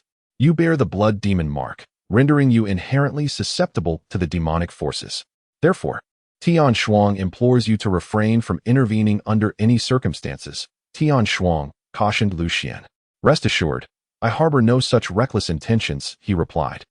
Lu Xian nodded slightly and then began to infuse the Night Sparrow robe with the essence of Gui water. Their realms were exceedingly elevated, Swordmaster. Your Night Sparrow robe cannot conceal your formidable aura. On the 1st floor of the Sword Suppression Tower, there exists a concealed, breath-concealing talisman crafted by a cultivator. Do you wish to exchange for it? Tian Xuan inquired of Lu Xian. Indeed, it is essential. Without a moment's hesitation, Lu Xian replied. As soon as his words left his lips, he felt something materialize in the palm of his hand. Upon inspection, he discovered it to be a talisman. Specifically the water-stopping talisman. Although it is merely a 7th-grade talisman of the yellow rank, once its power is activated, even cultivators at the Sect Master level would be unable to detect your presence. However, its limitation is that it only lasts for the duration of half an incense stick. Approximately 15 minutes. Tian Xuan then inquired, how many of these can I exchange? Lu Xian infused the energy of the water element into the talisman as he inquired of Tian Xuan. He had previously utilized such talismans a few days prior and was thus familiar with their application. Only 3 water-stopping talismans remain on the 1st floor of the Sword Suppression Tower. If you wish to exchange for all of them, it will require 60 gold coins. Tian Xuan replied. I shall take them all. Upon hearing the words, Lu Xian felt a pang of regret, yet he resolutely chose to proceed with the exchange. Simultaneously, the water-repelling talisman, infused with the essence of Gui water, had automatically coiled around his wrist, resembling a delicate bracelet. With the presence of this talisman, even without exerting his full strength to activate the Night Sparrow cloak, Lu Xian appeared to vanish into the shadows of the night while perched atop the treetops. Be cautious, esteemed Swordmaster, and avoid any abrupt fluctuations in your aura, Tian Xuan reminded Lu Xian once more. Understood. Lu Xian nodded imperceptibly, silently responding in his heart. Boom. Almost at the moment he uttered that word, a terrifying wave of spiritual power surged forth, accompanied by a gust of electric energy, obliterating a section of the forest. Following this, a figure clad in a blood-red robe emerged, pursued by a group of grotesque blood demons and a towering middle-aged man in armor, radiating a golden aura. The speed of both figures was astonishing, nearly beyond Lucien's ability to perceive, even though he was now at the level of a combat master. 6 pillars of blood prison. Just as Lucien marveled at their swiftness, the blood-robed demon lord suddenly raised a black scepter and shouted. Boom. Almost instantaneously. 6 pillars of crimson light descended from the heavens, forming a cage that ensnared the armored man within. Roar. Subsequently, the blood demons began to frenzy in their assault on the man trapped inside the blood prison. Bang, bang, bang. However, the middle-aged man exhibited extraordinary prowess. Though he wielded no weapon, his fists, heavy as mountains, shattered a blood demon with each strike, while his legs moved with the ferocity of a tempest, dispatching demon after demon. It is worth noting that Lucien had previously exerted all his strength to kill just one blood demon, ultimately suffering the mark of the blood demon. The sheer might and martial skills of this man were vividly displayed, and even Lucien, who had once transcended to the martial sovereign realm in his past life, could not help but be awed. He and this man were clearly on divergent paths. In his previous life, Lucien's martial journey was marked by stability, embodying an immovable force, while this man's martial approach was evidently aggressive, characterized by a swift and lethal style. Bang! As the man unleashed another powerful punch, the last of the blood demons beside him was obliterated. The intense force of his punch even evaporating the demon's source blood, leaving no opportunity for them to invoke the blood demon mark. This man clearly possessed deep knowledge of these blood demons. He was not akin to an ordinary warrior, but rather resembled a battle-hardened soldier, frequently engaged in combat against the demonic forces. Lucien raised an eyebrow. Release me. At that moment, the burly warrior within the blood prison suddenly struck out with both palms. Bang! With a thunderous sound, countless palm shadows resembling golden flames erupted from his body, all crashing toward the 6 pillars of the blood prison. As a result, both the palm shadows and the 6 pillars vanished. Boom! However, just as the blood prison dissipated, a blood spear shot forth from the warrior's body, causing him to cry out in pain and collapse. From a distance, it appeared as though he was impaled by numerous blood spears, pinned to the ground. This was a high-level blood curse, a dark magic only the royal family could wield. No wonder the warrior was ensnared. Witnessing this scene, Lucien felt a sudden realization. From the man's earlier display of skill, it was evident that, despite being at the same master level, he possessed greater combat prowess than the demon warrior. Without a doubt, escaping should have been feasible. It seemed that it was indeed this blood curse that bound him. As the warrior was ensnared by the blood curse, the blood-robed demon sect leader suddenly began to chant aloud once more. "O ancient demon from the abyss, heed the call of your loyal servant, descend upon this world, and accept the sacrifice of your faithful servant." As his incantation concluded, he pointed his staff toward the martial master within the blood prison, and a red radiance transformed into a ring that encircled the white-clad sword cultivator. Boom! The ground trembled violently. Roar! A howl, seemingly from the depths of the abyss, resonated from beneath the mountains and forests.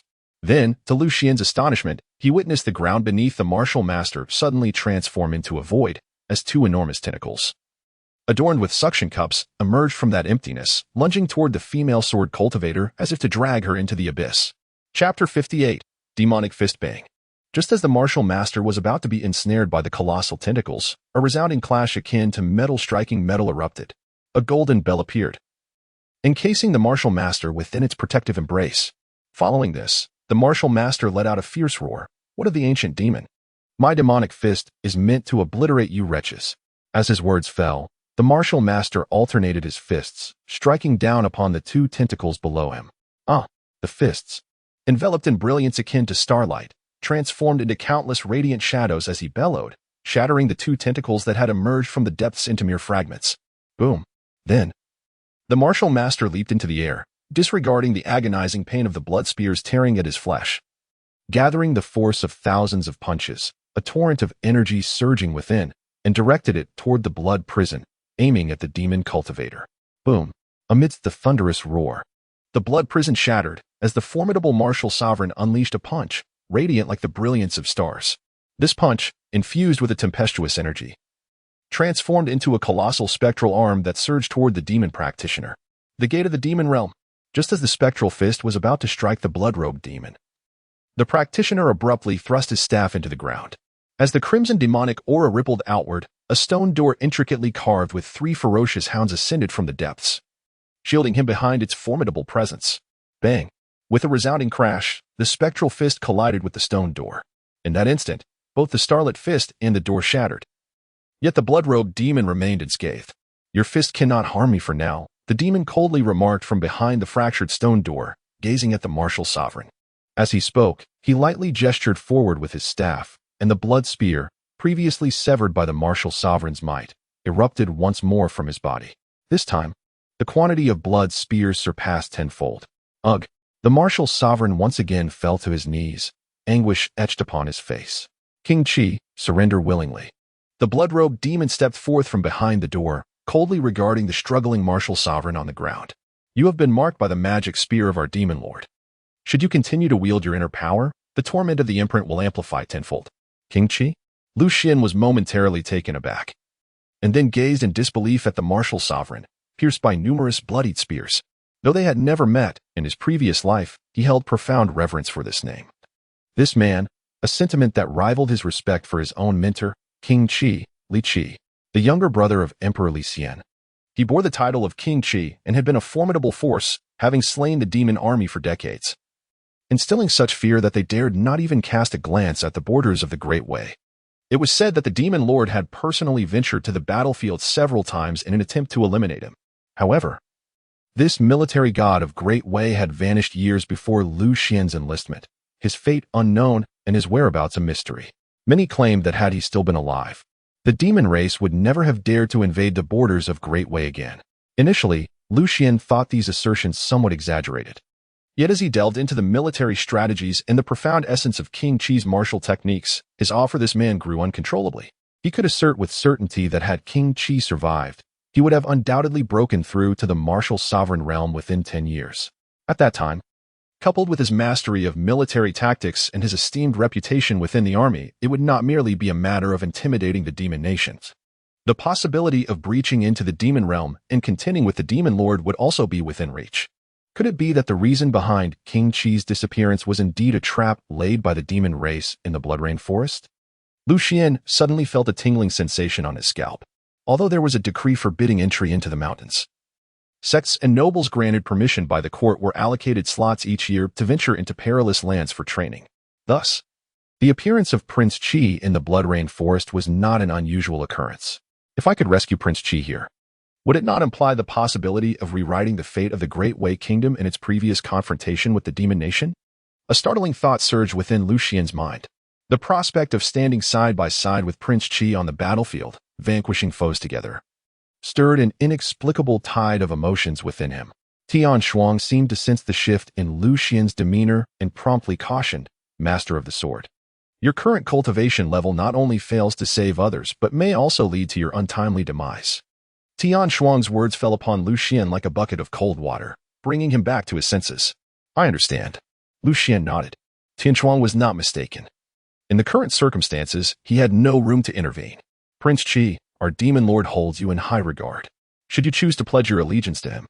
Before the blood-robed demon cultivator could complete his sentence, Prince Qi vanished without a trace, only to reappear less than 5 paces away from the blood-robed demon cultivator. Boom! Just as the blood-robed demon cultivator attempted to summon the portal to the demon realm once more, Prince Qi's fist, imbued with starlight, descended upon him. Bang! This seemingly unassuming punch shattered the crimson protective aura surrounding the blood-robed demon cultivator and obliterated his protective artifacts, striking heavily against his chest. Boom! The mountains trembled violently. The blood-robed demon cultivator was momentarily stunned before letting out a horrific scream, flames erupting from his mouth, ears, and nose. Ultimately, with a resounding explosion, his body was reduced to ashes, consumed entirely by the flames. This was the culmination of Prince Qi's instant shadow step and the demon-slaying fist. Known as the burning demon technique, Lu Xian immediately recognized the movements and techniques of the Qi King. It was difficult for him to fathom that the Qi King could wield such profound skills in both body and fist, even after being marked by the blood spear imprint of the demon lord. It is worth noting that after the demise of the Qi King, the killing demon fist and shadow step were ultimately sealed away in the royal treasury, as no one could master them. Just as the Qi King reduced the body of the blood-robed demon cultivator to ashes with a single punch, he once again fell to his knees, only to witness a blood spear, tenfold in size compared to before, piercing through his body, nailing him to the ground once more. The agony of being pierced by 1,000 arrows could not compare to this. Fortunately, the blood-robed demon cultivator was ultimately slain by the Chi King. If I can bring him to the city of blazing sun, I am certain a method to lift the demon lord's imprint will be found. However, just as Lu Xian felt a flicker of relief, a surge of blood mist erupted from the ashes of the blood-robed demon cultivator. Countless crimson incantations flew forth from the mist, gradually coalescing into a humanoid form. In an instant, a body devoid of skin, composed solely of flesh and bone, emerged from the blood mist. You have awakened the primordial demon blood? The Chi King, pale of face, suddenly raised his head in astonishment, gazing incredulously at the figure within the blood mist. Chapter 59. Saving the Chi King. Upon hearing the words primordial demon blood, Lu Xian's pupils constricted sharply. According to his memories from a past life, only nobles of the Archduke level within the demon race possessed primordial demon blood, and those who could awaken it were exceedingly rare. However, once awakened, as long as the primordial demon blood remained intact, they would possess a nearly immortal body. This demon lord was one of the awakened ones. Surprising, isn't it? I too am astonished that you, marked by our demon lord's blood spear imprint, can still wield such formidable power. Could it be true, as the rumors say, that you, Chi King, have touched the threshold of the martial sovereign realm? The demon cultivator spoke, his tone equally filled with disbelief. Yet, he soon shook his head with a smile and continued, but none of that matters now. From this day forth, there shall be no more war god Chi King in the Great Way, while our demon kingdom gains a powerful puppet demon soldier. I will ensure you witness how we systematically annihilate your Great Way citizens, ultimately compelling you to behead the Emperor of Great Way, your own brother. The demon cultivator licked his lips, his voice brimming with pride. Ha! In response, the Chi King, consumed by grief and fury, spat a mouthful of blood. It was evident that, faced with this blood-robed demon cultivator who could rise from the dead, he truly felt cornered. I recall now. When the demon lord launched a massive assault on Great Way, he was accompanied by a masked puppet, which employed the killing demon fist. Lu Xian was momentarily taken aback as fragments of memory surged forth in his mind. His profound recollection of this demon puppet was not merely due to his ability to wield the demon slayer fist, but also because it had once spared his life on the battlefield. At that time, as merely a third-tier martial artist, he stood no chance against that puppet. Yet, it ultimately refrained from taking his life. Following that encounter, the demon lord ceased to keep the puppet by his side.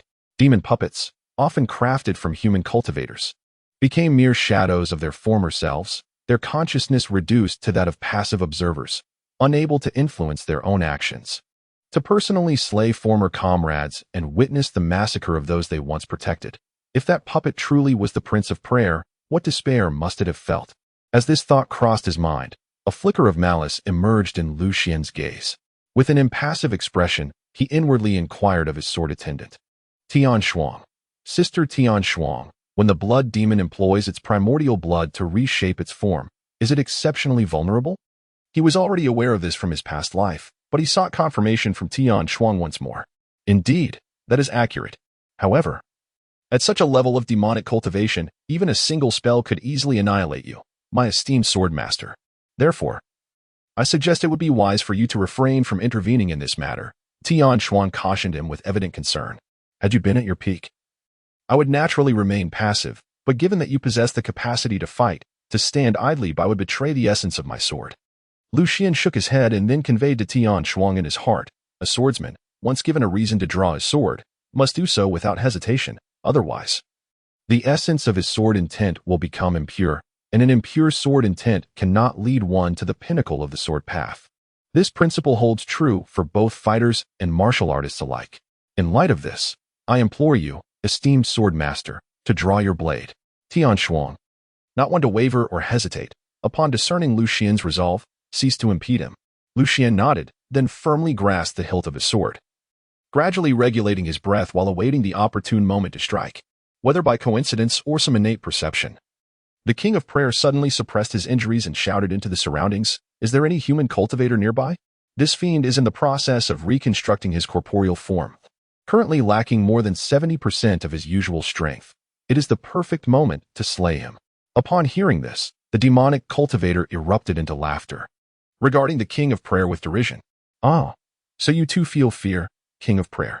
However, this location in the Blood Rain Forest Eaters high-level cultivators and low-level ones cannot enter.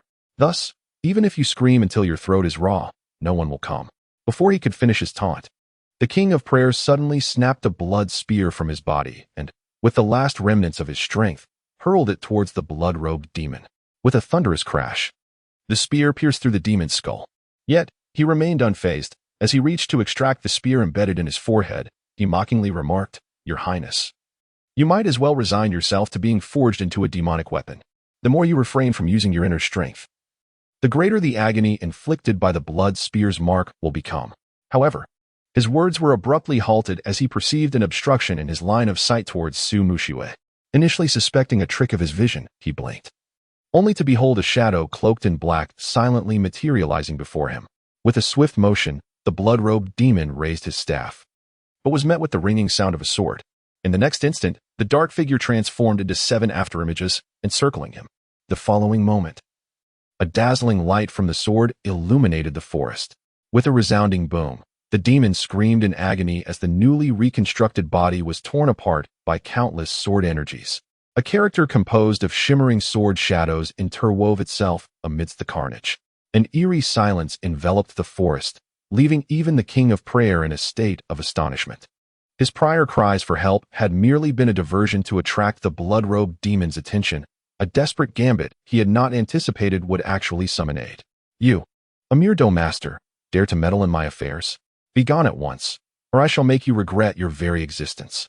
At that moment, the pile of dismembered flesh formed a grotesque visage, roaring menacingly at Lu Xian. "Silence!" With a resounding crack, Lu Xian crushed that face beneath his foot. "Swordmaster, I possess a talisman of sword energy that can persist for the duration of half a stick of incense, continuously cleaving the body of this demonic cultivator," Tian Shuang announced. "I choose to exchange." Upon hearing Tian Shuang's words, Ningqian, who was activating the talisman, stumbled slightly, feeling a pang of anguish in his heart. This was indeed hard-earned money. "You little brat, just wait. In no more than the time it takes to brew a cup of tea, I shall regain my form. No matter where you hide, I will find you and torment you to death, piece by piece." At that moment, the voice of the demonic cultivator, Su Yi, echoed once more. Crack. Lu Xian was feeling quite vexed. Upon hearing those words, he immediately slammed the talisman onto Su Ye's face.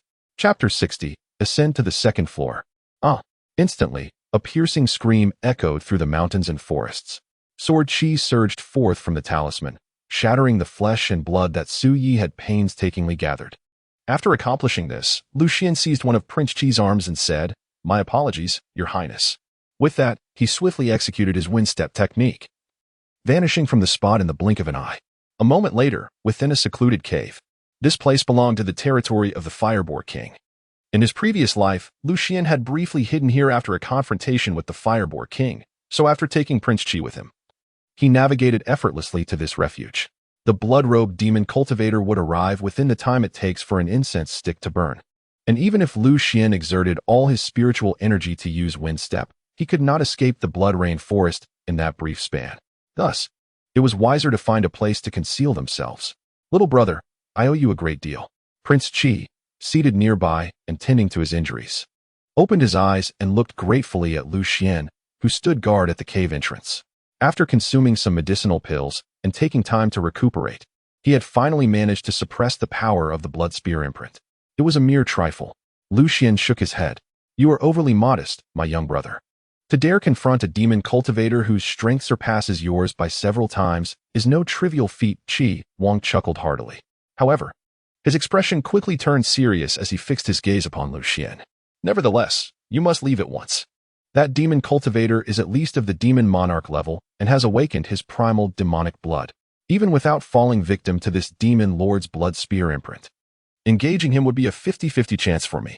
At this juncture, he handed Lu Xian a jade token and continued with a smile, "Once you step outside, present this jade token to His Majesty. He will ensure a promising future for you." "And what about you?" Lu Xian did not retrieve the jade tablet. "Although I am currently no match for that demonic cultivator, after a brief period of healing, I am now able to momentarily suppress the blood spear mark. When I encounter that blood-robed demon cultivator again, even if I cannot prevail, I shall attempt to employ a mutual destruction strategy. To slay such a formidable foe from the demon clan would render my demise not in vain," Wang Qi said with a carefree demeanor. Lu Xian furrowed his brow. Having managed to escape with Prince Qi, he naturally wished to keep him safe. However, given the present circumstances, should they encounter that blood-robed demonic cultivator again? With his current level of cultivation, he feared he would be utterly powerless. Sister Tianshuang, do you have any wise counsel? He inquired silently in his heart. Master of the sword, I am bound by the rules set forth by the sword Ancestor, and thus I cannot assist you, Tianshuang replied, her tone tinged with regret. It is of no consequence. This is not your fault, he reassured her. Lucian subtly shook his head, just as he contemplated whether to make a decision.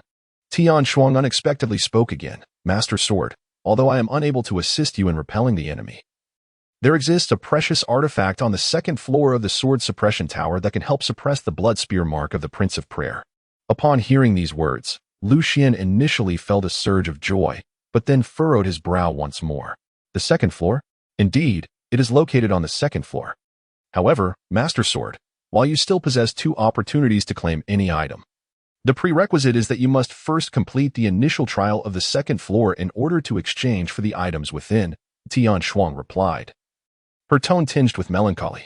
This prompted Lucian to recall his previous experience in the first floor trial, where he had spent 5 nights in the outside world, equating to 5 years within the sword suppression tower to complete the ordeal. Little brother, do not hesitate any longer. My spirit has sensed that the body of that blood-robed demon cultivator has fully recovered, and he will soon come looking for you. The Prince of Prayer interjected at this moment. Upon hearing this, Lucian turned his gaze. Young brother, you have already performed admirably. At the very least, I am no longer destined to become a mere puppet of darkness, forced to witness the demise of my comrades at my own hands. The Prince of Prayer remarked with a smile as he regarded Lucian. Lucian cast a profound glance at Prince Qi, and then resolutely vowed within himself, in my previous life, my greatest aspiration was to stand shoulder to shoulder with Prince Qi in vanquishing demons. Now that the opportunity lies before me, how could I possibly relinquish it? He had finally made his decision. Your Highness, Prince Qi. Lucian gazed at Prince Qi, then earnestly stated, I possess a cherished heirloom that can assist your Highness in suppressing the blood spear curse. However, retrieving it will require some effort and time. Therefore, I kindly request that you keep watch over me during this period. Upon hearing this, Prince Qi's eyes lit up. He feared not death, yet did not desire it. Especially in light of the brewing turmoil in the Eastern Demon Kingdom. How could he resign himself to such an end? Young brother, are you speaking the truth? Prince Qi inquired solemnly.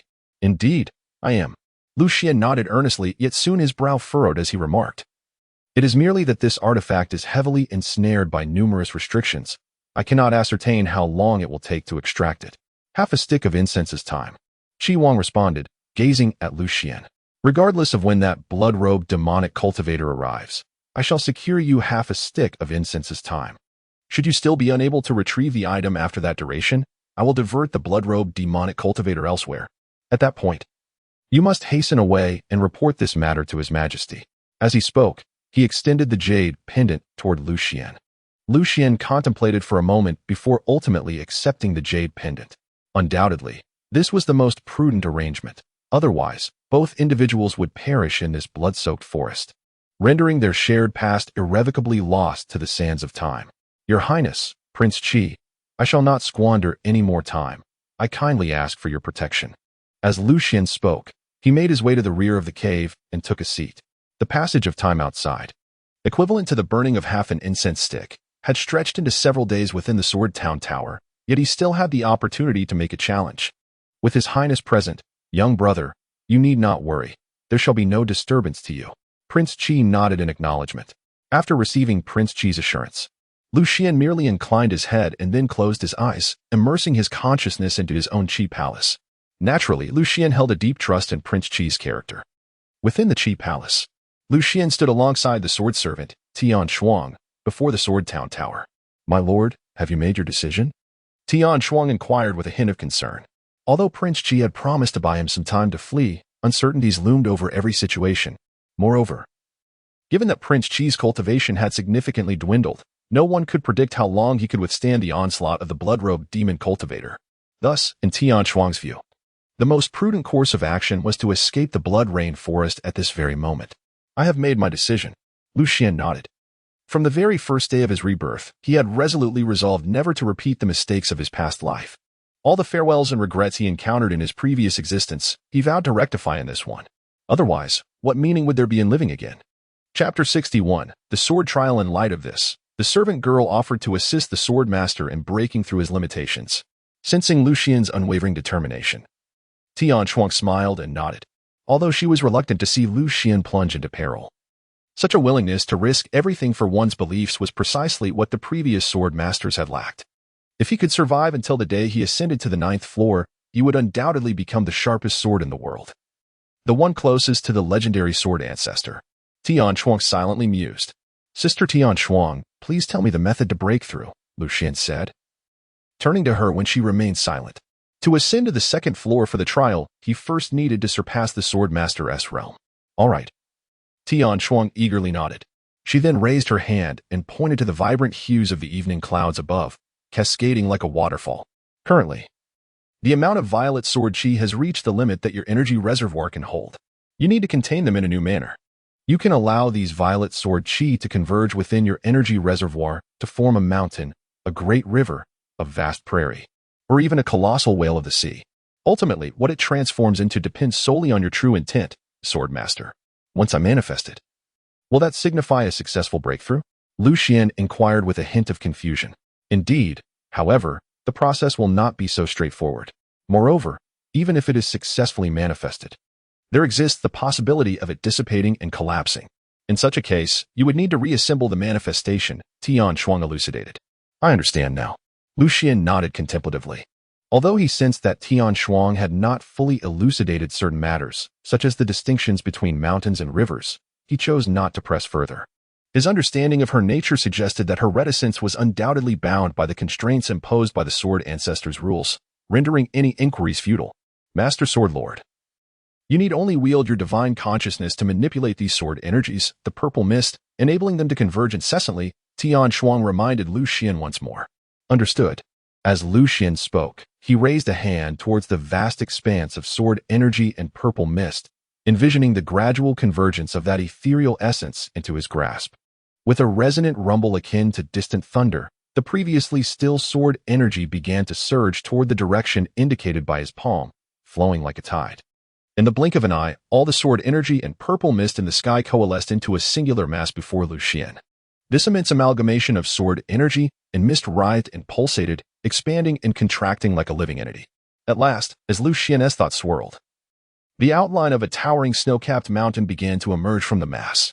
Observing this spectacle, the expression in Tian Shuangxin's eyes brightened with evident delight. However, her joy was fleeting, for she soon witnessed the majestic mountain suddenly collapse, transforming into a cascading waterfall that hung in the sky like the Milky Way above the frost-laden heavens. This scene left her utterly mesmerized. In her recollections, any swordsman who had mastered the sword techniques of the sword tower would invariably see their sword energy shatter upon taking shape, making such a transformation impossible. A waterfall, while intriguing, seemed merely coincidental. Yet, her astonishment deepened as she beheld the waterfall morph once again, this time into a colossal dragon concealed within the clouds, its roar echoing throughout the air. How could this be? Tian Shuangxin stood transfixed. The dragon then shifted form yet again, first becoming the moon, and then the sun. The purple energy transforms into the sun. She gasped in awe, recognizing that the legendary sword Ancestor's sword energy had ultimately manifested as a sun. The sun is preferable. I have no fondness for coldness. The sun nourishes all living things, enabling growth. Lu Xian nodded with satisfaction at the sight of the newborn crimson sun hanging in the sky. In that very moment, warm sunlight spread across his previously snow-covered domain, transforming the barren landscape at a visible pace into a verdant paradise. Simultaneously, Lu Xian felt a tremendous vitality radiating from his domain. As the formerly exhausted sword energy began to flourish under the sunlight, morphing into fluffy white clouds drifting through the air, the majestic mountains could imbue the sword master with sword energy as profound as the heights, while the rushing rivers could endow it with the surging vigor of waves. But only this radiant sun could sustain the sword energy within the master's domain, nurturing myriad laws. At this moment, Tian Shuangxin gazed at Lu Xian with excitement. Realizing the profound significance of manifestation, Lu Xian was somewhat taken aback. It is indeed of great importance, yet it cannot be divulged to the sword master prior to manifestation. At most, one can only offer subtle hints. Otherwise, there is a significant risk of failing to take form, ultimately leading to a breakdown in the process. Tian Shuang elucidated. I see now. Lu Xian nodded. Time is of the essence. Please, esteemed sword master, follow me to the second floor. Tian Shuang stepped forward to lead the way. Very well. Lu Xian cast aside the distractions of his mind and followed suit. The matter of this breakthrough was secondary. The paramount objective was to complete the trial on the second floor and acquire the artifact capable of restraining the blood spear's mark. At the sword suppression tower. On the second floor, Lu Xian ascended the final step, finally arriving at this level of the tower. What kind of trial awaited him this time? Lu Xian gazed at the barren second floor before him, murmuring softly to himself. This level was as desolate as when he first entered the ground floor. Devoid of any presence, and even the sword servants that once hung there had vanished. My lord swordmaster. Ascending to the second floor signifies a transition from mere trials to a genuine inquiry of the sword. This moment marks your inaugural questioning on the second floor.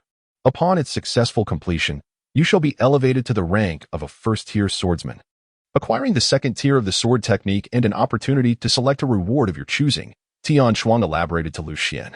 Is there a second inquiry of the sword? Lu Xian inquired with a hint of curiosity.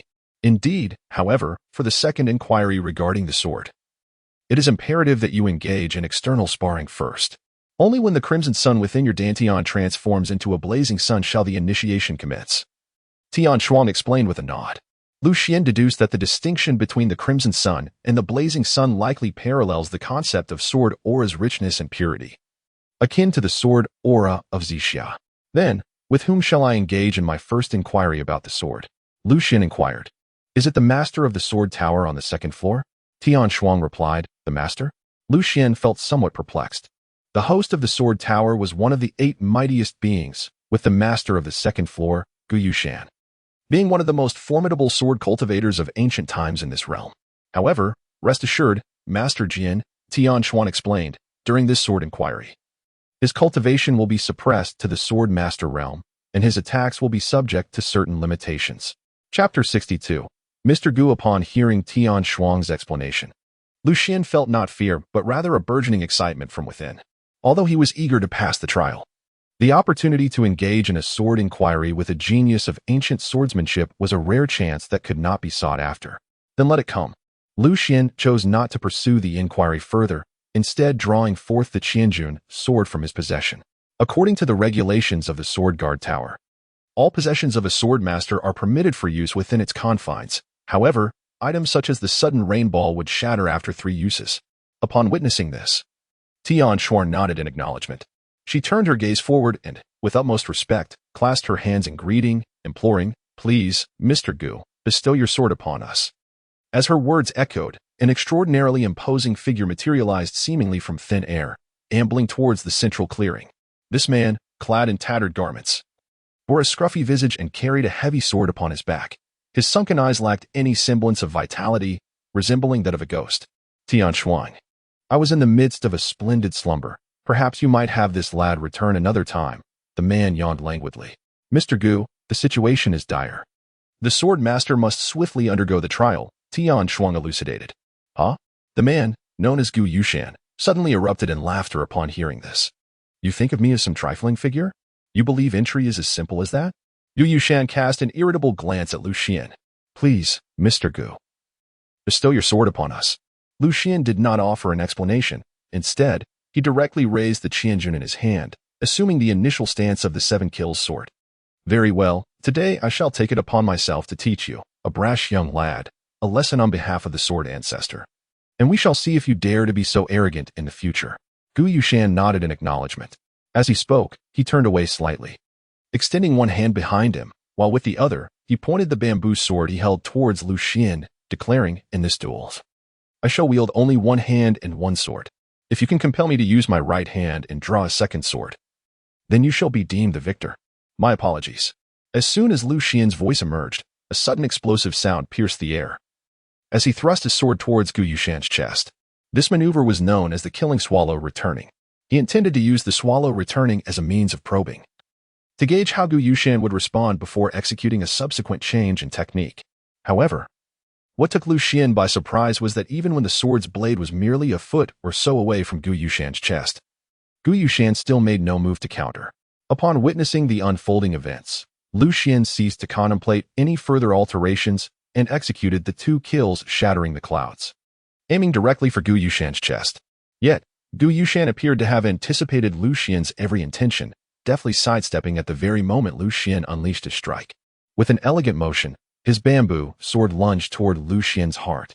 With a soft thud, the bamboo sword penetrated Lu Xian's chest with remarkable ease. It bore no embellishments, yet it was utterly lethal. Young man, return and practice diligently, Gu Yushan yawned, withdrawing his bamboo sword, causing Lu Xian's body to slump to the ground. However, with the assistance of Tianshuang, Lu Xian's form swiftly restored, rising once more. Within the confines of the sword guard tower, as long as Lu Xian's spirit endured, he could perish countless times. Once more, Lu Xian once again pointed his sword at Gu Yushan. At this moment, his gaze was devoid of any fear or trepidation. Instead, it was infused with exhilaration. Tianshuang could perceive that Lu Xian had entirely relinquished concerns about the trial and the rescue, completely immersed in the thrill of sparring with Gu Yushan, tirelessly relentless, never retreating, and unafraid of failure. This was the impression Tianshuang had of Lu Xian during their first encounter, and it remained unchanged in his heart. Outside the sword suppression tower, Lu Xian, seated in meditation, suddenly coughed up a mouthful of blood. King Qi, witnessing this, felt a jolt of alarm. Just moments ago, when Lu Xian broke through, he had been elated, believing that his companion had encountered some fortuitous opportunity. However, it now appeared that this opportunity was not so easily attained. The young man's affliction seemed to be sealed within his body, necessitating an elevation in his cultivation to unlock a certain seal before it could be accessed. King Qi, possessing considerable insight, though unaware of the existence of the sword suppression tower, had long been acquainted with the practice seen within aristocratic families and sects, where treasures are sealed within a disciple's body, requiring them to enhance their cultivation and undergo a unique mental trial to obtain them. In fact, he bore within him a royal artifact sealed away, rendered inaccessible by the blood spear curse. Young brother, I owe you a debt of gratitude. If we truly escape alive today, I shall repay you doubly, he murmured.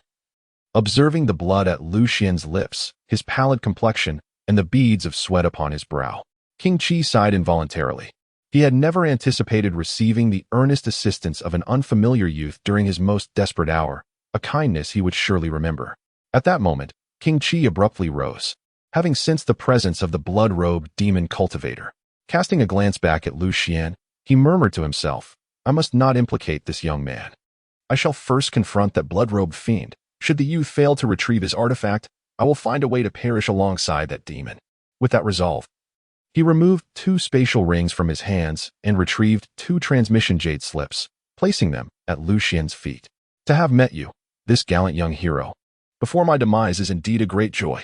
He clasped his hands in a gesture of respect towards Lu Xian and, without looking back, exited the cave. Within the sword suppression tower, the duel between Lu Xian and Mr. Gu continues. At this moment, Lu Xian finds himself in a dire predicament, one arm severed by Mr. Gu, and no fewer than 10 wounds adorning his body. Little one, hasten to take your own life, so that Tianshuang may restore your injuries. This struggle holds no significance. Mr. Gu remarks, leaning upon his bamboo sword, his lifeless gaze fixed upon Lu Xian with an air of utter ennui. Indeed, master of the sword, Mr. Gu speaks the truth, Tianshuang chimes in, directing her attention towards Lu Xian.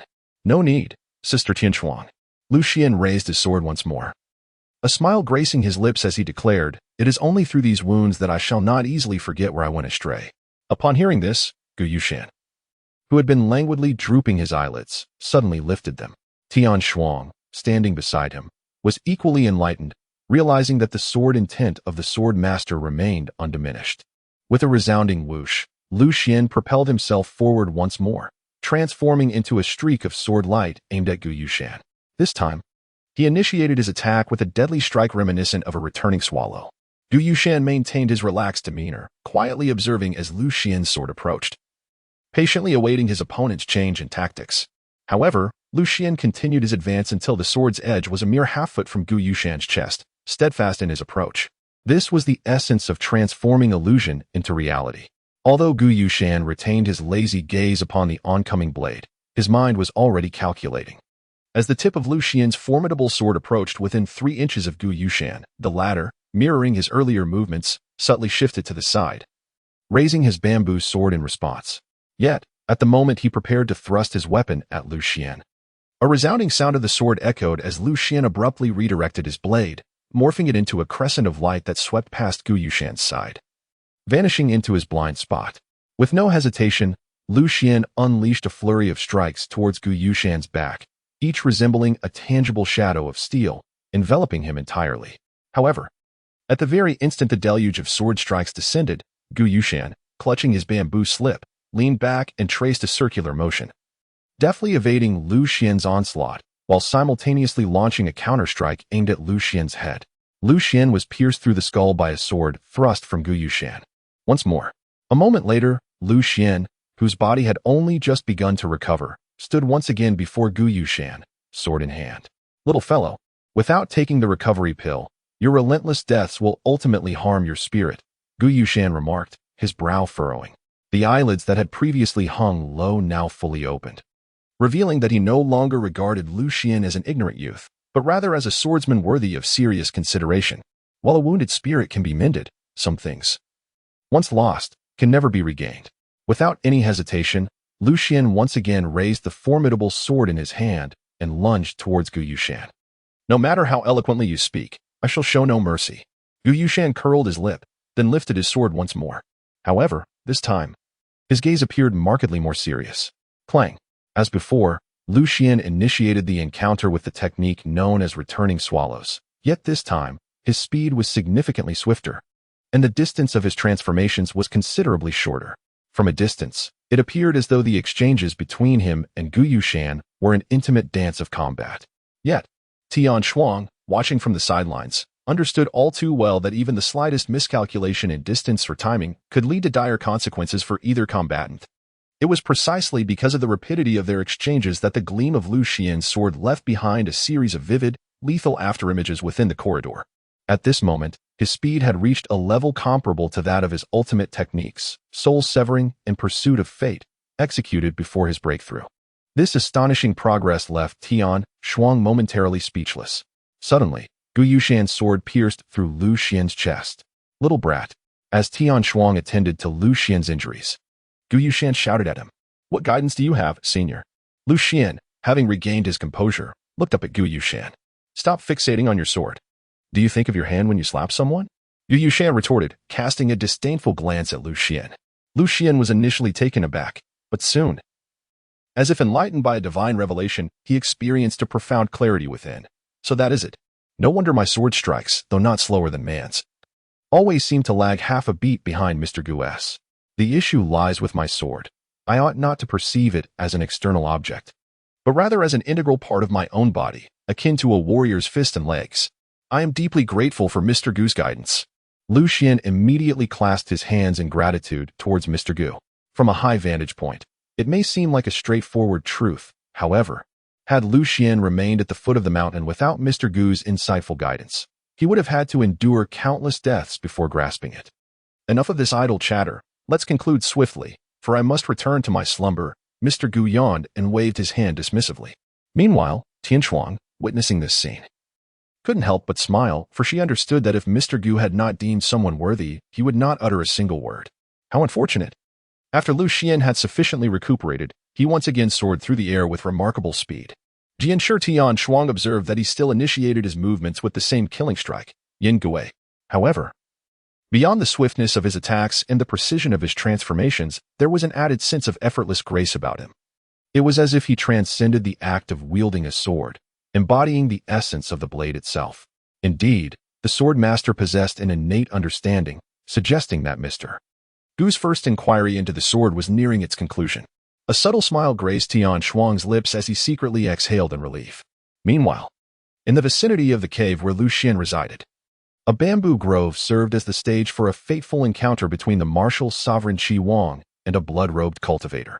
At last, I remember who you are, Xuan, the son of the demon sovereign Xuya from the Eastern Demon Kingdom, rumored to be the foremost young demon cultivator capable of breaking through to the realm of the demon sovereign within 30 years, Xuan remarked, cautiously pacing while keeping an eye on the blood-robed figure. Indeed, you live up to your reputation, Xuan. You are certainly far superior to the other princes of the Great Way, who beg for peace with my Eastern Demon Kingdom, Xuan replied with a smirk, clapping his hands. Suddenly, as he clapped, A dark red light surged forth from a ring on his finger, transforming into a colossal skeletal apparition wielding a scythe, which then swung down towards Xuan's head. With a resounding crash, Xuan did not flinch but retaliated with a powerful punch, shattering the massive skeletal figure instantly. However, in the next moment, 3 blood demons descended from the bamboo grove above, surrounding Xuan and launching relentless assaults upon him. Although Xuan swiftly dispatched the 3 blood demons, he found himself ensnared once more by Xuan's 6 pillars of blood confinement. Just as he intended to break free using his demon-slaying fist, a blood spear pierced through his chest, causing the vitality on his face to visibly diminish. The blood spear mark left by the demon lord not only inflicted excruciating pain on its victim but also gradually drained their life force, ultimately transforming it into blood spears that emanated from their body. It was clear that Xuan aimed to engage Xuan in a protracted battle, forcing him to expend his inner energy, thereby losing control over the blood spear marks, ultimately leading to his demise through backlash. "You cowardly cur! Do you dare confront me face-to-face for a life-and-death duel?" Xuan shouted, shattering yet another blood demon's skull with a kick, directing his challenge towards the distant figure of Xuan. "Xuan, you jest?" Xuan chuckled, then continued, "Though we are both at the level of sect masters, I am no match for your combat prowess. However, rest assured, once I forge you into a demon weapon, we will have ample opportunities to spar in the future."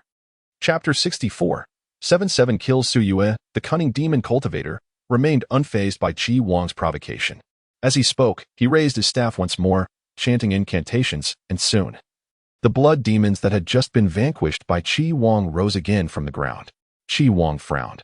Without the support of formidable inner strength, his demon-slaying fist could not shatter the essence of these blood demons. "By the way, Xuan, why has that lad who rescued you earlier shown himself yet?" "I clearly sensed his presence nearby," Xuan remarked, scanning the surroundings. Hearing this, Xuan's brow furrowed, and he replied in a low voice, "To think of others while battling me. You greatly underestimate my capabilities." As the voice faded, a resounding explosion echoed, followed by the incineration of several blood demons within the 6 pillars of the blood prison, reduced to mere ashes by a fiery aura. Meanwhile, the King of Prayer, who had been besieged by them, vanished within the confines of the blood prison. Boom.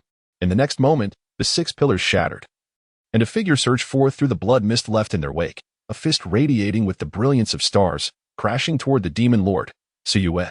Bang. At the critical juncture, a stone door stood before Xuan. However, it barely held for a fleeting moment before being obliterated by the starry fist. Who else could unleash such a blow but the King of Prayer? Abyssal hammer. The instant the stone door disintegrated, Xuan raised his palm, and a blood-red gemstone ring suddenly emanated a radiant glow, followed by the appearance of a massive hammer cloaked in dark energy, materializing above the King of Prayer's head. Bang! The colossal hammer descended, shattering the protective aura and armor enveloping the King of Prayer in an instant. Simultaneously, numerous blood spears erupted from his body, piercing through him in chaotic disarray. After the King of Prayer unleashed his inner strength, the blood spear imprint that had been suppressed with great difficulty spiraled out of control once more. "King of Prayer, I advise you to cease your futile resistance. It would be beneficial for both of us, as well as for that little one." The demon lord Xuan, perched atop a freshly summoned colossal blood demon, gazed at the King of Prayer with a tone laden with menace. "It seems that although you have awakened your primordial demon blood, reshaping your form using it is not without its consequences. Otherwise, given your demon clan's treachery, you would not be bargaining with me." The King of Prayer severed the blood spears impaling him, revealing a body scarred yet fortified, muscles as resilient as rock. "Since you are so stubborn, I shall ensure you endure a greater share of suffering." Xuan sneered coldly. He then pointed his staff, and a colossal magical seal radiating a water-like brilliance abruptly materialized before it. Following this, a barrage of crimson icicles erupted from the seal, hurtling forward with astonishing speed.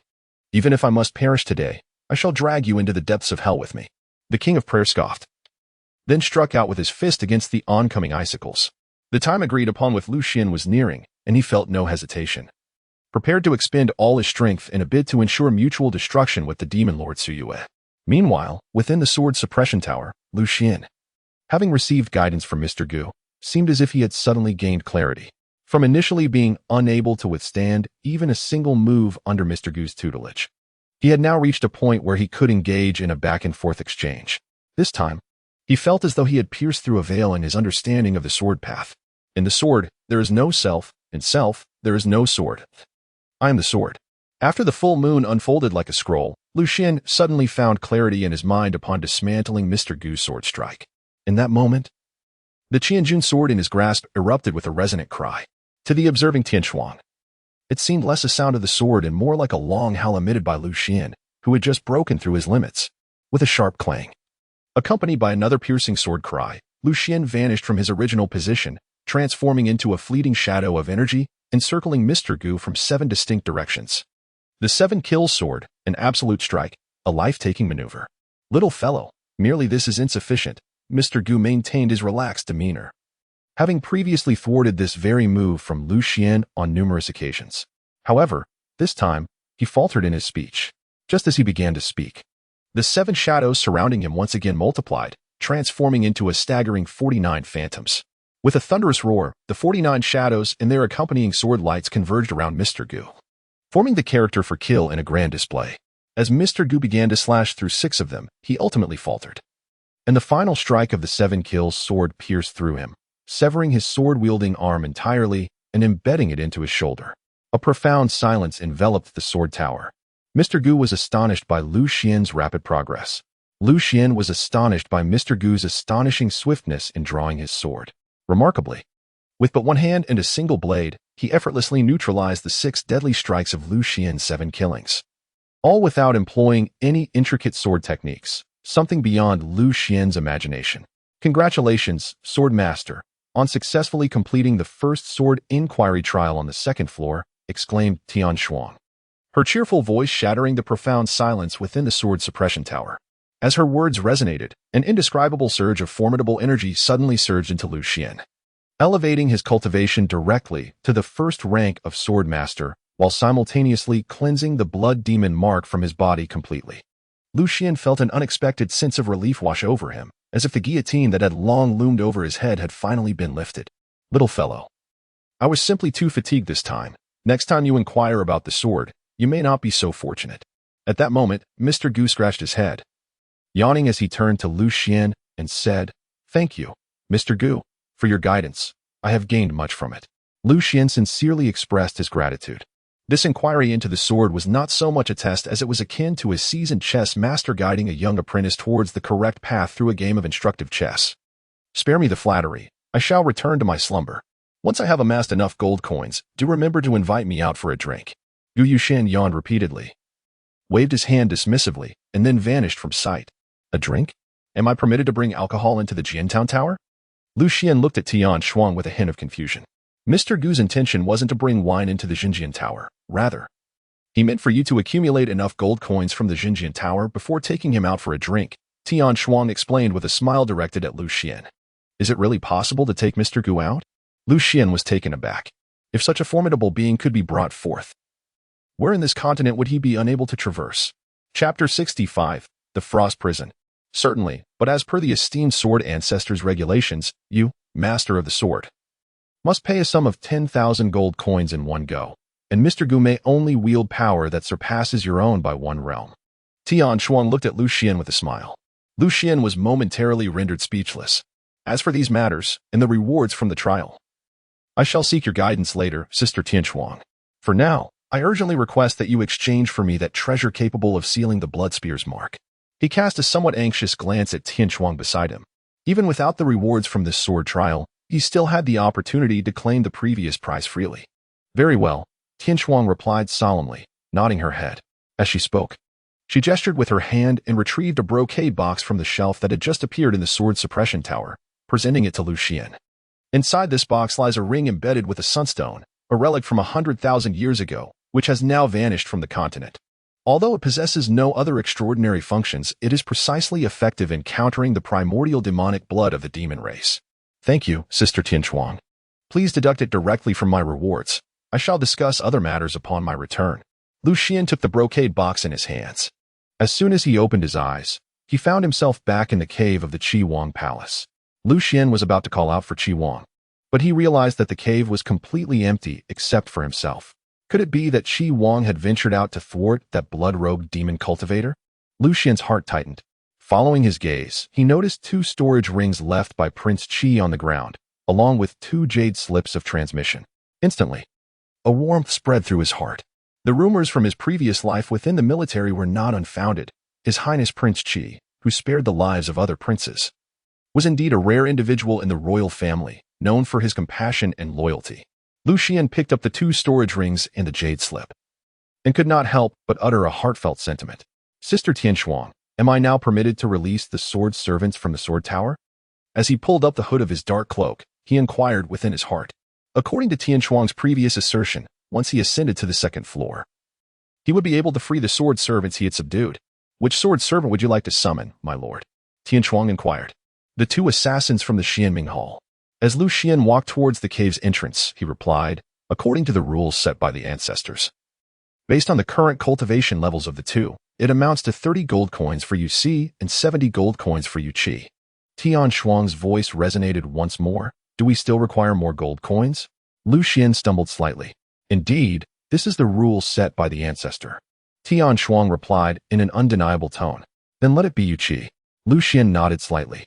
He had never intended to rely on these sword slaves to confront the blood-robed demon cultivator. He merely sought to attract the demon's attention. Outside the cave, within the bamboo grove, a sudden sound echoed. After exerting his full strength in the demon-slaying fist once more, Xuan could no longer contain the power of the blood spear mark, and dozens of blood spears erupted from his body. However, this time he did not collapse from the pain, standing tall and resolute, gazing at the demon lord Suyi with an air of defiance. Suyi, as a man, step forth from that golden cage. He bellowed at the demon lord encased within a pure gold bird cage. This gilded cage, a sacred artifact of the Eastern Demon Kingdom, had withstood 2 full-force strikes of Xuan's demon-slaying fist. Yet, despite its resilience, cracks began to appear. Inside the cage, Suye's robe had tattered, and his right shoulder, including his arm, was shattered, forcing him to rely on his unaccustomed left hand to wield his staff.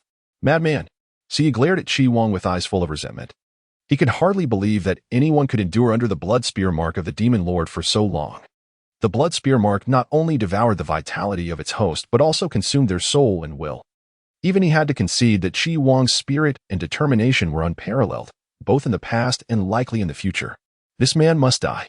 Should he continue to grow, he will undoubtedly pose a threat to the demon lord. A sudden tension gripped Suye's heart. He was resolute, despite his injuries. He would slay Xuan here. With a crack, Suyu crushed a crimson gemstone, raising the shards high as he proclaimed, "O great demon from the frost prison, I offer 10 drops of my original demon blood as a sacrifice. Please grant me the strength to slay this man." The 10 drops of original demon blood constituted nearly all of his wealth. Once sacrificed, his cultivation would stagnate for at least a decade, perhaps even 20 years. Yet, Suyu was beyond caring about such consequences. Boom. At the moment his words fell, an arm encased in frost materialized from the air before him, plunging into his chest. In an instant, a suit of armor forged from frost enveloped Suyi, and in his hand appeared a massive sword, also formed of ice. "Come forth, Xuan. Do you not wish to contest life and death with me?" The demon lord Suyue emerged from the golden cage with an expression twisted with excitement, brandishing his frost greatsword, exuding an aura of murderous intent directed at the Prince of Prayer. With merely a gesture, the ground beneath him and the surrounding flora became encrusted in frost. The prince furrowed his brows upon witnessing this.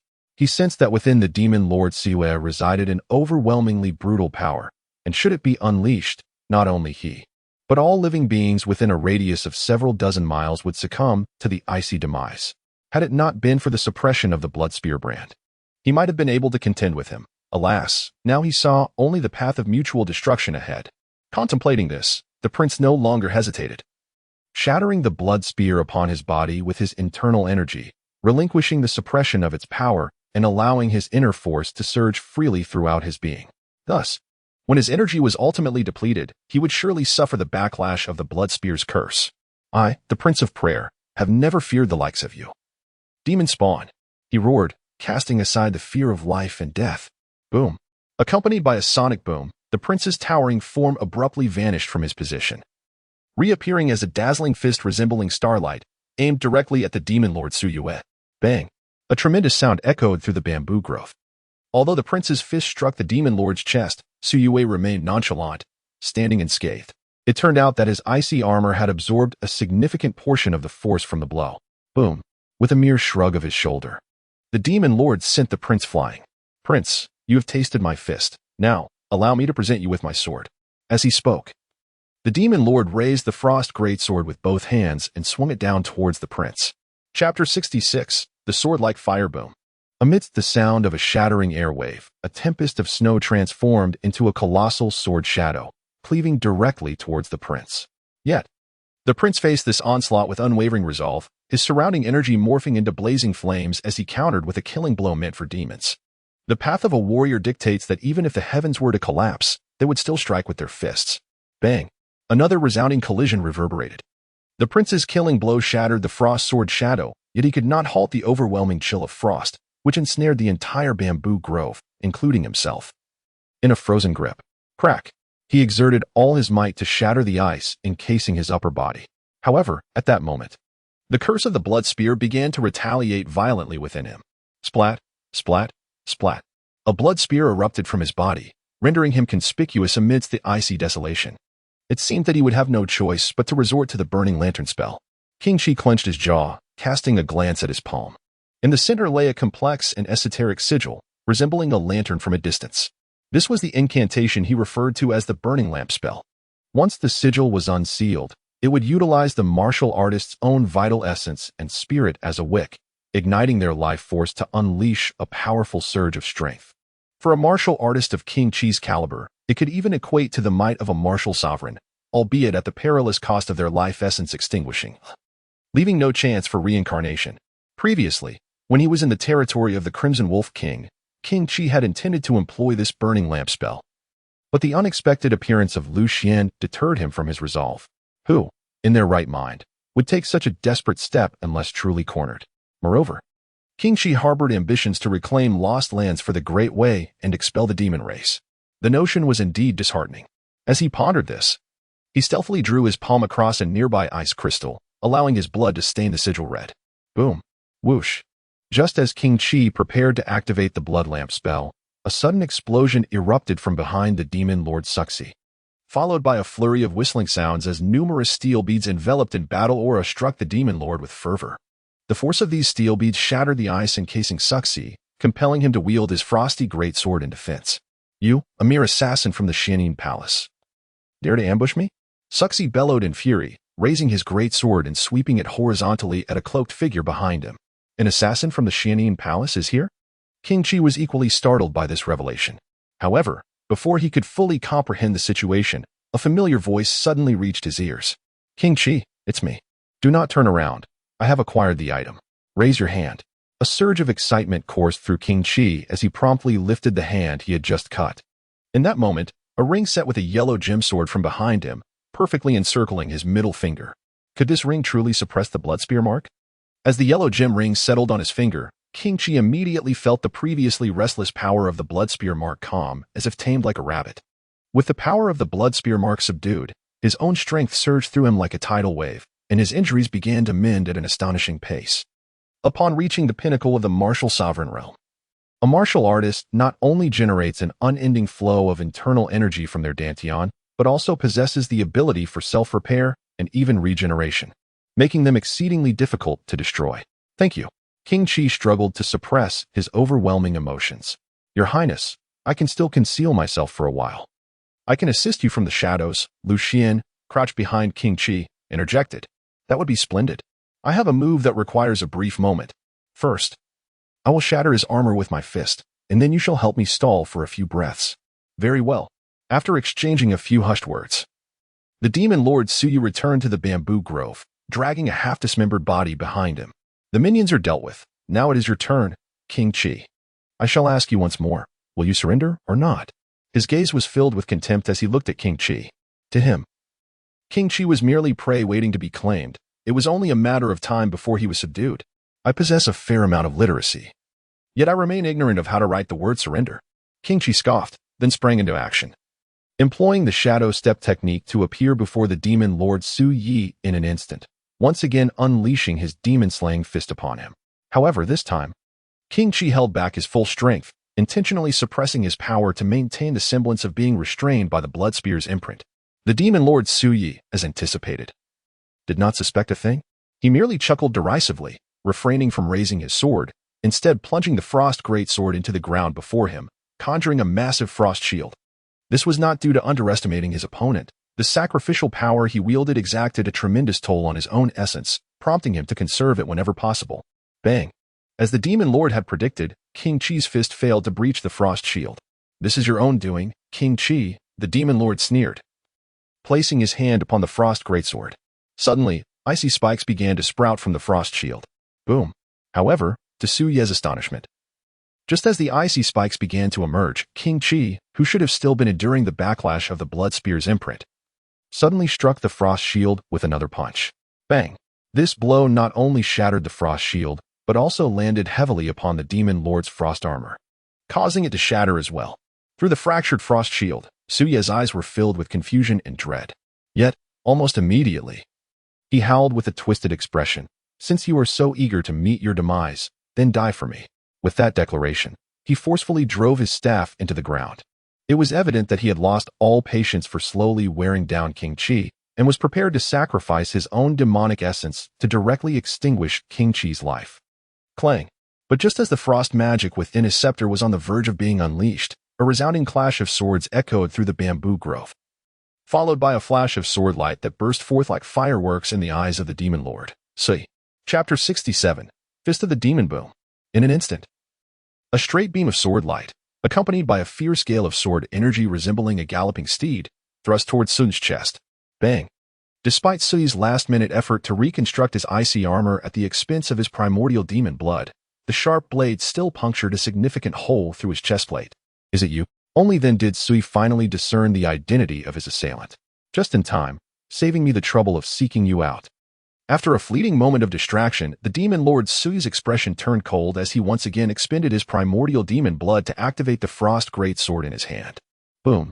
In an instant, a tempest of icy blades erupted in the bamboo grove centered around him.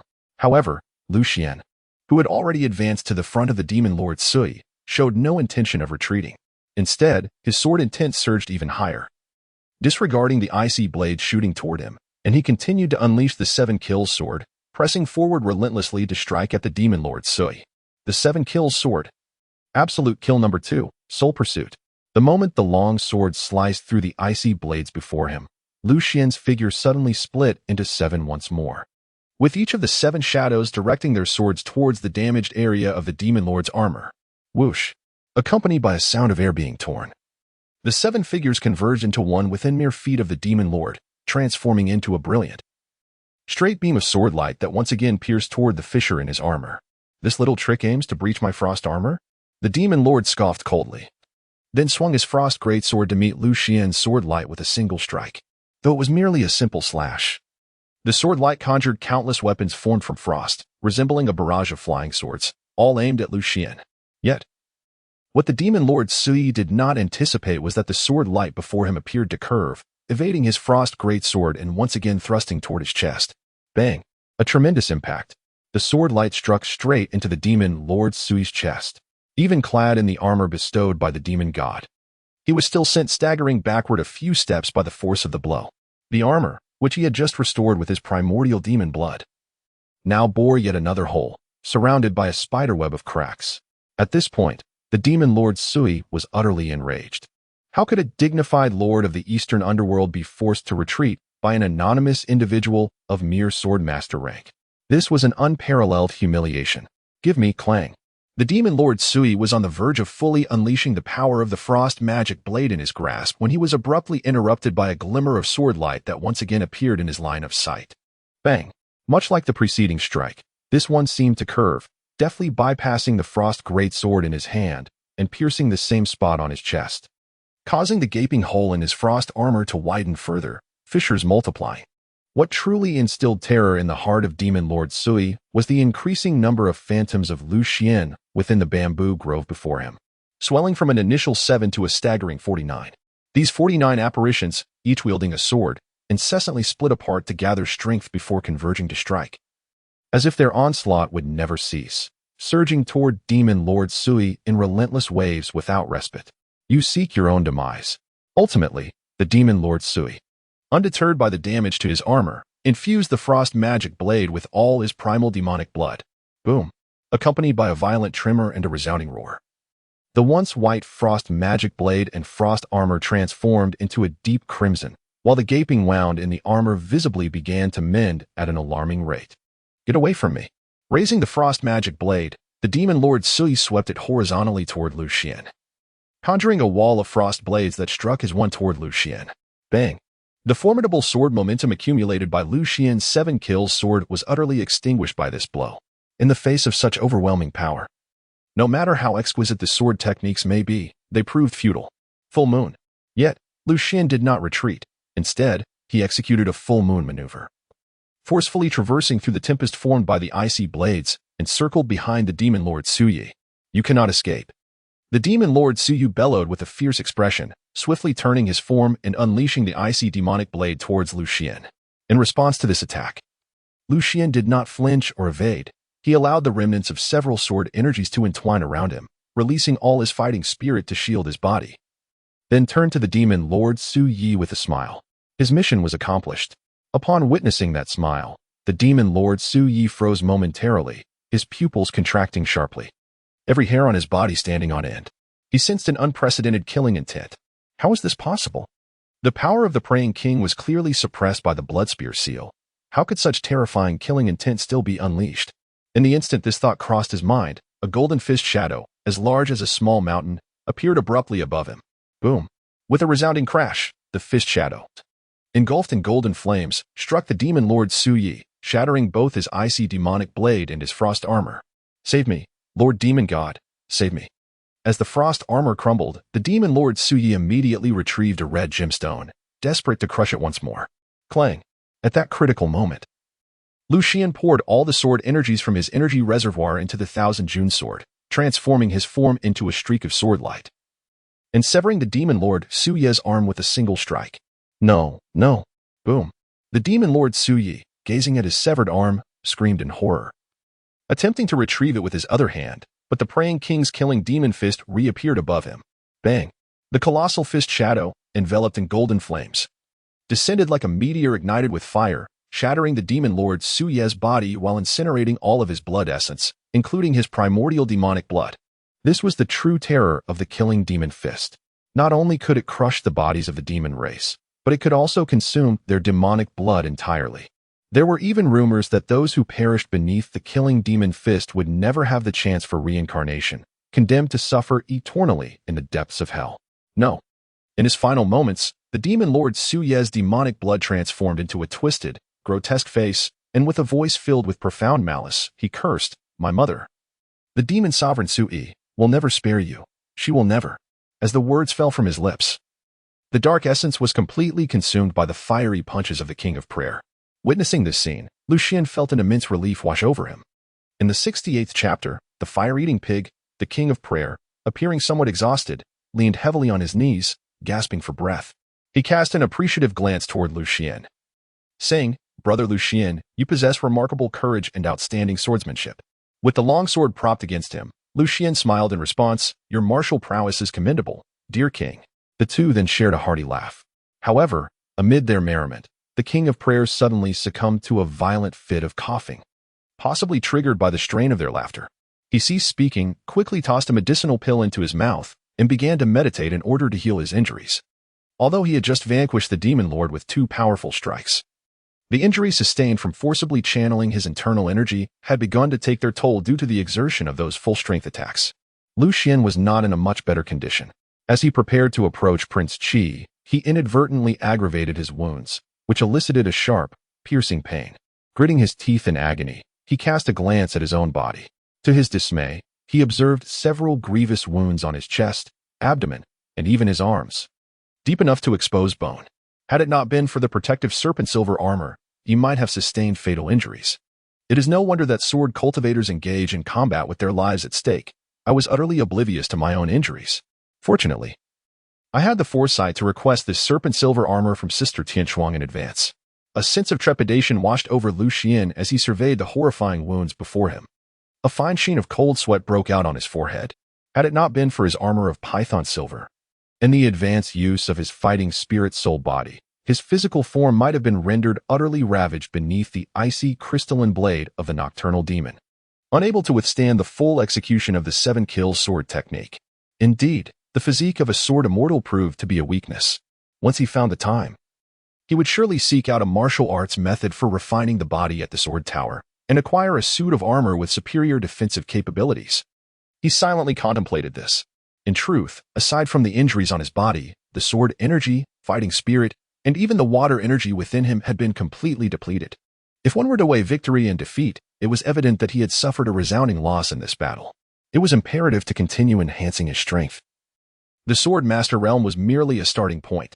Only by transcending to the Sword Sect realm could he truly possess the means to establish himself on this continent. He encouraged himself with these thoughts, just as Lu Xian prepared to sit down and recuperate after consuming a small recovery elixir. A spatial ring suddenly fell from the melting ice crystal, rolling slowly to his feet. How could the demon race not possess spatial rings? Why then did this demon lord? So you carry one? Lu Xian felt an overwhelming sense of vigilance and refrained from picking up the spatial ring. However, at that moment, a frail and aged voice suddenly resonated in his mind. Young one, retrieve that spatial ring. It concerns the lives of millions of citizens in the Great Way. Upon hearing this, Lu Xian was taken aback. Techniques of such a nature, involving the transmission of thoughts, are typically only achievable by masters and require the use of specialized secret methods. Master of the sword, within that ring lies a fragment of a soul. Yet it does not emanate the aura of the demon race, but rather that of the human race. Just as Lu Xian pondered whether to retrieve it, Tian Shuang's voice suddenly resonated in his mind. May I collect it? Lu Xian inquired of Tian Shuang, his curiosity piqued by the words he had just heard. Master of the sword, please do not hesitate. Even if that lingering soul harbors ill intentions, I shall be able to subdue it, Tian Shuang confidently replied. It was evident that after Lu Xian ascended to the second floor, Tian Shuang's confidence had significantly bolstered. Very well, Lu Xian silently acknowledged to himself, then extended his hand to perform the dragon breath palm, drawing the ring into the palm of his hand. Aha! That accursed blood demon seal has finally been sealed by my inner strength. At that moment, a hearty laughter resonated through the bamboo growth. The Chi King had fully recovered from his injuries and was now laughing heartily amidst the bamboo, seemingly venting the pent-up frustration of the past few days. My dear brother.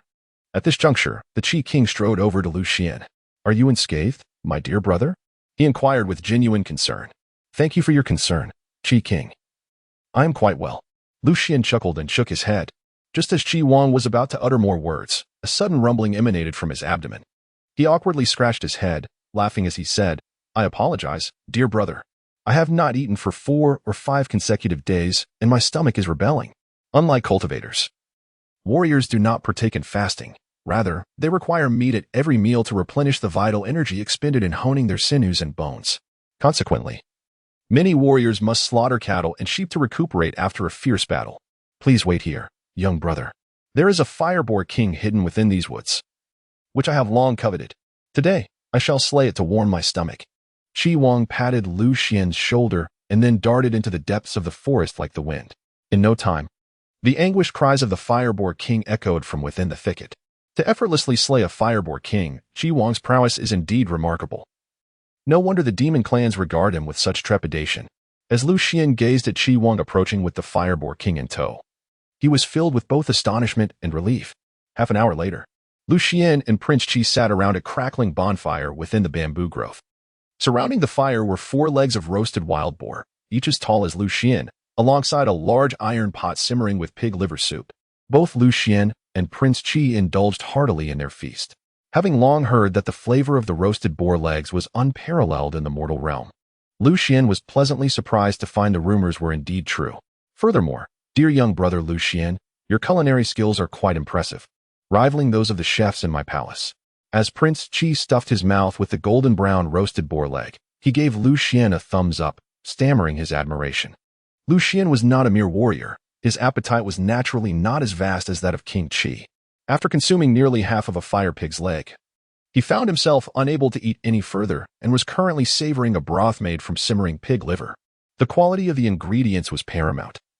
For the Fire Pig King was a 6th-tier mystical beast of the Xian rank, not easily hunted. Lu Xian chuckled softly and then handed a large bowl of pig liver soup to Prince Qi. He sprinkled some wild scallions gathered from the mountains and sesame seeds brought from home, enhancing the flavor significantly. This expedition into the mountains had been well prepared. Not only did he bring pots and pans, but also an array of seasonings, including salt and pepper. Gurgling sounds emerged as Prince Qi caught a whiff of the aroma, eagerly reaching out to take the bowl without a care for its temperature, tilting his head back to drink it all in one go. Exhilarating. He patted his belly, letting out a hearty shout of satisfaction. If only there were some wine to accompany this moment. He lingered on the experience, feeling somewhat unfulfilled. I happen to have a jar of Tianhe brew here. If you don't mind, Prince Qi, we could indulge in some together. Lu Xian retrieved the remaining jar of Tianhe brew from his spatial ring. Brother Lu Xian, your spatial ring contains an abundance of treasures. Today, I am truly fortunate. Without further ado, Prince Qi lifted the jar and drank deeply. The prince's generous disposition resonated well with Lu Xian, although there was a significant age difference between them. After several bowls of wine, they found themselves conversing freely. Prince Qi recounted how he had been ambushed by the demon lord Su Yi in the Blood Rain Forest, sharing numerous tales of his battles against the demon race along the borders. In turn, Lu Xian shared the reasons for his mountain training and the earlier hunt of the Crimson Wolf King, albeit substituting the sword tower with his family lineage. You, young brother Lu Xian, after this training, do you not intend to participate in next month's Qianfu yearly examination in Liyang City? Prince Qi inquired after wiping his mouth.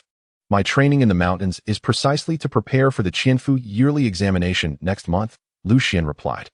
Lu Xian produced the yearly trial token bestowed upon him by Chu Chanqian. Splendid, splendid, splendid.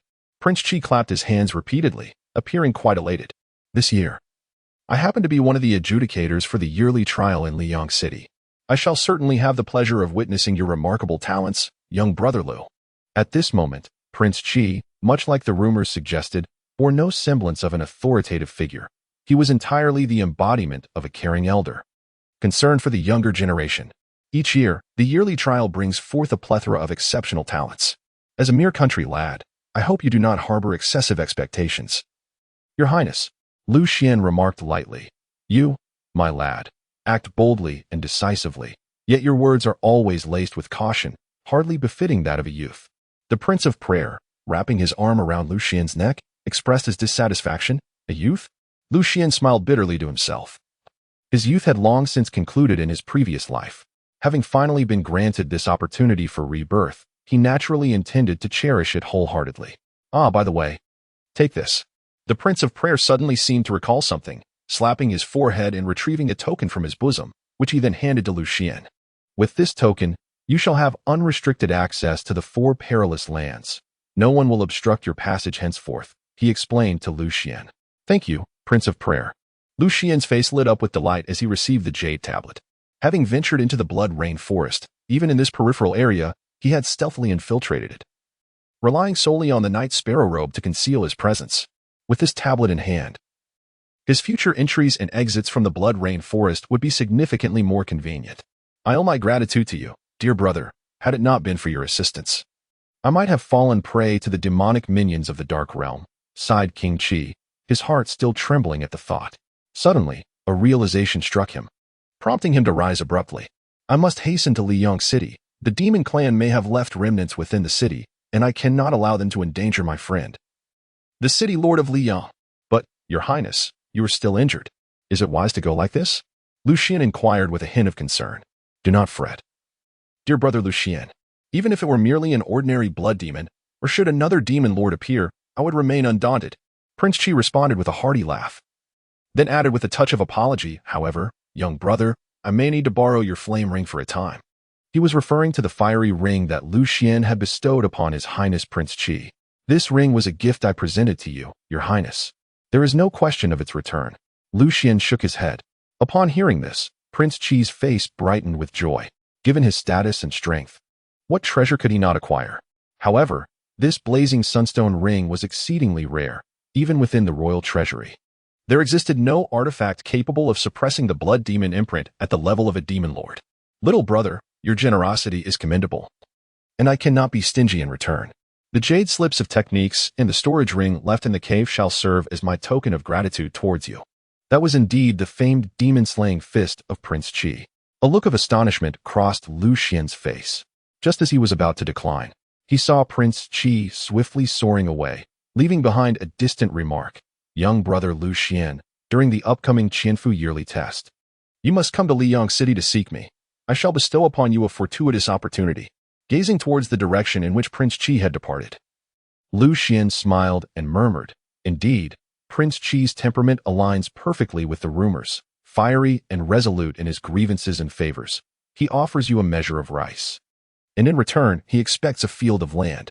However, Lu Xian had no intention of accepting the prince's offerings for the moment. After all, while Prince Qi may be magnanimous as a member of the royal family, the imperial lineage itself might not be so forgiving. Take, for instance, the demonic fist. Each successor is recorded in the royal genealogy. As an outsider, Lu Xian dared not pursue such knowledge. His penchant for disregard for trivialities also matched the tales he had heard. He resolved to return it to him when he arrived in Liang City. He gazed at the jade slip and the spatial ring in his hand, whispering to himself. Upon seeing the ring, Lu Xian was instantly reminded of the one that had fallen from the demon lord Suyu earlier. He promptly retrieved the ring. Examining it closely in his palm, "I should find a safer place to inspect this. Inside the cave. Come forth."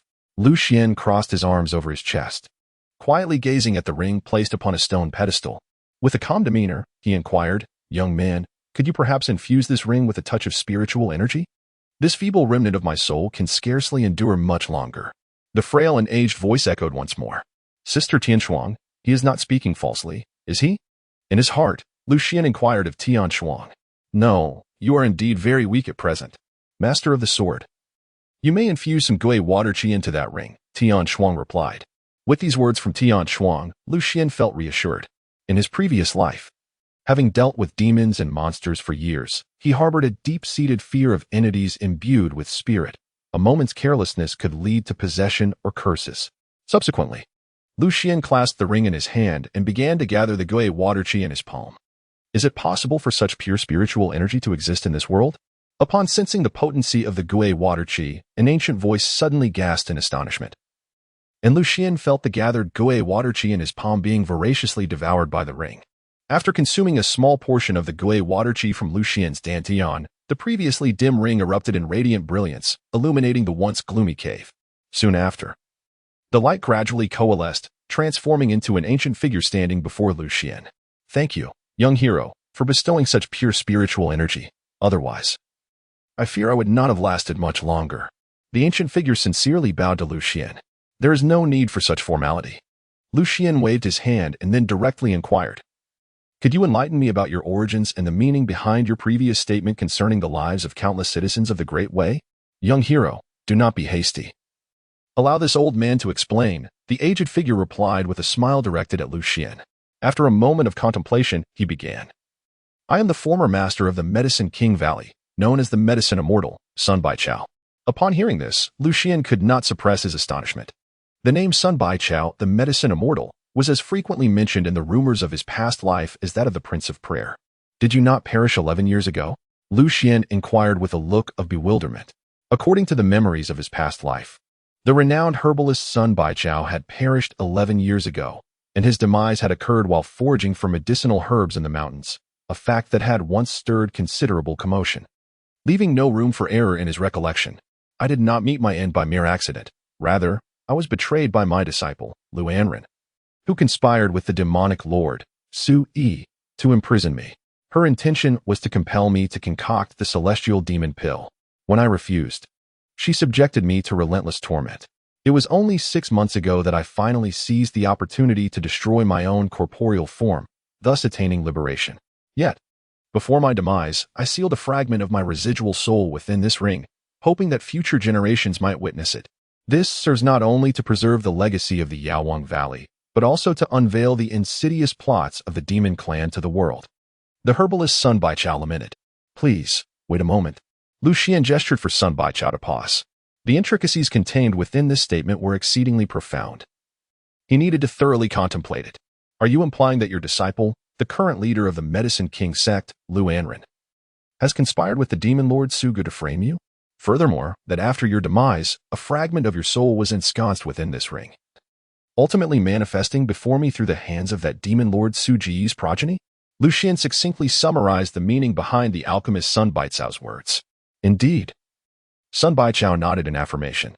"The demon clan is unable to utilize storage rings, and thus, in an attempt to obtain the inheritance of the Medicine King Valley that I had concealed within the ring, Sui pilfered this ring from Shug, seeking a human to unlock it and monopolize the legacy of the valley. However, despite finding someone to open the ring, he discovered nothing. For the true inheritance resides within my lingering soul. He then continued, smiling, to elucidate further for Xuan. Upon hearing this, Xuan was beginning to piece together the situation. Elder son, when you speak of unveiling the demon clan's conspiracy, what do you mean? He was more inclined to inquire about this than the inheritance of the Medicine King Valley. My disciple, Lu Anyun, has already defected to the demon clan. He is currently using my name to control the Medicine King Valley and may soon resort to alchemical means to ensnare the generals of our army when war breaks out between the Great Way and the demon clan. Furthermore, during my years of confinement, I inadvertently discovered that the district governor of Liyang, Su Songtao, has also allied with the demon clan. Each year, he colludes with them to lure young talents participating in the Qianfu yearly examination into the estate, subsequently feeding them to the demonic creatures within. When the war commences, these creatures will serve as traitorous agents for the demon clan, facilitating an assault on Liyang City. The demon clan has schemed for this campaign for quite some time. Within 3 to 5 years, they will undoubtedly launch an attack on our Great Way.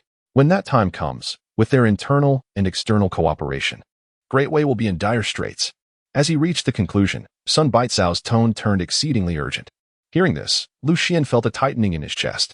He recalled that the disappearance of the Medicine King sect's leader, Sun Shang, was not discovered until 2 or 3 decades later in his past life. However, Lu Anyun's betrayal to the demon clan seemed to have gone unnoticed until his death. As for the war between the Eastern Demon Kingdom and Great Way, it indeed occurred 3 years later, when incidents involving demonic creatures attacking citizens surged within Great Way's territory. Liyang City, serving as a critical gateway to the capital, saw the emergence of an extraordinarily powerful demonic creature that even martial experts struggled to contend with. Consequently, a large number of high-level cultivators were dispatched to Liyang City to quell the menace, thereby safeguarding the imperial city.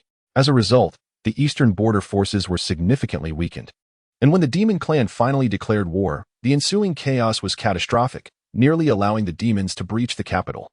It was precisely due to that battle that Great Way lost a third of its territory, and the capital was relocated from the northern city of Shangjing to the southern region of Luoshui, from which it never fully recovered. Could it be that the creature wreaking havoc in Liyang City was indeed the one nurtured by Su Songtao, as mentioned by Sun Baichao? Upon this realization, beads of sweat began to form on Xuan's forehead. Countless individuals had sought the origins of the creature in Liyang City, only to discover it stemmed from the governor's mansion. Perhaps the attack on the Prince of Qi was also linked to Su Songtao. He clenched his fists tightly, filled with dread. If he had not saved the Prince of Qi, if he had not encountered this ring, would Great Way be destined to repeat the tragedies of his previous life?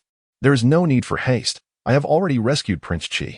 Considering the timeline, the monstrous creature within the governor's mansion of Liyang City will require an additional 3 to 4 years to mature.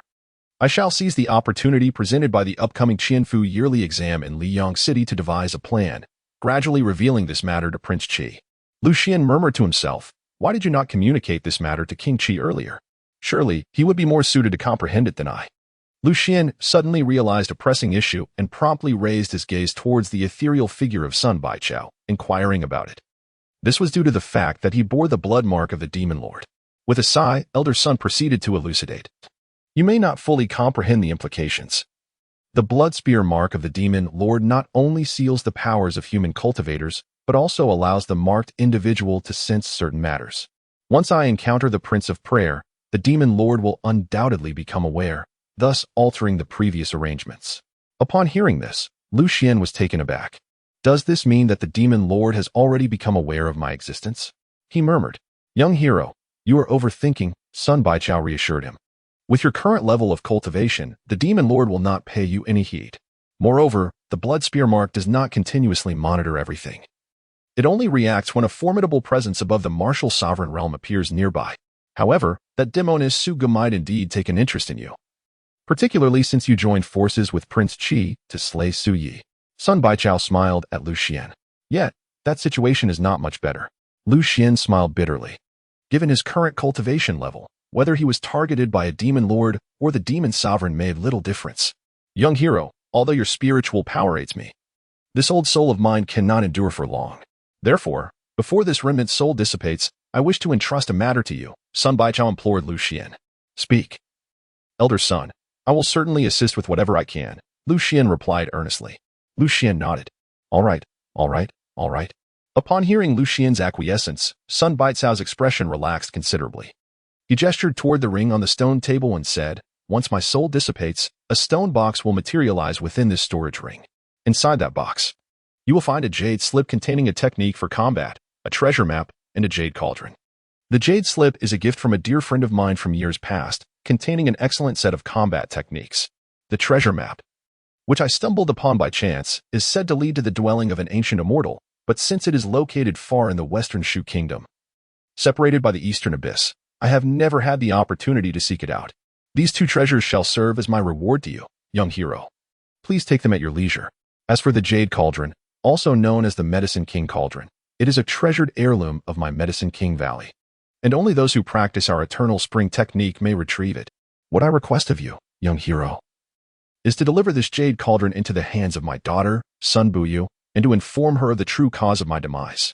However, you must advise her firmly that unless she possesses absolute certainty, she must not seek revenge for me. Chapter 71. Flame Thunder Fist. After listening to the elder's request, Lu Xian remained silent for a long while before finally asking, Elder Chu, are you not afraid that I might keep these 3 items for myself? Hearing this, Chu Baichao chuckled softly and then shook his head, saying, There is no question of keeping them for oneself. Whether to assist or not, to act or refrain, rests entirely upon your own volition, young hero. After all, had I not encountered you, I would have had no one to share these words with. The elder's words were imbued with a profound sense of sorrow and desolation. Upon hearing these words, Lu Xian felt a deep sense of melancholy. The circumstances of his previous life echoed the sentiments expressed by Elder Chu. The mystery surrounding the disappearance of the medicine immortal, Chu Baichao, remained unsolved until the end. Not long thereafter, his daughter, Chu Yinyin, also met with an untimely demise, which, in retrospect, seemed to have been orchestrated by Lu Anren. Elder Chu, I shall graciously accept these 2 items of yours without hesitation. Lu Xian placed the ring on his hand and, with utmost seriousness, continued. As for whether I can meet your daughter and deliver this jade cauldron into her hands, I can only promise my utmost efforts. After all, the whims of fate are unpredictable. Who knows, I might find myself perishing at the hands of the demon clan one day. Upon hearing these words, Chu Baichao's eyes suddenly sparkled with hope, and she bowed deeply to Lu Xian, expressing her gratitude. Thank you, young hero. Almost simultaneously with her words, her lingering soul transformed into countless shimmering lights, dissipating within the cave. The once bright cavern was instantly shrouded in darkness. The esteemed medicine immortal had met an ambiguous end, a reminder of the capricious nature of life. With a sigh of poignant reflection, Lu Xian allowed his curiosity to guide him as he retrieved the 3 items from the ring. As the immortal Qiao Yao had previously indicated, these artifacts consisted of the transmission jade slip, a beast skin map, and the inheritance jade cauldron. The inheritance jade cauldron was considerably smaller than Lu Xian had anticipated, measuring merely the size of a palm, evidently sealed by some formidable force. It was no wonder that Xiao Baichao was unperturbed by the possibility of theft. As for the treasure map, Lu Xian merely cast a fleeting glance before returning it to its place. The distance between the kingdom of Shishu and the Great Way was obstructed by the eastern abyss and a mountain reputed to harbor 100,000 ferocious beasts. Unless he transcended to the Master Realm, passage was impossible. The location of the second fragment of the Sword Master, residing within the kingdom of Shishu, was remarkably close to the site indicated on the treasure map. Just as Lu Xian dismissed the notion of venturing to Shishu, Tian Shuang's voice resonated within his mind. Furthermore, the kingdom of Shishu was populated with numerous sword cultivators, making it an ideal locale for the sword master to hone his skills. Once the sword master transcended to the sword sect realm, he could embark on a journey of training. It seems that a trip to Shishu was inescapable. Lu Xian let out a bitter smile. While the matter of cultivation was of secondary importance, the inability to locate the fragments of the sword stabilization tower hindered his progress in breaking through, making it the utmost priority. He then picked up the jade slip once more. Given that it belonged to a friend of the medicine immortal, the combat techniques bestowed upon the medicine immortal should, in all likelihood, be of at least the profound tier, shouldn't they? As Lu Xian pondered, he infused a trace of fighting energy into the jade slip and gently pressed it against his forehead. In an instant, a deafening roar filled his ears as a wave of dizziness overcame him. Before he could regain his senses, a torrent of immense memories surged into his mind. Once Xuan had assimilated all the information contained within the jade slip, a stream of blood trickled from his nostrils. Yet, he appeared utterly oblivious, murmuring in a daze. Is this truly a legacy of the ancient times, a second-tier Earth-level fighting technique? In an era where heavenly techniques had become nearly extinct, Earth-level techniques were almost tantamount to heavenly ones, especially considering this was a second-tier Earth-level technique. Furthermore, this technique, known as the Flame Thunder Fist, astonishingly came with an accompanying fighting energy method, the Flame Thunder Formula. Could this not be regarded as being on par with the demon-slaying fist of the Qi King? The deeper Xuan delved into his understanding, the more alarmed he became. The Flame Thunder Fist was not only an exquisite martial technique, but it was also complemented by the Flame Thunder Manual, which could transform one's fighting spirit into the formidable thunder-infused fighting energy. This represented the most lethal form of combat energy. Moreover, the techniques and philosophies associated with thunder attributes, akin to those of fire attributes, were particularly effective against the demonic entities of the Dark Realm. This was, without a doubt, the martial art he had long aspired to attain. Xuan found himself unable to resist. The technique of the Flame Thunder Fist held considerable merit for practice before the Sword Master transcended to the Sword Sect realm. Xuan's voice resonated once more within Xuan's mind. Upon hearing these words, Xuan immediately entered the Sword Suppression Tower. Why is it said to hold value only before one breaks through to the martial sovereign realm? Xuan, filled with curiosity, inquired of Xuan.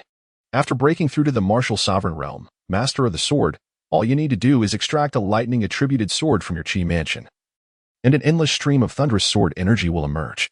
At that time, the might of a single strike will surpass that of the Flame Thunder Fist 100-fold. Xuan elucidated. Upon hearing Xuan's words, Xuan couldn't help but feel a surge of excitement. If he could truly possess such a flying sword, it would undoubtedly serve as a formidable weapon in his future battles against the Demon Clan. The path to the Sword Sect realm still feels distant, so for now, I must focus on the present. With the 1,000 Mansion yearly trials approaching, I hope to keep my identity as a sword cultivator concealed as much as possible. Xuan chuckled awkwardly and said, very well. Before the Sword Master reaches the realm of the Sword Sect, it would be prudent to cultivate another combat technique, as it serves as a means of self-preservation. Xuan nodded in agreement. She did not oppose Xuan's practice of combat techniques. She merely disapproved of him training in those that were beneath the standard, as it would be a sheer waste of time. By the way, esteemed Sword Master, having previously vanquished that formidable foe from the Demon Sect, you have acquired 1,000 gold coins, coupled with the remaining amount from before. You currently possess an opportunity to freely select an item from the second floor, along with a total of 1,120 gold coins. Is there anything you wish to exchange for? Xuan inquired of Xuan. How many gold coins would it take to invite Mr. Gu to accompany me in my sword practice? Xuan suddenly inquired with curiosity. 1,000 gold coins? However, I do not recommend that you, esteemed Sword Master, seek him out for sword practice. Xuan furrowed her brows and asked, why? Xuan felt somewhat perplexed. Mr. Gu is rather indolent. If you compel him to come out, he will be displeased. If he is not in a good mood, when you inquire about the sword a second time, he will undoubtedly make things difficult for you. Xuan elucidated to Xuan. In that case, perhaps it is best to forego the idea. Upon hearing this, Xuan hastily waved his hand. Currently, he had several sword attendants as training partners, although their skills varied greatly. They were certainly preferable to the lifeless wooden dummies on the first floor. After further discussing the rules of the second floor of the Sword Suppression Tower with Xuan, Xuan resumed his lengthy and monotonous regimen of sword and fist training. The area was devoid of dangers, and the cave was quite secluded. So Xuan planned to enter seclusion within this cave for some time, aiming to cultivate the Flame Thunder Fist to the Opening Door realm and the 7-Kill Sword to the Ethereal realm. The Qiufu examination was set to commence next month, and he needed to enhance his cultivation as much as possible. After all, no one could predict whether a genius would emerge in this year's Qiufu examination. A night in the outside world equated to a year within the Sword Suppression Tower. Xuan's seclusion lasted for 7 days and nights, which equates to the ordinary person's 14 years of meditation. Chapter 72, Slandered. After this period, Xuan finally succeeded in cultivating the Flame Thunder Fist to the Opening Door realm and the 7-Killing Sword to the Profound Whisper realm, inadvertently breaking through to the second-rank Battle Master. Although he had yet to engage in actual combat, he could faintly sense that If he were to confront the demon lord Su Yi at this moment, he could at least hold out for the duration of an incense stick. This was a significant achievement, as during their last encounter, he had only managed to endure for a brief moment with the protection of King Qi. And that was under the circumstance of forcing Su Yi to refrain from striking. Such intense seclusion indeed fosters rapid progress, yet the toll on one's spirit is exceedingly great. 7 days and nights had already reached his current limit. Lu Xian stuffed 7 rejuvenating pills into his mouth. Unlike previous instances where the elixirs would instantly relieve his fatigue, this time he still felt a lingering weariness, a consequence of 14 years of accumulated spiritual exhaustion.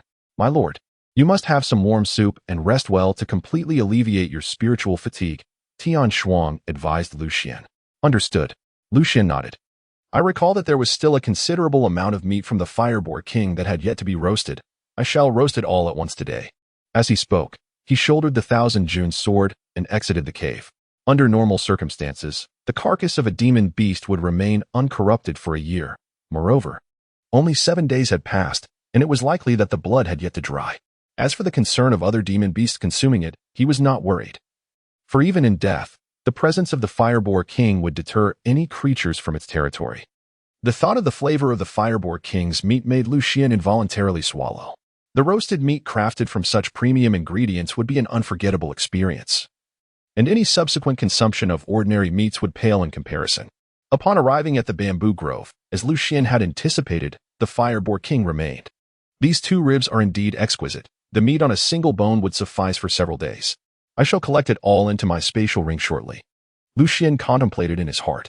The spatial ring bestowed upon him by the herbalist Sun Baichao possessed a volume of considerable dimensions, measuring 10 feet in height and 20 feet in length and width, akin to a modest chamber, more than sufficient to accommodate this wild boar king.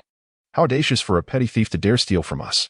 Just as Lu Xian was poised to skin and carve the creature, a thunderous shout suddenly erupted from behind him, followed by the unmistakable sound of an arrow slicing through the air. Bang! With instinctual swiftness, Lu Xian pivoted and struck out with his palm, channeling his formidable fighting spirit into a shadowy handprint that soared to a height of 4 or 5 feet, shattering the arrow that was aimed at his back into splinters. It was only at that moment that Lu Xian discerned the visage of the assailant. The individual was a youth of approximately 15 or 16 years, clad in an exquisite leather armor, wielding a sturdy bow, with a long dagger suspended at his waist. His appearance was unremarkable, yet there lingered an air of arrogance in his brow, and his gaze was suffused with a blend of anger and disdain as it fell upon Lu Xian. This Fireboar King was hunted by a senior of mine just 7 days ago. How could it possibly belong to you? Lu Xian sheathed his hunting knife and met the gaze of the young man with an air of quiet dignity. It was truly amusing that a wild cultivator, who could not even afford leather armor, dared to claim the ability to hunt the Fireboar King. Clearly, he was merely motivated by greed. The young man let out a cold snort, then slung his sturdy bow over his shoulder, swiftly drawing the long knife from his waist. Like the wind, he leaped into the air, striking down towards Lu Xian with a single, powerful blow. Bang! Lu Xian swiftly evaded the attack by utilizing the gale step. As the young man's long blade descended, leaving a 2 or 3 zhang long gash upon the ground, felling a row of green bamboo. With a single strike, Lu Xian was able to ascertain that the youth before him possessed at least the prowess of a first-grade combat master. Moreover, the blade he wielded was crafted from azure gold bronze, its chilling gleam piercing the air, while it emanated a subtle silvery radiance, clearly indicating that it was a profound-grade weapon. Combat weapons differ from profound weapons. The former are predominantly forged from bronze, amplifying the might of one's combat energy, whereas the latter, typically made of tempered iron, enhance the potency of both internal and spiritual forces.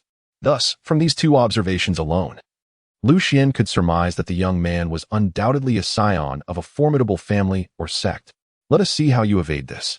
At that moment, the young man drew his bow once more, unleashing a rapid succession of 6 arrows, each imbued with a fierce wind of combat energy, seemingly capable of curving through the air, surrounding Lu Xian from various angles.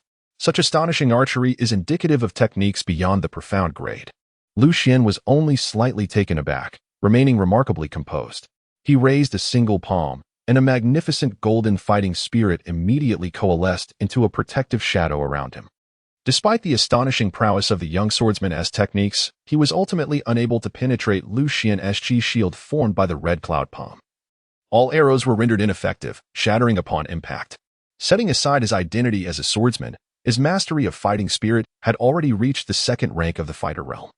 Moreover, the water essence within his dantian continuously replenished his fighting spirit, even utilizing the 9th-tier technique of the Red Cloud Palm. He could still unleash a power far beyond that of an ordinary second-rank fighter. Furthermore, over the past 14 years within the Sword Tower, his proficiency in the Red Cloud Palm had significantly advanced, elevating him beyond mere entry-level mastery. Hence, his current strength was more than sufficient to contend with a first-rank fighter youth. Breakthrough. The young man, seeing his prideful fighting spirit arrows fail to inflict any damage upon Xuan, was consumed by a mix of embarrassment and anger. He immediately channeled all his fighting spirit into his treasured blade, merging his form with the sword as if they had become one, transforming into a whirlwind of blade shadows that rushed towards Xuan. For a first-rank fighter to possess such might, it must be at least a 5th or even 4th-tier technique in fighting spirit swordsmanship. Xuan was somewhat taken aback. In Tianhe City, such a level of combat skills would be deemed as a family heritage. Despite his surprise, after witnessing the battle between King Qi and the demon Lord Su Yi, he felt not even the slightest ripple on the surface of his heart lake when confronted with the boy's sword strike. Xuan gazed calmly at the blade slicing towards him, uttering a single word as his hands naturally came together in a gesture of prayer. In that instant, a resounding boom echoed as two colossal golden shadows of fighting spirit, towering over 10 feet high, manifested like genuine hands, trapping the youth along with his long knife in between, utterly shattering the whirlwind of fighting spirit that enveloped him. Though this was indeed the Red Cloud Palm, it was not an original technique of the style. Rather, it was an improved version developed by Xuan during his sparring sessions with several sword slaves within the Sword Tower. Originally, the 9th-grade Red Cloud Palm comprised merely a straightforward offense and defense, making it challenging for practitioners to adeptly control the shadows of fighting spirit. They could only alter the size and quantity of these shadows based on the strength of their fighting spirit. After Xuan's modifications, while he had yet to achieve the fluidity of movement akin to that of a real hand, executing actions such as clamping, fanning, lifting, and supporting had become relatively effortless. Thus, he felt that his current Red Cloud Palm had transcended the realm of mere entry-level mastery and had entered a deeper, more profound state. The youth spat blood, his face contorted in pain. Yet, even so, there was no hint of retreat in his expression. He continued to glare at Xuan with fury.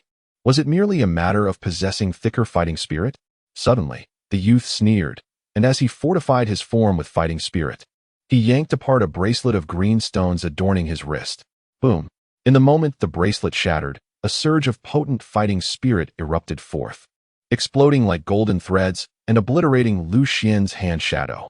Following this eruption, the individual green beads abruptly transformed into a torrential rain of fiery arrows, each emitting a piercing sound as they hurtled towards Xuan. Such is the advantage of affluent families. Not only do they cultivate advanced fighting techniques, but they also possess high-grade fighting spirit talismans for protection, unlike us, who hail from humble origins and rely solely on our bare hands. As Xuan observed the oncoming storm of fiery arrows, he mused with a hint of sarcasm while channeling his immense fighting spirit, striking out against the deluge of flames. Evidently, the bracelet the youth had severed was a talisman of fighting spirit in the form of a bracelet.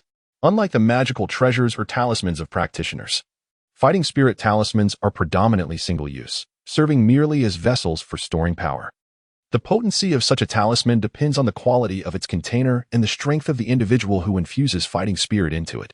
The talisman before him possessed a power equivalent to the full-force strike of a third-grade fighter, indicating that its creator must have been at least at the level of a dozone.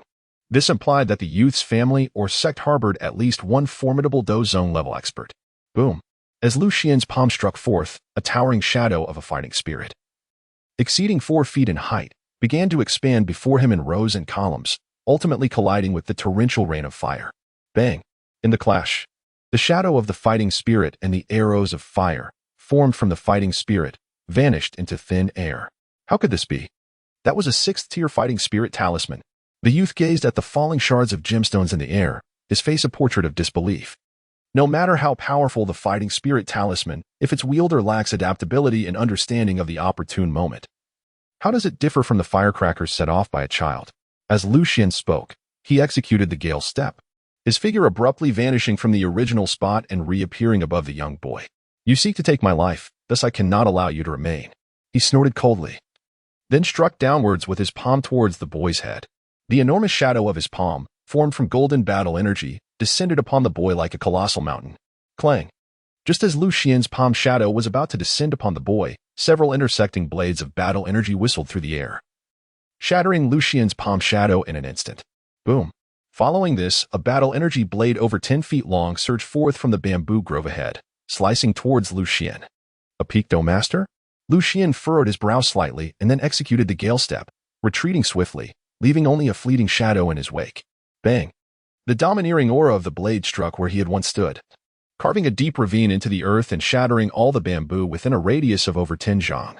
Subsequently, Lu Xian beheld a slender, exquisite young woman descending gracefully before him, wielding a long sword. Though her appearance seemed delicate, her gaze and posture exuded an overwhelming aura of lethal intent. Why, Jade? The boy exclaimed in joy upon seeing her, only to turn with fury and point at Lu Xian, declaring, "Why, Jade, help me kill him." The earlier fear that had subdued his arrogance and rudeness resurfaced once more. The woman did not glance at Lu Xian. Instead, she reached out to caress the boy's face and, with a look of tender concern, examined the shallow wounds inflicted by the aura. "Does it hurt, sister?" "It doesn't hurt." The boy impatiently brushed aside her hand and, with gritted teeth, glared at Lu Xian again. "You need to kill him quickly." At this, the woman finally turned her gaze toward Lu Xian. "Young man, you truly are ruthless. If I had been even a moment later, I fear I might have lost my dear brother." She fixed him with a cold stare. "No one is more ruthless than your brother. He accused me of stealing your possessions without listening to any explanation, aiming to strike at my vital points with every arrow and every blade. Now that he finds himself unable to contend with me, he resorts to slandering me as cruel?" Lu Xian crossed his arms, his expression as tranquil as a still pond as he gazed at the woman. Upon hearing his words, the woman turned to glance at the youth beside her. "And even so, what does it matter? I was the one who slayed the Fireboar King. What right do you have to contest with me?" The youth exhibited no trace of remorse or guilt, his demeanor remaining haughty as ever. "You killed it?" Lu Xian smiled, then turned to the young woman and said, "If your intention is to rob openly, you may proceed at this very moment. However, if you are willing to engage in a rational discussion, I happen to have some leisure today and would be more than willing to converse with you." He was not the type to resort to violence at the slightest provocation. Otherwise, when dealing with that young lad earlier, he would have drawn his sword instead of using his palms. He felt it was hardly worth the trouble to engage in a fierce conflict over the carcass of a Fireboar King, as it could lead to ridicule from the Chi King if he were to recount the incident later. "We are not unreasonable individuals," the woman replied coldly. "If you can prove that this Fireboar King is your quarry, my brother, and I shall not pursue the matter further." Upon hearing her words, Lu Xian turned his gaze back to the young man. "Since it was you who killed it, do you know by what weapon this Fireboar was dispatched?" Caught off guard by Lu Xian's inquiry, the young man momentarily fell silent. Then, his gaze shifted to the neck of the Fireboar King. And with a spark of realization, he exclaimed, "Of course, it was slain by my blade. Look at the wound on its neck." Upon hearing this, Lu Xian let out a cold laugh. "Are you certain?" he inquired, seeking confirmation from the young man. "I am undoubtedly certain," the youth replied with unwavering confidence. Lu Xian spoke no more and leaped onto the belly of the Fireboar King, deftly flipping it over. Chapter 74, Rise of Intent to Kill. The two siblings then beheld that on the other half of the Fireboar King's body, there were imprints of fists, each marked by searing burns. It had been vanquished by my predecessor, struck down with blow after blow. Lu Xian, after speaking, quietly gazed at the pair of siblings. "Both of you are combat masters, skilled in the arts of blade and arrow. It is unlikely that you possess the capability to inflict such wounds upon the resilient flesh of the Fireboar King," he remarked. He then added, "Even if I am not the one responsible for this, you cannot prove that it was you who did. At most, you simply discovered it before I did." The young man continued to argue obstinately. "Liang." At that moment, the young woman admonished the somewhat agitated boy, then respectfully clasped her hands before Lu Xian and apologized, saying, "This matter is the fault of my foolish brother, and as his sister, I offer my sincerest apologies on his behalf." Lu Xian was somewhat taken aback by the sister's willingness to apologize. He had intended to disengage from the entanglement with the siblings and was preparing to take the 2 pieces of pork ribs and leave. "No, I cannot accept this. As long as you two do not disturb my outdoor cooking, that will suffice." Lu Xian waved his hand. He intended to remain in the blood-rained forest for a few more days if he continued to entangle himself with this pair of siblings. his training plans would be thwarted. Hearing the young man's accent, she inquired with curiosity as she took a few steps closer. "Are you from Tiana County?" The response was a curt, no comment. Xuan would naturally refrain from disclosing his identity to a stranger. Even his visage had been altered by the use of the faceless technique during his encounter with that younger brother. "You claim that your esteemed predecessor was the one who vanquished this Fireboar king. Where is he now?" The woman inquired nonchalantly. Just as Xuan was in the process of storing the rib rack into his spatial ring, he suddenly felt a flicker of unease at her words. Gradually, he lifted his eyelids to gaze upon the woman. "If possible, I would like to make the acquaintance of this esteemed predecessor," she added, a faint smile gracing her lips. Yet, it was this very smile that sent an inexplicable shiver down Xuan's spine, causing every hair on his body to stand on end. In an instant, his internal energy instinctively surged to his feet, unleashing the Gale Step with remarkable speed. Bang! With a resounding whoosh, Xuan's figure vanished from his original position, reappearing in a bamboo grove dozens of yards away. This marked the farthest distance he could achieve with the Gale Step at full capacity. Boom! Just as Xuan evaded, sharp ice spikes erupted from the ground where he had once stood, transforming the corpse of the Fireboar king into a veritable sieve. Clang! As Xuan had just steadied himself, still bewildered by the sudden surge of murderous intent emanating from the woman, an astonishingly formidable blade of fighting spirit slashed towards him. Boom! Xuan once again executed the Gale Step, evading the terrifying shadow of the blade while simultaneously delivering a powerful palm strike towards the woman. The shadow of the red cloud palm shattered countless bamboo stalks as it surged directly towards her. Bang! However, to Xuan's astonishment, the woman did not flinch or retreat, resolutely absorbing his palm strike. Immediately thereafter, he felt a sudden brilliance behind him. Whoosh! Without a moment's hesitation, Xuan propelled himself from his original position. In that fleeting instant, his peripheral vision caught sight of icy spikes emerging from the bamboo poles surrounding where he had just stood. Could this be an ice elemental earth-tier combat technique? A sudden shock coursed through Xuan's heart. In that instant when his feet touched the ground, a sharp sound of something slicing through the air erupted beside him.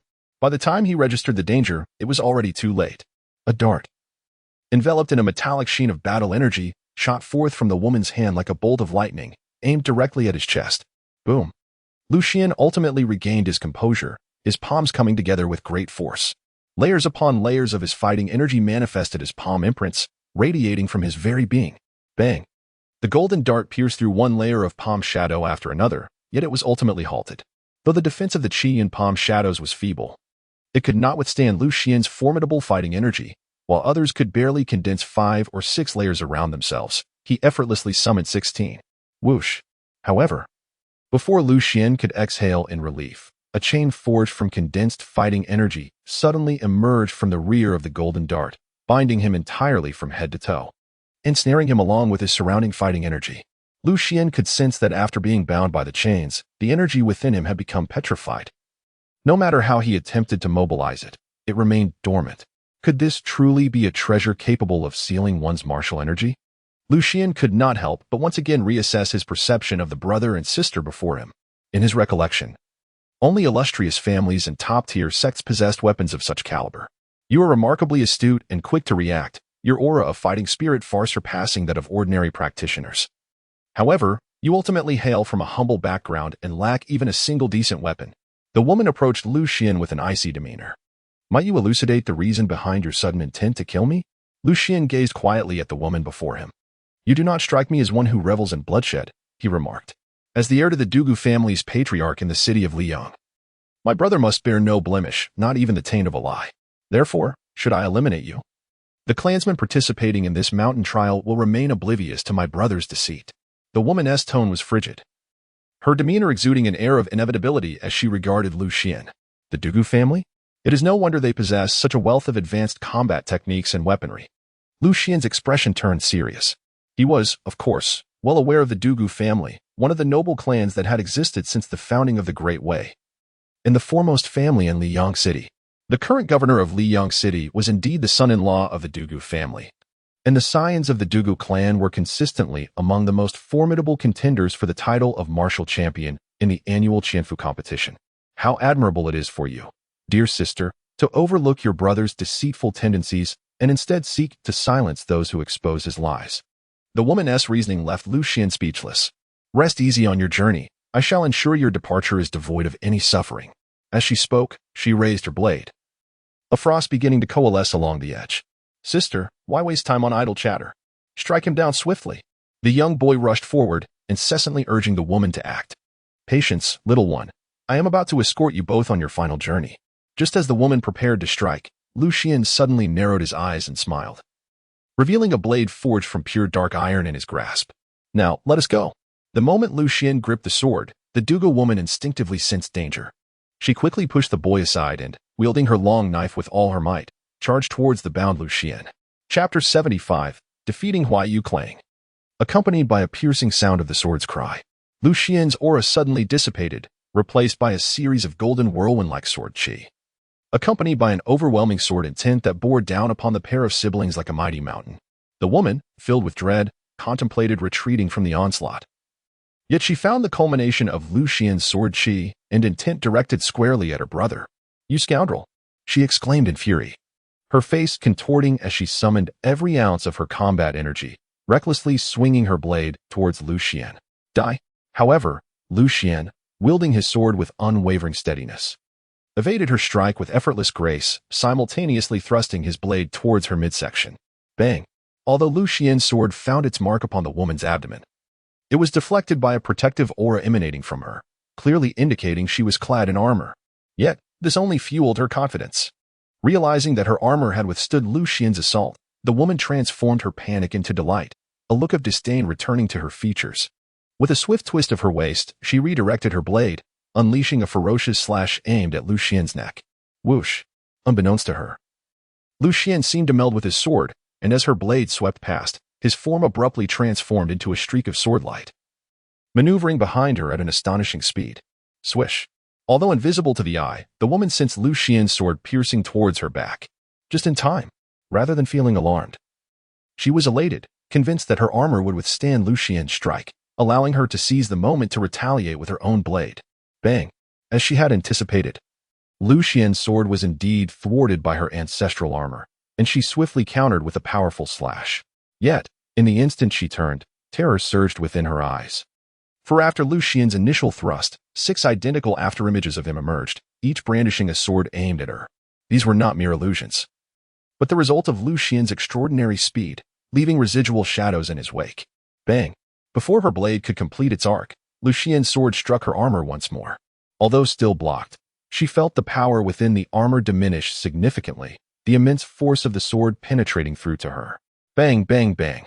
She yearned to summon another magical artifact for defense, yet Xuan's sword was astonishingly swift, each strike landing on her back with scarcely a moment's respite, even before she could fully turn her head. This was precisely the lethal technique of the Ningchun 7-kill sword. It appeared as 7 swords, yet struck with the speed of a single blade, rendering ordinary armor utterly incapable of withstanding such relentless assaults. It is worth noting that even the demon lord of Yer could only retaliate after Xuan had fully unleashed his sword prowess. Moreover, after 14 years of seclusion, Xuan's lethal technique had evolved to the point where he could unleash 49 strikes in succession, akin to the infamous absolute kill strike. However, such mastery was reserved for experts of the caliber of the demon lord Su Yi, and the woman before him was unworthy of such regard. Bang! The final strike of the absolute kill chase, akin to the last resonant blow of a tuning drum, pierced once more into the exact location on the woman's back. This time, although her armor radiated a protective aura, it was ultimately penetrated by the Thousand June sword. With a resounding crack, her armor shattered, and the tip of the Thousand June sword plunged deeply into her back. Blood gushed from her mouth. Yet, in that crucial moment, she managed to retract her blade's momentum, channeling her entire internal energy to shield herself, barely deflecting the residual force of the strike. Bang! Nevertheless, despite her efforts, she was still thrown to the ground, tumbling in utter disarray from the sheer force of the blow. Die! Enraged and humiliated, the woman disregarded her injuries, swiftly rising from the ground. Grasping a shard of ice in one hand and raising her long sword with the other, she bellowed. In an instant, the long sword in her hand, imbued with frigid energy, transformed into countless icy blade shadows, resembling a blizzard born of frost, all aimed at Xuan. Clearly, that shard of ice was her trump card. Xuan could also perceive that the strike she unleashed had transcended the level of a second-tier dome master, even surpassing that of an ordinary third-tier dome master. rivaling the formidable power of the ancestral figure of the Lu family from days gone by. However, Lu Xian was no longer the same individual who faced the ancestral master in the past. Confronted with the woman's strike, Lu Xian remained undaunted, merely shifting his grip from one hand to two, adopting an unusual stance. Boom! Just as the blade shadows were about to descend upon Lu Xian, the ground beneath him suddenly sank, an invisible gravity emanating from his center, causing the once fearsome momentum of the woman's strike to falter. In that fleeting moment, Lu Xian gripped the sword hilt with both hands and cleaved towards the approaching blade shadow. Bang! With a resounding crash, the woman's blade, akin to a tempestuous blizzard, was forcefully shattered by Lu Xian's strike. This technique was none other than the mountain-shaking form from the 9 styles of the sword Ancestor. According to Xuan's explanation, this particular move emphasizes a singular essence of weight. Once mastered, it can be executed as a thrust, a slash, or a chop, seamlessly transitioning between the forms. Although Lu Xian could not wield the sword with one hand like the Ancestor, after years of diligent practice within the sword tower, he had grasped a semblance of its profundity. At the very least, he had imbued his blade with the essence of weight. Bang! After shattering the woman's blade technique, the residual force of his strike, accompanied by several streams of sword energy, collided heavily with her, sending her soaring backward. Had she not swiftly conjured a protective layer of ice crystals around her body, she surely would have been obliterated. Whoosh! Yet, Lu Xian did not relent. Propelled by a piercing sound of the air being sliced, he pursued the woman. The ice-armored woman shot Lu Xian a venomous glare, her eyes brimming with malice, before once again channeling the ice crystal in her hand, thickening the icy layers that enveloped her, rendering her figure akin to a colossal ice block. Is this your way of crafting an icy coffin for yourself? Lu Xian gracefully landed beside the ice block, with a resounding thud. As soon as his feet touched the ground, a dozen ice spikes suddenly erupted from the earth. However, having anticipated this, he remained unperturbed, channeling his energy into a shield beneath his feet, shattering the ice spikes with a single step. Compared to the initial surprise attack from Lu Xian, those ice spikes were evidently much weaker, likely a testament to the woman's diminished strength. Do not presume that hiding within will render you invulnerable. As Lu Xian spoke, he raised his palm to perform the dragon breath technique. He first inhaled towards the ice block, then unleashed a powerful shockwave that instantly struck the woman through the thick layer of ice. The dragon breath palm possessed the formidable effect of striking from afar. Not even a steel plate could withstand its might, let alone a mere block of ice. With a muffled thud, although the woman appeared unscathed externally, her internal organs were severely injured, and she spat out a mouthful of foul blood. Without hesitation, Lu Xian lifted his palm once more, preparing to unleash the full force of the dragon breath palm. Despite the formidable power of the Gongsun clan, the siblings had slandered and sought to eliminate him, leaving him with no justification to spare their lives.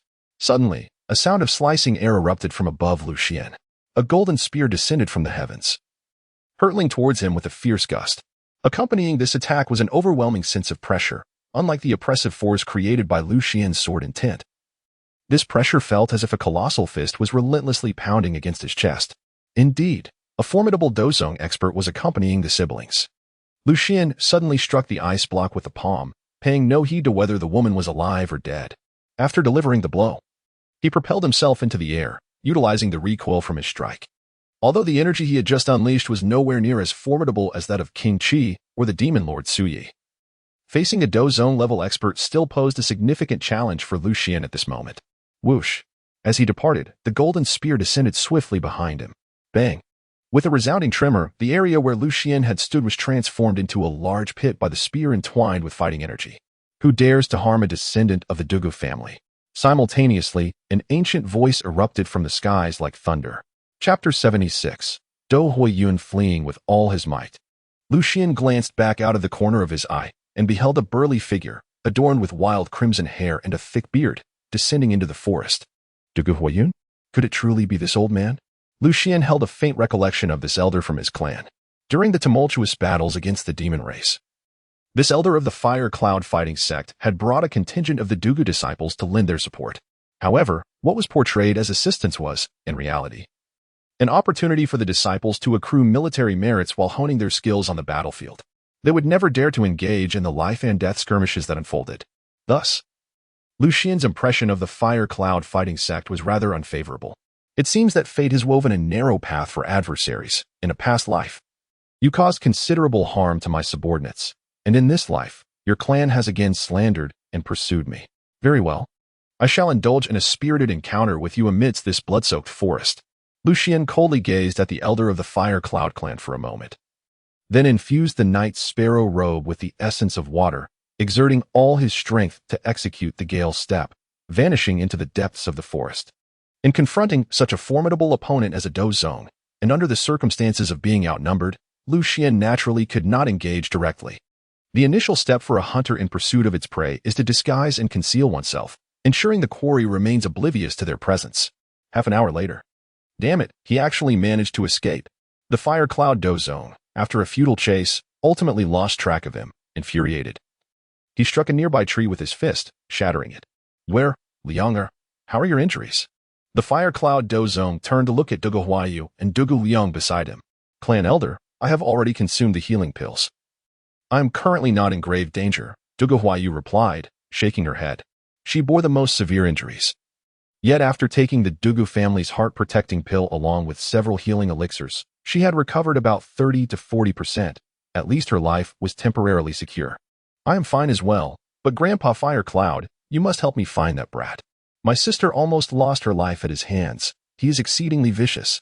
Dugu Liang said through gritted teeth. What animosity do you two hold against him? The elder of the Fire Cloud clan inquired with curiosity, having been preoccupied with the pursuit. He had not had time to grasp the full situation. The two exchanged glances. And then Dugu Huayu spoke. You must be aware of a Liang's hunt for the Fireboar King, Clan Elder? Of course, I know. I initially came to see the Fireboar King, but stumbled upon your brother and sister being ambushed by that rogue. The Fire Cloud Clan Elder nodded. Dugu Huayu acknowledged this and continued. After a Liang informed you, we arrived at that grove of bamboo together, only to discover that the rogue attempted to steal the Fireboar King that a Liang had hunted. Naturally, we could not allow him to succeed, and thus a conflict ensued. It was precisely because Dugu Liang had lied to the Fire Cloud clan about hunting the Fireboar King that Dugu Huayu harbored murderous intent towards Xuan. For reporting false achievements outside the Dugu family during trials would surely be noted by the clan elder, marking a lifelong blemish. Indeed, Dugu Huayu had scarcely finished when Dugu Liang eagerly interjected. Originally, my sister had captured that rogue, but he took advantage of her kind nature and launched a surprise attack, injuring her. Thankfully, Clan Elder Fire Cloud arrived in time. Otherwise, the consequences would have been dire. Compared to Dugu Huayu, Dugu Liang spun her tale with nary a blink, and her vivid narration was compelling. Upon hearing this, the Fire Cloud Clan Elder was indeed enraged. With a resounding crash, he slammed the butt of his spear onto the ground and roared, "That wretched scoundrel!" After speaking, he turned to the elder members of the Dugu family beside him and instructed, "Release the hunting mice. He must be hiding within this forest." The few individuals promptly accepted the command and swiftly dispersed into the woods. The so-called hunting mice are, in fact, creatures with a sense of smell more acute than that of dogs. They are specifically trained to locate beasts that can conceal their presence. However, their lifespan is short. After prolonged exertion, they perish within a few days, and they are not deployed lightly unless searching for something of great significance. Upon seeing that the elder from the Huayun clan had utilized these hunting mice, the brother and sister duo immediately displayed expressions of delight in their eyes.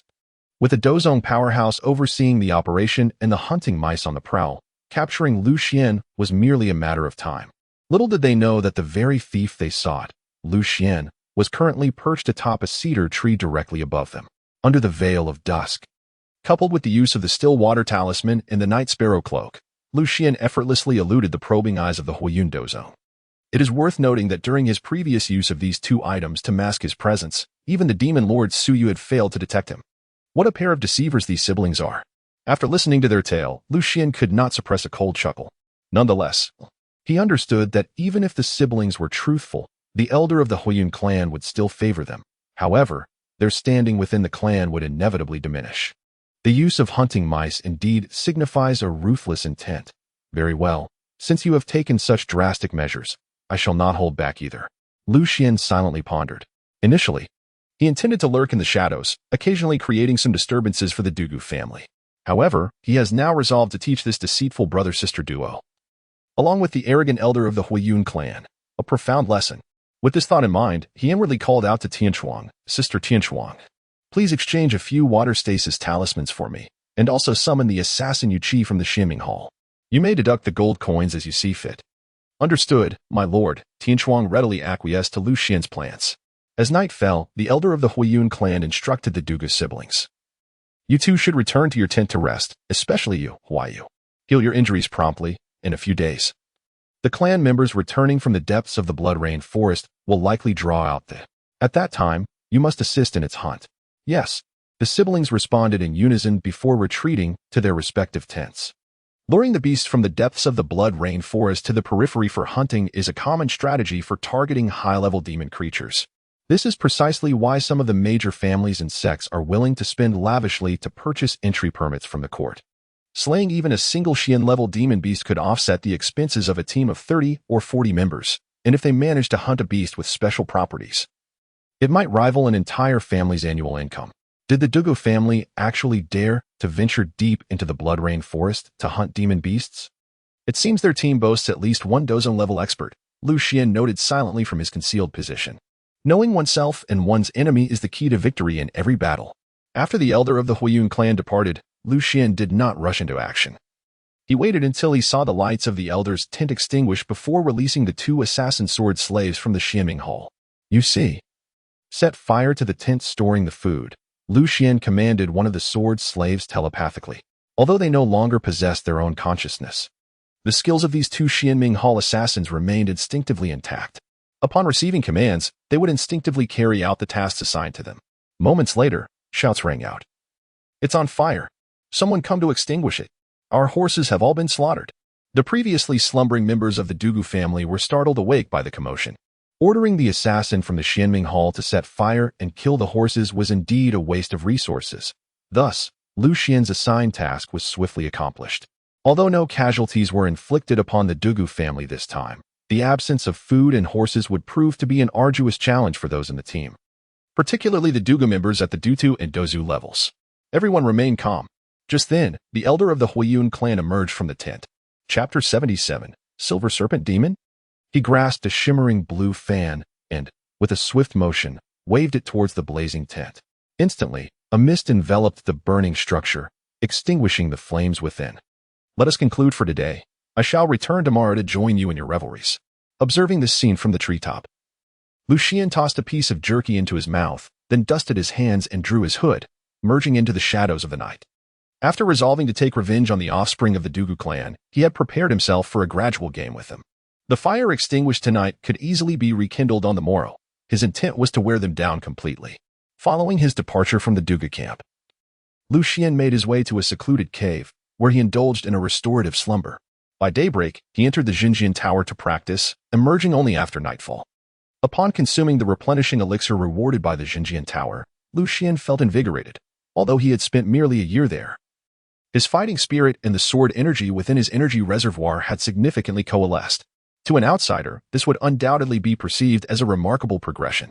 Instead of igniting another fire tonight, perhaps he could venture into the territory of the Silver Serpent King and entice a few serpentine beasts to wreak havoc in their camp? Lu Xian stretched languidly, muttering to himself before producing a water-stopping talisman. He donned the hood of his nightingale cloak and vanished from sight. Within the camp of the Dugu clan, following the tent fire incident from the previous night, the members of the Dugu family had swiftly relocated to a new campsite under the guidance of the elder of the Fire Cloud clan. Learning from the lessons of last night, even during the night, patrols were maintained within the camp to prevent a recurrence of the fire. The fire last night, I believe, was no accident. Someone is targeting us, stated a stern-faced middle-aged man with a squared jaw, addressing the elder of the Fire Cloud clan. Yet, I have scoured the area within a dozen miles with my rat-hunting techniques and found no trace of strangers, replied another man, his face adorned with a thick beard. Furrowing his brow, the square-jawed man was named Dugu Xuan, while the bearded man was Dugu Xua. Both were formidable members of the expedition, second only to the elder of the Fire Cloud clan, each at the pinnacle of the third-tier Dome Master level, possessing a profound sixth-tier or higher martial technique. It is best to remain cautious. In 4 or 5 days, the elder of the Chongyun clan will emerge from the depths of the Blood Rain Forest. With him and me here, even if there are nefarious individuals lurking in the shadows, we need not fear, the elder of the Fire Cloud clan remarked, rubbing his temples. Perhaps believing that Lu Xian had already fled, he did not suspect him in this matter. Why not send the less capable members of our clan out of the Blood Rain Forest first? While we remain vigilant against hidden enemies, we must also protect them, which is quite taxing, Xuan suggested to the elder of the Fire Cloud clan. Xuan is correct. Much of the food we brought was burned last night, and we face the daily risk of hunting to provide for them. The burden is immense, Xuan concurred. 50 mouths to feed consume a considerable amount of food each day. Ordinary storage rings cannot contain such quantities, so supplies are transported by horse into the mountains. Hunting for food remains perilous for these less experienced clan members, even in the forest's outskirts. Should they encounter a pack of crimson demon wolves or a horde of fireboars, casualties would be inevitable. To mitigate losses, they currently engage in collective hunting, surrounding a single beast until it is severely weakened, allowing the less capable clan members to join in for the final blow. Sending them out now could be a trap if enemies lie in ambush. Moreover, the elder of the Chongyun clan is returning soon, and we must await his arrival. Otherwise, he would struggle against that beast alone. The elder of the Fire Cloud clan shook his head. Alas, I have long contended that those who have yet to attain the level of Dome Master should not venture into the mountains for training, even if this is the periphery. It remains the treacherous blood-rain forest, Xuan lamented. Enough with the complaints. We shall endure these next few days, the elder of the Fire Cloud clan replied. The elder of the Fire Cloud tribe patted the shoulder of Xuan, acknowledging the situation. There was little more to be said. With the elder's words hanging in the air, Xuan refrained from further complaints. I shall take the night watch. Tomorrow you, Xuan, will lead some men to hunt a few fire pigs to address our food shortage for the next couple of days, Xuan volunteered. No problem.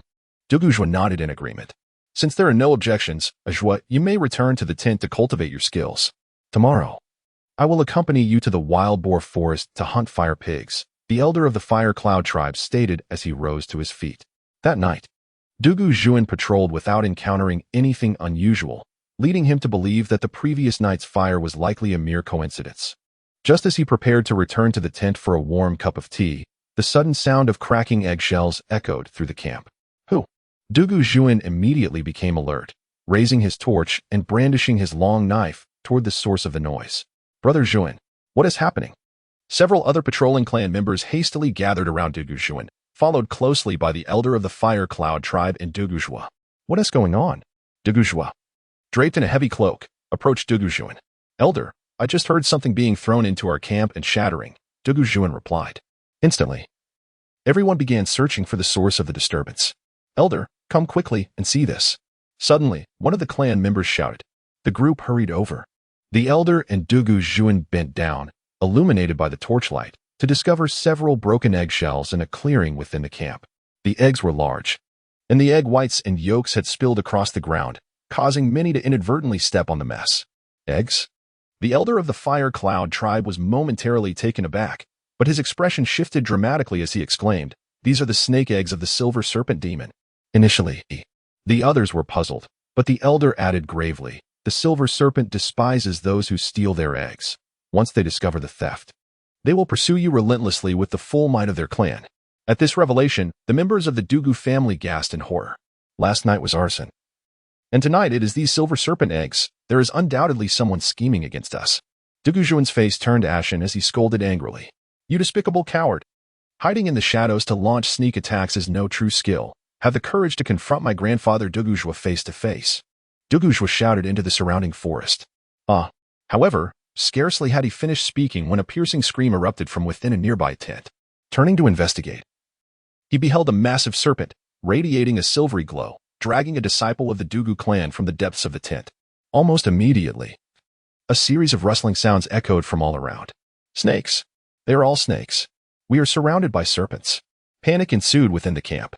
Everyone, remain calm, bellowed the leader of the Fire Cloud tribe, as he brandished his spear and hurled it forcefully at the silver python. Thud. The silver serpent was struck down, its head exploding upon impact, and the disciple ensnared within its grasp was liberated. The previously chaotic camp fell eerily silent, as the members of the Dugu clan began to converge towards the leader of the Fire Cloud tribe. Yet, this was merely the beginning. More and more silver serpents, drawn by the scent of serpent eggs, began to converge upon the Dugu clan's encampment once again. In an instant, chaos erupted anew within the confines of the Dugu family's camp. Nearby, upon a great tree, Xuan quietly observed the scene before him, his heart devoid of both sorrow and joy. In his eyes, This meager act of retribution paled in comparison to the treachery he had endured in his past life at the hands of the aristocratic scions of the Firecloud clan. These individuals were mere parasites upon the soil of the Great Wei Kingdom. When the common folk faced adversity, it was they who fled the fastest. Lu Xian murmured to himself. He still vividly recalls the moment when the elder of the Firecloud clan, in a bid to ensure the safety of his clansmen, resolutely abandoned the stronghold. This fateful decision ultimately culminated in the massacre of the innocent populace in a border town by the demonic horde. Chapter 78, Demon Hunter Tiger. It was Lu Xian who was tasked with the rescue, yet due to Dugu Huayun's premature retreat from the city, their efforts to save the inhabitants were tragically thwarted. They could only stand outside the city, listening to the anguished cries of the people within. In but a fleeting moment, 30,000 lives were mercilessly devoured by the monstrous creatures of the demon clan. Lu Xian's heart grew increasingly desolate. He gulped down several large mouthfuls of wine, which provided him some solace. One must savor their meal bite by bite. Today shall suffice, and tomorrow he would continue. Lu Xian carefully secured the wine flask. With Dugu Huayun present, he did not believe that dozens of silver serpent demons could annihilate the Dugu family's disciples. However, on the night following the attack, the group, led by Dugu Huayun, suffered heavy losses due to the assault of the silver serpent demons, with at least 6 falling victim to their venomous fangs, and over a dozen sustaining serious injuries. Nevertheless, skilled individuals such as Dugu Xuan, Dugu Zhua, and Dugu Huayu emerged with only minor wounds. Overall, their combat prowess remained intact. To guard against another onslaught by the silver serpent demons, they relocated their camp once more. Yet, this continuous upheaval left even the adept Dugu Xuan and Dugu Zhua feeling utterly exhausted. Even Dugu Huayun's presence no longer exuded the formidable dominance it had in previous days. Sister, do you think the one who ambushed us could be that little thief from the bamboo grove? At the camp's exit, Dugu Liang cast a worried glance at Dugu Huayu. He likely lacks the audacity for such a deed, Dugu Huayu replied, shaking her head. This night, it was the Huayu siblings who stood guard. Do not fret, dear brother, even if he were to plot in the shadows. With the elder of the Huayun clan and our clan Uncle Dugu Xuan present, he cannot harm us. His petty tricks are only effective against those of lesser cultivation within our clan. Sensing her brother's lingering concern, Dugu Huayu offered him some reassurance. You are right, sister. I have been overly anxious, Dugu Liang conceded with a nod. Elder Zhongyun has already received a message from Elder Hongyan. He, along with several clan uncles, is driving a 5th-tier mystic beast towards us. Once we hunt that 4th-tier beast together the day after tomorrow, we shall return to Liyang City, Dugu Huayu continued. When Elder Zhongyun arrives, we will have no fear of that sneaky individual. Hearing this, Dugu Liang's face lit up with joy. However, unbeknownst to the two, Lu Xian sat upon a large stone across from the camp, quietly gnawing on jerky while eavesdropping on their conversation. If Zhongyun arrives, I might truly need to make my escape. Lu Xian nodded in acknowledgement. According to his memories from a past life, although both were formidable Dozong warriors, the strength of Chong Yun far surpassed that of Huayun, particularly with his unparalleled martial skill, the flame-melting leg. In his earlier days as a martial sovereign, Lu Xian could only manage to fight him to a standstill. However, would it be too lenient to simply walk away like this? Lu Xian pondered deeply. Although he had continuously inflicted heavy losses upon this group of the Dugu family, he still felt that something was amiss.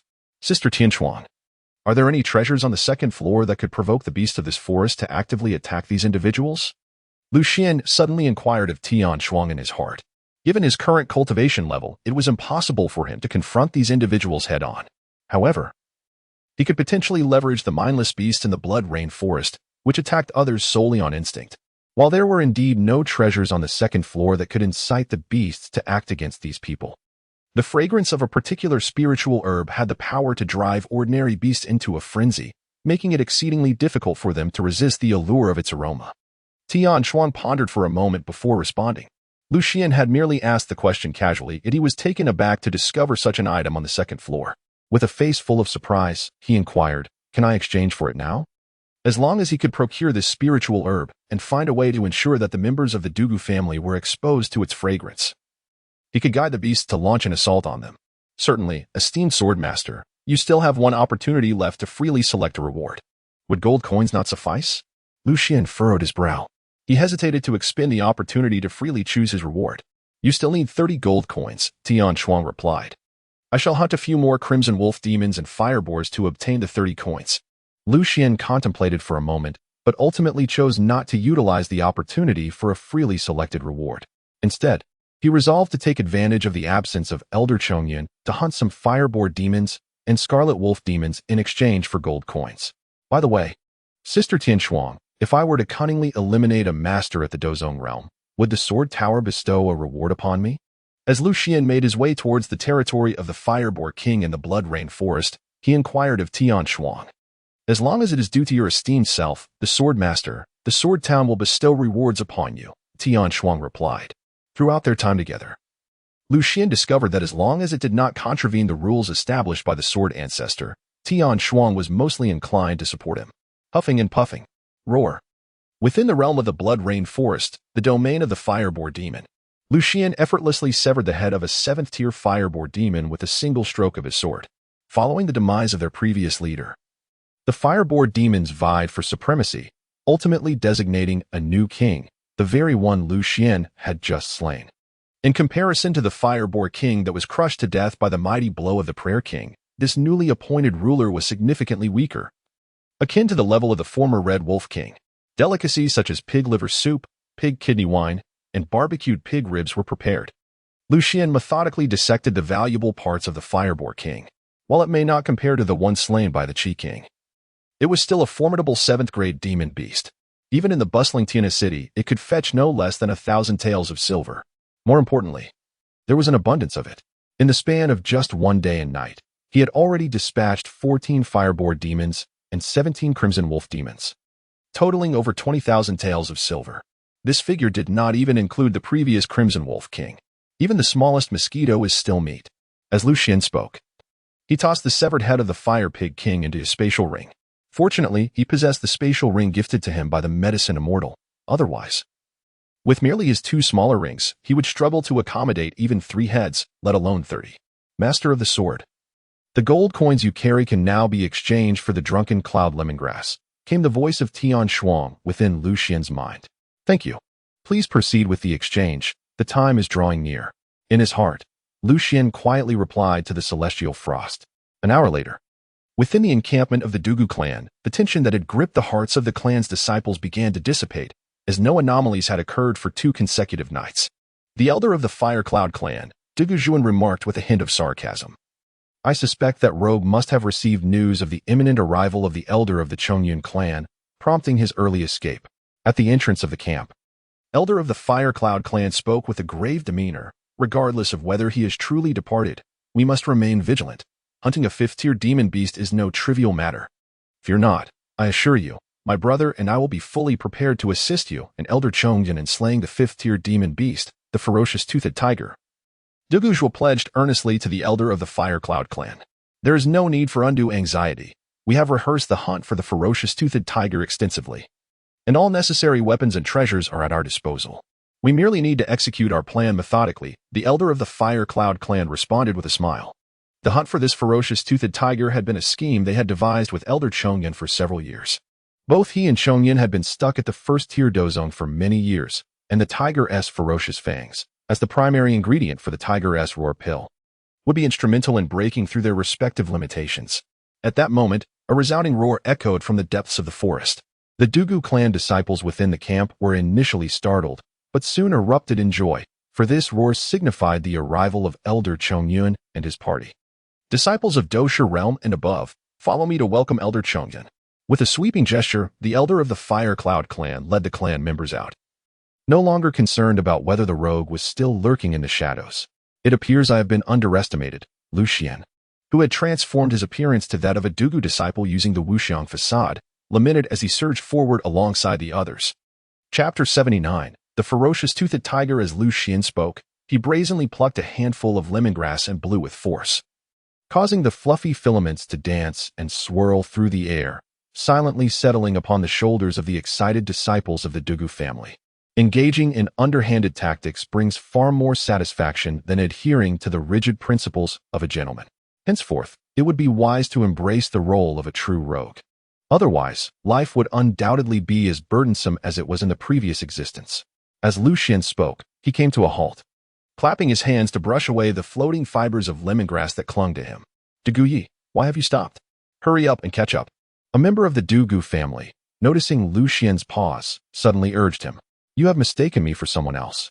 Lu Xianchong smiled lightly, then transformed before his eyes into the visage of an elderly man.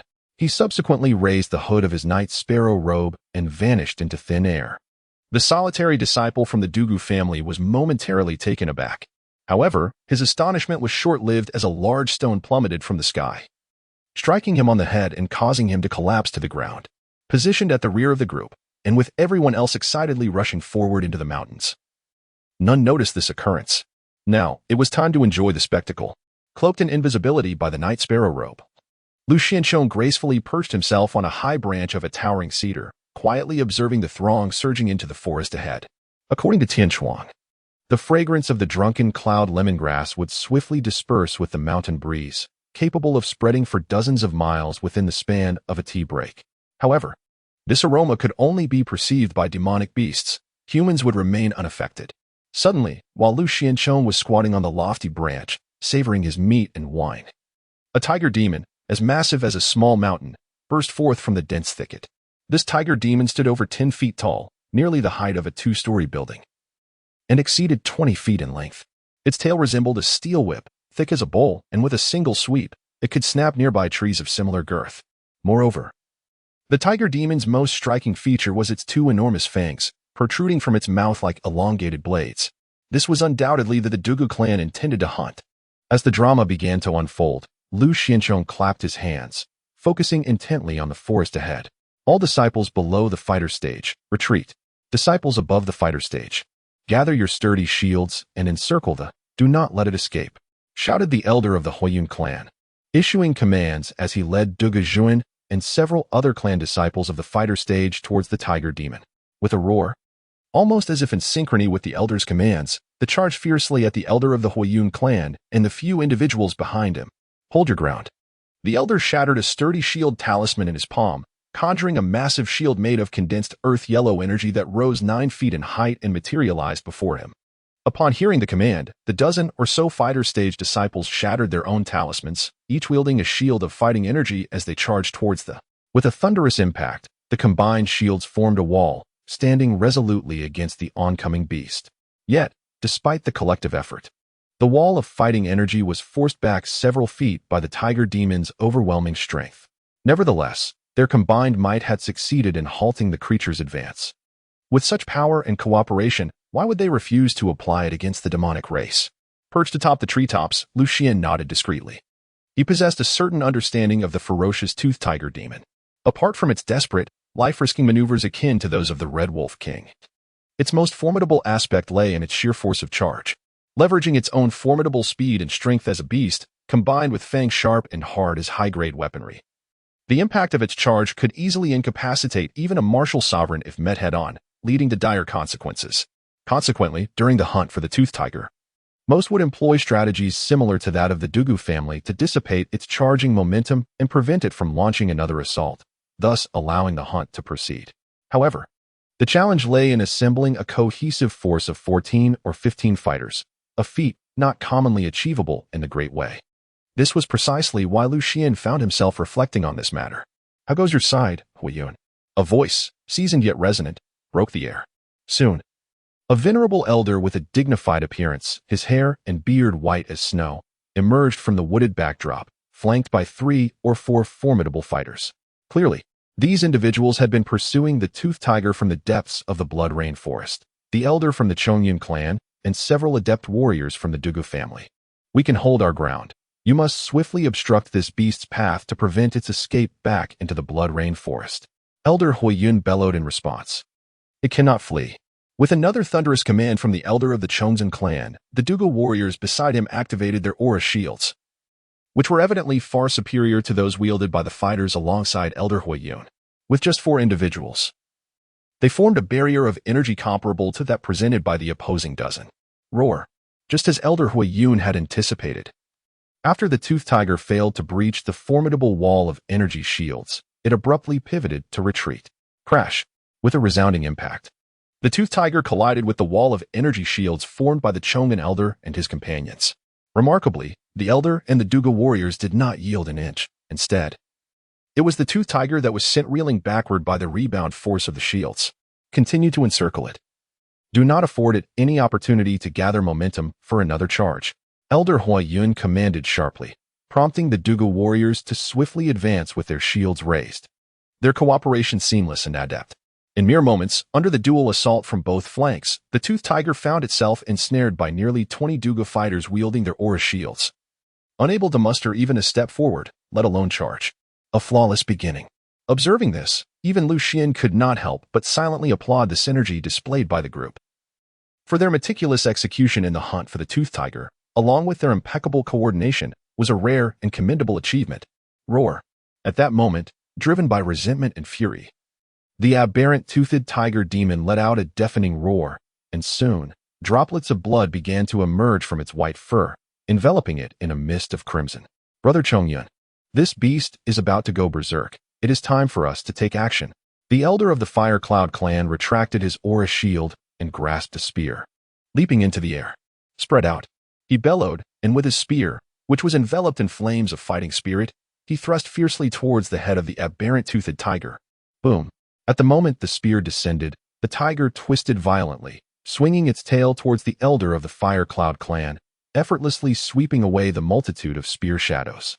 The elder was sent flying backward by the tremendous force of the impact. To break through the full force of a Dozone-level expert with a mere swipe of its tail speaks volumes of the tiger's formidable strength.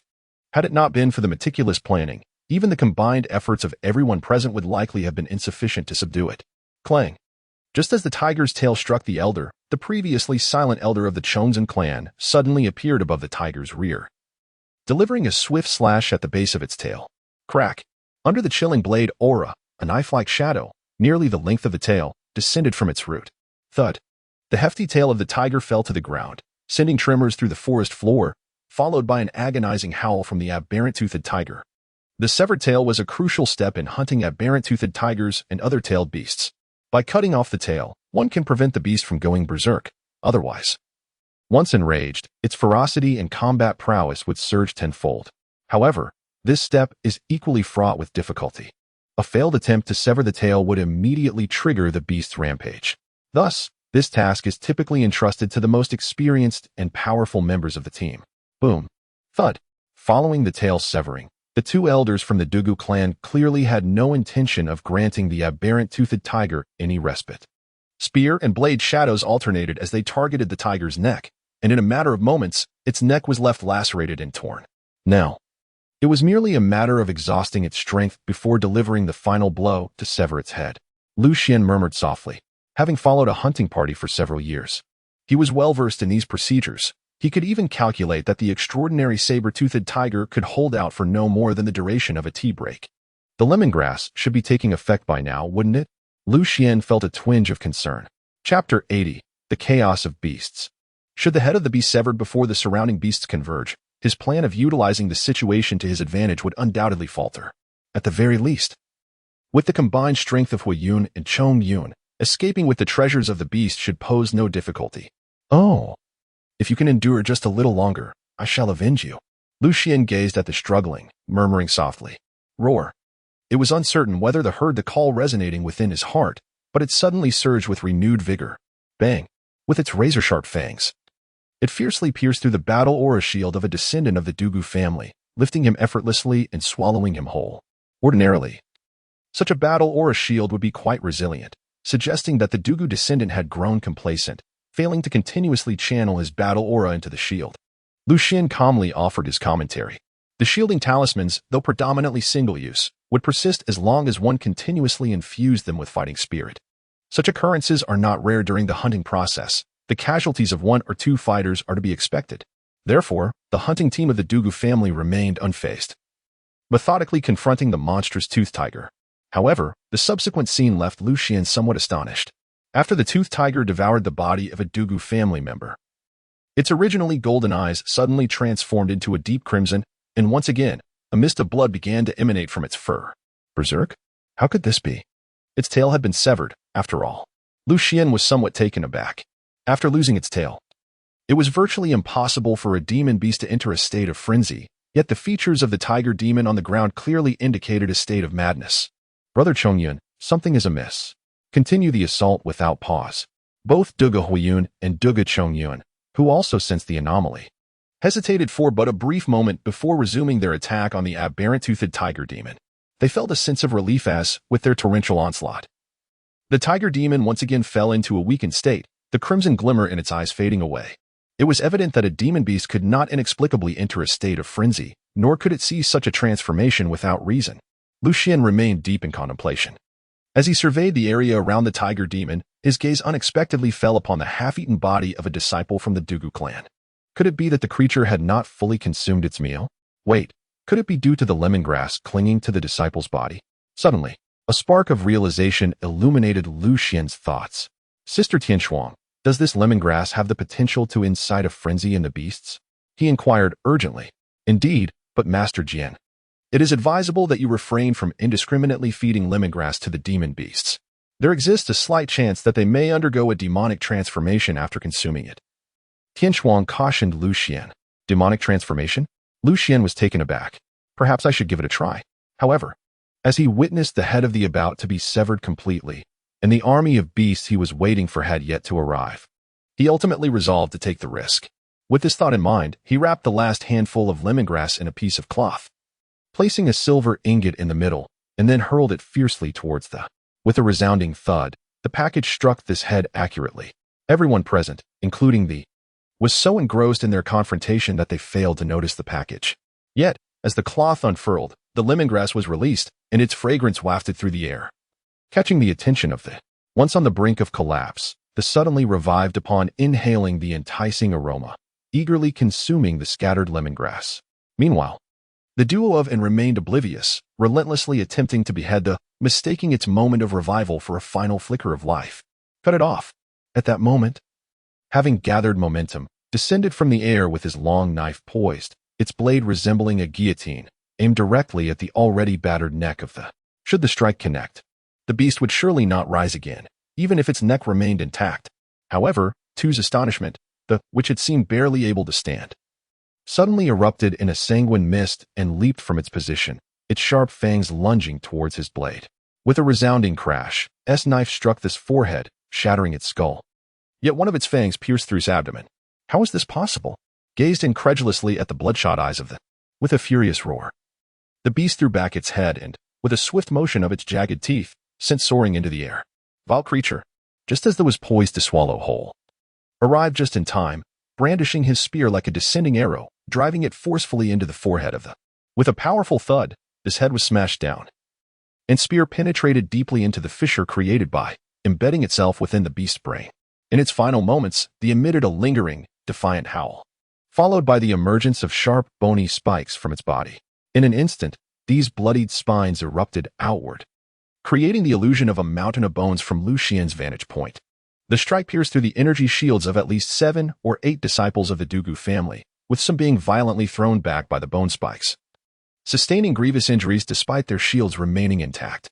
Among those most affected were Dugu Chongzun and Dugu Huiyan, both of whom bore several wounds, particularly Dugu Chongzun, who had suffered a grievous gash to his lower abdomen, was nearly devoid of any combat strength. You wretched beast, could you not simply die quietly? Upon witnessing the devastating assault by the strange toothed tiger, resulting in heavy casualties among the Dugu disciples, Dugu Huiyan could no longer contain his fury and shouted, repeatedly thrusting his spear at the creature's neck. Huiyan.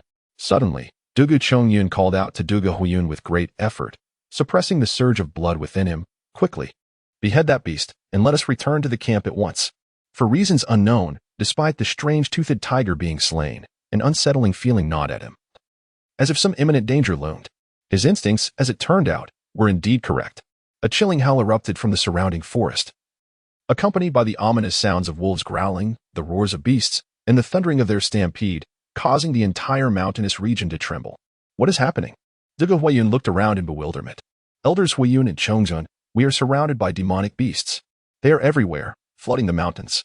The sentinels posted at the forest's edge rushed into the woods, panicked and shouting as they fled. Their arrival threw the previously orderly Dugu disciples into disarray. Chapter 81, Decapitation. Stay calm, everyone. Crush your energy shields. Elder Huiyan, forgetting about beheading the strange toothed tiger, focused on restoring order among the Dugu disciples. Howl. Run. But just as order was momentarily restored, The appearance of a pack of crimson wolves shattered the calm, sending everyone into a frantic escape. Yet this was merely the beginning. Following the crimson wolves came fireboars, silver serpents, and even bears that only appeared in the central regions of the blood rainforest. The targets of these beasts were none other than the Dugu disciples.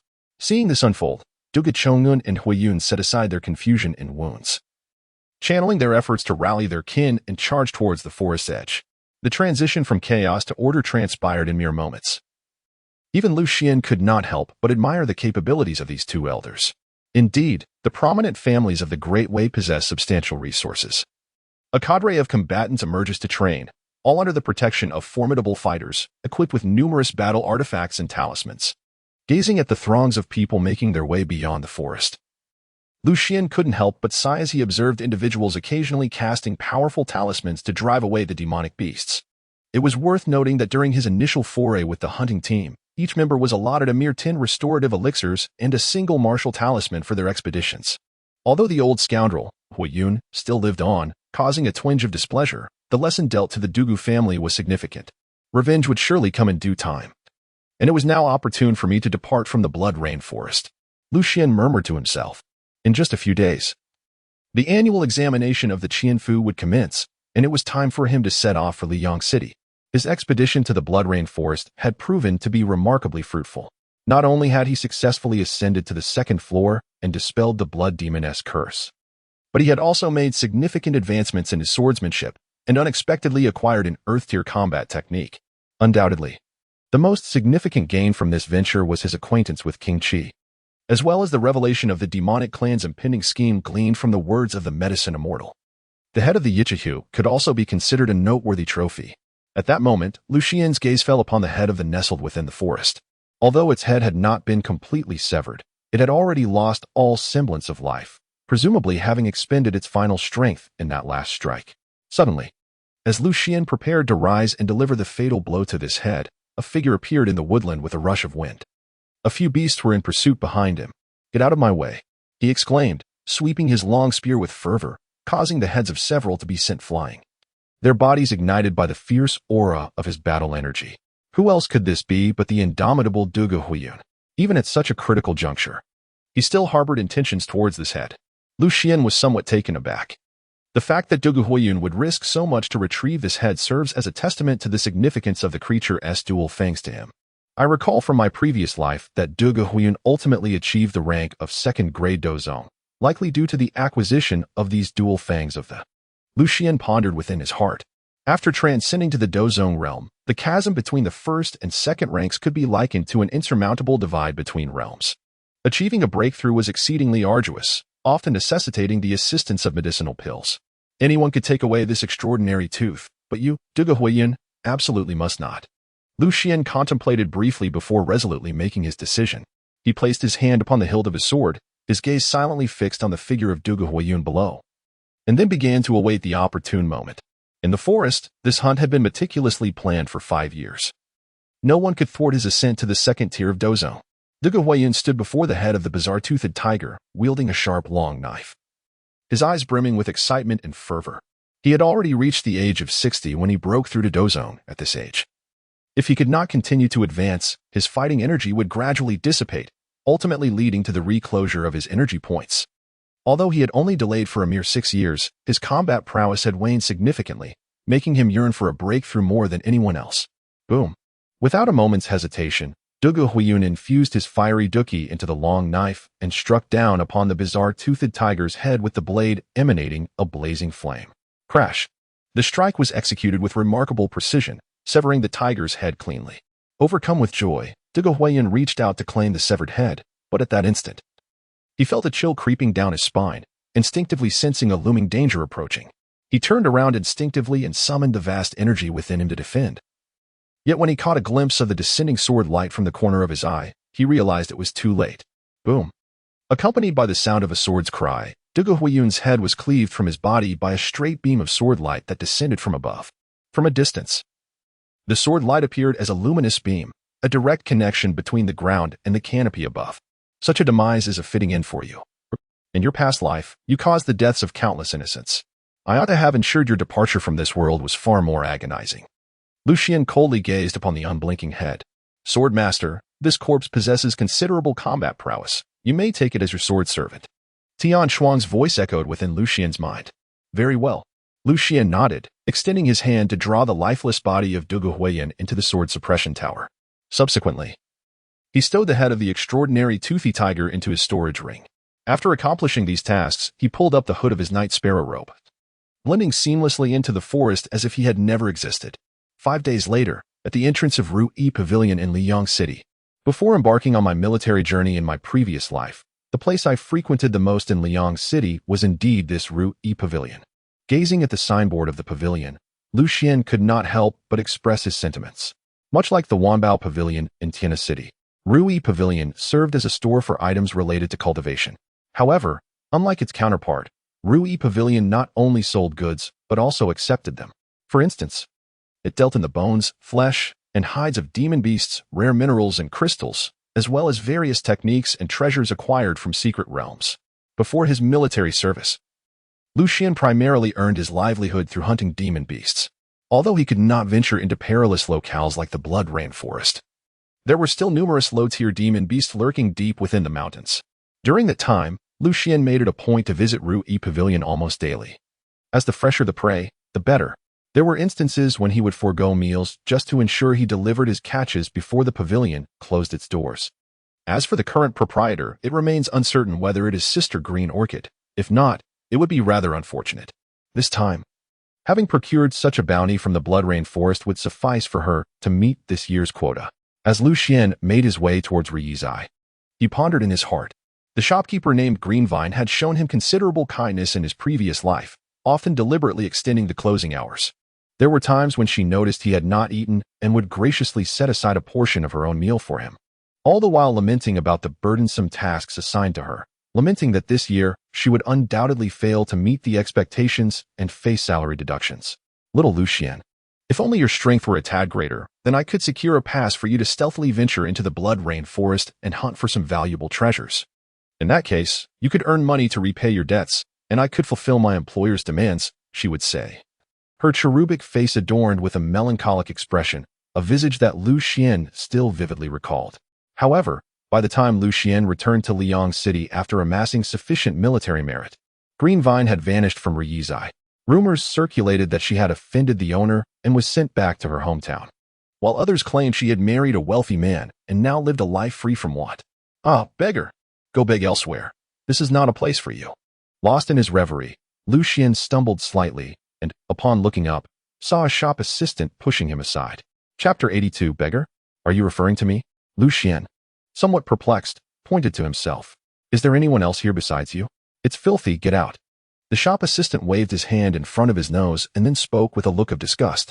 Lu Xian lowered his head to examine himself and suddenly realized the situation. In his haste to journey forth, his clothes, stained with blood and dirt, had yet to be changed. Previously concealed by the night sparrow robe, once he entered the city and removed it, the unsightly state of his attire was laid bare. I apologize for my appearance. I have been rushing and had no time to change. I merely intend to sell a few items and shall exit promptly thereafter. Lu Xian offered a brief explanation to the shop assistant. He paid little heed to the assistant's words. Accustomed as he was to the disdain of those who look down upon others, one cannot always stoop to the level of a cur, after all. What could a mere beggar like you possibly have to sell? Perhaps your tattered garments? The shop assistant crossed his arms and shot a scornful glance at Lu Xian, his eyes brimming with contempt, resolutely denying him entry. If I were to don a different outfit, would that grant me access? Lu Xian furrowed his brow and inquired. It was merely the first day in the city, and he wished to maintain a low profile. What audacity does a beggar possess? Even if you change your clothes. You shall not enter. I have memorized your face. The shop assistant shot Lu Xian a glare, gesturing towards his own eyes as he spoke. This provoked a chuckle from Lu Xian, for it seemed that the one truly exhibiting arrogance was the shop assistant himself. You, my good fellow. Even if one is a beggar, what harm is there in merely entering your establishment to have a look? Indeed, how could one harbor such disdain for others? Two kind-hearted passers-by began to admonish the assistant as well. Begone. This is none of your concern. Do you even know where you are? This is Ruizhai, not a marketplace. If you wish to avoid trouble, you would do well to keep your distance. Unfazed, the assistant glared at the onlookers with an air of intimidation. The passers-by, seemingly reluctant to invite conflict, shook their heads and refrained from further comment, departing without another word.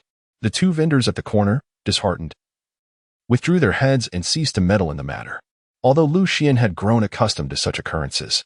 Witnessing the kind-hearted souls being reprimanded by this arrogant shop assistant inexplicably ignited a spark of anger within him. So, you are resolute in denying me entry? Lu Xian cast a cold smile at the shop assistant. Initially, revisiting the familiar place had brought him some joy, but unexpectedly, it was all ruined by this one shop clerk.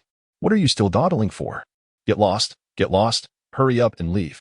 The shop assistant waved his hand dismissively. Remember your words. Lu Xian smiled instead of showing anger. Given his current cultivation level, he could easily eliminate the shop assistant with a mere slap. However, such a response would be the most inferior approach. As the ancient adage states, to strike a snake, one must aim for its 7 inches. To kill a person, one must strike at their heart. He possessed a more refined method to deal with this arrogant individual who wielded power unjustly. Thus, he refrained from uttering further words and walked directly towards a vacant area beside Rui's studio, where several small vendors were spreading out burlap cloths to set up their stalls. Young brother, if you have anything to sell, feel free to display it. We do not seek assistance. One vendor called out. Did you bring a mat? I have an extra grass mat here. Please feel free to use it. Observing that Lu Xian seemed inclined to set up a stall as well, the enthusiastic vendors waved him over, evidently displeased with the shop assistant's brazen behavior. All right, I will set it up right away. Thank you, kind sir. I have brought my own mat. Lu Xiancheng and his companions expressed their gratitude with a respectful gesture.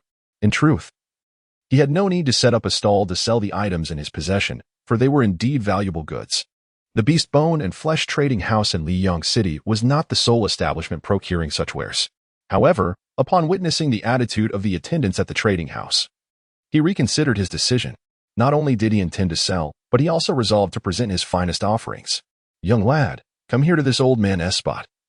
It's quite favorable here, with a steady stream of passers-by. An elderly man selling medicinal herbs said with a warm smile, patting a vacant patch of ground beside him.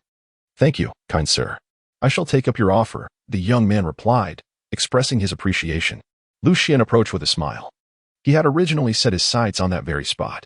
No need for such politeness. My grandson is of a similar age to you. Yet that lad spends his days in idle amusement. Unlike you, my young brother, who at such a tender age understands the value of earning a living. The old man regarded Lu Xian with sincere admiration. Please do not speak so, my dear sir. Each person has their own destiny and their own challenges to face. Lu Xian smiled faintly, then took out a piece of deer hide from his bundle and laid it on the ground. This was an ordinary deer hide, a casual catch from his hunting trip into the mountains. The items in his pack were all carefully arranged in advance to avoid drawing attention. Otherwise, the contents of a storage ring would be far too conspicuous. The young man spoke wisely. Although my grandson enjoys leisure, he has not neglected his academic studies or the pace of his cultivation. Seeing his frail figure, always lifting several hundred pounds of graphite in training at the academy, tugged at my heartstrings, rendering me incapable of uttering any reprimands. The old man's words were tinged with pride and affection.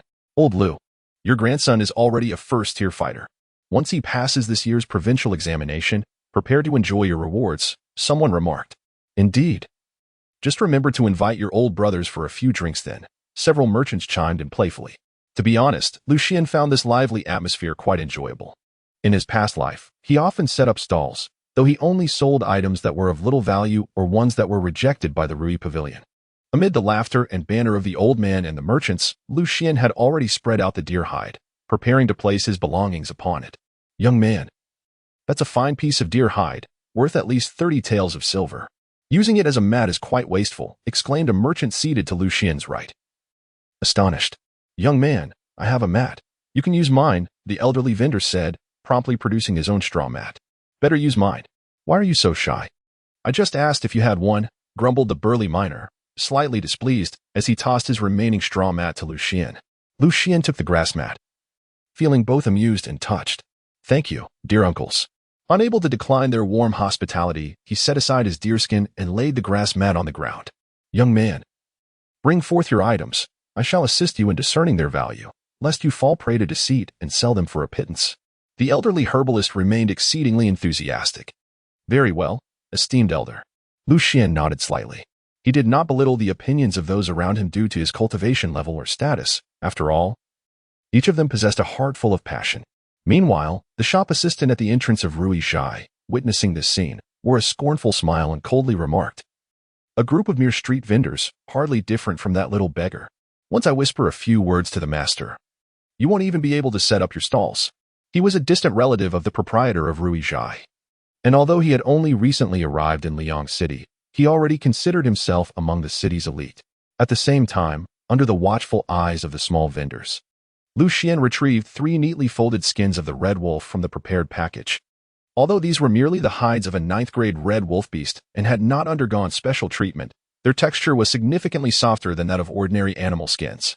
Particularly in terms of color, the fur of the red wolf appeared like a blaze from a distance, and when gently brushed, the soft yet resilient hairs swayed gracefully in the wind, reminiscent of rippling wheat fields. Is this the hide of a red wolf beast? One discerning vendor, after a careful inspection, could no longer contain his astonishment and exclaimed, "Indeed, but it is merely a 9th-grade red wolf, and its quality is average." Lu Xian nodded, then continued to rummage through his package. After witnessing the hide of the Crimson Wolf King, he found that the grade 9 Crimson Wolf pelts appeared no different from mere straw mats. Subsequently, amidst the astonished exclamations of the onlookers, he arranged the neatly cut Crimson Wolf legs on display, followed closely by a selection of still remarkably fresh internal organs. In a matter of moments, the small grass mat was brimming with goods. In total, there were the hides, fur, and entrails of 9 grade 9 Crimson Wolves. While other parts of the Crimson Wolf could also be sold, Lu Xian deemed them too cumbersome and ultimately opted only for these sections. However, in addition to the grade 9 specimens, he also included 1 or 2 grade 8 wolf hearts and a wild boar's liver to be sold to the keen-eyed. "You possess quite the remarkable items, young man," exclaimed the elderly herbalist, his voice trembling as he gazed upon Lu Xian's stall. "These wares should not be sold here." "It is truly a folly for Rui Pavilion to overlook such treasures," interjected a middle-aged man selling ores, standing up for Lu Xian. "Indeed, these fine goods will not fetch a fair price displayed in this manner. If you are reluctant to sell to Rui Pavilion, you could always approach Wanbao Pavilion on East Street," someone advised Lu Xian. The lack of greed among these small vendors filled Lu Xian with gratitude. Truly, the ancients were not mistaken when they spoke of the camaraderie among the righteous. Lu Xian felt a sense of contemplation. "Since I have put it out for display, it is intended for sale. How could I possibly retract it and sell it to another?" The vendors surrounding Lu Xianchong chuckled softly, then gestured towards the items on their stalls, saying, "Dear uncles, should anything catch your eye, I can offer you a more favorable price." Upon hearing these words, a wave of astonishment swept through the crowd of merchants. Meanwhile, the elderly man purchasing medicinal herbs displayed a look of admiration and remarked, at such a tender age, "You possess a commendable sense of righteousness. I ought to bring my grandson to meet you." The young man then inquired, "How much do you ask for this red wolf pelt?" At that moment, a passerby, who had been observing for quite some time, could no longer restrain himself and asked, "How much silver would it cost at Rui Pavilion?" Lu Xian smiled and responded to the passerby. What he presented were merely the skins of 9th-grade demon beasts, which an ordinary person could afford. That would be approximately 200 taels, the passerby contemplated before replying. He spoke the truth, indeed. A skin from a 9th-grade red wolf demon beast was valued at that price, considering that red wolf demon beasts could be found in abundance across various remote mountains. You, sir, should not take advantage of this young brother's naivety. While 200 taels may represent the market price, the hides of demon beasts, even those of the 9th grade, are often available only at exorbitant prices, and 200 taels would not suffice for purchase. Before Lu Xian could respond, the man selling or swiftly interjected on his behalf, outright rejecting the offer. Lu Xian never imagined that he would be protected by a group of street vendors today. Although he felt somewhat touched, he still patted the shoulder of the man selling ores and said, "Sir, the prices at Rui Studio are exorbitant. We cannot engage in such unscrupulous dealings. 200 taels is sufficient." The ore seller, though initially taken aback, soon realized that Lu Xian was deliberately making a jest, and thus responded heartily, "The goods are yours. Young man, naturally, you have the final say." Upon hearing this, a passerby felt a surge of delight and quickly produced the silver, saying, "This pouch contains exactly 200 taels. Please accept it, young man." Indeed, the price of 200 taels was fair. During times when the pelts of monstrous beasts were scarce, one could even sell them for 300 taels. "Now, please take this piece of red wolf pelt." Lu Xian handed the red wolf pelt to the passerby. "This red wolf beast's skin is mine. I desire one as well. What a splendid item. Upon hearing the price, many onlookers, who had initially hesitated, promptly made their purchases. Within a brief moment, Xian's stall became inundated with eager customers. It became evident that quality goods are never in want of buyers. Meanwhile, the shop assistant stood frozen in place, beads of sweat beginning to form on his forehead. The items Xian had displayed were already enough to entice the establishment, yet it was clear to any discerning eye that he possessed even more valuable items. What is happening here? All this commotion. At that moment, a middle-aged man with a round belly and a pair of small mustaches emerged from the shop. Upon hearing his words, the already anxious shop assistant began to tremble uncontrollably. "Ai? What is the matter with you today? The manager is speaking to you." An older shop assistant looked at the young one with a mix of surprise and concern. At this time, Xian was surrounded by a throng of onlookers, making it impossible for him to see what was transpiring inside the shop. Reporting to the master, "There is a young man over there selling goods." The assistant named, he stammered. What sort of goods could be so sought after? The manager of the shop furrowed his brow and stood on tiptoe to peer over the crowd. "Some beast pelts and entrails," I.e. weakly replied. "Beast pelts?" Upon hearing this, the manager's small eyes lit up with excitement. Given the current ban on mountain access, all items related to beasts were exceedingly precious and perpetually in short supply. Just last month, several deals at their establishment had fallen through due to a lack of beast pelts. This makes no sense. He is right next to our shop. Why doesn't he inquire about our prices? The plump manager expressed confusion and urgency, hastening toward the crowd. I don't know." Hearing the manager's words, I struggled to articulate a complete thought, his mind consumed with how to face the manager's impending wrath. The plump manager paid him no heed, his focus entirely on the crowded stall, oblivious to the assistant's distress. Make way. We are from Ruizhai. Clear the path." The older assistant repeatedly pushed through the throng to allow the manager to enter. By the time they finally squeezed through, the manager was already sweating profusely, his expression one of displeasure. Yet, when his gaze fell upon the stall before him, the displeasure on his face dissipated instantly, replaced by astonishment and avarice. 9-rank Fire Pig King, 9-rank Red Wolf, 9-rank Silver Snake. Wait, that Red Wolf heart is of the 8-rank. Observing the array of magical beasts, typically hunted only by the scions of the prominent sects, the shock on the fat shopkeeper's face deepened. "Young man, that must be a Red Wolf heart.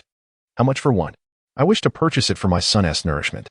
At that moment, the elderly herbalist, who had been observing from the sidelines for quite some time, could no longer restrain his desire to buy something after witnessing the surrounding vendors each possessing a piece of Red Wolf hide. He began to inquire about the prices from Xian. This one is rather pricey. Old man, if you were looking to nourish your son, perhaps you should consider purchasing this pig liver instead." Xian gestured towards the pig liver beside him and inquired, "How much does it cost?" 100 taels is inadequate. As long as the item is of good quality and can aid in my son's cultivation, I am not one to quibble over a trifling sum. The old man selling the medicine, gritting his teeth, patted his emaciated chest. Initially, the portly shopkeeper felt a pang of anxiety upon hearing that the elder wished to purchase the Crimson Wolf heart, for he had discerned its status as an 8th-grade item.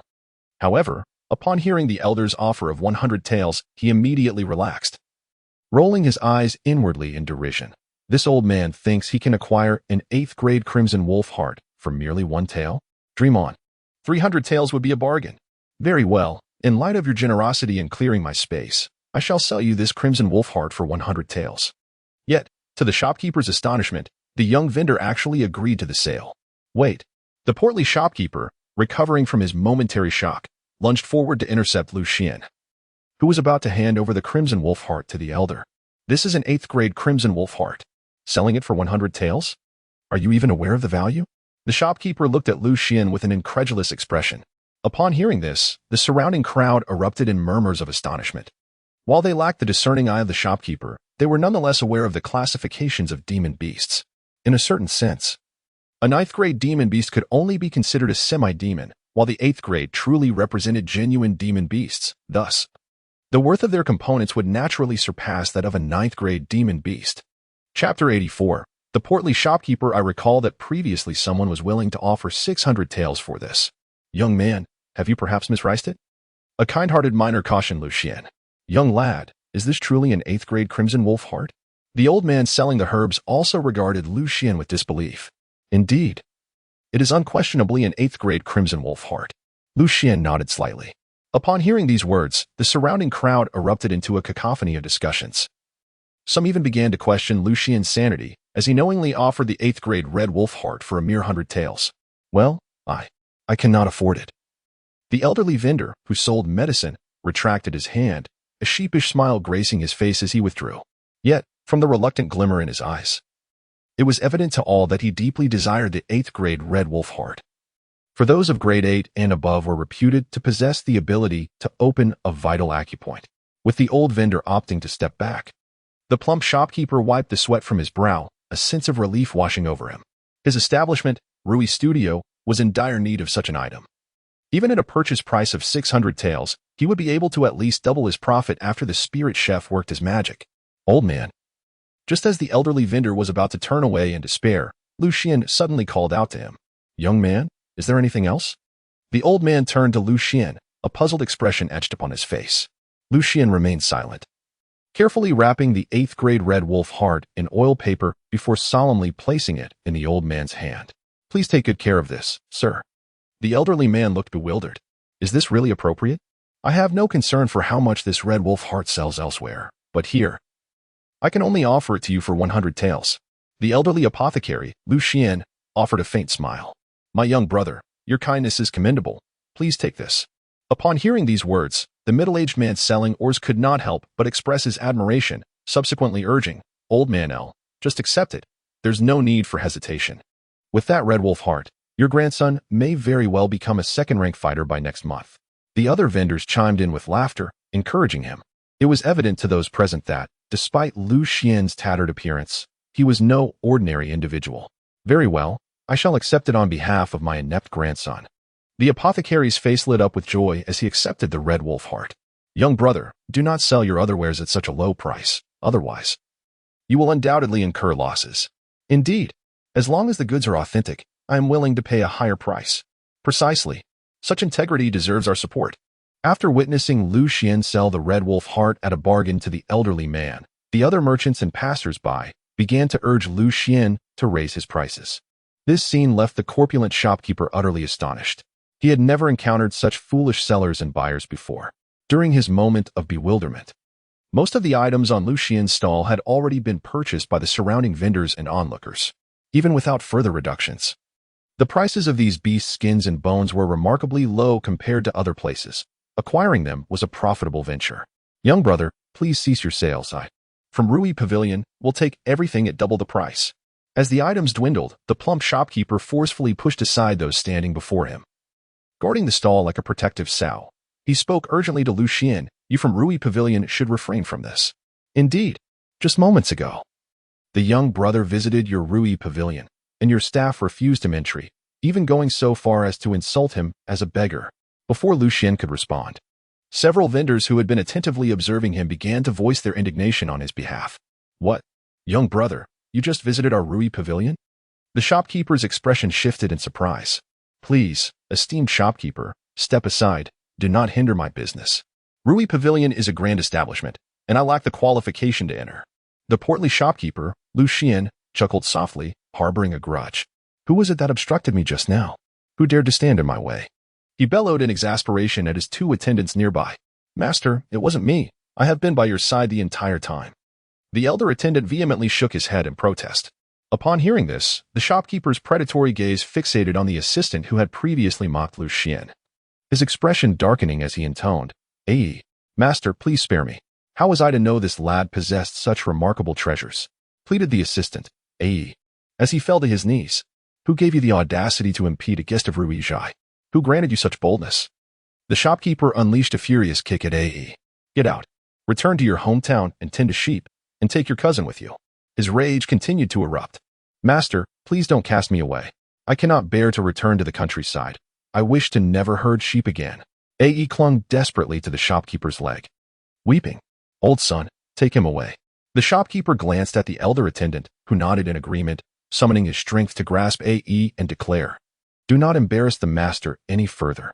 The portly shopkeeper paid no further heed to the two, turning instead to Lu Xian with a servile smile, saying, Young brother, Lu is indeed at fault. I beseech your forgiveness. Please, allow me to treat you to a cup of wine at Rui Zhai.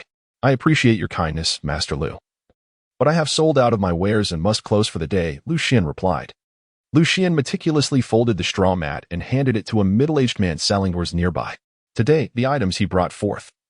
Not to mention the various beast skins and entrails, even a few ordinary hides were sold without a trace. Although it cannot be said he made a fortune, earning 3,000 to 4,000 taels was certainly within reach, sufficient to cover his expenses for some time.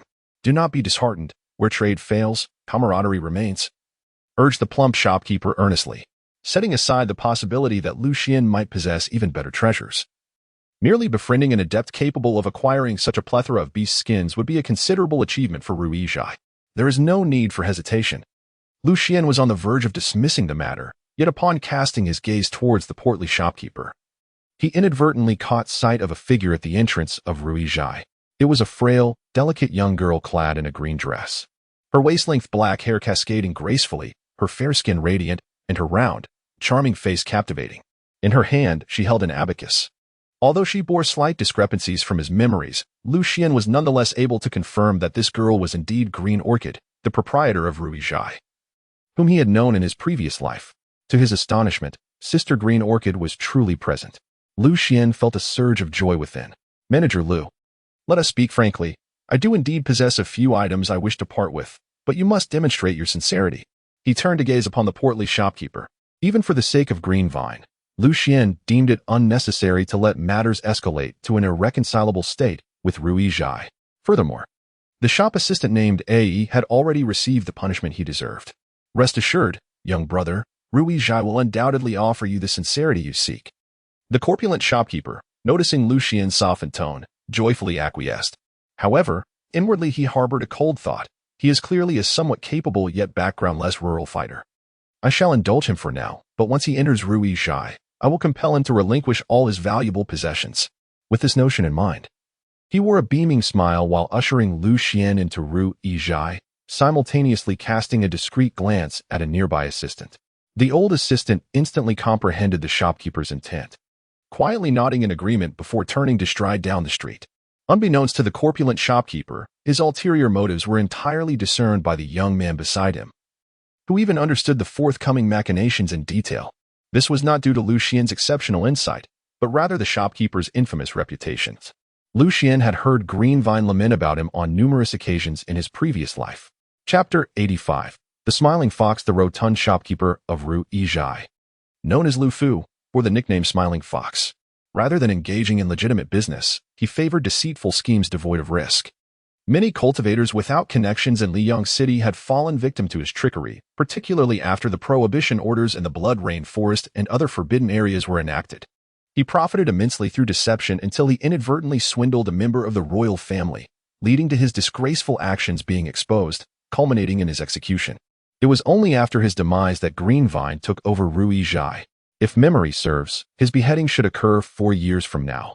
Perhaps I could hasten the timeline a bit, allowing Sister Green Vine to assume her role as shopkeeper sooner.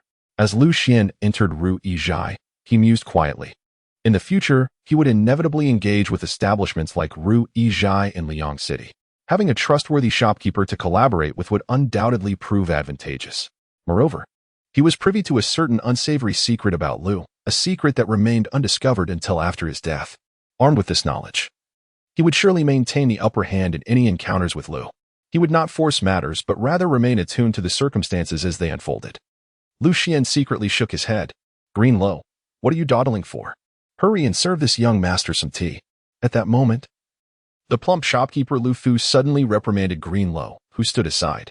But I have yet to finish my accounts, Green Lo pouted, displaying some reluctance. Her current position at Ru Yizhai was akin to that of an accountant. Although she had been directly assigned from above, she could not rival Lu Fu. The accounts can wait. This is our esteemed guest. Lu Fu cast a disdainful glance at Green Lo. To him, she was merely a spy sent to oversee his activities, which fueled his disdain for her. Very well. Green Lo withdrew her hand from the abacus, jotting down a series of numbers before making her way to the courtyard. However, as she turned, she cast a lingering glance at Lu Xian, her eyes betraying a hint of concern. While others might not discern the depth of her gaze, Lu Xian understood it all too well. Even when being scolded, her heart was still occupied with worry for another. She truly was the same old Green Lo. Lu Xian felt a warmth in his heart. The glance from Green Radish just now was clearly filled with concern that he might be deceived by Lu Fu. What a fine tea it is. In the main hall, by the tea table, Lu Xian held the cup of tea brewed by Green Lotus. Savoring a sip that carried a familiar fragrance imbued with bittersweet notes, stirring an inexplicable wave of emotion within him. In the heat of battle against the demons, he often longed for this flavor. Among the many regrets he bore before his demise, one was the missed opportunity to visit Rui Pavilion and enjoy a cup of tea brewed by Sister Green Lotus before his expedition. Did you add 7 lotus petals? He set down the cup and turned a glance at Green Lotus, who was serving tea to the portly shopkeeper. You actually discern that?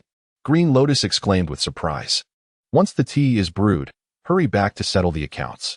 If you don't clear those ledgers before nightfall, your monthly pay will be halved, the rotund shopkeeper said, clearly eager to dismiss Green Lotus with a look of disdain. Understood. Green Lotus replied flatly, lifting the tray. Once the shopkeeper turned away, she promptly made a face, silently cursing under her breath. Lu Xian stifled a chuckle as he sipped his tea.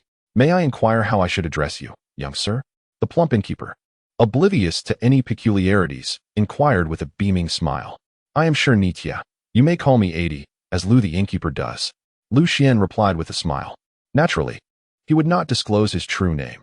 Even the face he currently wore had been significantly altered using a faceless guise. Adai, my brother.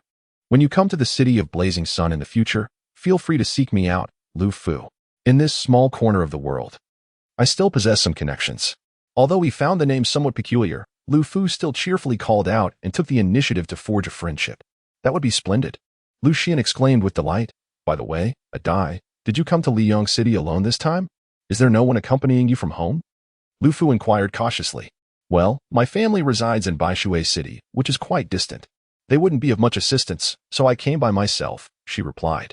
Lu Xian, wearing an expression of naive bewilderment, remarked, Indeed, Baishui City is rather distant. Upon hearing this, Lu Fu felt a surge of joy and gently tapped his fingers on the table. Although Baishui City is a considerable prefectural city in Lu Fu's eyes, it bore little difference to the countryside. He was astonished that such a small place as Baishui City had produced a young prodigy like Brother Adai this year. Could it be that these beast pelts were all acquired through your own hunts, Brother Adai? Lu Fu inquired, his face a mask of astonishment. I am now a 3rd-tier battle master. What does it matter to hunt a few 9th-tier beasts? Lu Xian feigned an expression of youthful triumph and said, A 3rd-tier battle master. This is quite remarkable. Adi, you can't be more than 17, can you? Lu Fu was genuinely taken aback this time. A 17-year-old 3rd-tier battle master could indeed be considered a prodigy in that city. However, amidst his astonishment, certain conjectures in his heart were also validated, the possibility that these demon beasts were truly hunted by this young man. So what if he is only 17? Lu Xian deliberately displayed a facade of discontent, then lowered his voice to whisper in Lu Fu's ear. To be honest with you, esteemed shopkeeper, on my journey to Liyang City, I stealthily ventured into the Blood Rain Forest. Although I only explored the periphery, the number of monstrous beasts within is quite considerable. In addition to the 9th and 8th grade beasts, I even hunted down a 7th grade beast. Upon hearing this, the rotund shopkeeper Lu Fu's heart skipped a beat, and a glimmer of joy danced in his eyes. A 7th grade beast? Who among the various clans and sects could claim to have hunted such a formidable creature? Yet, what thrilled Lu Fu even more than the 7th grade beast was the revelation within the youth's words about sneaking into the Blood Rain Forest. The Blood Rain Forest is a forbidden zone of the Great Way, a fact well known to all, while some may occasionally manage to infiltrate it.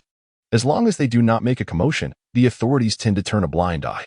However, should someone report it, particularly if that individual is someone of Lu Fu's stature, the court would undoubtedly take action. This lad appears to be the type who is solely focused on cultivation, utterly ignorant of worldly affairs. Such individuals are far easier to manipulate than the vendors lining the streets. Lu Fu was elated. To him, capturing this leverage over Shernite would surely compel the latter to relinquish his possessions. After all, this was not his first encounter with such dealings. At times, he would even covertly incite cultivators to enter the Blood Rain Forest to poach, only to threaten them with reporting to the authorities, thereby securing their belongings without spending a single coin. Little did he know, all of this was merely a ruse devised by Lu Xian, intended to bait him.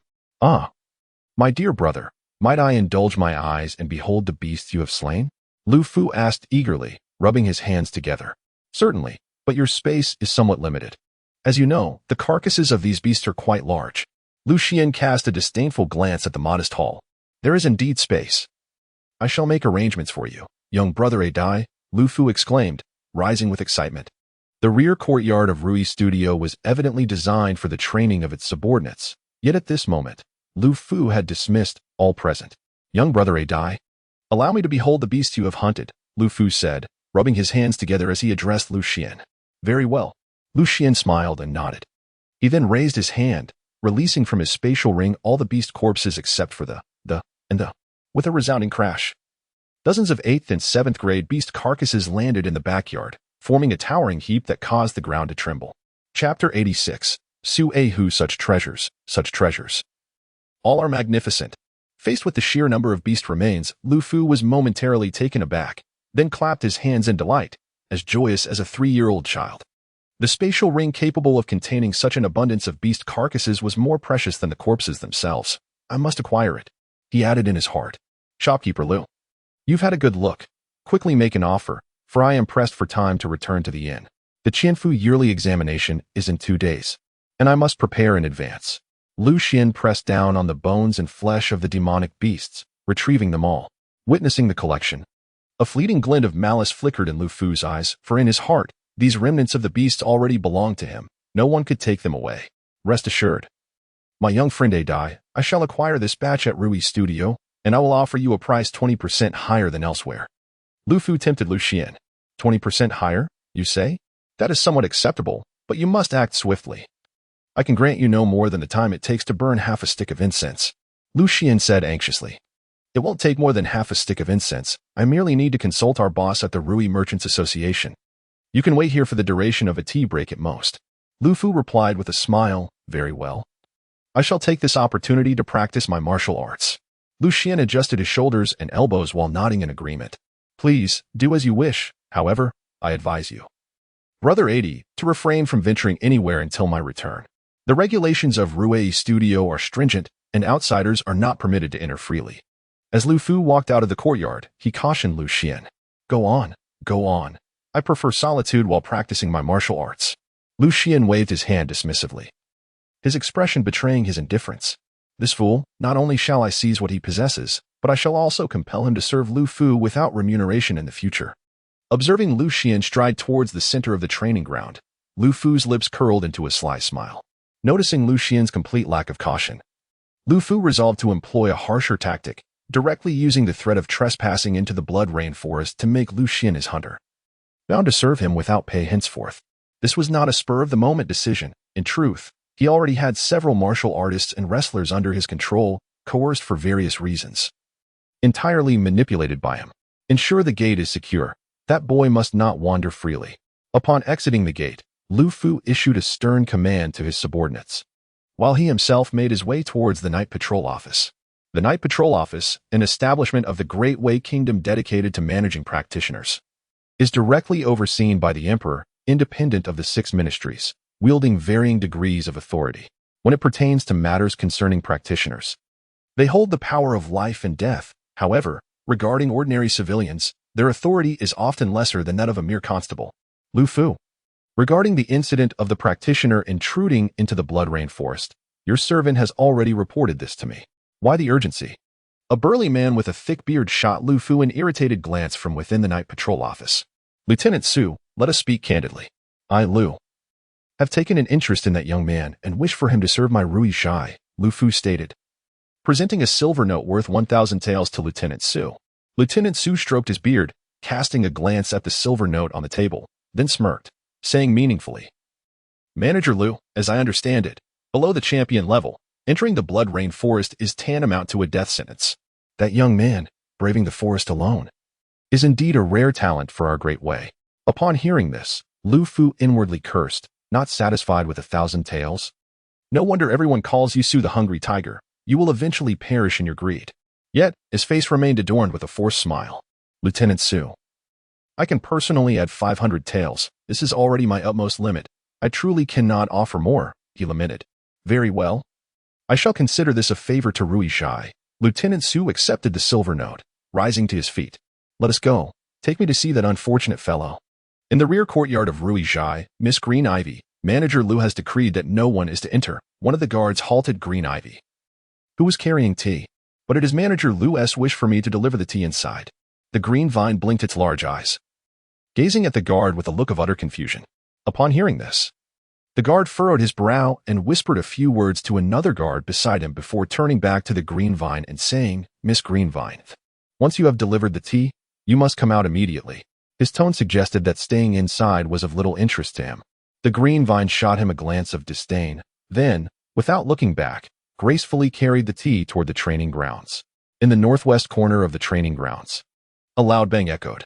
Xuan firmly grasped a massive iron axe, bringing it down with great force upon the ground, shattering the blue stone bricks beneath and revealing the moist earth below. "If you continue to strike like that, you shall uproot our courtyard." At that moment, Greenlow, holding a tray of tea, approached Xuan from behind, her expression one of discontent as she surveyed the chaos surrounding them. Xuan said nothing, directly taking the tea from her tray and drinking it all in one gulp. "What a splendid tea," he exclaimed with immense satisfaction. Seeing Xuan praise the tea she had brewed, Green Lotus was about to reprimand him but swallowed her words instead, with a serious expression. She then said to Xuan, "Little fellow, once you finish your tea, you must leave quickly. Otherwise, you may find it difficult to depart later." Xuan truly did not expect that Greenvine would make a special trip to remind him, considering that the two were still strangers to each other. "Why should I leave? I am still awaiting the arrival of funds from Manager Lu." Xuan deliberately feigned ignorance, exclaiming, "You foolish one, can't you see that Manager Lu is deceiving you? He is currently at the Yamen, and Miss Greenlow will return after delivering tea." Before Greenlow could finish her words, she was interrupted by a guard approaching from behind. "You silly fool, do as you please." With a determined stomp of her foot, Greenlow snatched the teacup from Xuan's hand and angrily turned away. No sooner had she departed than Manager Lu arrived, accompanied by Captain Su and several night patrollers, making their way to the backyard training ground. "Adai, my young brother, I apologize for keeping you waiting," said Manager Lu. "Have the accounts been settled? I am pressed for time." Observing this scene from the window above, Greenlow once again stomped her foot in frustration, muttering, "That foolish boy. On the verge of being sold, yet he is there counting money for others." She then closed the window and began to pace, her mind racing with thoughts. "Should I report this to the young master? But he recently informed me that Lu Fu is under his elder brother's protection. Without solid evidence, it's impossible to bring him down. Moreover, what he is currently doing, in a sense, benefits Rui Zhai, which is utterly detestable." As these thoughts swirled in her mind, Xuan's cheerful smile and his remark about the delightful tea suddenly flashed before her eyes. "Never mind, he is the first to commend my tea. I shall take the risk. If I offend the young master, I can always return home and find someone to marry." Resolutely clapping her hands, she made up her mind and quickly descended the stairs. Meanwhile, in the backyard training ground, upon noticing the large hole in the corner of the courtyard, cleaved by an axe, Lu Fu's expression changed dramatically, panic flickering in his eyes. However, he quickly regained his composure. "It must be a coincidence," he thought to himself, furrowing his brow as he looked at Xuan with a troubled expression. "Adai, my brother, it seems our business may not come to fruition." "Not come to fruition?" Xuan dropped the iron axe from his grasp, gazing at Manager Lu with a look of astonishment. "What do you mean by this?" he inquired further. "Seize that rascal." At that moment, Su Xiaowei, who had remained silent until now, suddenly pointed at Xuan and bellowed, "Do not move. Behave yourselves." As soon as Su Xiaowei's words left his lips, 6 night patrol officers surged forward, overwhelming Xuan and binding him with their combined strength. These night patrol officers were all formidable fighters, each at least at the level of a combat disciple, clad in fine armor and equipped with specialized combat tools. If it came to blows, Xuan would find it exceedingly difficult to contend with them unless he resorted to his sword. "Release me. Why are you apprehending me?" Xuan feigned a struggle for a brief moment before turning his gaze, filled with indignation, towards the shopkeeper Lu. "Shopkeeper Lu, if the transaction cannot proceed, then let it be. What is the meaning of binding me in this manner? Are you attempting to seize my belongings?" The young man retorted, "What nonsense is this? How could our esteemed Rui Zhai ever contemplate robbing you? Do not speak so recklessly." Lu's eyes narrowed as he shot a frosty glance at Xuan, his demeanor now brimming with arrogance, devoid of the previous cordiality. "We initially intended to conduct business with you, but we have just received reports from the night patrol that you have violated the prohibitions by unlawfully entering the Blood Rain Forest. How could we possibly engage and trade with you now?" Lu added with a hint of finality. "Shopkeeper, Cease your prattling. Were it not for the reputation of Rui Zhai, I would have already dispatched him with a single stroke. Su Ehu scoffed, his gaze fixed coldly upon Lu Xian. Su, I see that this boy is still quite young. Considering it is his first offense, might we spare him this time? After playing the villain, Lu began to adopt a more benevolent stance, pleading for leniency from Su Ehu. Do not jest, shopkeeper. The mountain closure edict was issued by the late emperor himself. Trespassing into the blood rain forest is a grave offense. Su Ehu shot a withering glare at the corpulent shopkeeper. Su, cannot some leniency be afforded in this matter? Lu glanced at Lu Xian, feigning a pained expression, as he continued to implore Su Ehu. Su Ehu appeared to ponder for a long moment, seemingly swayed by Lu's arguments. Before addressing the shopkeeper, does Rui Zhai not possess a quota for entering the mountains? If you are willing to allocate a portion of that quota to him, I might consider devising a solution for your benefit. Upon hearing this, Lu's expression grew troubled. But he is not a member of Rui Zhai. There is no need for such hesitation, Su Ehu retorted, casting another scornful glance at Lu before turning his fierce gaze back to Lu Xian. Listen, lad. If you wish to avoid imprisonment, you must sign a contract with shopkeeper Lu at once, requesting him to provide you with a quota for entry into the mountains. Very well, it seems this is the only course available, Lu conceded, appearing resolute as he turned to Lu Xian. Young brother, should you agree to sign a contract with me and join Rui Zhai, I am willing, in the name of our establishment, to offer you protection this once. Upon hearing these words, Lu Xian couldn't help but chuckle inwardly. Indeed, as he had surmised, Manager Lu intended to wield the privilege of entering the mountain as a means of coercion, aiming to seize his possessions and compel him to serve the Riyizai. Have you brought the contract? Lu Xian gazed at the shopkeeper Lu. Upon hearing this, Lu's heart leapt with joy, taken aback by the boy's swift capitulation. I happen to have a copy of the contract on hand, originally intended for the newly appointed guards of Rui Zhai. If you are in urgent need, I shall present it to you now. Lu discreetly produced the contract. Release me. Lu Xian struggled momentarily against the hands of the night watchman. First, loosen his bindings, commanded Captain Su, raising his voice towards the guards. As the prospect of success loomed near, a wave of exhilaration washed over him at the thought of securing 1,500 taels in just a matter of hours. Once freed from his restraints, Lu Xian took the contract from Manager Lu's hands. With a mere glance, he discerned that it was not a protective agreement, but rather a contract of servitude. Just to fix your fingerprint. Captain Su presented a box of ink to Lu Xian, who now found himself too weary to feign compliance. Lu Xian remained silent, meticulously folding the contract before placing it into his spatial ring. What do you mean by this, young man? The plump shopkeeper's brow furrowed at the sight. Are you trying to deceive me? Someone, bind him again. He must affix a seal today. Upon witnessing this, Lieutenant Su wasted no time and summoned several night patrolmen to charge at Lu Xian. However, at that moment, as the patrolman lunged forward, Lu Xian's aura surged forth dramatically, akin to a formidable wall that repelled the assailants. You dare lay hands on the night patrol? Lieutenant Su unsheathed his long blade, ready to strike at Lu Xian. Yet, as he raised his weapon, he was momentarily blinded by the gleam of a golden token that Lu Xian held aloft. You have continuously accused me of trespassing into the blood rain forest, yet you have never inquired whether I possess a passage permit.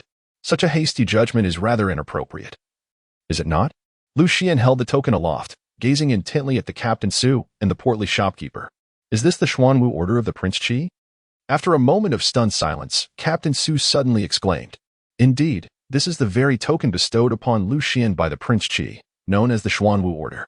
With this token, one is granted not only the freedom to traverse the blood rain forest, but also to enter and exit various government offices at will. The bearer is regarded as an esteemed guest of the Prince Qi, deserving of respect even from the city's magistrate. Impossible. How could a mere provincial youth ever obtain the Xuan order conferred by the Prince Qi? This must be a counterfeit. Perhaps he previously used this token to deceive the guards of the blood rain forest and gain entry into the mountains. Lu Fu, his face etched with urgency, exclaimed. The fish he had caught was about to slip away. How could he remain calm? Indeed, how could the Prince Qi bestow the Xuan order upon such an inconspicuous boy? Upon hearing this, Captain Su also found the reasoning compelling. He cast a cold, scrutinizing glare at Lu Xian and declared, You, boy, have already committed a grave offense by trespassing into the blood rain forest. Now, having forged the Xuan order, you have compounded your crimes. No one can save you. No sooner had the words left his lips than he swung his blade towards Lu Xian. However, at that very moment, Lu Xian, having been prepared, executed the gale step. vanishing from his original position like the wind. Boom! A fierce wave of blade energy surged forth from Captain Xuan's weapon, carving a deep chasm where Lucian had once stood. Surround him, cut off his escape. Let us see how far he can flee. Boom! Just as Captain Su was poised to strike again, a sudden ripple of spiritual energy spread through the courtyard like waves upon water. The onlookers turned to see Lucian, still clutching the Xuanwu order, enveloped in a radiant golden light. Above him, a phantom of a tortoise standing upon a giant serpent materialized. It truly is the Xuanwu order. Several night patrolmen, who had been preparing to encircle from behind, halted in their tracks upon witnessing the apparition. The Xuanwu order, forged by the master craftsman Bangu of the Great Way, may be imitated in form, but this tortoise apparition could never be replicated. Captain Su, what further words do you have to say? Lucian quietly gazed at the Captain Su. Xuan cast a fierce glance at the portly shopkeeper beside him. His heart filled with murderous intent. He had initially believed it to be a lucrative venture, only to discover it was a formidable challenge. Meanwhile, the fat shopkeeper Lu Fu was engulfed in regret, lamenting that he should never have engaged in business with this young man. Otherwise, he would not have found himself in such dire straits. This young brother, Su, merely fell victim to this scoundrel's deceit and harbored no intention of offending your esteemed self. Xuan first sought forgiveness from Lucian before turning his wrath upon Lu Fu, declaring, "Seize the scoundrel who dares to slander another." In comparison to offending the Prince Chi's residents, the trivial ties with Ru Yizhai were inconsequential. "Su Hu, you speak baseless accusations. It is you and I who conspired." The portly shopkeeper, bound hand and foot, was silenced by a patrolling officer who gagged him, rendering him unable to utter another word. Silence. Su Hu struck Lu Fu fiercely in the abdomen, leaving him speechless. In times of calamity, even spouses must part ways. What bond did he truly share with Lu Fu? If not now, then when would he act? Stop. Just as Su Hu prepared to escort Lu Fu back to the night patrol's office, a refined young man accompanied by an elegantly dressed official wielding a longsword entered the courtyard, followed by a contingent of patrolling officers. Chapter 88. The Corpse Concealer. Sun Qiguan? Upon seeing the man with the sword, Captain Su Hu immediately approached with great respect, his words laced with trepidation. Meanwhile, Lu Fu's gaze fell upon the refined young man, as if he had spotted his savior, his excitement palpable. What a fortuitous arrival. Could he have been observing silently all along? Lucian let out a cold laugh. The flag officer served as a minor leader in the night patrol, with each flag officer overseeing 6 lieutenants responsible for the routine inspections of various districts. The flag officer before him was not particularly memorable to Lucian, but it was evident that he was the superior of Su Hu. However, Lucian was well acquainted with the refined young man, for he was none other than Lu Ziki, the genuine proprietor of the Rui Studio in Liyang City and the eldest son of the Rui Trading Company. His presence was not surprising to Lucian, after all. The audacious manager Lu Fu acted with such impunity precisely because he had Lu Ziki's backing. Nevertheless, Lucian remained uncertain about how much Lu Ziki was aware of Lu Fu's misdeeds. On-time manager Lu, the flag officer's son, commanded, casting a cold glance at the patrollers. Understood. The patrollers promptly released the ropes binding manager Lu. Flag officer's son, young master. I, old Lu, have been wronged. I had no intention of harming this young brother. As soon as he was freed, manager Lu rushed to kneel before flag officer's son and young master Lu, sobbing and pleading for mercy. Neither of the two men paid him any heed, instead directing their attention toward Lucian. This young brother, my servant, was unaware that you possess the Xuanwu order. If possible, I kindly ask you to spare him for the sake of Rui Studio, young master Lu said, his gaze icy as he regarded Lucian. Unlike Lu Fu and Su Hu, he appeared unfazed by Lucian's possession of the Xuanwu order, as if it held little significance to him. Indeed, young brother, it seems you have not suffered any loss. This is merely a misunderstanding. Shall we consider this matter resolved? Flag officer's son suggested with a smile directed at Lucian. Their lack of fear regarding the Xuanwu order stemmed from their deeper understanding of Prince Chi's demeanor. Unlike other princes, Prince Chi would never involve himself in mundane affairs. More importantly, possessing the Xuanwu order did not necessarily indicate one was a confidant of Prince Chi. It was highly probable that they were merely an ordinary guest. A misunderstanding? Lucian smiled lightly, then produced the contract, raising it slightly towards the two individuals, stating, "This document does not contain the term misunderstanding." Upon seeing the contract, young master Lu furrowed his brows, reflecting on Lu Fu's carelessness in handling matters. If this contract were to circulate, The rumors of Rui Studio exploiting practitioners would undoubtedly be substantiated. In such a scenario, who would still be willing to sell their goods to Rui Studio? Young brother. My father has had a few encounters with Prince Qi. Might we, in consideration of Prince Qi's reputation, overlook this matter? I, Lu, assure you of a generous reward in the future. Failing to intimidate, young Master Lu resorted to tempting offers. Lu Xian would certainly not acquiesce. His intention this time was to ensure that Manager Lu was sent to prison. Sun Qiguang, young Master Lu. Lu Xianchong and another person exchanged knowing smiles. Then spoke with earnestness. I am not one to hold a grudge without cause, thus I have but a single request today, to see Lu Fu imprisoned. Furthermore, your Rui Studio must pledge never to employ this villain again. Although he possessed irrefutable evidence to condemn Lu Fu, he refrained from presenting it today. He understood that revealing such evidence would not only implicate Lu Fu, but also endanger the current Lu Young Master. A confrontation he had no intention of pursuing at this moment. Brother Ziki, what do you think?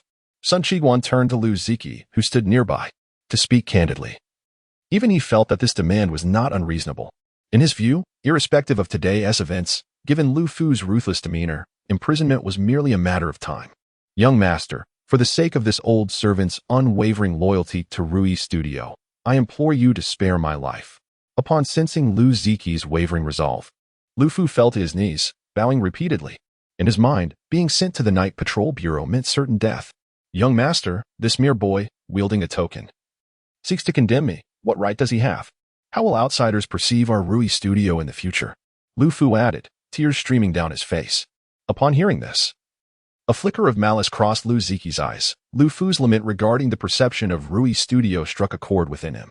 My dear young brother, do not presume that your Xuan Wu token grants you unchecked power. Without evidence, even the Prince of Prayer cannot touch my people. Lu Young Master shot a frosty glare at Lu Xianchong. Indeed, young brother, it is quite possible that Manager Lu merely made an unintentional error in judgment. It hardly warrants imprisonment, Sun Qiguan remarked, frowning as he regarded Lu Xianchong. Seeing that Lu Young Master was resolute in his defense of Lu Fu, Sun Qiguan also solidified his stance alongside Lu Ziki. The two now adamantly maintained that Lu Xianchong lacked further evidence, and at most, Lu Fu would face charges of false accusation, resulting in a mere fine. Are you two truly determined to protect him? Lu Xian chuckled softly. And what of it? Do you intend to summon Prince Qi for support? Lu Ziki cast a scornful glance at Lu Xian. Who is Prince Qi? How could he possibly lend a hand to a mere foreign young master? Your words serve only to mock. Ah, elder brother, officer's son, you both are here as well. Just as the standoff reached a stalemate, a youth clad in white, accompanied by another young man donning the uniform of a night patrol officer, entered the courtyard. Alongside a girl dressed in green. Officer Lu, young master Bai, what brings you here? Officer's son furrowed his brow upon seeing the newcomers. The boy was, of course, Lu Ruabai, the second young master mentioned by Green Lotus, while Officer Lu, like Officer's son, served as an officer in the night patrol of Liyang City. I was having tea with Officer Lu and heard there was some excitement in my family's rear courtyard. With nothing pressing on my schedule, I thought I would take a look. The young man in white grinned mischievously. I just heard that someone trespassed into the Blood Rain Forest, so I came to investigate. But I never expected that some of your subordinates would apprehend the prince's envoy by mistake. The handsome Officer Lu did not conceal his glee at the unfolding drama. Humph. Officer's son let out a cold snort, his face turning ashen with anger. Though both were officers, they belonged to different banners, and their respective leaders were at odds with one another. Elder brother, Lu Fu may be elderly, but when one errs, punishment is warranted. If you choose to shield him, I will certainly report to father, the young man in white said, his eyes twinkling as he turned to Lu Ziki. Officer's son, although Rui Pavilion is not under my jurisdiction, your failure to apprehend a thief suggests you might be deliberately shielding Lu Fu. Or have you perhaps taken bribes from him? Officer Lu's cold gaze fell upon Officer Sunday. As these words were spoken, the atmosphere grew tense, charged with hostility. It appeared that the second young Master Lu and Officer Lu had come to assist me, albeit I was unfamiliar with either of them. Just as Lu Xian pondered this, his gaze fell upon Green Lotus behind the young man in white. Upon meeting his eyes, she did not shy away but instead playfully winked at him.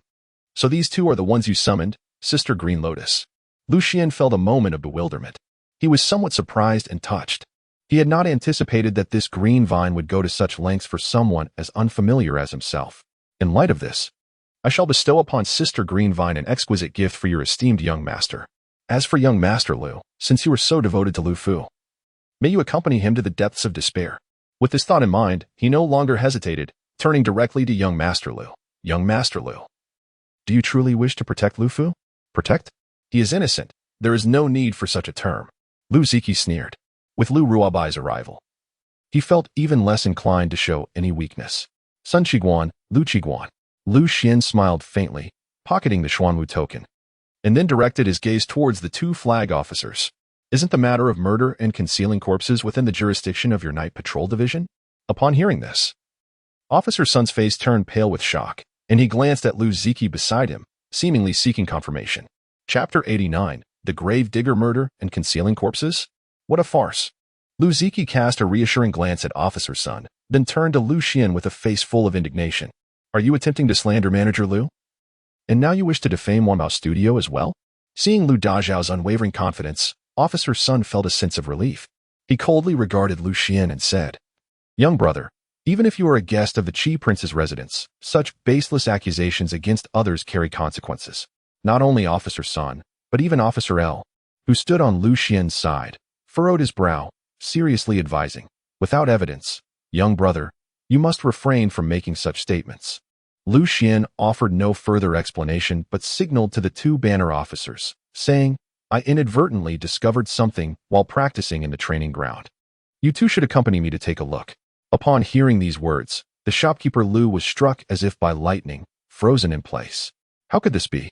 How could he possibly know about this? With a pale complexion, Lu was astonished. He had indeed conducted this matter with utmost secrecy, otherwise it would not have remained hidden until his demise. However, Lu Ziki remained unfazed. What could possibly be found in this training ground? I have traversed this place countless times. Could it be that an outsider like you is more familiar with it than I am? He let out a cold snort, unperturbed, and followed suit. The officer's son and Lu, along with Lu Ruabai, closely trailed behind. This is it.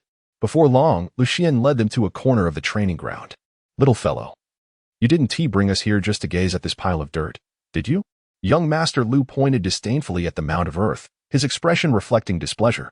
Were it not for Lu Xian's possession of the Xuanwu order, he might have summoned someone to expel Lu Xian on the spot. The others also looked at Lu Xian with expressions of bewilderment. Lu Xian remained silent, casting an inadvertent glance towards the last member of the group, Manager Lu. With just that one look, Manager Lu felt his legs weaken, and he collapsed to the ground, beads of cold sweat forming on his forehead. What is wrong with you, Manager Lu? Suhu inquired, furrowing his brow and glaring at him. I just have a slight weakness in my legs, Manager Lu stammered. Even at this moment, a sliver of hope lingered in his heart, for he believed that his actions had been impeccably executed. Truly, one does not shed tears until faced with the reality of a coffin. Lu Xian shook his head, then extended his hand toward the officer Lu Qi, saying, Officer Lu, may I borrow your knife for a moment? Of course, replied Lu Qi with a smile, but do take heed. Our night patrol's blades are sharper than the ordinary. You must be cautious, young brother. Thank you. I shall exercise caution, Lu Xian responded. Lu Xian nodded. Songlong. After grasping the knife of the official Lu Qiguan, Lu Xian unsheathed it without hesitation and infused his formidable fighting spirit into the blade, cleaving downward towards the ground. Although he was not particularly skilled with a knife, he could seamlessly employ techniques from the 7 Kills sword, utilizing a few moves without difficulty. Boom. In that instant when the long knife struck, a tempestuous wave of blade energy surged forth, violently dispersing and carving out 7 or 8 deep furrows in the earth at the corner of the wall. Excellent swordsmanship. Both Lu Qiguan and Lu Ruabai exclaimed in unison, their hands raised in praise. However, Lu Dazhao's face turned pale as he inwardly cursed. That fool Lu Fu. With such prowess, why did you harbor such crooked thoughts instead of currying favor? Yet, outwardly, Lu Dazhao remained impassive, coldly addressing Lu Xian, your knife skills are impressive. But did you bring us here merely to showcase your technique? Lu Xian disregarded him and returned the knife to Officer L, then pointed towards the deep pit he had carved out. Have you not noticed the countless white bones buried beneath? Upon hearing these words, the expressions of the others changed dramatically, and they leaned in to observe the pit closely. Indeed, they beheld numerous skeletal remains, some not yet fully decayed. The stench of putrefaction gradually wafting upwards. With a thud, Lu Fu collapsed to the ground, murmuring incessantly, Impossible. This cannot be true. I distinctly, at this moment. His mental state was on the brink of collapse. The two officers, as well as young Master Lu and young Master Lu Air, glanced at the buried bones ahead, then looked back at the incapacitated Lu Fu, and an unsettling realization dawned upon them. "Seize Lu Fu." Officer L commanded the patrolling guards in a booming voice. The others continued to dig deeper, eager to uncover how many more bodies lay hidden below. Officer Sun did not hesitate. Although he had long heard of Lu Fu's penchant for underhanded dealings, he had not anticipated his audacity to engage in murder and plunder. "Young Master Lu, you two shall accompany us to the night patrol office." After binding Lu Fu, Officer L turned his gaze toward young Master Lu. The night patrol office was directly governed by the Emperor. Not even young Master Lu's father would be spared from capture. "Was it you?" Officer L inquired. Young Master Lu did not respond, but turned with a dark expression toward Lu Ruobai beside him. "Brother, you have truly wronged your younger brother." "I merely came to observe the spectacle," Lu Ruobai replied, raising his hands in a gesture of innocence. However, contrary to the feigned innocence on his face, his heart surged with uncontainable joy, exulting internally. "Heaven is aiding me." Lu Xian paid little heed to the intrigues between the two brothers. He merely cast a distant glance at the green vine covering her nose, smiled, and said, "Miss Greenvine, could you kindly prepare another cup of tea for me?" As evening descended upon the city of Liyang, at the moonlit pavilion, in Tiana City, Lu Xian, "Indeed, your guest room is located on the second floor, room number 16. Lu Xian received the room key and door plate from the shop assistant and began to ascend the staircase to the second floor. "Thank you."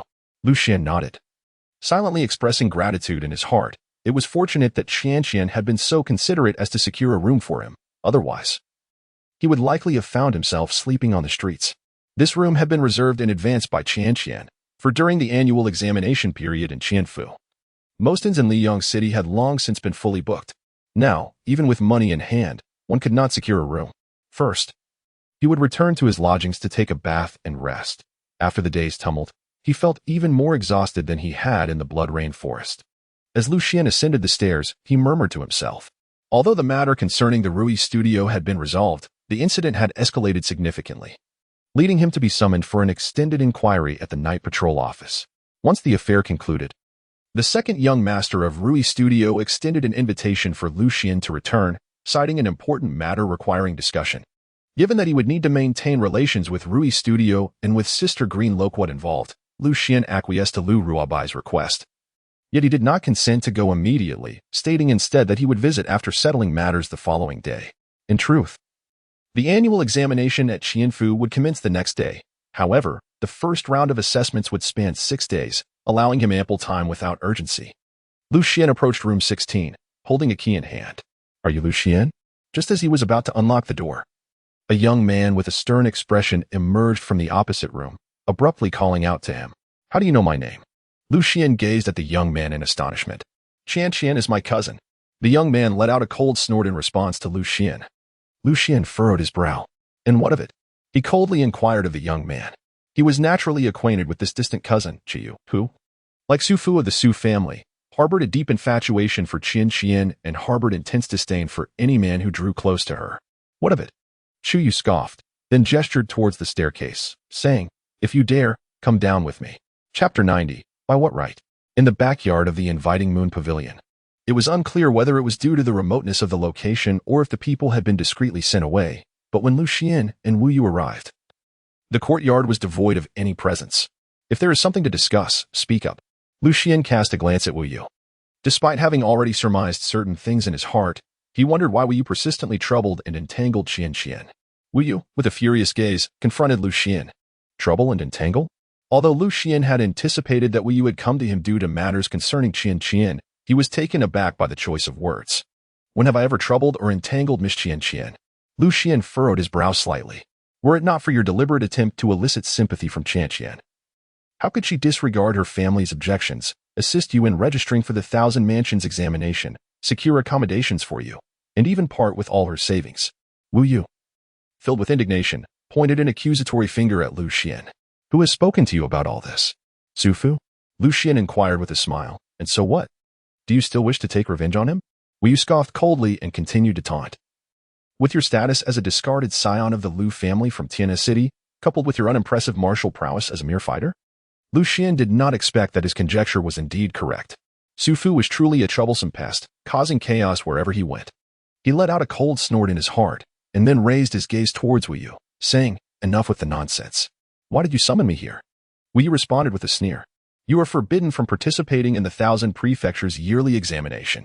Return every last coin that Qian gave you. Then accompany me to the Chu family to eradicate the sudden wind step technique you have mastered, and afterwards, get out of Liang City." He crossed his arms, adopting a condescending posture as he coldly regarded Lu Xian. "By what right?" Lu Xian chuckled coldly. "Just because I hail from the Wu family of Liang City.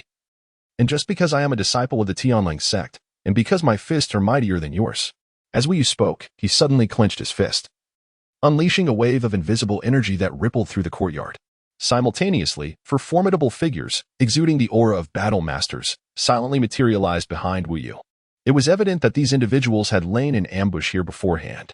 "If you wish to address us, do so directly. There is no need for such roundabout tactics." Lu Xian smiled faintly, then tossed a small elixir into his mouth to replenish the spiritual energy he had previously expended. "You were given a chance to move, yet you remain stagnant. Do not blame me for being impolite. Today, I shall teach you a lesson, you shameless scoundrel who relies solely on the generosity of others." Wu Yu tightened his fists, his gaze turning icy as he directed it towards Lu Xian.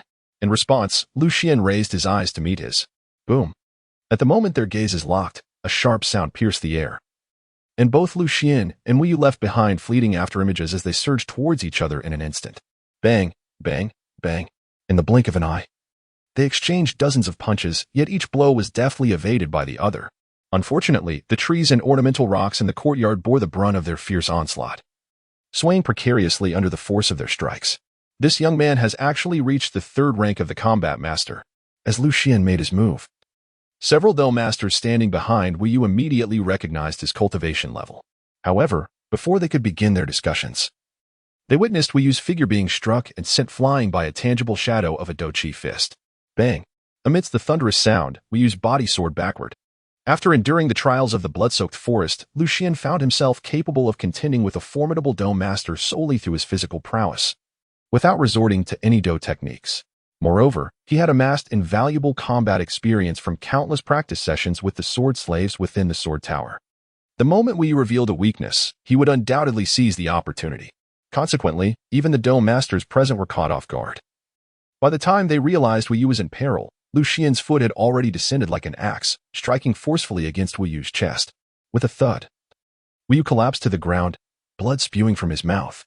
"Young master! Stop, you little thief!"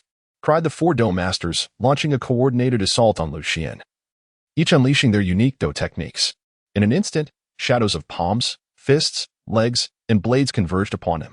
Yet, in the face of this tempestuous onslaught, Lu Xian merely brought his palms together, allowing layers of Do energy to radiate around him. With a resounding crash, his palm shadows shattered only 3 layers before effortlessly deflecting the attacks of the 4 third-tier Do masters.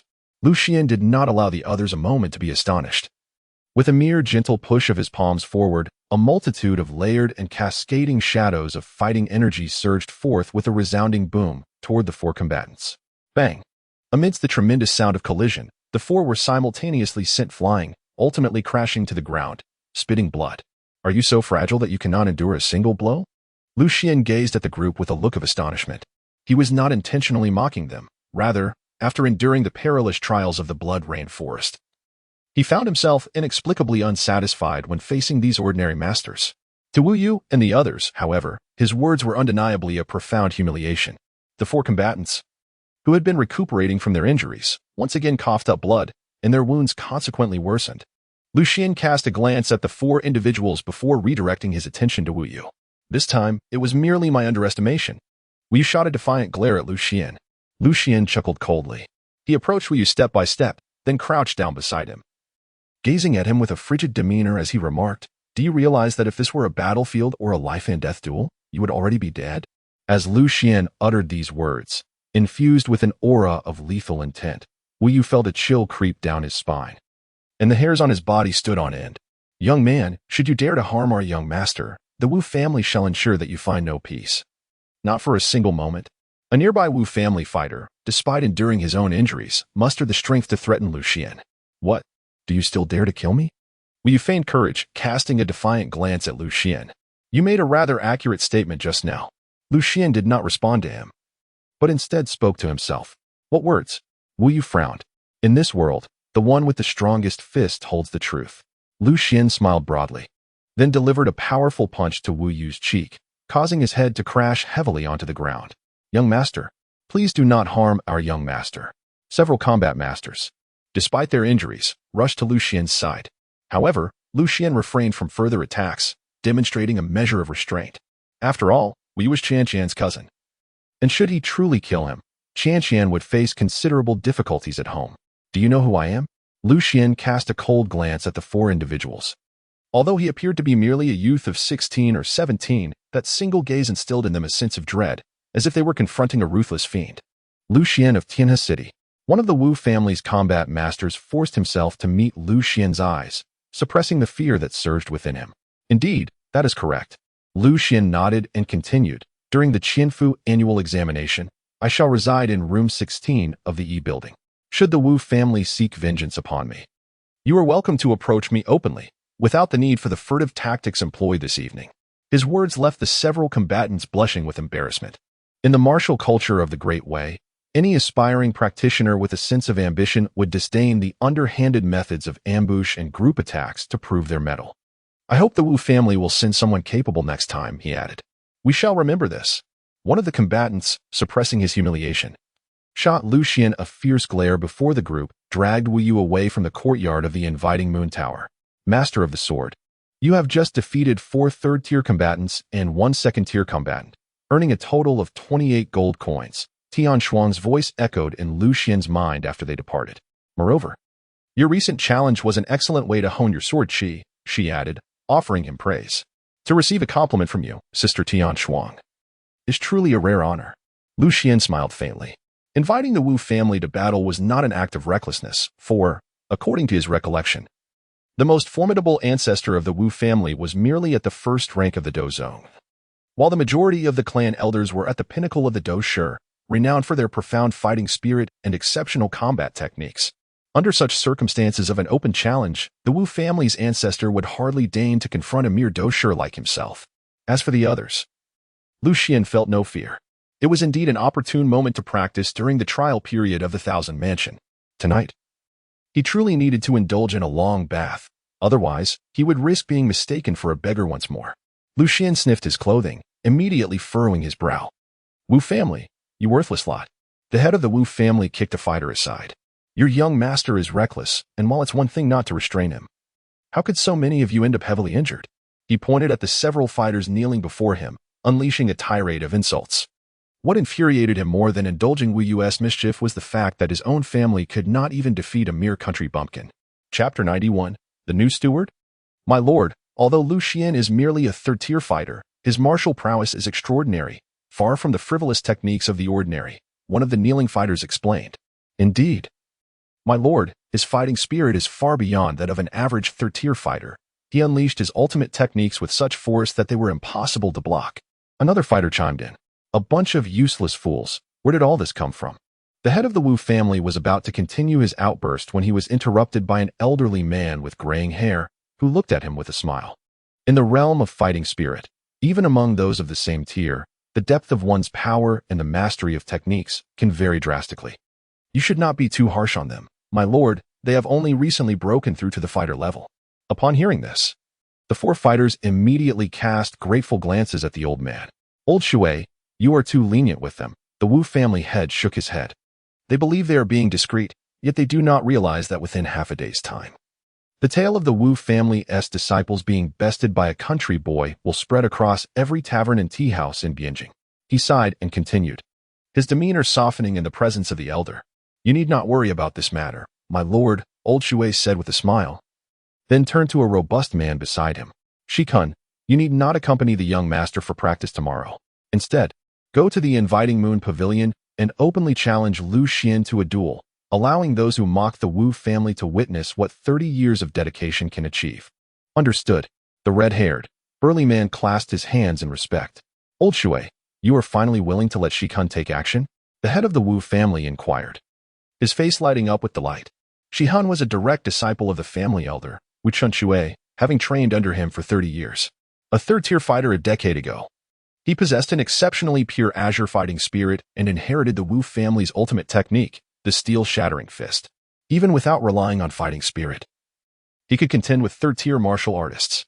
This child has honed his martial intent and fighting spirit for over 30 years. It is indeed time for him to find someone to spar with, and to show the noble youths of Liang City whether our steel-shattering fist truly lives up to its reputation.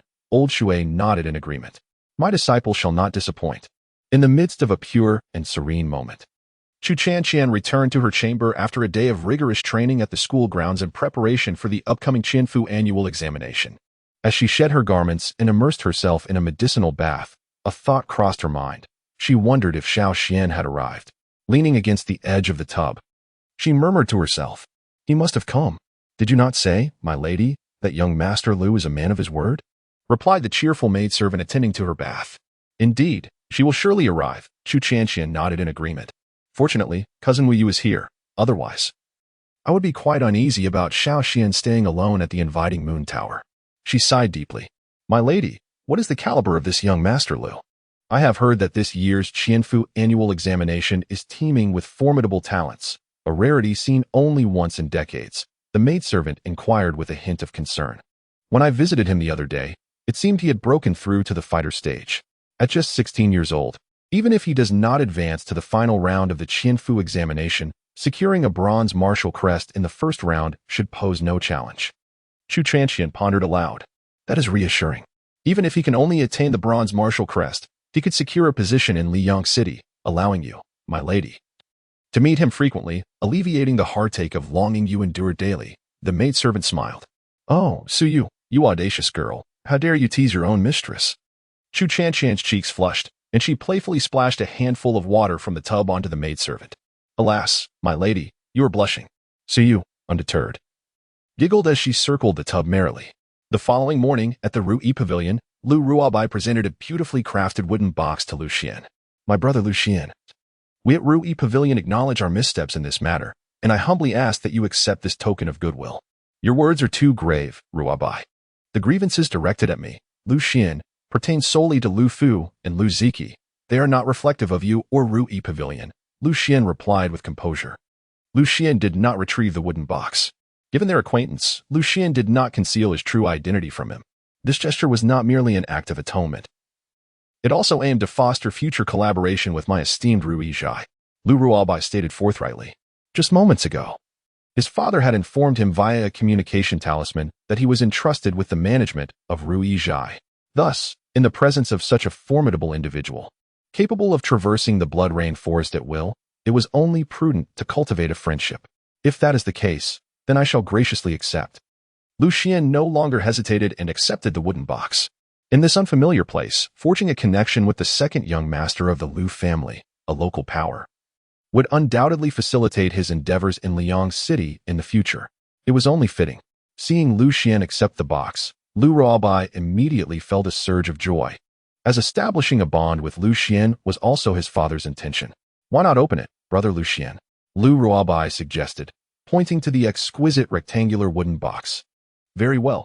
Lu Xian nodded. The wooden box opened, revealing a long sword within, in stark contrast to the weighty and subdued essence of the Qianjun. This sword exuded a sharp brilliance and an icy aura, unmistakably a blade stained with blood. This sword, known as Jingong, was said to have originally belonged to a sword cultivator. However, its unique material allows even fighters to wield it. Lu Ruabai smiled as he introduced it to Lu Xian. "It is indeed a fine sword." Lu Xian nodded. "How did you know I wield a sword?" He cast a curious glance at Lu Ruabai. "Although your strike yesterday was remarkably powerful, it left one with an inexplicable sense of incompleteness. It took me quite a while to realize that you must be a swordsman, which is why your blade gave such an impression at the moment of its release," Lu Ruabai replied with a radiant smile. Upon hearing this, Lu Xian was taken aback. He had not anticipated that Lu Ruabai could discern, merely from that singular strike, that his proficiency lay in the art of the sword. "Brother Ruabai, your keen insight is commendable. I shall accept this sword."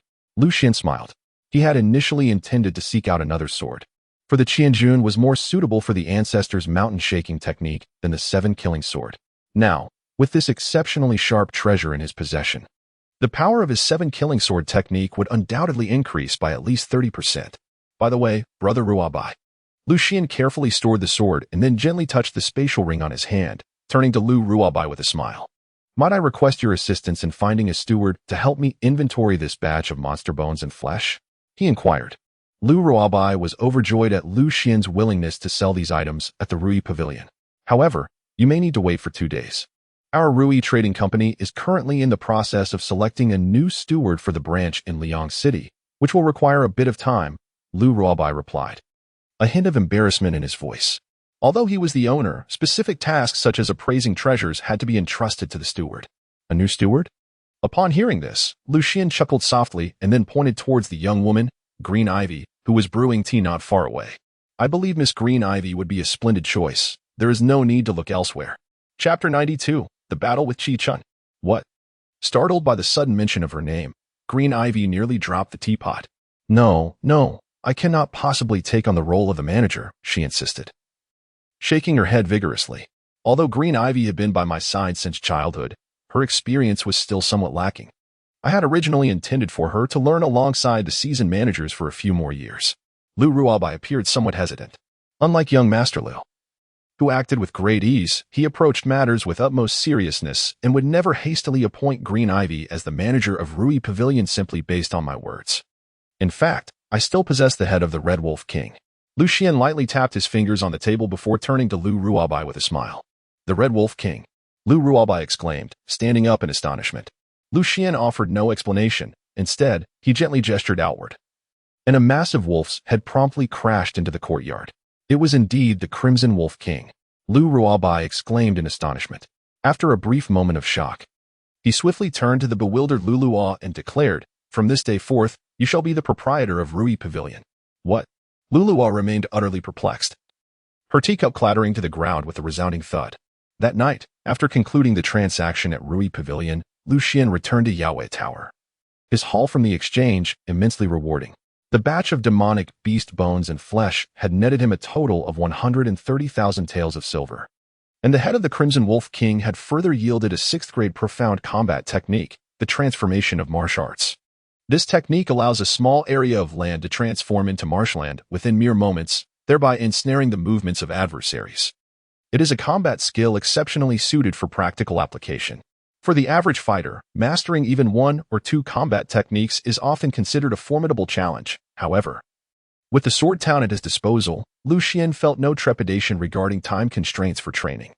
He resolved to dedicate that night to honing the transformation of martial arts at the Sword Town, as it might prove invaluable in the upcoming Thousand Mansion trial. Just as he contemplated this while retrieving his key to unlock the door behind him creaked open unexpectedly. Lu Xian felt a surge of vigilance within.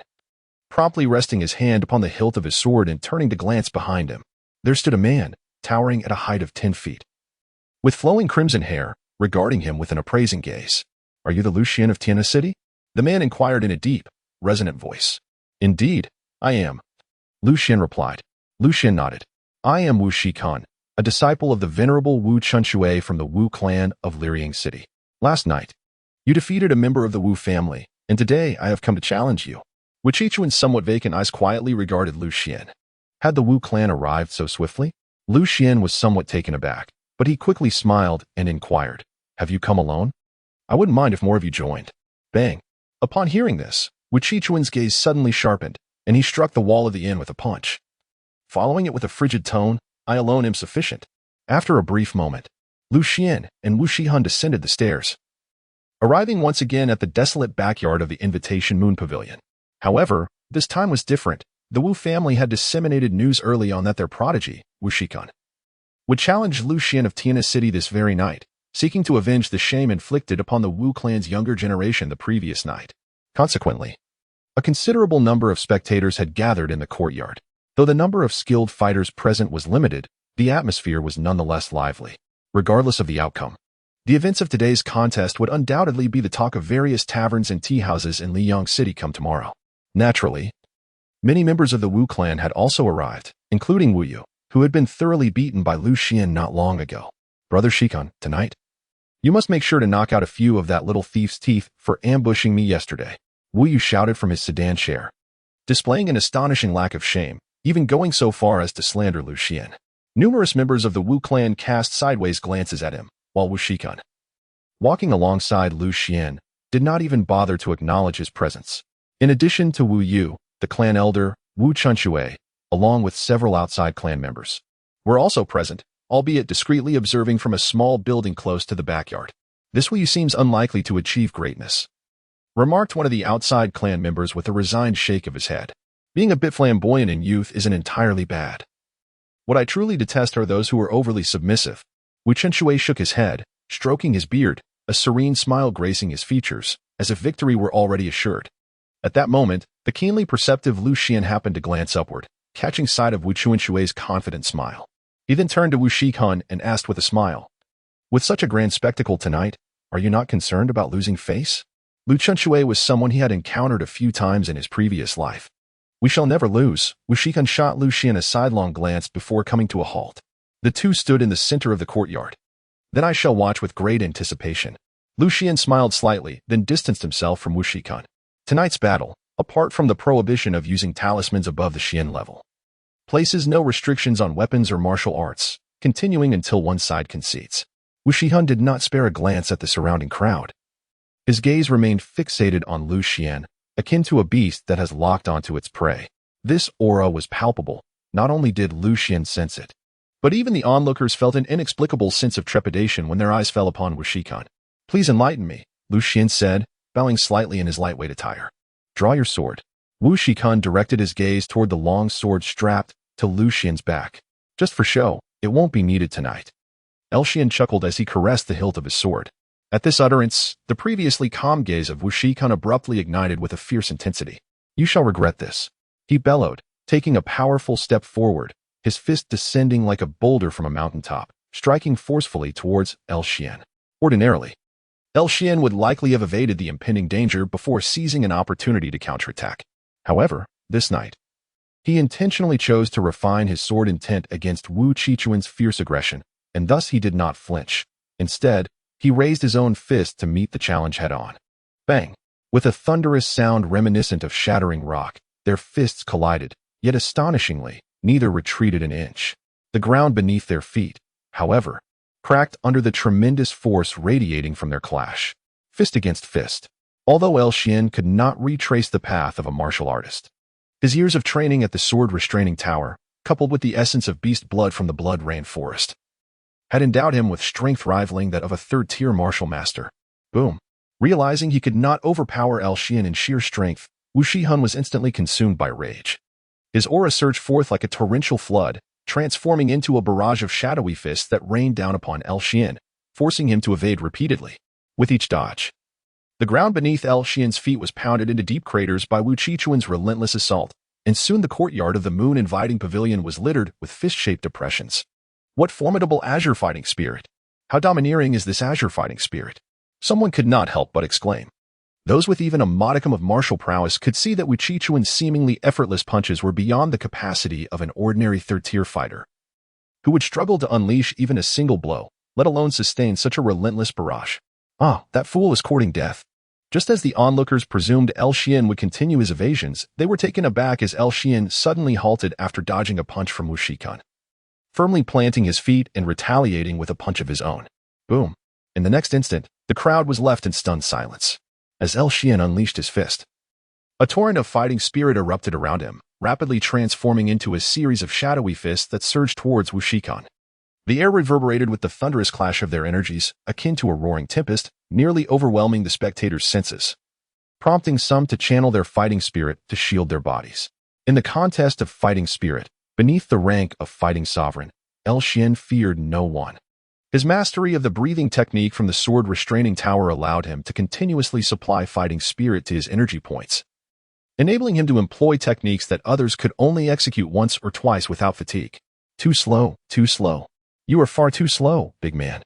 Lu Xian was increasingly exhilarated, his punches accelerating in speed, and the shadows of his fists, forged from fighting spirit, multiplied exponentially. In the end, he utterly subdued the previously formidable Wu Shikan. Chapter 93. Fist colliding with fist. How could this be?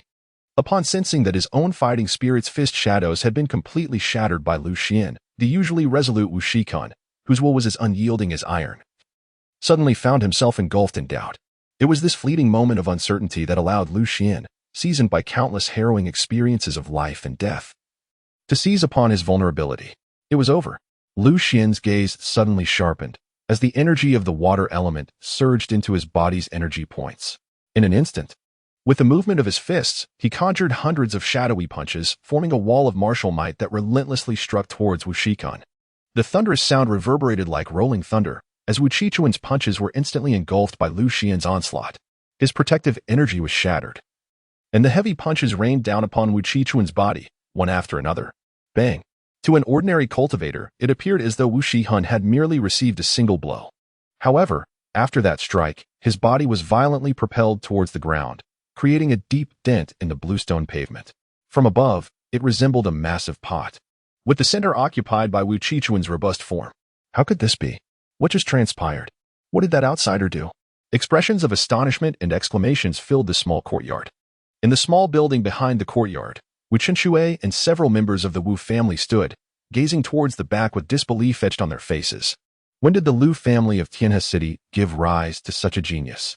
This profound energy alone is enough to surpass his peers. One of the Wu family members exclaimed. Yet, before he could finish, he noticed Wu Qinshui's gloomy demeanor, which seemed ready to drip with water, prompting him to reluctantly return to his seat. Foolish child.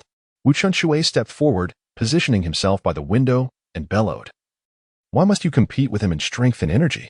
You practice the art of the fist, not strength or energy. It is the broken steel fist that you have honed for 30 years. Upon hearing this, Wu Shikan, who had been lying on the ground, suddenly sprang to his feet, his eyes igniting with renewed fervor. Indeed, my greatest asset, the source of my pride, is the broken steel fist I have trained for 3 decades. The confusion in Wu Qiquan's gaze dissipated as fierce energy, reminiscent of a tempest, once again enveloped him. Bang! He stepped forward and unleashed a punch towards Lu Xian. Unlike the previous shadowy punches, the energy surrounding his fist now seemed tangible, emitting a metallic resonance as it sliced through the air. Bang! Lu Xian did not receive the blow, instead evading it with a swift motion. In an instant, the fist struck a boulder behind him, shattering it into dust. It was no wonder that the lad dared not take the hit. Had he been struck, he would likely have been reduced to mere fragments. A bystander gasped in astonishment. Boom! At that moment, the sound of the fist slicing through the air resounded once more, as Wu Shikan seemingly anticipated Lu Xian's choice to evade. With his left fist already in motion, he deftly shifted his stance, and by the time Lu Xian steadied himself, his right fist was launched forth like a cannonball. This punch was executed with remarkable speed and an almost impossible angle, leaving no room for escape. Lu Xian ceased to evade, channeling his entire energy into his arm, and struck fiercely against Wu Qiquan's fist. Bang! The collision of their fists produced a sound reminiscent of shattering steel, as Lu Xian's energy fractured upon impact. The azure energy collided with flesh and bone, instantly causing lacerations, and even his arm bore the marks of torn sinew, sending his body flying backward. Excellent! Wu Yu, anxiously observing from the sidelines, suddenly raised his fist and roared, as if the blow had originated from him.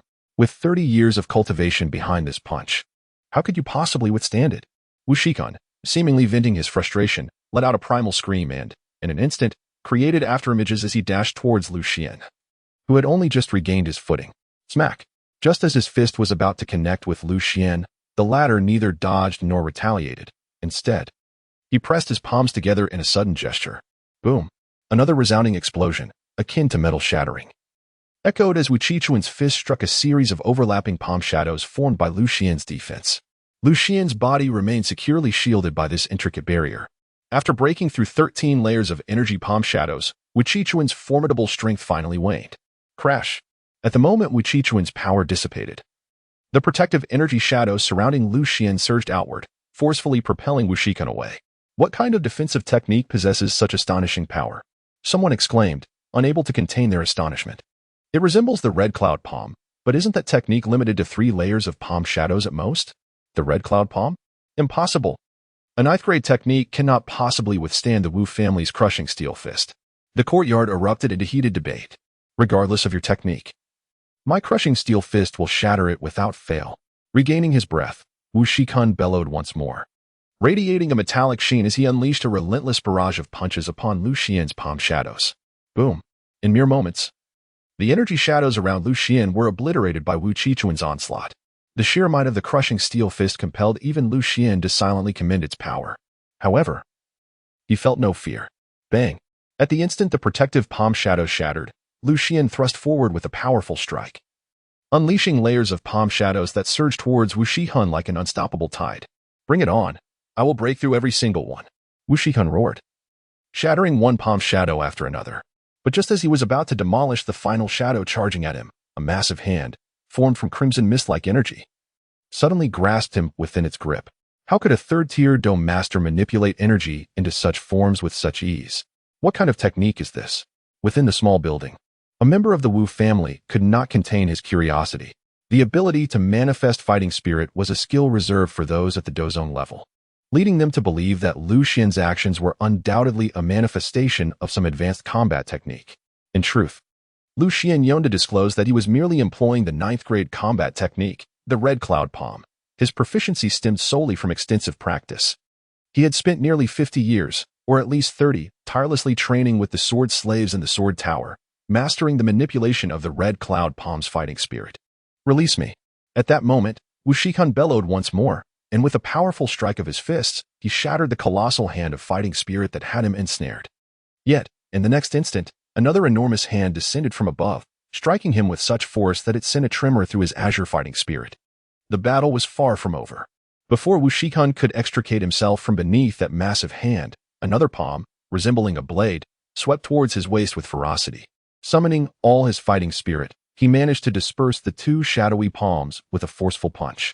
He thought the ordeal had ended, but before he could catch his breath, two more manifestations of fighting spirit converged upon him as Lu Xian's palms joined together, trapping him in between. The impact scattered Wu Qiquan's fighting spirit, causing him to expel a mist of blood in desperation. Why? Why does this fellow's fighting spirit seem inexhaustible? These are clearly techniques of a masterful caliber. Wu Shihun roared in frustration. In response to his outcry, a descending palm blade of fighting spirit struck him, leaving even his azure protective spirit reeling. Lu Xian, if you possess true skill, come and face me in a fistfight. Relying solely on fighting spirit is no true prowess. The usually composed Wu Shihun found himself pushed to the brink by Lu Xian's relentless assault. Are you out of your mind, you brute? Lu Xian, while deftly controlling the Qi shadow palm to counter the steel fist of Wu Shihun, smiled nonchalantly and remarked, "We are fighters, not mere brutes. What is the point of competing in raw energy?" Upon hearing this, not only was Wu Shihun rendered speechless, but the onlookers also found it difficult to refute his assertion. If fighters do not engage in a contest of energy, then what indeed defines them as fighters? However, the spectators soon furrowed their brows in concern. For Lu Xian's current state hardly resembled that of a conventional fighter. How could a fighter wield energy techniques with such ease? Techniques, by their very nature, come with various restrictions and cannot be effortlessly executed. Yet, at this moment, Lu Xian seemed to employ these advanced techniques with reckless abandon, defying all logic. Even Wu Chunxue, who was observing the match, found himself at a loss for understanding. With a roar fueled by indignation, Wu Shihun unleashed a surge of energy, his entire being radiating the metallic sheen characteristic of the Wu family's azure energy, making him appear as a formidable iron figure from a distance. In this heightened state, Wu Shihun did not merely throw a punch. He crashed into Lu Xian, shattering the Qi shadow palm that was projected towards him.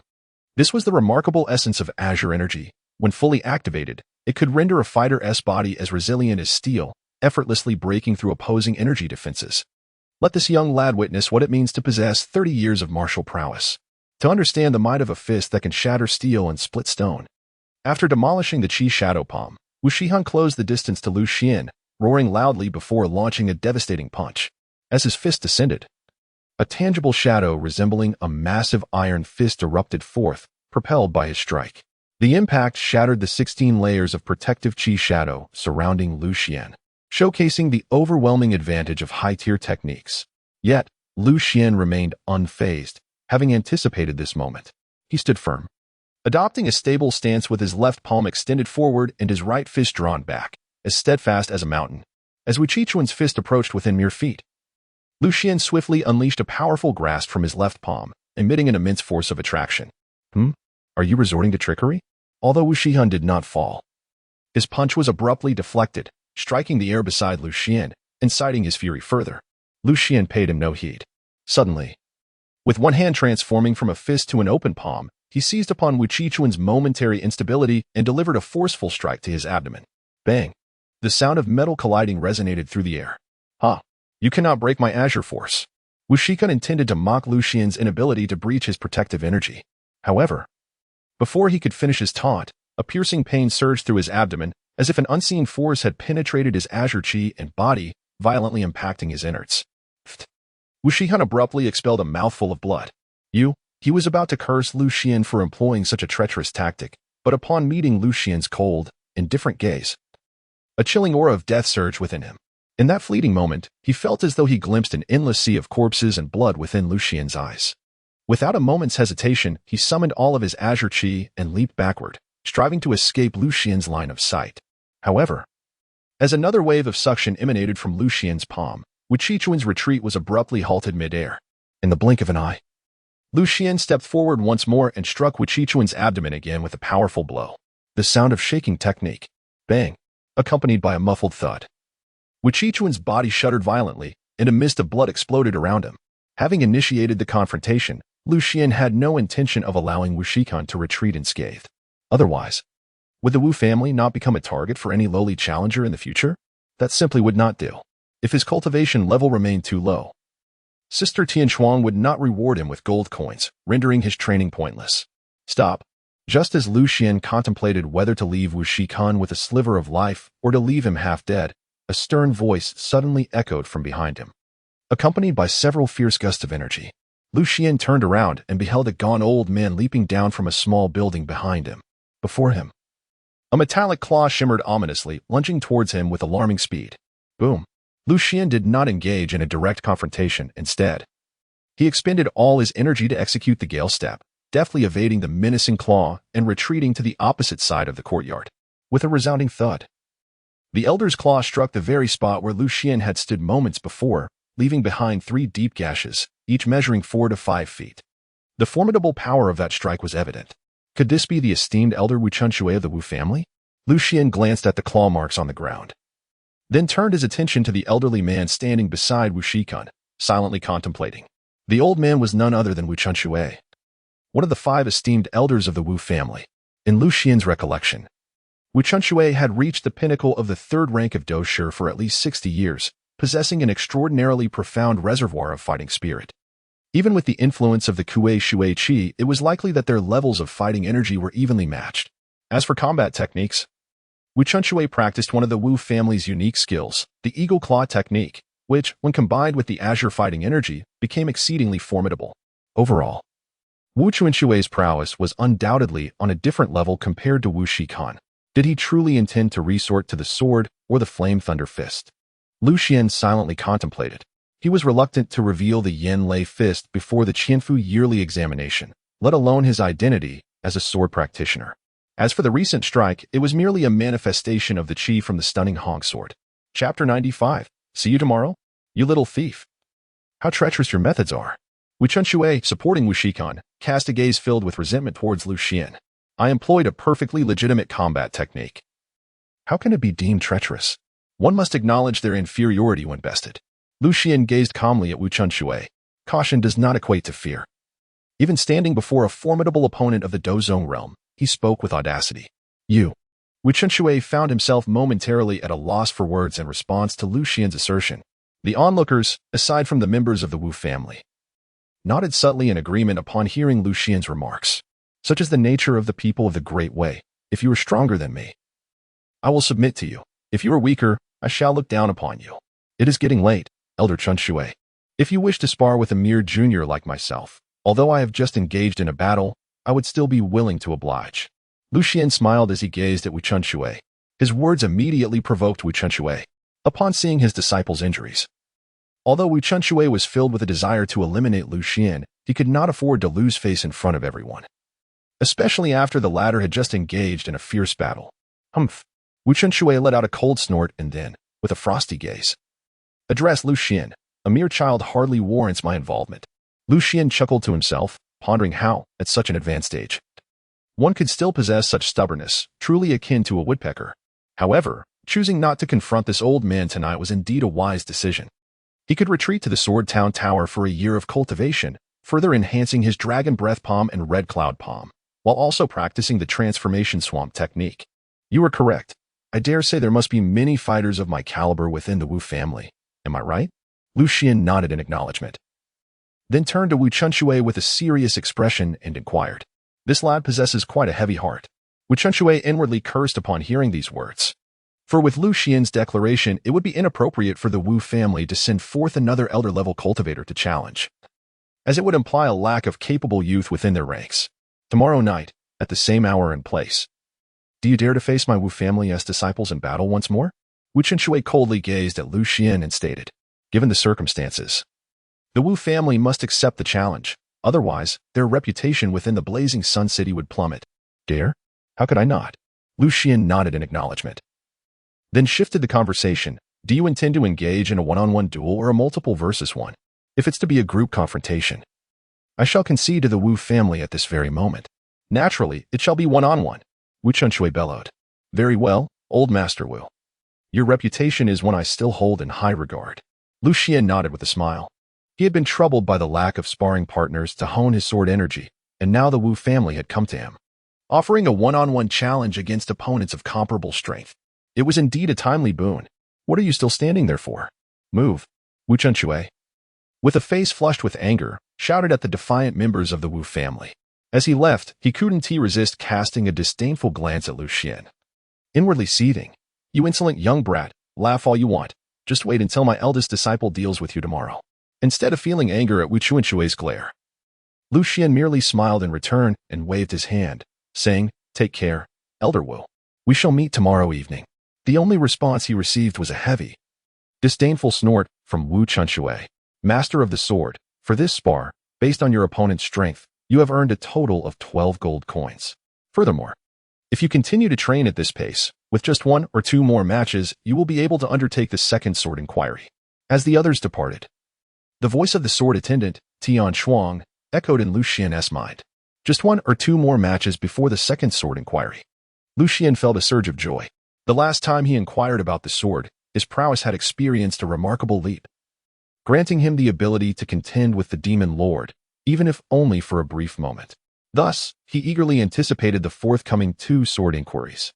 Indeed, if the esteemed sword master were to encounter an even more formidable adversary during this year's Qianfu trial, I believe that after the Qianfu trial, you would be poised to conduct a 3rd sword inquiry. Tian Shuang responded.